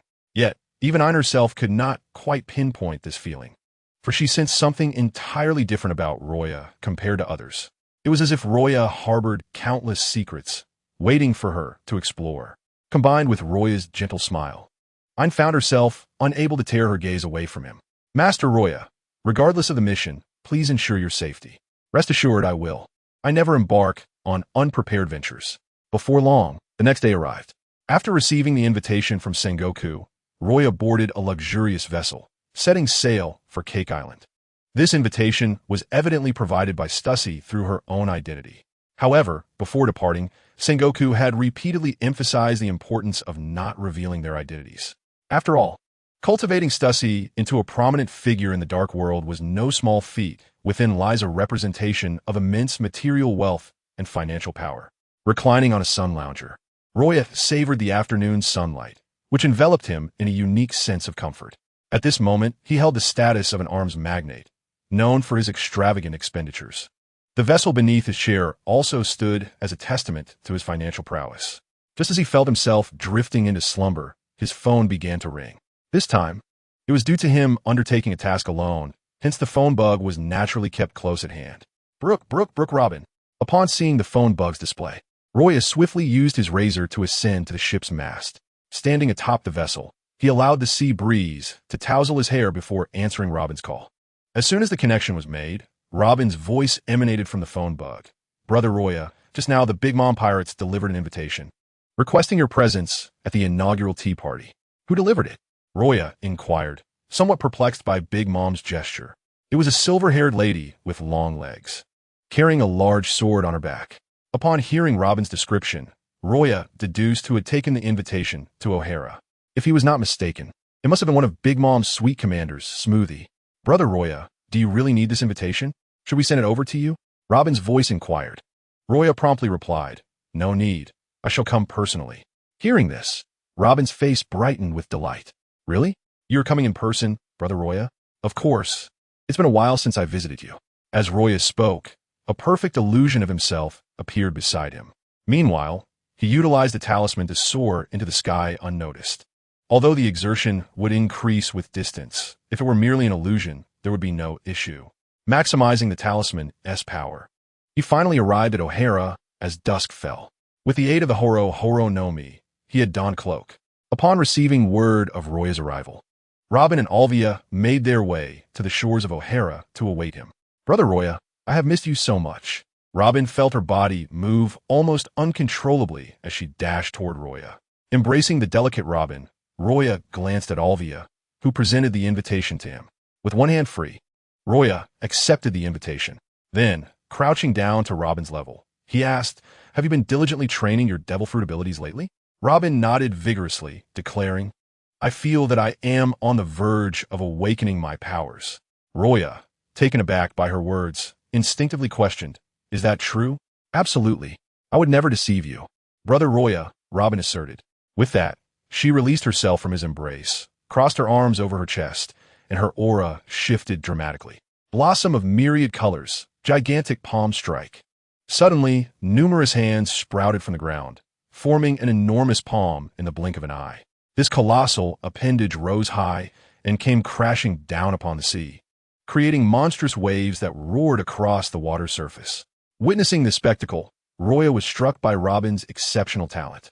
It seemed that her innate abilities had flourished, as her experiences had diverged from the original narrative, compelling her to strive for survival. Moreover, with Alvia and Robin not excessively pursuing historical truths. The extra time had been devoted to honing Robin's powers. It was evident that her strength was nearing the level described 2 years into the original tale. Observing Robin's diligence, Luo Ya felt a swell of pride. "Robin, keep up the hard work."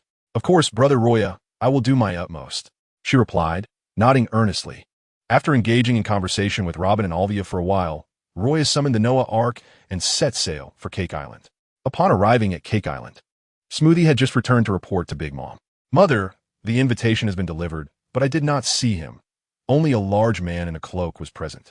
"Ho ho ho, this indicates they indeed possess organization. In that case, we shall proceed with our prior plans. If such a formidable individual can be drawn to our crew, I shall be one step closer to my dream of a united world." "Understood, Mother," Smoothie affirmed. However, Big Mom warned, security for the tea party must be flawless, particularly. "We cannot allow those Navy dogs to infiltrate.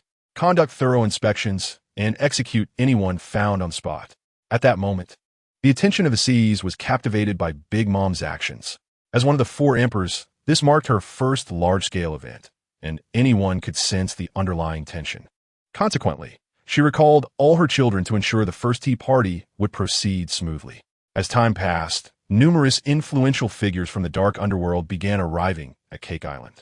Meanwhile, Luo Ya, using the powers of the Horo no Mi, altered his appearance to resemble an arrogant, ostentatious tycoon, swaggering onto Cake Island with a protruding belly.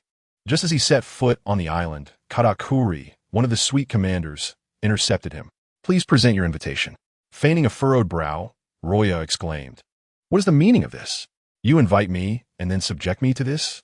Do you have any idea who I am? I am the arms tycoon Howard is. Never heard of you. Produce your invitation or face immediate execution," Katakuri retorted, staring bewildered at the plump man before him.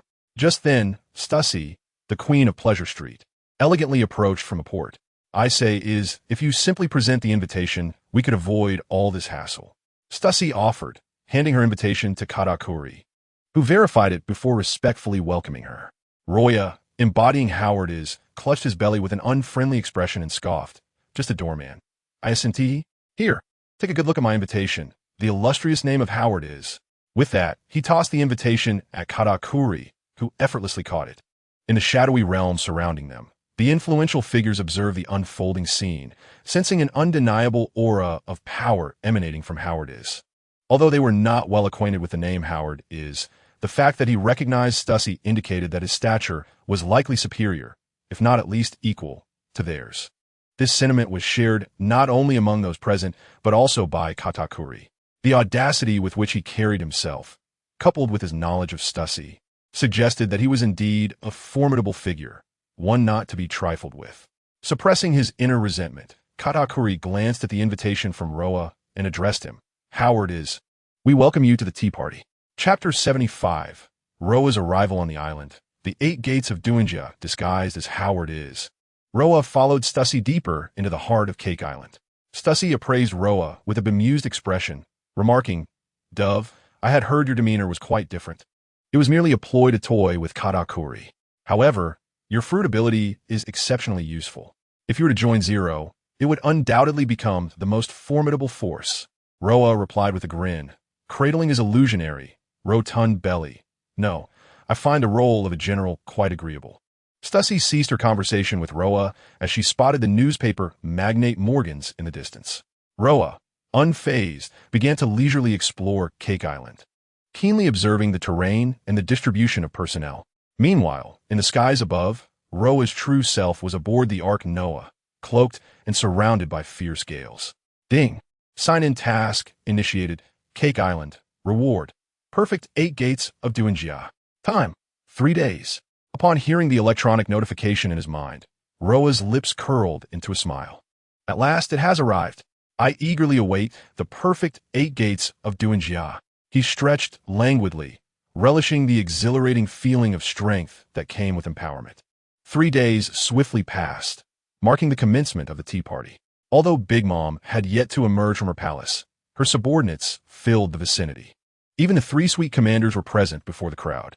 Whispers circulated among the attendees regarding the mysterious guest Big Mom had invited. Speculating on his absence and questioning whether he was too intimidated to attend. Perhaps he simply deemed the gathering beneath him? Curiosity buzzed through the crowd, eager to glimpse the enigmatic figure's appearance. As discussions unfolded, Roa approached the waters surrounding Cake Island at a measured pace, with the distance to his illusionary self diminishing. His physical exertion lessened. Over the past 3 days, he had thoroughly familiarized himself with the island's geography and personnel distribution. The shadow of the Ark Noah loomed overhead, casting a dark silhouette against the sky. The inhabitants of Cake Island looked upward, their gazes drawn to the colossal vessel that now overshadowed them. The once bright sunlight was eclipsed by the ship's enormity, causing their pupils to constrict in shock. "What ship is this? I've never heard of it," they exclaimed, bewildered. "Is that the Golden Lion?" Someone ventured. "Have you forgotten? The Golden Lion was defeated by that mysterious figure." Another chimed in. "I've heard he possesses abilities akin to the Golden Lion. Isn't it said he wields the flames of destruction and masterful swordsmanship?" The crowd's murmurs grew more frantic, realizing the potential danger of Big Mom having invited such a formidable presence. As the Ark Noah descended, it created tumultuous waves upon impact with the sea. Roa, cloaked, descended from the ship using the power of his talismans. This spectacle captured the attention of numerous Dark World elites. Stussy, standing at a distance, seemingly spoke to herself, but was likely addressing Morgans. "I can't shake the feeling that his arrival spells trouble. It might incite chaos." Morgans, shaking his head, replied, "This is the stronghold of the 4 emperors, surrounded by Big Mom's subordinates. Even if he is powerful, he cannot withstand a relentless assault. Shall we wager on this?" Stussy suggested with a playful smile. "What do you propose?" Morgans rubbed his wings together, exuding a shrewd demeanor. "Let us wager 5 devil fruits on whether this mysterious individual will provoke turmoil on Cake Island. Are you willing?" Stussy challenged. Morgans pondered, envisioning himself in the scenario. Even with immense strength, he would avoid recklessness on Cake Island due to the inherent risks. Nodding, he agreed, 5 devil fruits it is.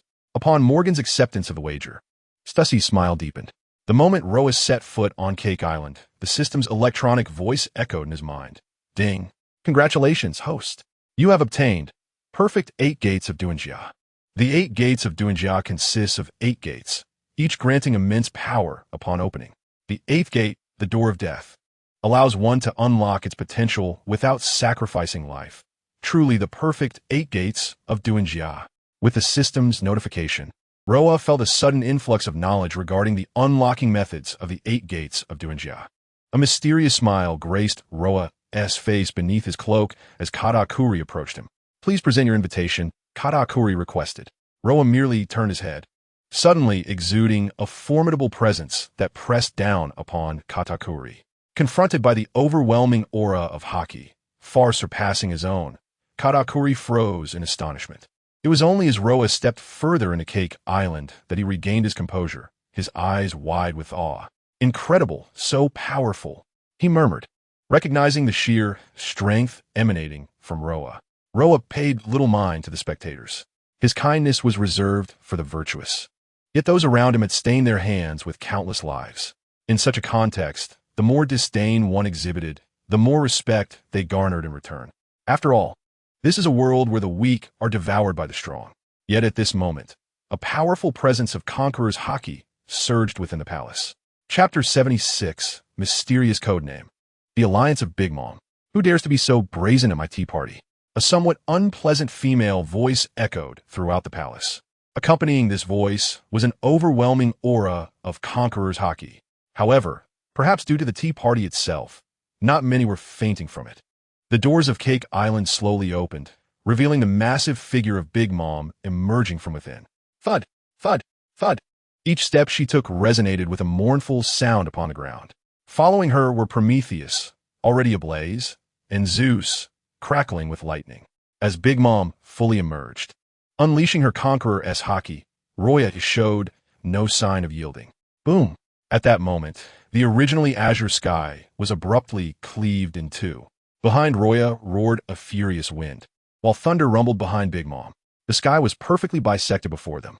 The numerous powerful figures present were astonished by this spectacle. Is this the Conqueror's Haki of the mysterious individual?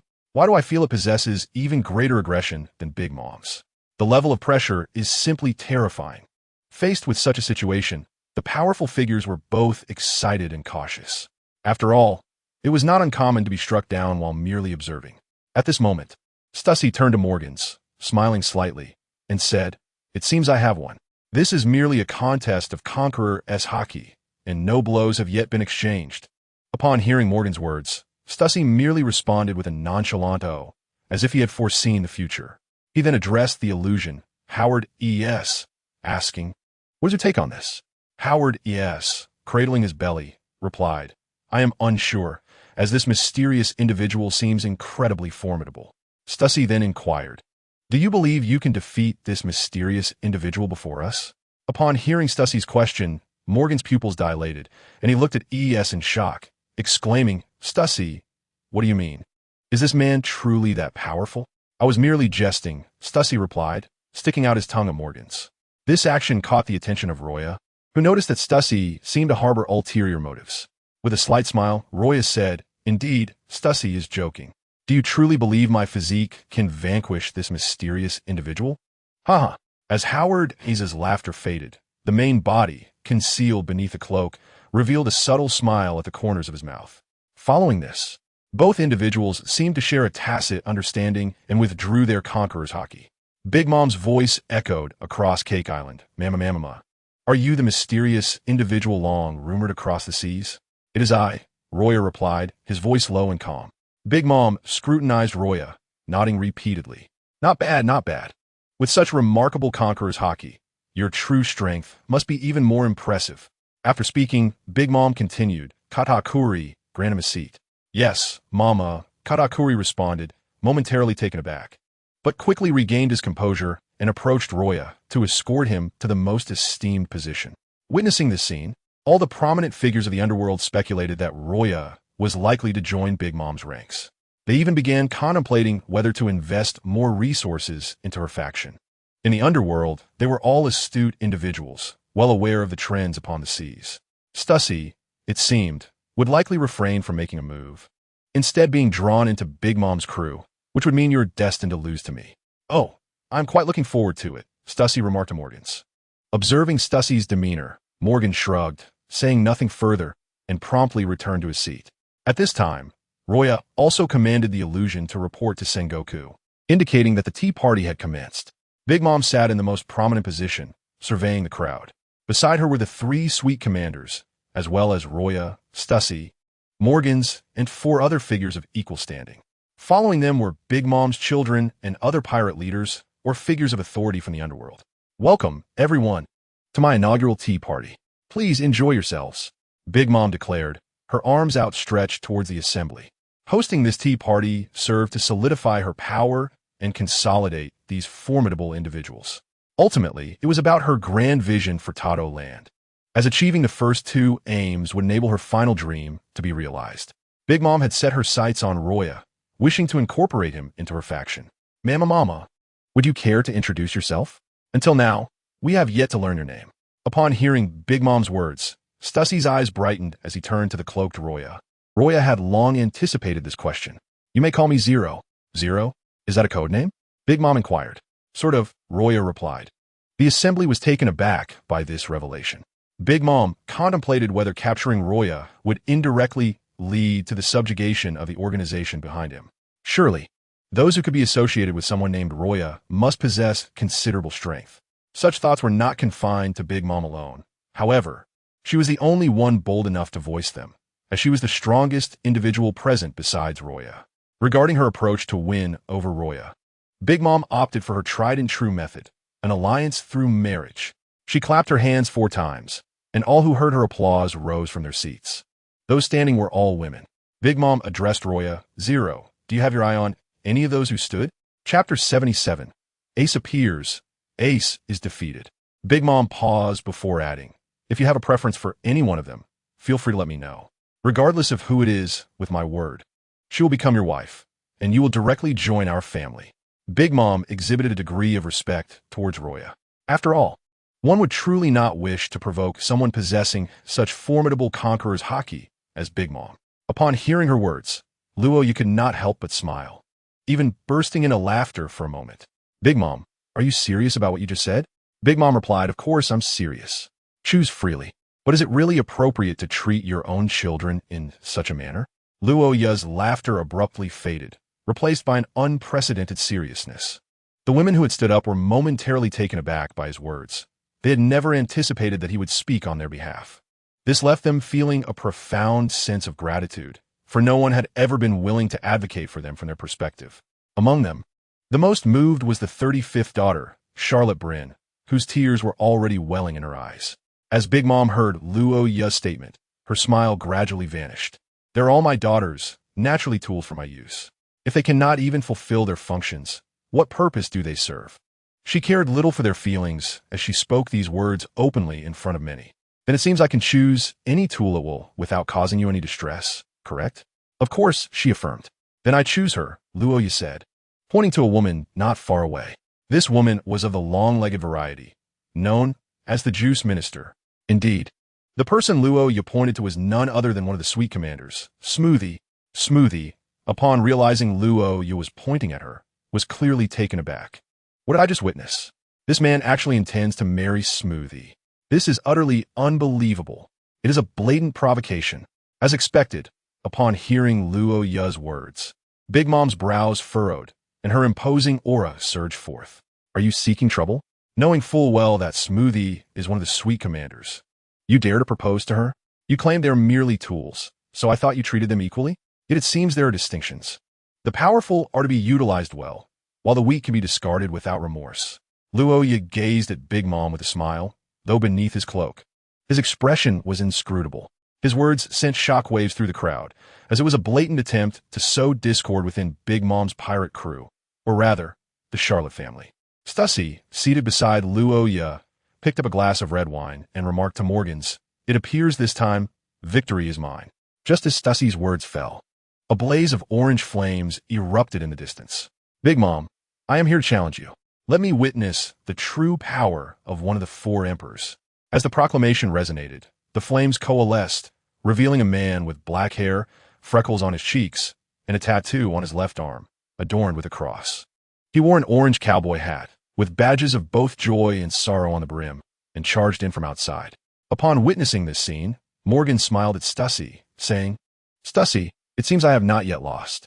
In a flash, Katakuri sprang from his seat and confronted Ace. Who are you? How did you enter? What do you want? To Katakuri's rapid-fire inquiries, Ace laughed heartily. I am Fire Fist Ace from the East Blue, and I am here to challenge that so-called Big Mom. Ace continued, ever since I set sail, I've heard tales of the four emperors and mysterious figures. I just happen to hear that Big Mom is hosting tea party, so I can take a look and challenge her.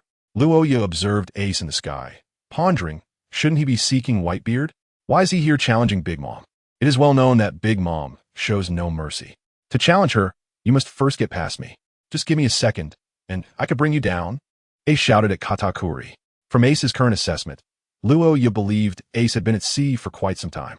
With the power of the flame fruit, he could easily defeat most adversaries, which perhaps fueled his arrogance and disregard for others. With this thought, Luo Ya decided against further provoking Big Mom, for he was genuinely curious about the extent of Ace's abilities. Flames erupted as Ace transformed his arm into a gigantic inferno, striking at Katakuri with a flaming fist. As Ace's declaration echoed, a massive firestorm surged forth, crashing towards Katakuri with unstoppable force. However, before anyone could see Katakuri's response, a more terrifying flame appeared in the sight of the onlookers. Compared to this fire that enveloped the sky, Ace's fiery punch seemed rather insignificant. Heavenly flames. Big Mom wielded Prometheus, effortlessly devouring Ace's flames. Ace was taken aback, but before he could react, the heavenly flames, infused with Big Mom's soul fruit power, engulfed him. Ace's cries of agony echoed from within the flames. This is the first tea party. How could I allow someone as insignificant as you to barge in uninvited? Big Mom could tolerate Luo Ya due to his strength and accomplishments, but Ace, who had only just begun his journey, would never catch her attention. A mere novice from the East Blue, does he not realize that anyone who dares to use fire in my presence only invites their own demise? As Big Mom's words faded, Luo Ya's cool voice reached the ears of the crowd. I also hail from the East Blue, and I too wield fire. Big Mom, you have just provoked me. Stussy, witnessing Luo Ya's impending actions, turned to Morgans and said, "Make sure to send my devil fruit to my pleasure street." Chapter 78. Raising the stakes, the battle begins upon hearing Stussy's words. Morgan's mouth twitched. At their level, they had access to numerous devil fruits, albeit many were utterly worthless. While there were no worthless fruits, only worthless users, finding someone with true talent was exceedingly difficult. Thus, in their eyes, such fruits were deemed trash. They would simply provide these types of fruits in due course. Yet, Morgans felt a deep sense of reluctance. "Stussy, shall we place another bet?" "Oh, what shall we wager?" "Still on the devil fruits, but this time 10 of them. Let us bet on whether Zero can defeat him." Stussy gazed at the slowly levitating Luo Ya, a mysterious glint flashing in her eyes. "Very well, I accept. I wager Zero will prevail." "Oh, do you truly place your faith in him?" Morgans was intrigued by Stussy's unwavering confidence. Perhaps this is the essence of a woman's intuition. Stussy flashed a charming smile at Morgans, then suddenly retreated. It wasn't just Stussy. Others began to withdraw as well. For a formidable killing intent emanated from both Roya and Big Mom. Zero thought, "Had I known events would unfold this way, I should not have changed my mind. It would have been better to consume your soul as a delicacy." Yet it is not too late. As the inaugural tea party commenced, Big Mom had anticipated unexpected developments. If she could decisively defeat this enigmatic figure, Roya, future tea parties would undoubtedly become much simpler. "Do you truly believe you can conquer me? Unleash your full power. Let me witness just how far your strength falls short of mine. I hope you can still smile in a while." As Roya's words faded, the heavenly flames in the sky were attracted by Big Mom. Ace's figure came into view, his body marred with burn marks. Clearly, the heavenly fire, empowered by the soul fruit, could seize Ace's corporeal form without the need for Haki. Ace's body fell helplessly from the sky. He struggled to assert control over himself, but since setting sail, he had never encountered such overwhelming damage. In that moment of despair, Roya extended his hand, invoking his curse abilities. Ace's form began to ascend slowly. "In your condition, it would be wise not to descend. You might be dismembered down there. Instead, watch as I trample the so-called emperors beneath my feet." As Roya's voice echoed, he propelled himself into the air, as if the atmosphere were solid ground. With immense force, he soared forth. The power of his curse was maximized. Haki enveloped him. Upon witnessing Roya harnessing Haki, Big Mom did the same. Onlookers were left astounded, taken aback by this audacious challenge against the one known as the Iron Balloon in a contest of Haki. Surely, he would suffer a humiliating defeat. Morgans chuckled at the spectacle, remarking to Stussy, "He hasn't even utilized his signature infernal flames. He must be exceedingly arrogant." Turning to Stussy, he continued, "It seems this time, I shall not be defeated." Stussy, as one of the elite, possessed far greater strength than Morgans. Thus, she quickly discerned that Roya's Haki was of the pinnacle variety, comparable to that of Admiral Fujitora. With that thought, Stussy glanced into the distance. There stood Phantom Is, reporting to the Navy headquarters. Simultaneously, he commanded Kizaru, "Prepare the Demon Extermination Order." All preparations must commence for the Demon Extermination Order. This time, Commander Roya could issue orders to Kizaru, an admiral in his own right. It felt rather exhilarating. Indeed, Roya was orchestrating a grand strategy. In the skies above, Roya's lips curled into a subtle smile. When it comes to confronting Haki, he feared no one. Boom! At the moment when Roya's and Big Mom's fists collided, a powerful shockwave erupted. The earth trembled violently. The ground beneath Big Mom cracked extensively. Almost immediately, a sharp pain surged from her arm to her brain, compelling her massive form to stagger back several steps. She gazed incredulously at Roya, instinctively exclaiming, "Impossible, the pinnacle of Haki." As Big Mom's words echoed, the crowd erupted in astonishment. Morgan's pupils widened significantly, his confidence dissipating like mist. "It appears, without a doubt, I have triumphed once more." Stussy, brimming with allure, was imbued with an unprecedented confidence. She glanced at Morgan's, then at the aloof Zero, contemplating her own escape route. Indeed, Stussy harbored ambitions of her own. She did not wish to remain a mere pawn of Zero.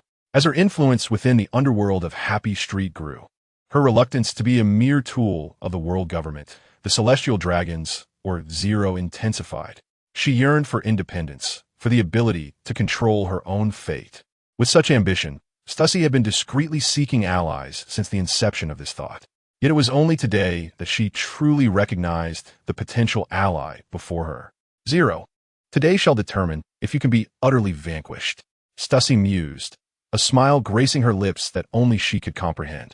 High above, Luo Ya seemed to have activated a sharp tongue. One of the emperors, is this truly the extent of your power? Would you consider joining my ranks? For some reason, I feel that being my subordinate would present far greater prospects than being one of the emperors.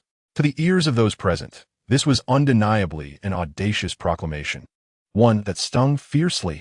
You scoundrel, perish. The sea does not require your kind. Chapter 79. Ace's Admiration. The door to death opens. Big Mom's voice reverberated in the ears of the crowd, sending shivers down many spines. Especially her children, who knew that Big Mom was genuinely furious. Prometheus, Zeus. As Big Mom's words fell, the two entities, manifestations of thunderclouds and sun endowed by the soul fruit, transformed dramatically, exuding an even more terrifying aura. 0. Let me savor the exquisite flavor of your soul. Heavenly fire. Thunder.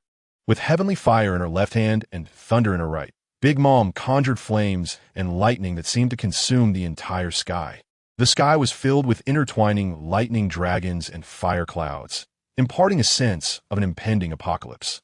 Amidst this terrifying convergence of powers, Luo Ya slowly extended his hand, softly uttering, Heavenly child, iron-wrought walls, dragons march, lions roar, tigers howl, wolves run, sever the heavens before the collapse, binding the 81 paths, severing the void. Boom! As Luo Ya's words concluded, the heavenly fire and thunder in Big Mom's grasp collided with the transparent, colossal barrier he had conjured. Lightning and flames surged along the severing the void, yet could not harm Luo Ya. His ease in the face of such menace left everyone astounded. What kind of fruit does this fellow possess? Such a multitude of transformations is truly astonishing. Is there any record of such a powerful fruit in the Devil Fruit Encyclopedia? One wonders, could it be a race even rarer than the demons or giants, akin to a unique racial talent? Opinions abound. Yet no one possesses the certainty to declare a definitive truth. Ace, gazing down from the heavens, beheld the scene before him, his eyes twinkling like a constellation of stars. He looked upon Luo Ya with sheer admiration, realizing for the first time that such formidable beings existed in this world, unfazed by the thoughts of those around him. Luo Ya had come solely to stir chaos. He intended to create as much of a ruckus as possible. Therefore, he continued to mock, with your meager strength. Do you truly believe you can defeat me? Such notions seem rather fanciful. As the flames and thunder dissipated, Luo Ya dispelled the void and suddenly appeared before Big Mom, lowering his voice to speak. By the way, do you wish to know how the nun and your friends met their demise? At Luo Ya's words, Big Mom's entire being trembled violently. Her pent-up fury erupted like a volcano. The Yonko was enraged. 0. What do you mean by that? What do you know? Speak quickly. Then come and defeat me. As Luo Ya's voice lingered in the air, he suddenly descended to the ground. He slammed his hands upon the earth and calmly declared, Wood release. Birth of the wood realm. A surge of vitality coursed through the soil, awakening the surrounding trees. The ground began to tremble, fissures multiplying across the island. Dust began to rise, and panic ensued among the onlookers. What was he doing? An ominous premonition loomed over them. I really don't want to die here. Vines, roots, and branches grew wildly, spreading forth. In an instant, they devoured a multitude of insignificant pirates, transforming the landscape into a magnificent forest. Morgans watched this spectacle with a frenzied expression. He excitedly shouted to Stussy, Stussy, encountering such monumental news. Even if I lose to you, I am thoroughly delighted. Ha ha ha ha. Stussy offered a subtle smile, aware of Morgan's nature. For the sake of news, he would stop at nothing. Perhaps this scene was exactly what he had longed for, but dared not imagine. Damn it, this guy's actually altered whole Cake Island. We must ensure the safety of this guest. Katakuri felt overwhelmed. The battle between Luo Ya and Big Mom could unfold freely, yet the aftermath would fall upon them to manage. If this battle resulted in the death of any esteemed guests, they could not bear the consequences. It would spell the utter ruin of the next tea party. As Katakuri and the others rushed to mitigate the widespread destruction, Big Mom's fury finally erupted. 0. I will make you pay for this. Her voice, laced with a sharp, monstrous tone conveyed a murderous intent palpable even to those beyond the island. With a furious roar, she took a step forward, causing the ground to fracture once more. Her eyes ablaze, she appeared on the brink of a rampage. Napoleon, Prometheus. At Big Mom's command, the blade atop Napoleon sprang forth. Gripped tightly in her hand, armed with the fierce aura of Haki, she swung it down towards Roa.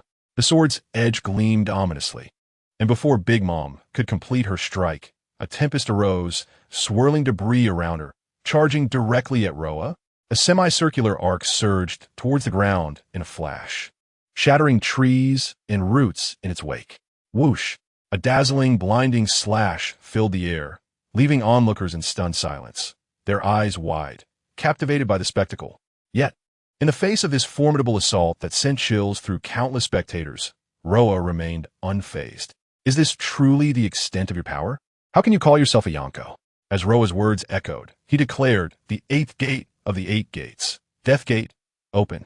Without hesitation, he unleashed the final gate. A crimson steam enveloped him, reminiscent of flames. Roa felt as though his body was weightless, a colossal warmth circulating within him, allowing for effortless movement. He sensed he could leap dozens of meters with a single stride. This exhilarating sensation caused his eyes to sharpen with focus. In an instant, Roa vanished from his position, appearing like a specter before the descending strike.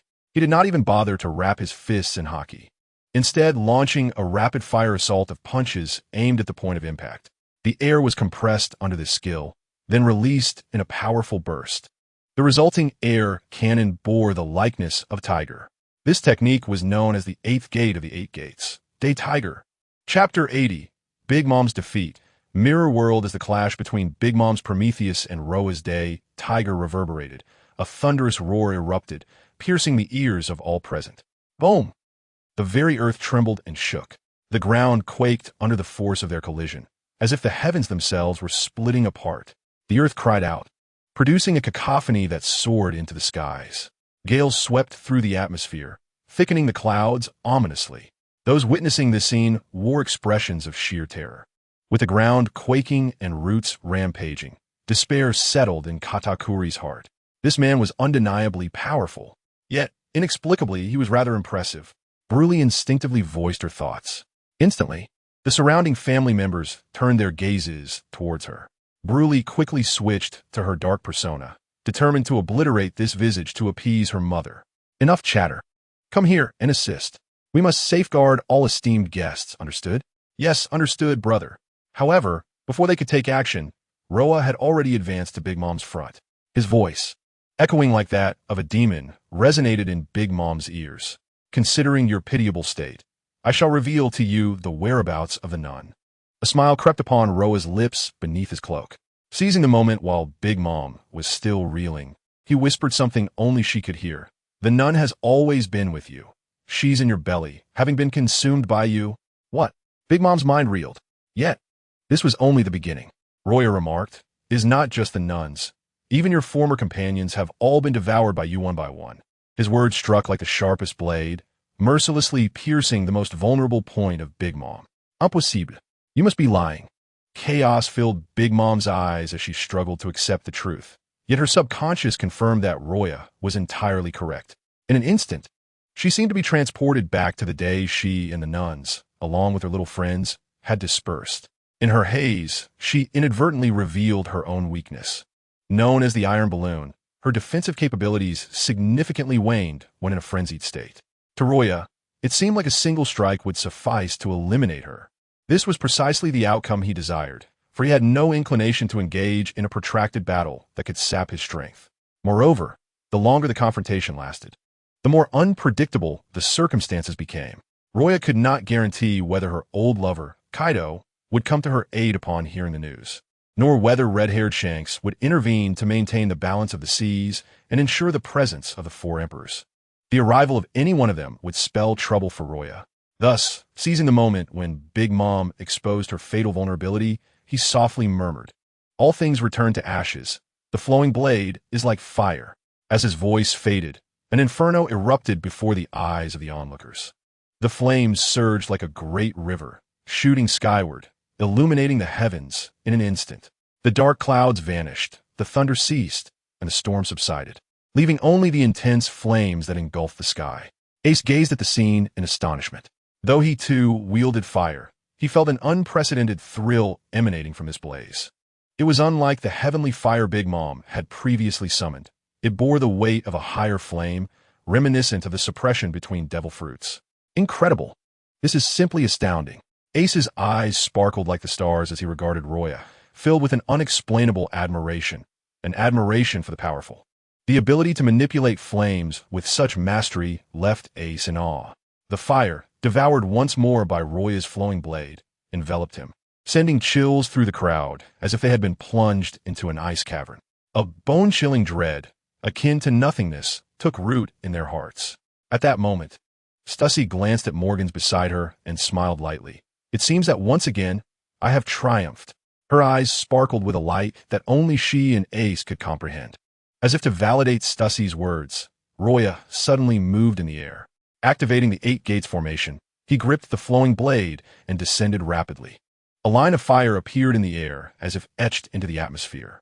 When they turned to look at Luo Ya again, he had already positioned himself behind Big Mom and began to slowly retract his blade. In a voice only he could hear, he whispered, "Now, we can commence the next phase of the plan." In the distance, the illusion of Elysium produced a golden transponder snail from his clothing, unhesitatingly pressing the button. The demon-slaying order was initiated. Simultaneously, Luo Ya's strike exploded with its own formidable might. A dazzling sword light erupted, flames spewing forth, blinding all who beheld it. Big Mom's arm, along with her abdomen and waist, fell at a diagonal, blood gushing forth. This sight caused many of the Charlotte family's offspring to collapse in shock. How can this be? This is utterly impossible. How could Mama be defeated? I refuse to believe it. The terror of that strike was overwhelming, truly a horrific spectacle. It seemed that from this day forth, the infamous Zero would rise to prominence across the seas. Anyone present at this tea party could sense the sheer terror of that blow. The ultimate power, unparalleled speed, and masterful control, all of which were nothing short of extraordinary. However, amidst the astonishment, a barrage of cannon fire echoed in their ears. What was happening? What was the source of this cannonade? Report, Lord Katakuri. Yes, it's the Marines. The Marines have arrived. Katakuri paused at his subordinate's report, but quickly regained his composure. Bruli, brother, I'm here. Open the mirror world. We must retreat immediately. Chapter 81. Digging One's Own Grave. The Birth of an Organization.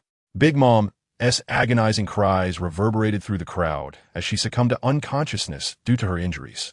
At that moment, Katakuri naturally assumed the role of acting captain, commanding Bruli to activate the mirror world for their escape.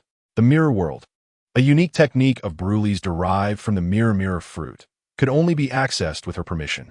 As the distinguished guests witnessed the pirate crew making their hasty exit, disbelief washed over them. Were they truly planning to abandon ship? How infuriating! They had invited us here, only to leave us behind. It was likely that the position of the 4 emperors had already been seized by that Zero fellow. Having been defeated, it was only natural for them to prioritize their survival. Who would have thought that the inaugural tea party would lead Big Mom to dig her own grave? Never mind. Let's not dwell on that. We must escape quickly. This island is surely doomed. Under Luo Ya's control, Ace slowly descended from the sky. Subsequently, Luo Ya paid him no further heed and headed towards his Noah's Arkansas. It was time for him to exit. The remaining matters pertained to his identity as the Dove. Just then, Ace hurriedly caught up from behind, suppressing his pain. He approached Luo Ya and said, Wait, Zero. Ignoring Ace, Luo Ya continued towards Noah's Arkansas. Zero. Please allow me to join your organization. I seek greater training within your ranks to become a more formidable person. I want those who look down on the 4 seas to understand the true extent of our strength. Ace clenched his fists, passionately expressing his fervor to Luo Ya. Refusal. Your power is far too weak. Ace possessed remarkable talent, being the son of the Pirate King, yet he harbored a mental block, unwilling to wield the Conqueror's Haki, believing it to be a legacy inherited from Gold Roger. Therefore, aside from having saved Luffy once during his childhood, he had not made use of it since. Moreover, his dependency on the fruit was rather severe. Overall, his potential was immense, yet he failed to harness it effectively. Upon hearing Luo Ya's words, Ace was evidently filled with frustration. Clenching his fists, he felt an indescribable sense of suffocation within. Originally, he had set out from East Blue's Windmill Village, traversing towards the Grand Line. Along the way, every pirate he encountered had proven to be no match for him. This led him to believe that his strength surpassed that of many. Thus, he ventured into the New World, seeking to validate his power through conquest. However, reality soon revealed to him that his previous successes were largely due to sheer luck, as he had only faced weaker pirates and had never encountered anyone stronger than himself. Consequently, after being defeated by Big Mom and subsequently rescued by Luo Ya, a seed of determination was sown within Ace's heart. He yearned to grow stronger. Please, allow me to join. I wish to become stronger and sail across these vast seas. At that moment, the surroundings were devoid of any onlookers. They had scattered like birds. The inhabitants of the island appeared to be in a state of utter panic. Save for Luo Ya and Ace. Luo Ya halted his steps, turning to face Ace, whose heart raced with trepidation. He could not discern the gaze concealed beneath Luo Ya's cloak, and anxiety caused beads of cold sweat to form on his brow. You possess great potential, Luo Ya stated, igniting a spark of joy within Ace. Yet, just as he opened his mouth to respond, Luo Ya continued, but I do not sense the resolve within you to grow stronger. After a pause, Luo Ya lowered his voice to a whisper audible only to Ace. You have always resisted the inheritance of power, have you not? The son of Gold, Roger. Time seemed to freeze at that moment on the Cake Island, riddled with protruding roots. Ace's heart trembled violently, and instinctively, he exclaimed, How do you know that? I know more than you could ever imagine. Luffy and Sabo are your brothers, are they not? With each word spoken by Luo Ya, Ace's heart grew colder. He did not recognize the individual before him, yet this stranger was aware of the bond between the three brothers. Could this be the intelligence network of this organization? It seemed overwhelmingly powerful. If you do not wish to regret your future, then embrace this power. It is the power of protection. With that, Luo Ya ceased to concern himself with Ace.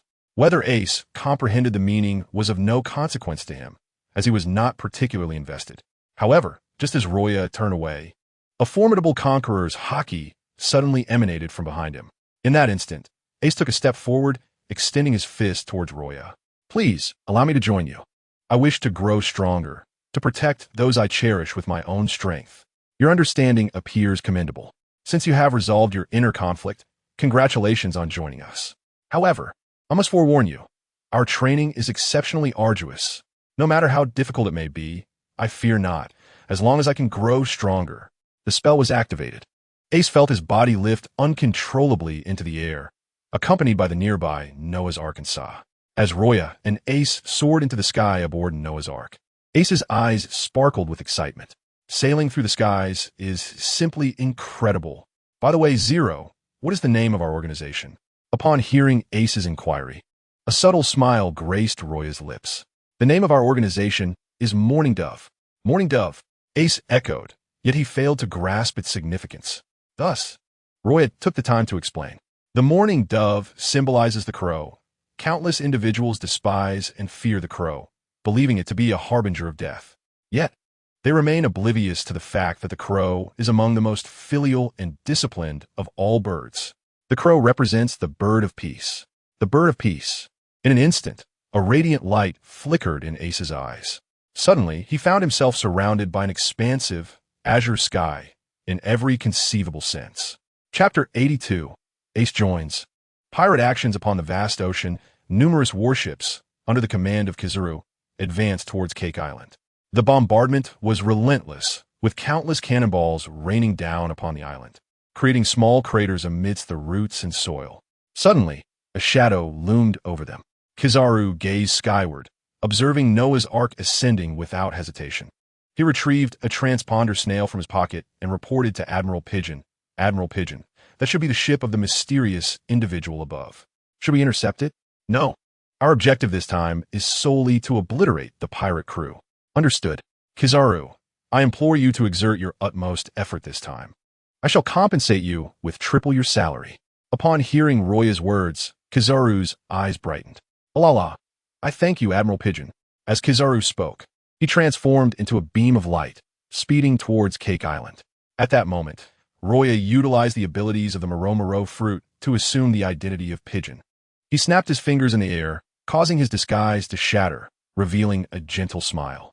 In the next second, Luo Ya clasped his hands together, a white aura emanating from him. Susanoo pigeon. The peak of armed color, Haki, enveloped him. The white of Susanoo intertwined with the black of armed color Haki, merging as if yin and yang. Soru. Luo Ya employed the pinnacle of the Navy's 6 styles, systematically reaping the lives of those pirates, continuously diminishing the strength of Big Mom's pirate crew.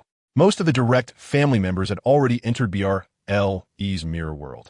Katakuri observed as the Navy gradually ascended the island, his hands clenched, his expression betraying indescribable emotions. Without lingering further, Katakuri was the last to enter the mirror world. The mirror world closed, and the entirety of Big Mom's pirate crew vanished from Cake Island. Yet, this did not imply that the island was devoid of life. On the contrary, many forces under Big Mom's banner remained. These factions were precisely the targets of the Navy's intensified crackdown. As many attendees of the Tea Party had not brought weapons, most were unable to exert their full strength. Under the relentless assault of Pigeon Luo Ya, numerous individuals fell to his might. Meanwhile, Kizaru, invigorated by the promise of triple pay, commenced his full-power assault. A multitude of luminescent projectiles cascaded from the heavens. At this moment, the might of Admiral Kizaru was indelibly etched into the minds of the naval officers present. They had not anticipated the sheer strength of Admiral Kizaru. Many had assumed he was merely coasting along, unaware of his formidable prowess. This revelation was utterly astonishing. Admiral Kizaru was indeed extraordinarily powerful. Who then was mightier, Admiral Kizaru or Admiral Pigeon? Rather than pondering such comparisons, it would be far more prudent to diligently accumulate military merit and strive for advancement. Wouldn't it? Luo Ya, seemingly materializing beside the naval soldiers, addressed them directly. Admiral Pigeon. The startled soldiers immediately saluted him. Luo Ya waved dismissively, speaking softly. I've been rather fatigued these past few days. The island has been mostly cleared. You may proceed with your search. I shall take a brief rest. Yes, Admiral Pigeon. Following his command, the naval soldiers surged onto Cake Island, embarking on a frenzied sweep to exhaust the island's resources. Many greedy individuals even contemplated taking matters into their own hands. Yet, despite scouring the entire island, they found not a single belly. What in the world is happening?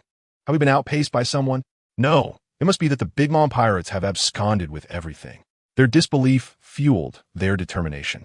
They refused to accept that Cake Island, the stronghold of Big Mom, harbored no wealth. Surely, they had not searched meticulously enough. Thus, they even sought out Kizaru, attempting to entice him with boundless treasures to obliterate Big Mom's palace on the island. Yet, still, not a single belly was uncovered. Luo Ya, clad in the cloak of justice, observed the unfolding scene with an enigmatic smile playing upon his lips. Such behavior was far more barbaric than that of pirates. With those words, he gradually retreated to his quarters aboard the warship. At that moment, Morgans, the epitome of efficiency, had been tirelessly printing newspapers. He then began distributing them across the sea via the newspaper birds. Mysterious Organization Zero. Annihilation of the pirate crew at the outset. The demon-slaying order at Cake Island. The arrogant schemes of the Navy. Countless captivating headlines adorned the front page, capturing the attention of all. The names of Admiral Pigeon and Zero once again echoed wildly across the seas. Regardless of the island, most inhabitants had heard whispers of these two figures. On the Moby Dick, Whitebeard reclined in a massive chair, listening to Marco as he reported the latest developments on the ocean. Marco had just purchased a newspaper for 200 belly from the newsbirds. Upon opening it, he was momentarily rendered speechless. His expression drew the attention of the other crew members. Marco, your demeanor appears rather peculiar. What transpired on the sea? Do speak quickly. Don't dawdle. Are you not a man? The crew member urged him. Snapping back to reality, Marco exclaimed, a mysterious individual has defeated us, and this enigma is named Zero. Backed by an organization. In mere moments, the entire crew was left in stunned silence.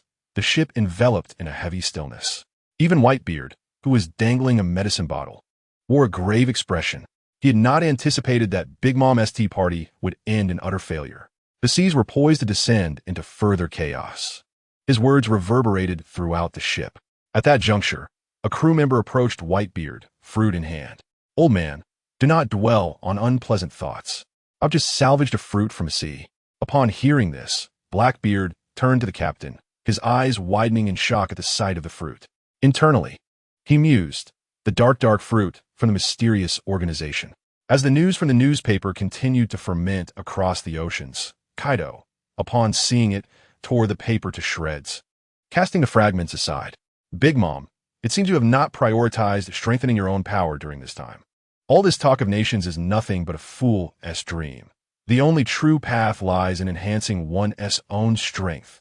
Kaido lamented to himself. Yet, Big Mom remained oblivious, engrossed in her respite within Broly's mirror world, a most favorable locale for her. Meanwhile, Kaido committed Zero's name to memory. The red-hair pirates also caught wind of the newspaper. Defeated? It seems the seas are on the brink of tumult. Shanks sighed, folding the paper away, gazing across the ocean, lost in contemplation. Ever since Roya's victory, many had begun to refer to him as one of the four emperors, even comparing him to Whitebeard. Such titles held no weight for Roya. He cared little for empty accolades. He simply sought an island conducive to his training alongside Ace, retracting the Noah arc and dispelling the illusion. Meanwhile, Roya and Kizaru returned to Marineford. Upon their arrival, they promptly sought out Sengoku in his office. Sengoku, already informed of the news, understood that the extermination order had been a resounding success, albeit without any spoils. What transpired here? Explain, Sengoku demanded, arms crossed.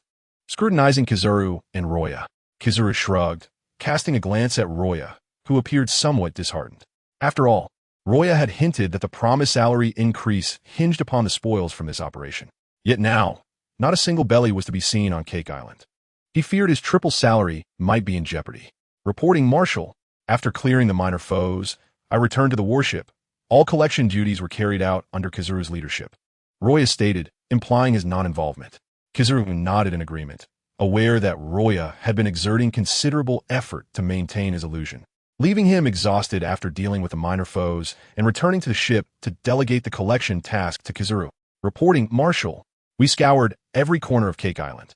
Yet we failed to find even a single belly. I suspect that the Big Mom pirates had already relocated all their wealth to the mirror world, Kizaru concluded. Sengoku nodded thoughtfully, contemplating the implications. Regardless of the circumstances, this time, the reputation of the Navy has been thoroughly established. Sengoku sighed and then addressed Roa and Kizaru. This time, you both have worked hard. Make sure to take a good rest. Roa and Kizaru exited Sengoku's office. Roa then turned to Kizaru and said, Admiral Kizaru, I know a fantastic barbecue restaurant on Sabaody Archipelago. Shall we go and try it together? Oh really? That sounds great. Kizaru's eyes lit up at the mention of the barbecue. He had a particular fondness for barbecue and steak. Finally, Kizaru said to Roa, then I'll pay. Of course. That's fine. Let us go. Roa responded, and then activated his shave, instantly accelerating. Kizaru, not to be outdone, transformed into a beam of light and swiftly headed towards Sabaody Archipelago as well. In about a minute, the two arrived at Sabaody Archipelago, nearly simultaneously. Upon seeing Roa arrive at Sabaody Archipelago as well, Kizaru exclaimed, Admiral Pigeon, I didn't expect you to be so fast. Truly unexpected. It's just a trivial matter. Cool me. Let us indulge in the delicacies that this place offers. With that, Roa led Kizaru to Aunt Sha's bar. When Aunt Sha saw Roa and Kizaru, she was momentarily stunned, but quickly regained her composure. Welcome. What would you two like to drink? 2 cups of sake and 10 skewers of yakitori. Roa replied after surveying the surroundings. He then turned to Aunt Sha and inquired, by the way, where's the coating artisan? I haven't properly thanked him yet. His coating technique is truly exceptional. I have never encountered such a remarkable craftsman before. Aunt Sha smiled gently at Roa and pulled him aside, saying, Roa, what exactly are you planning? You actually brought Kizaru here. Aren't you afraid he'll discover this place? Rest assured, even if he does find out, given Kizaru's personality, he won't take any action, as there's no benefit in doing so. It would only be a thankless task, Roa replied, glancing at Kizaru with a smile. Soon, the two finished their meal at Aunt Sha's bar and stepped outside.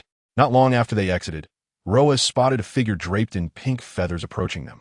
Long time no see, Pigeon. Oh, isn't this Don Quixote Doflamingo? You're out? Haha. Thanks to you, I got to experience what prison feels like. No need to thank me. If you want another taste, just let me know. I can help you. Roa had anticipated Doflamingo's release, as he was once a celestial dragon. Upon returning to his residence, Roa encountered Stella and Ein. He waved to Stella and said, "Stella, come here for a moment. I have several devil fruits for you to choose from." These devil fruits were, of course, taken from Big Mom's Cake Island. Roa had not only acquired the devil fruits, but had spared nothing, storing everything in the system space. This was why they were unable to locate the devil fruits, or even the berries. Upon hearing Roa's words, Stella was taken aback. She and T expected Roa to truly bring her devil fruits. Standing before Roa, she felt an unprecedented wave of excitement. A sensation of being valued washed over her. Chapter 84. Mythical Zoan Fruit. Mysterious and powerful sunlight streamed through the window, casting a warm glow in the room. Stella gazed at the several fruits placed on the table by Roa, her eyes gradually moistening. It was an indescribable feeling. She had once been a slave, believing her life would be spent in darkness. However, fate had led her to Roa, the man who saved her from the depths of despair. Stella looked at Roa without hesitation, bending her legs and kneeling before him. "Thank you, Master. My life belongs to you. Regardless of what happens in the future, I will never betray you." Roa hurriedly helped Stella up from the ground, saying, "Didn't I say before? We are partners, not master and servant, understand?" Stella nodded vigorously, yet in her heart, she still regarded Roa as her irreplaceable master. Roa, understanding her sentiments, chose not to elaborate further. Instead, he pointed back to the table and said, "All right, Stella, now choose the fruit you like." Hearing Roa's words, Stella shifted her gaze to the table. There lay 5 fruits, each meticulously selected by Roa through the Devil Fruit Encyclopedia, ensuring that Stella could choose from only the most powerful options. Thus, whatever fruit Stella chose would undoubtedly possess immense strength. Stella examined all 5 fruits before selecting the one on the far right. "Are you sure?" Roa asked. Stella nodded in affirmation, confirming her choice. "In that case, go ahead and eat it. Just take a small bite. It won't affect the fruit's abilities." "Yes." Stella obediently complied. Having heard tales of how unpleasant the taste of devil fruits could be, she picked up the fruit from the table and took a tiny bite, considering it eaten. Even so, her expression turned peculiar. So awful. Ein, witnessing Stella's reaction, couldn't help but chuckle, as it reminded her of her own experience with devil fruits. Back then, she had been unaware that only a bite was necessary. She had consumed an entire devil fruit, a flavor she would never wish to recall. "Do you feel any changes in your body?" Roa inquired. Upon hearing his words, Stella closed her eyes and began to keenly sense the changes within herself. At that moment, a dark aura began to emanate from Stella. This energy enveloped her, and her body began to undergo a transformation. Strange patterns emerged on her skin, her slender arms morphing into sharp blades. Not only that, but even her long legs transformed into cutting edges. The limbs radiated a mysterious and beautiful aura, and Stella's entire presence resembled that of a demoness emerging from the abyss. Her hair turned a deep crimson, and even the color of her pupils shifted during this transformation. Ein, observing the scene, was left astonished by the magnitude of Stella's transformation. This is entirely different from the moment she first consumed the fruit. After ingesting it, she spent considerable time researching its potential, only to discover its true capabilities. Yet, Stella was able to transform her body instantaneously. This was beyond what I could fathom. Conversely, Roya nodded approvingly from the side. "Indeed, why not take a few steps and see if there is any discomfort?" Upon hearing Roya's suggestion, Stella attempted to walk a few paces. Her feet had transformed into sharp blades, leaving shallow scratches on the ground with each step.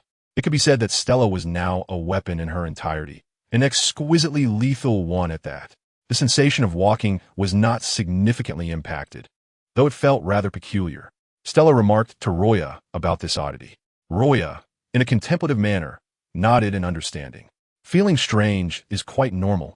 After all, you have only just consumed the fruit. Give it some time to adapt." At that moment, Stella glanced at a nearby mirror and beheld her reflection. Just as she furrowed her brow slightly, Roya approached from behind and enveloped her in a warm embrace. Gently stroking her hair, he said, "Stella, you appear incredibly imposing, radiating an air of mysterious beauty." "Mysterious beauty?" Stella instinctively echoed the phrase. Initially, upon seeing her appearance, she felt a twinge of discomfort, as she looked rather fearsome. Her limbs had morphed into blades, resembling a thorny rose, exceedingly dangerous and steeped in darkness. In fact, Stella even regretted her choice of fruit. However, Roya's words lifted her spirits from her momentary sadness.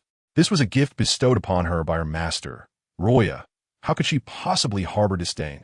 With this thought, Stella gazed at Roya, whose lips curled into a warm smile, and declared, "Master, I shall not disappoint your expectations nor this devil fruit. I will diligently explore my potential and strive to grow even stronger." Hearing Stella's words brought an even brighter smile to Roya's face. He had noticed that Stella seemed to have momentarily succumbed to self-doubt, but thankfully, she had emerged from it. At that moment, I turned to Roya and asked, "Lord Roya, do you know what type of devil fruit this is? It exudes such an imposing aura." This fruit is known as the Zoan-type human fruit, mythical beast form, Rakshasi. Roya replied, adding, "It belongs to the same category of mythical beast devil fruits as that of Sengoku." Upon hearing this, I was momentarily taken aback. Having grown up in the Navy, she was well aware of Sengoku's formidable abilities. It is known that during his time as an admiral, Sengoku wielded this fruit to great effect. Of course, what truly made him formidable was not just the fruit's power, but his intellect as well. At this juncture, I turned to Stella and offered her encouragement. "Stella, judging by your appearance, your offensive capabilities should surpass those of Admiral Sengoku's fruit. You must give it your all." Stella cast a glance at Roya, her lips curving upward. With her blade-like hands crossed over her chest, she declared with great confidence, "Yes." Chapter 85. The Cunning Kizaru. Best of 3. After testing her newfound abilities briefly, Stella reverted to her original form, for night had fallen, and she needed to prepare a sumptuous dinner for Roya. Observing the two young women in the room, assisting each other in the culinary endeavor, Roya relished this moment. After all, the pursuit of strength was ultimately to live more comfortably. It is imperative to understand that in this vast ocean, survival of the fittest reigns supreme. Soon, the dawn of the next day arrived. Awakening from his slumber, Roya stretched and made his way to the living room. An had retreated to her own quarters, leaving only Stella, donning an apron, busily preparing breakfast in the kitchen. Upon seeing Roya, Stella informed him, "Master, Admiral Sengoku just contacted us via Den Mushi, requesting that you visit him after breakfast." Understood. Roya nodded and took a seat, awaiting his meal. "How is your adaptation to the fruit? Are you able to transform freely now?" "Yes, I am," she responded. "Good. Then it's time to train diligently. You must at least awaken the fruit's powers, understood?" "Understood, Master." For Roya, to navigate this ocean without restraint, one must reach at least the awakened state. Even if one cannot win, there would be a significantly higher chance of escape. Thus, he held such expectations for those around him. After finishing breakfast, Roya proceeded to Admiral Sengoku's office. Upon arrival, he noticed Kizaru also present. "Admiral, did you summon me for something?" Roya casually seated himself on the sofa before Sengoku. Without further ado, Sengoku handed 2 documents from his desk to Roya and Kizaru. The recent extermination order was executed exceptionally well. Here is the reward from the Gorosei. After a brief pause, Sengoku continued, "However, there is only one reward, and you two must reach a consensus." Upon hearing this, Roya thoughtfully opened the document, revealing the grand title, Reform and Distribution of the Scientific Corps. The mere sight of the word scientific corps made Roya's pupils constrict. It is known that the Navy's current fleet, weapons, and even advanced machinery were all products of the scientific corps, a unique division that, once controlled, wields substantial influence. In the original narrative, it was Kizaru who seized dominion over the scientific corps. However, with Roya present this time, he had no intention of relinquishing it. Kizaru, in his characteristic nonchalant tone, remarked, "Oh la la, I didn't expect the reward to be the scientific corps." He closed the document and reclined on the sofa, crossing his legs, lost in thought. Observing the two before him, Sengoku shared his perspective. Due to the exceptional nature of this reward, the final ownership must be decided by you two. However, the individual not chosen will receive a 10-fold salary from the Navy. A 10-fold salary. In comparison to the scientific corps, that was pitifully inadequate. Anyone with a modicum of sense would know how to choose. At this moment, Kizaru turned to Roya and said, "Admiral White Dove, your strength is already formidable. If you are willing to cede the scientific corps to me, I promise that any and all research will be made available to you first, Kizaru added, and of course, you won't have to spend a single penny. Upon hearing Kizaru's words, a subtle smile graced Roya's lips. A gentle smile graced his face, one that appeared exceedingly tender to outsiders. I had long heard of the formidable strength of the scientific brigade under Admiral Kizaru, and I have yearned to be part of such a unit. I wonder, Admiral Kizaru, would you be inclined to fulfill this modest desire of mine? Burgess gazed helplessly at the two individuals before him.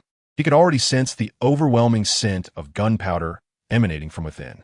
After learning about this matter, he had voiced his objections, but they were all dismissed by the elders. Burgess truly had no desire to comment on the actions of the elders, as he understood that they aimed to weaken the Dove's dominance within Navy. This was why they chose to bolster either Law or Kizaru in the absence of Akiji. Even if Kizaru, representing the Salty Fish faction, were to seize control of the scientific brigade, Burgess wouldn't be overly concerned. After all, he was well aware of Kizaru's character. He was a man of ambiguous integrity, devoid of grand ambitions. However, should the scientific brigade fall into Law's hands, Burgess recognized Law's capabilities and his considerable influence on the seas. Law was undoubtedly a star admiral of the Navy, with both strength and reputation far surpassing those of the other two contenders. Yet, entrusting the scientific brigade to Law would undoubtedly amplify his power, leading to the emergence of a new faction within the Navy. This was something Burgess, as the leader of the Doves, wished to avoid. Yet, paradoxically, as the fleet admiral, he also found himself hoping for such an outcome, given that Law's abilities exceeded those of the others by a significant margin. If Law were at the helm, he might very well usher in a period of tranquility upon the seas, restoring peace. Thus, Burgess found himself in a quandary, ultimately opting for a path of inaction. Let Law and Kizaru contend for dominance. Whoever secures control over the scientific brigade shall wield it. Admiral Kizaru, I trust you found yesterday's sake and yakitori to your liking? Upon hearing Law's words, Kizaru's lips twitched. It is often said that one who dines at another's table is beholden to them. He had indeed enjoyed a complimentary meal the previous day. Yet Kizaru, known for his thick skin, stood up from his seat, turned to face Law, and said, Admiral Dove, in that case, shall we engage in a friendly competition? Oh, a competition of what? Law responded with a gentle gaze, though the glint in his eyes revealed his intentions. Quite simply, let's have a contest. Best 2 out of 3, Kizaru proposed. Best 2 out of 3? Indeed, but it shall not be a contest between us. Rather, it will be a clash between our subordinates. What do you think? Kizaru suggested, fully aware of Law's peak mastery of Haki and the formidable combination with his devil fruit abilities, coupled with the 6 powers at their zenith. He knew he could not gain an advantage in terms of speed or strength. Law regarded Kizaru with a smile, as time seemed to pause in that moment. After what felt like an eternity, Law finally replied, very well, as you wish. Law, you must understand, this is a contest between subordinates. Burgess interjected with a note of caution, to which Law calmly replied, I never undertake endeavors without preparation. Kizaru felt a weight settle in his heart upon hearing Law's words. Just as he was about to propose an immediate start to the competition, Law continued, Admiral Kizaru, if it pleases you, shall we hold this contest in a month's time? The last remark was directed at Burgess, who nodded in agreement, affirming that a month would be suitable. Kizaru opened his mouth to voice a response, but upon meeting Law's gaze, he simply said, oh well, since Admiral Dove has spoken, let it be a month from now. With that, Kizaru's figure vanished from Burgess's office. Burgess turned to Law, questioning, is this truly acceptable? Consider it a training opportunity for your subordinates. But your only available assets are not just Ain, are they? Perhaps you can include Khalifa, but no.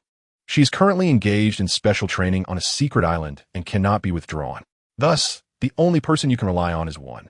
Burgess implored, do not worry, Admiral Burgess.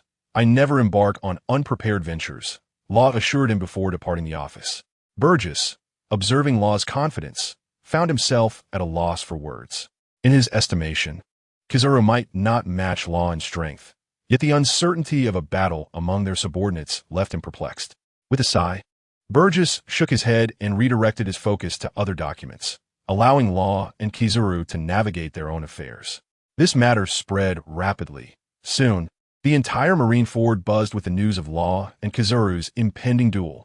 Upon returning to his quarters, Law found Ain and Stella awaiting him. Ain, Have you completed your training for the day? Yes, Lord Law. I have heard of this matter. I was just about to discuss it with you. Seated comfortably, Law addressed the two women. You both must have heard about my contest with Kizuru. I nodded vigorously, saluting Law. Lord Law, we will give it our all. I know. After all, you two are my trusted aides. Law continued. Thus, I pondered whether to instill some pressure upon you, to encourage your growth. Law's intention was genuinely to consider their development, as he felt their recent training had been somewhat lax. Furthermore, Stella had just consumed her devil fruit, marking an opportune moment for her advancement. He decided to intensify their training sessions. However, Lord Law, I heard this contest involves 3 participants, with only Stella and myself. What shall we do about the third? Just as I finished speaking, a knock echoed from the door. With a snap of his fingers, a phantom appeared before the door, vanishing once it opened. As the door creaked open, a woman with long, pale pink hair entered. Lord Law, may I suggest Tina as our third member? Tina stepped forward, her determination unwavering. Upon hearing of the contest, she had immediately resolved to present herself before Law, believing her current abilities would surely catch his attention. With this thought, Tina felt an overwhelming surge of confidence. Aine and Stella exchanged glances, pondering what thoughts were brewing in their minds as they regarded Tina standing before Law. Upon hearing Tina's words, Ryūjin Jakka rose from his chair. Tina, I'm aware of your feelings. However, I have already selected another candidate. Upon hearing Roya's response, a flush of crimson spread across Tina's cheeks. Lord Roya, please pretend I never came. With that, Tina dashed towards the exit, feeling utterly embarrassed. Had she just introduced herself only to be rejected? Wait, Tina. Dinner is about to be served. Would you like to stay for the meal? As a young woman, she had taken the initiative to present herself. Roya felt compelled to treat her to dinner nonetheless. After a moment of contemplation, Tina acquiesced, recognizing this as a precious opportunity to draw closer to Roya.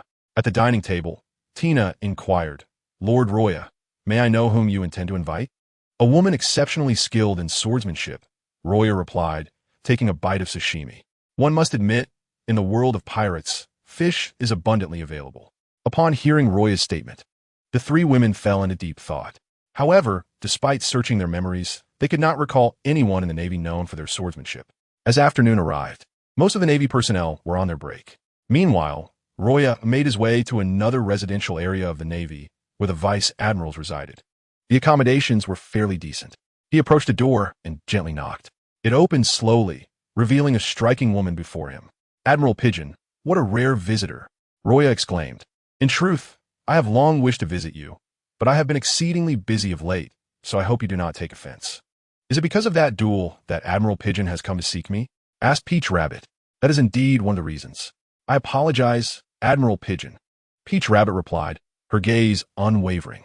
I will not accept any invitations from either side, so please return the way you came. Peach Rabbit's words were unyielding. Yet at that moment, a gentle smile graced Roya's lips, as if he were entirely at ease with the situation. Peach Rabbit, as a vice admiral, do you truly intend to decline my invitation? He emphasized the term vice admiral, which immediately piqued Peach Rabbit's interest. Peach Rabbit furrowed her brows and turned to face Roya. What do you mean by that, Admiral Pigeon? She asked coldly, as though trying to decipher something from his gaze. Aren't you going to invite me in for a seat? Roya smiled slightly at Peach Rabbit. At this point, she was utterly perplexed by Roya's intentions. Without further ado, she entered her room, turning her back to Roya and saying, remember to close the door. Inside Peach Rabbit's room, Roya surveyed his surroundings. He was surprised to find that beneath her cool exterior, her room was adorned with pink decorations, including even the chairs, creating an utterly charming atmosphere. Peach Rabbit noticed Roya's gaze, and, despite her frosty demeanor, there is a stark contrast between her icy aura and the room's decor, evoking a unique feeling. Speak, what is it that you want? She demanded. I wish to invite you to join my faction. Your faction? Are you not aware that I am a member of the Pigeon faction? Peach Rabbit had a close relationship with Crane, referring to each other as sisters, despite the age difference, which spoke volumes about their bond. I'm fully aware, and it is precisely because of this that I feel a sense of compassion for you. Compassion? I do not require your pity. Peach Rabbit rose from her seat and approached the window, gazing out at the training grounds of Marineford. It was evident that her heart was tumultuous, mirroring Roya's thoughts. Peach Rabbit, you are a vice admiral. Yet have you considered why they do not support you? All resources are filtered before they reach you, Roya stated. With each word, Peach Rabbit's grip tightened. This sentiment was profoundly unsettling for her. She had always aspired to become an admiral, relentlessly honing her skills in both physical combat and swordsmanship, achieving levels unattainable by ordinary women. Her swordsmanship had reached the pinnacle of the initial stage of the Supreme Swordmaster, with the potential to advance to the intermediate realm at any moment. Yet, despite her prowess, she remained merely a vice admiral. Thus, Roya's reference to her title elicited such a strong reaction. To claim that Peach Rabbit harbored no resentment would be utterly false. "What can you offer me?" she asked, turning to Roya, her previously icy demeanor softening. Hearing her question, Roya's lips curled into a subtle smile. "Whatever you desire, I shall provide." His confidence was palpable, stemming from his formidable strength. "And if I were to say that I desire the position of admiral, what would you do for me?" "Quite simply, I shall become the marshal, and you shall ascend to the rank of admiral," Roya replied with an air of nonchalance as he brewed himself a pot of fragrant tea, the steam rising gracefully from the kettle. Peach Rabbit was momentarily entranced by the curling vapors. She had not anticipated such a response from him. Peach Rabbit fell into contemplation, weighing the pros and cons. If she were to join Roya's faction, she would be branded a traitor by the Pigeon faction. Although Sengoku would likely remain silent, the already scarce resources would dwindle further, a consequence she could not accept. However, given Roya's current reputation, the prospect of him becoming marshal was not beyond the realm of possibility. Yet, the one uncontrollable factor remained Sengoku. If Sengoku made no missteps, how long could he retain the position of marshal? Alternatively, perhaps Roya had other undisclosed schemes. Just as Peach Rabbit was poised to inquire further, she was jolted from her thoughts by the setting sun casting its golden hues outside. A solitary piece of white paper lay quietly on the table. Meanwhile, Roya had returned to his own quarters. He summoned Stella and Ain to the training ground, intent on subjecting them to grueling training that would elevate their abilities by at least 3 tiers. At the training ground, Roya employed the 5 transformations of illusions, each mirroring a fragment of his strength, perfectly suited to serve as sparring partners for Stella and Ain. However, when faced with the 5 phantoms, Stella hesitated. "Master, I have only undergone physical training and have never received any combat training. I simply do not know how to fight." To this, Roya had but one response. "Stella, remember this. As the embodiment of the mythical Zoan-type devil fruit, the Rakshasa form of the beast species, your sole task is to launch an unrelenting assault. The best defense lies in a frenzied offense. Strike at their vulnerabilities and compel them to defend themselves. Do you understand?" "Yes, master." Roya's words resonated within Stella's ears like a divine decree. Whatever Roya commanded, Stella would never dare to oppose. At that moment, Tina entered the room. "Roya, following your instructions, I have procured the herbs, spending a total of 90 million berries. Here is the remaining 10 million. Tina, you have worked hard today. Consider this 10 million berries as your commission for errands." 10 million berries. Is it really that much? Tina was ecstatic, not expecting such generosity from Roya. This realization deepened her desire to join Roya's ranks, far surpassing her previous affiliation with the Pigeon faction. It is important to note that while the Pigeon faction is the largest within the Navy, their resources are limited due to their vast numbers, leading to a disparity that explains the discontent of certain members, such as Peach Rabbit. Resources encompass far more than mere berries. They include warships, officers, aides, firearms, artillery, logistics, and especially training. Upon reaching the rank of Vice Admiral, one is permitted to recruit criminals from the underwater prison for training and competition. Naturally, this excludes the final tier, which raises the question of why the Navy expends substantial funds to maintain the pirates in the underwater prison. Roya transported the herbs to the room and addressed everyone. "Rest assured regarding the training. I can heal any injury and guarantee that you will remain free from hidden wounds. All you need to do is fight with confidence." Finally, Roya turned to Tina and asked, "Will you join us as well?" Chapter 88. The contest begins. The maid enters the fray. A month flew by in the blink of an eye. During this time, Roya focused on honing Ain's swordsmanship, elevating her to the intermediate level of a great swordsman, comparable to the skills possessed by most vice admirals. For Stella, Roya emphasized physical conditioning and the development of her devil fruit abilities.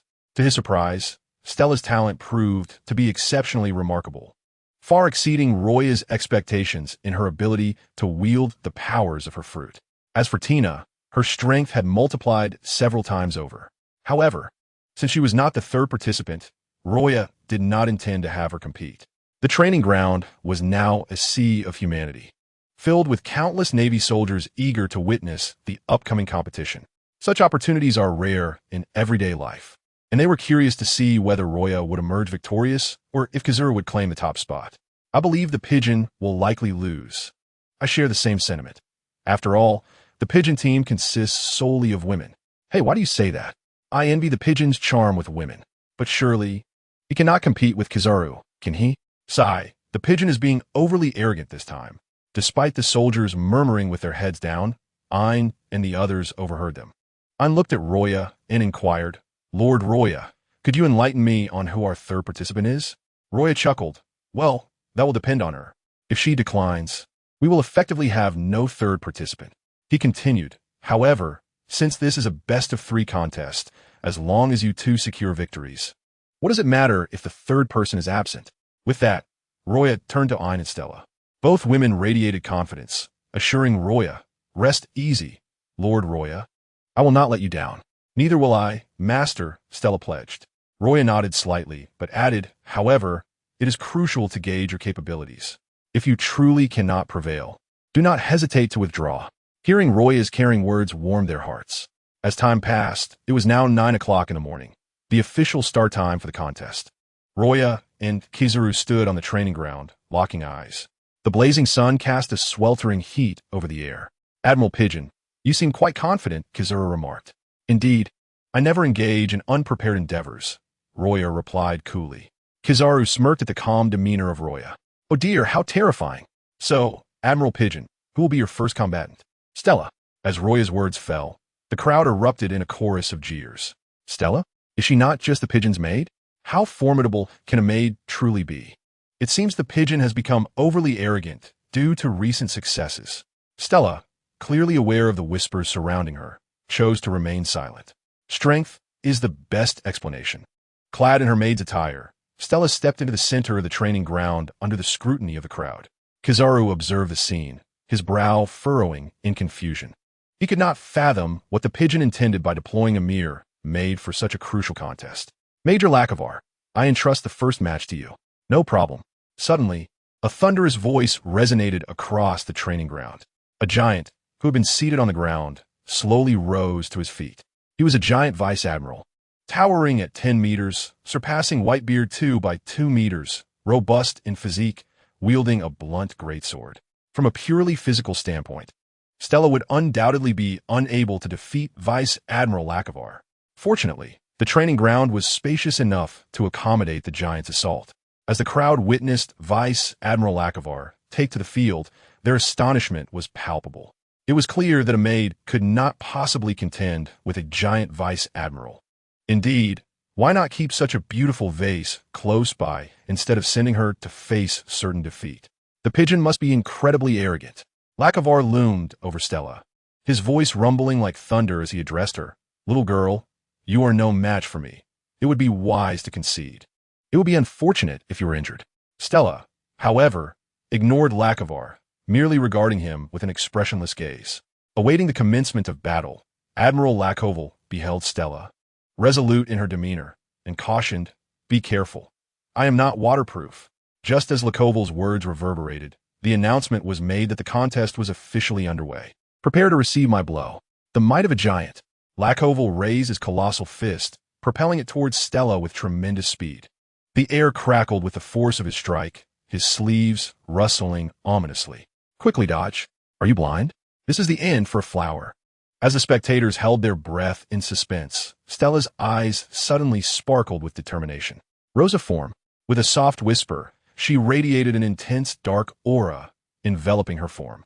Her slender arms and elongated legs transformed into lethal blades. Clad in a maid's attire, Stella now exuded a mysterious and eerie presence that sent shivers down spines. Adorned with strange patterns, she bent her knees slightly, launching herself on the ground, leaving 2 deep gashes in her wake. Her arms, now akin to razor-sharp weapons, began to spin with ferocity. Before anyone could comprehend the unfolding spectacle, Stella had circled around Lakoval's arm. In an instant, her transformation reverted, revealing the harmless visage of Stella once more. She then performed a maid's courtesy towards Luo Ya. The next moment, Chapter 89, the Admiral's swift defeat, T-Pig appears. Suddenly, Lakoval erupted with concentric rings of wounds, akin to a coiled spring, from which gushed torrents of blood, severing nerves and ligaments. Lakoval's arm was rendered utterly incapacitated. Witnessing this, Yellow Ape swiftly approached Stella. "What do you intend to do? Are you planning to slay a comrade?" Simultaneously, Lakoval's thunderous cries of agony pierced the air. "It hurts! My hand! My hand! You have rendered it useless! Was this your intent?" At that moment, Luo Ya also approached Yellow Ape, their formidable presences clashing in the charged atmosphere. "Stella acted under my orders," Luo Ya declared. Hearing this, Sengoku furrowed his brow. "What do you mean by that, White Dove? I cannot simply disregard your words. Commander, have you forgotten my medical prowess? It is merely a matter of severed nerves and ligaments, easily remedied. Am I right, Lakoval?" Clutching his injured left hand, Lakoval felt a tremor of fear, as if he were being scrutinized by an apex predator. He instinctively capitulated. "Yes, Admiral White Dove, as long as it can be healed. It matters not." With Lakoval's acquiescence, Sengoku ceased further objections. Indeed, from a certain perspective, Luo Ya's medical expertise would render this contest fair. At that moment, Luo Ya summoned an apparition to commence the healing of Lakoval. In a swift and efficient manner, he staunched the bleeding and performed a specialized procedure to restore Lakoval's arm. Those witnessing were left in utter disbelief. Good heavens, such medical skill is extraordinary. It was well known that Admiral White Dove's abilities surpassed even those of the head of the Navy's medical department. This capability was akin to the art of immortality. If one could join Admiral White Dove's ranks, future injuries would pose no fear. Indeed, why had I not considered this? If only I could join White Dove's faction. It would be magnificent. The naval officers murmured amongst themselves. Sengoku, clearly aware of these whispers, cast a sharp glance at Luo Ya, his thoughts darkening.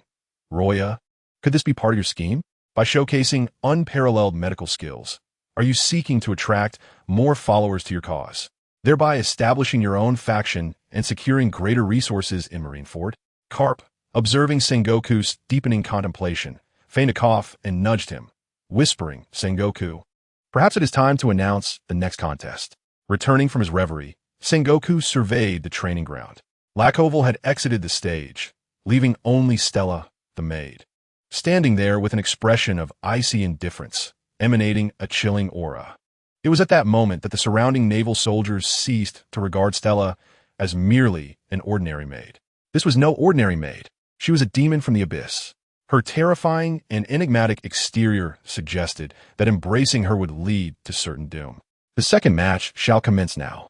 I request Admiral Yellow Ape to present the second contender. Rarely did Yellow Ape display a countenance of discomfort. He had presumed that by avoiding a direct confrontation with White Dove, he stood a considerable chance of victory. Yet, it became evident that even White Dove's subordinates were formidable adversaries. Yellow Ape cast a long, appraising glance at Stella and addressed the man standing beside him. In a best-of-3 format, we remain unaware of this maid's true capabilities. To be prudent, I must have you take the stage. I initially intended for you to be the final participant. That's quite all right, Admiral Yellow Ape. You need only remember the terms you promised me. As he spoke, a figure emerged from the crowd, a cigarette dangling from his lips, appearing somewhat unkempt in straw-yellow garb and wooden clogs, casually strolling into the training arena.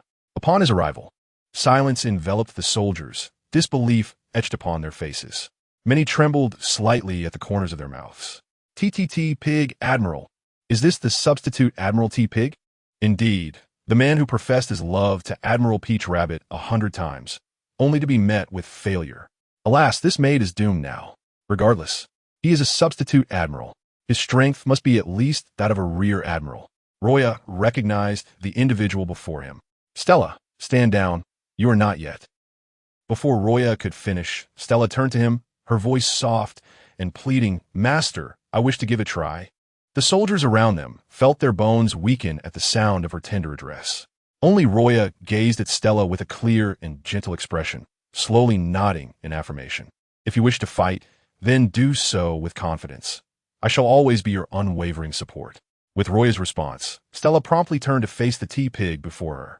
Are you ready? She inquired. However, before Stella could receive an answer, the tea-pig spoke to Roya, declaring, Then I shall make my move. With that, the tea-pig charged toward Stella.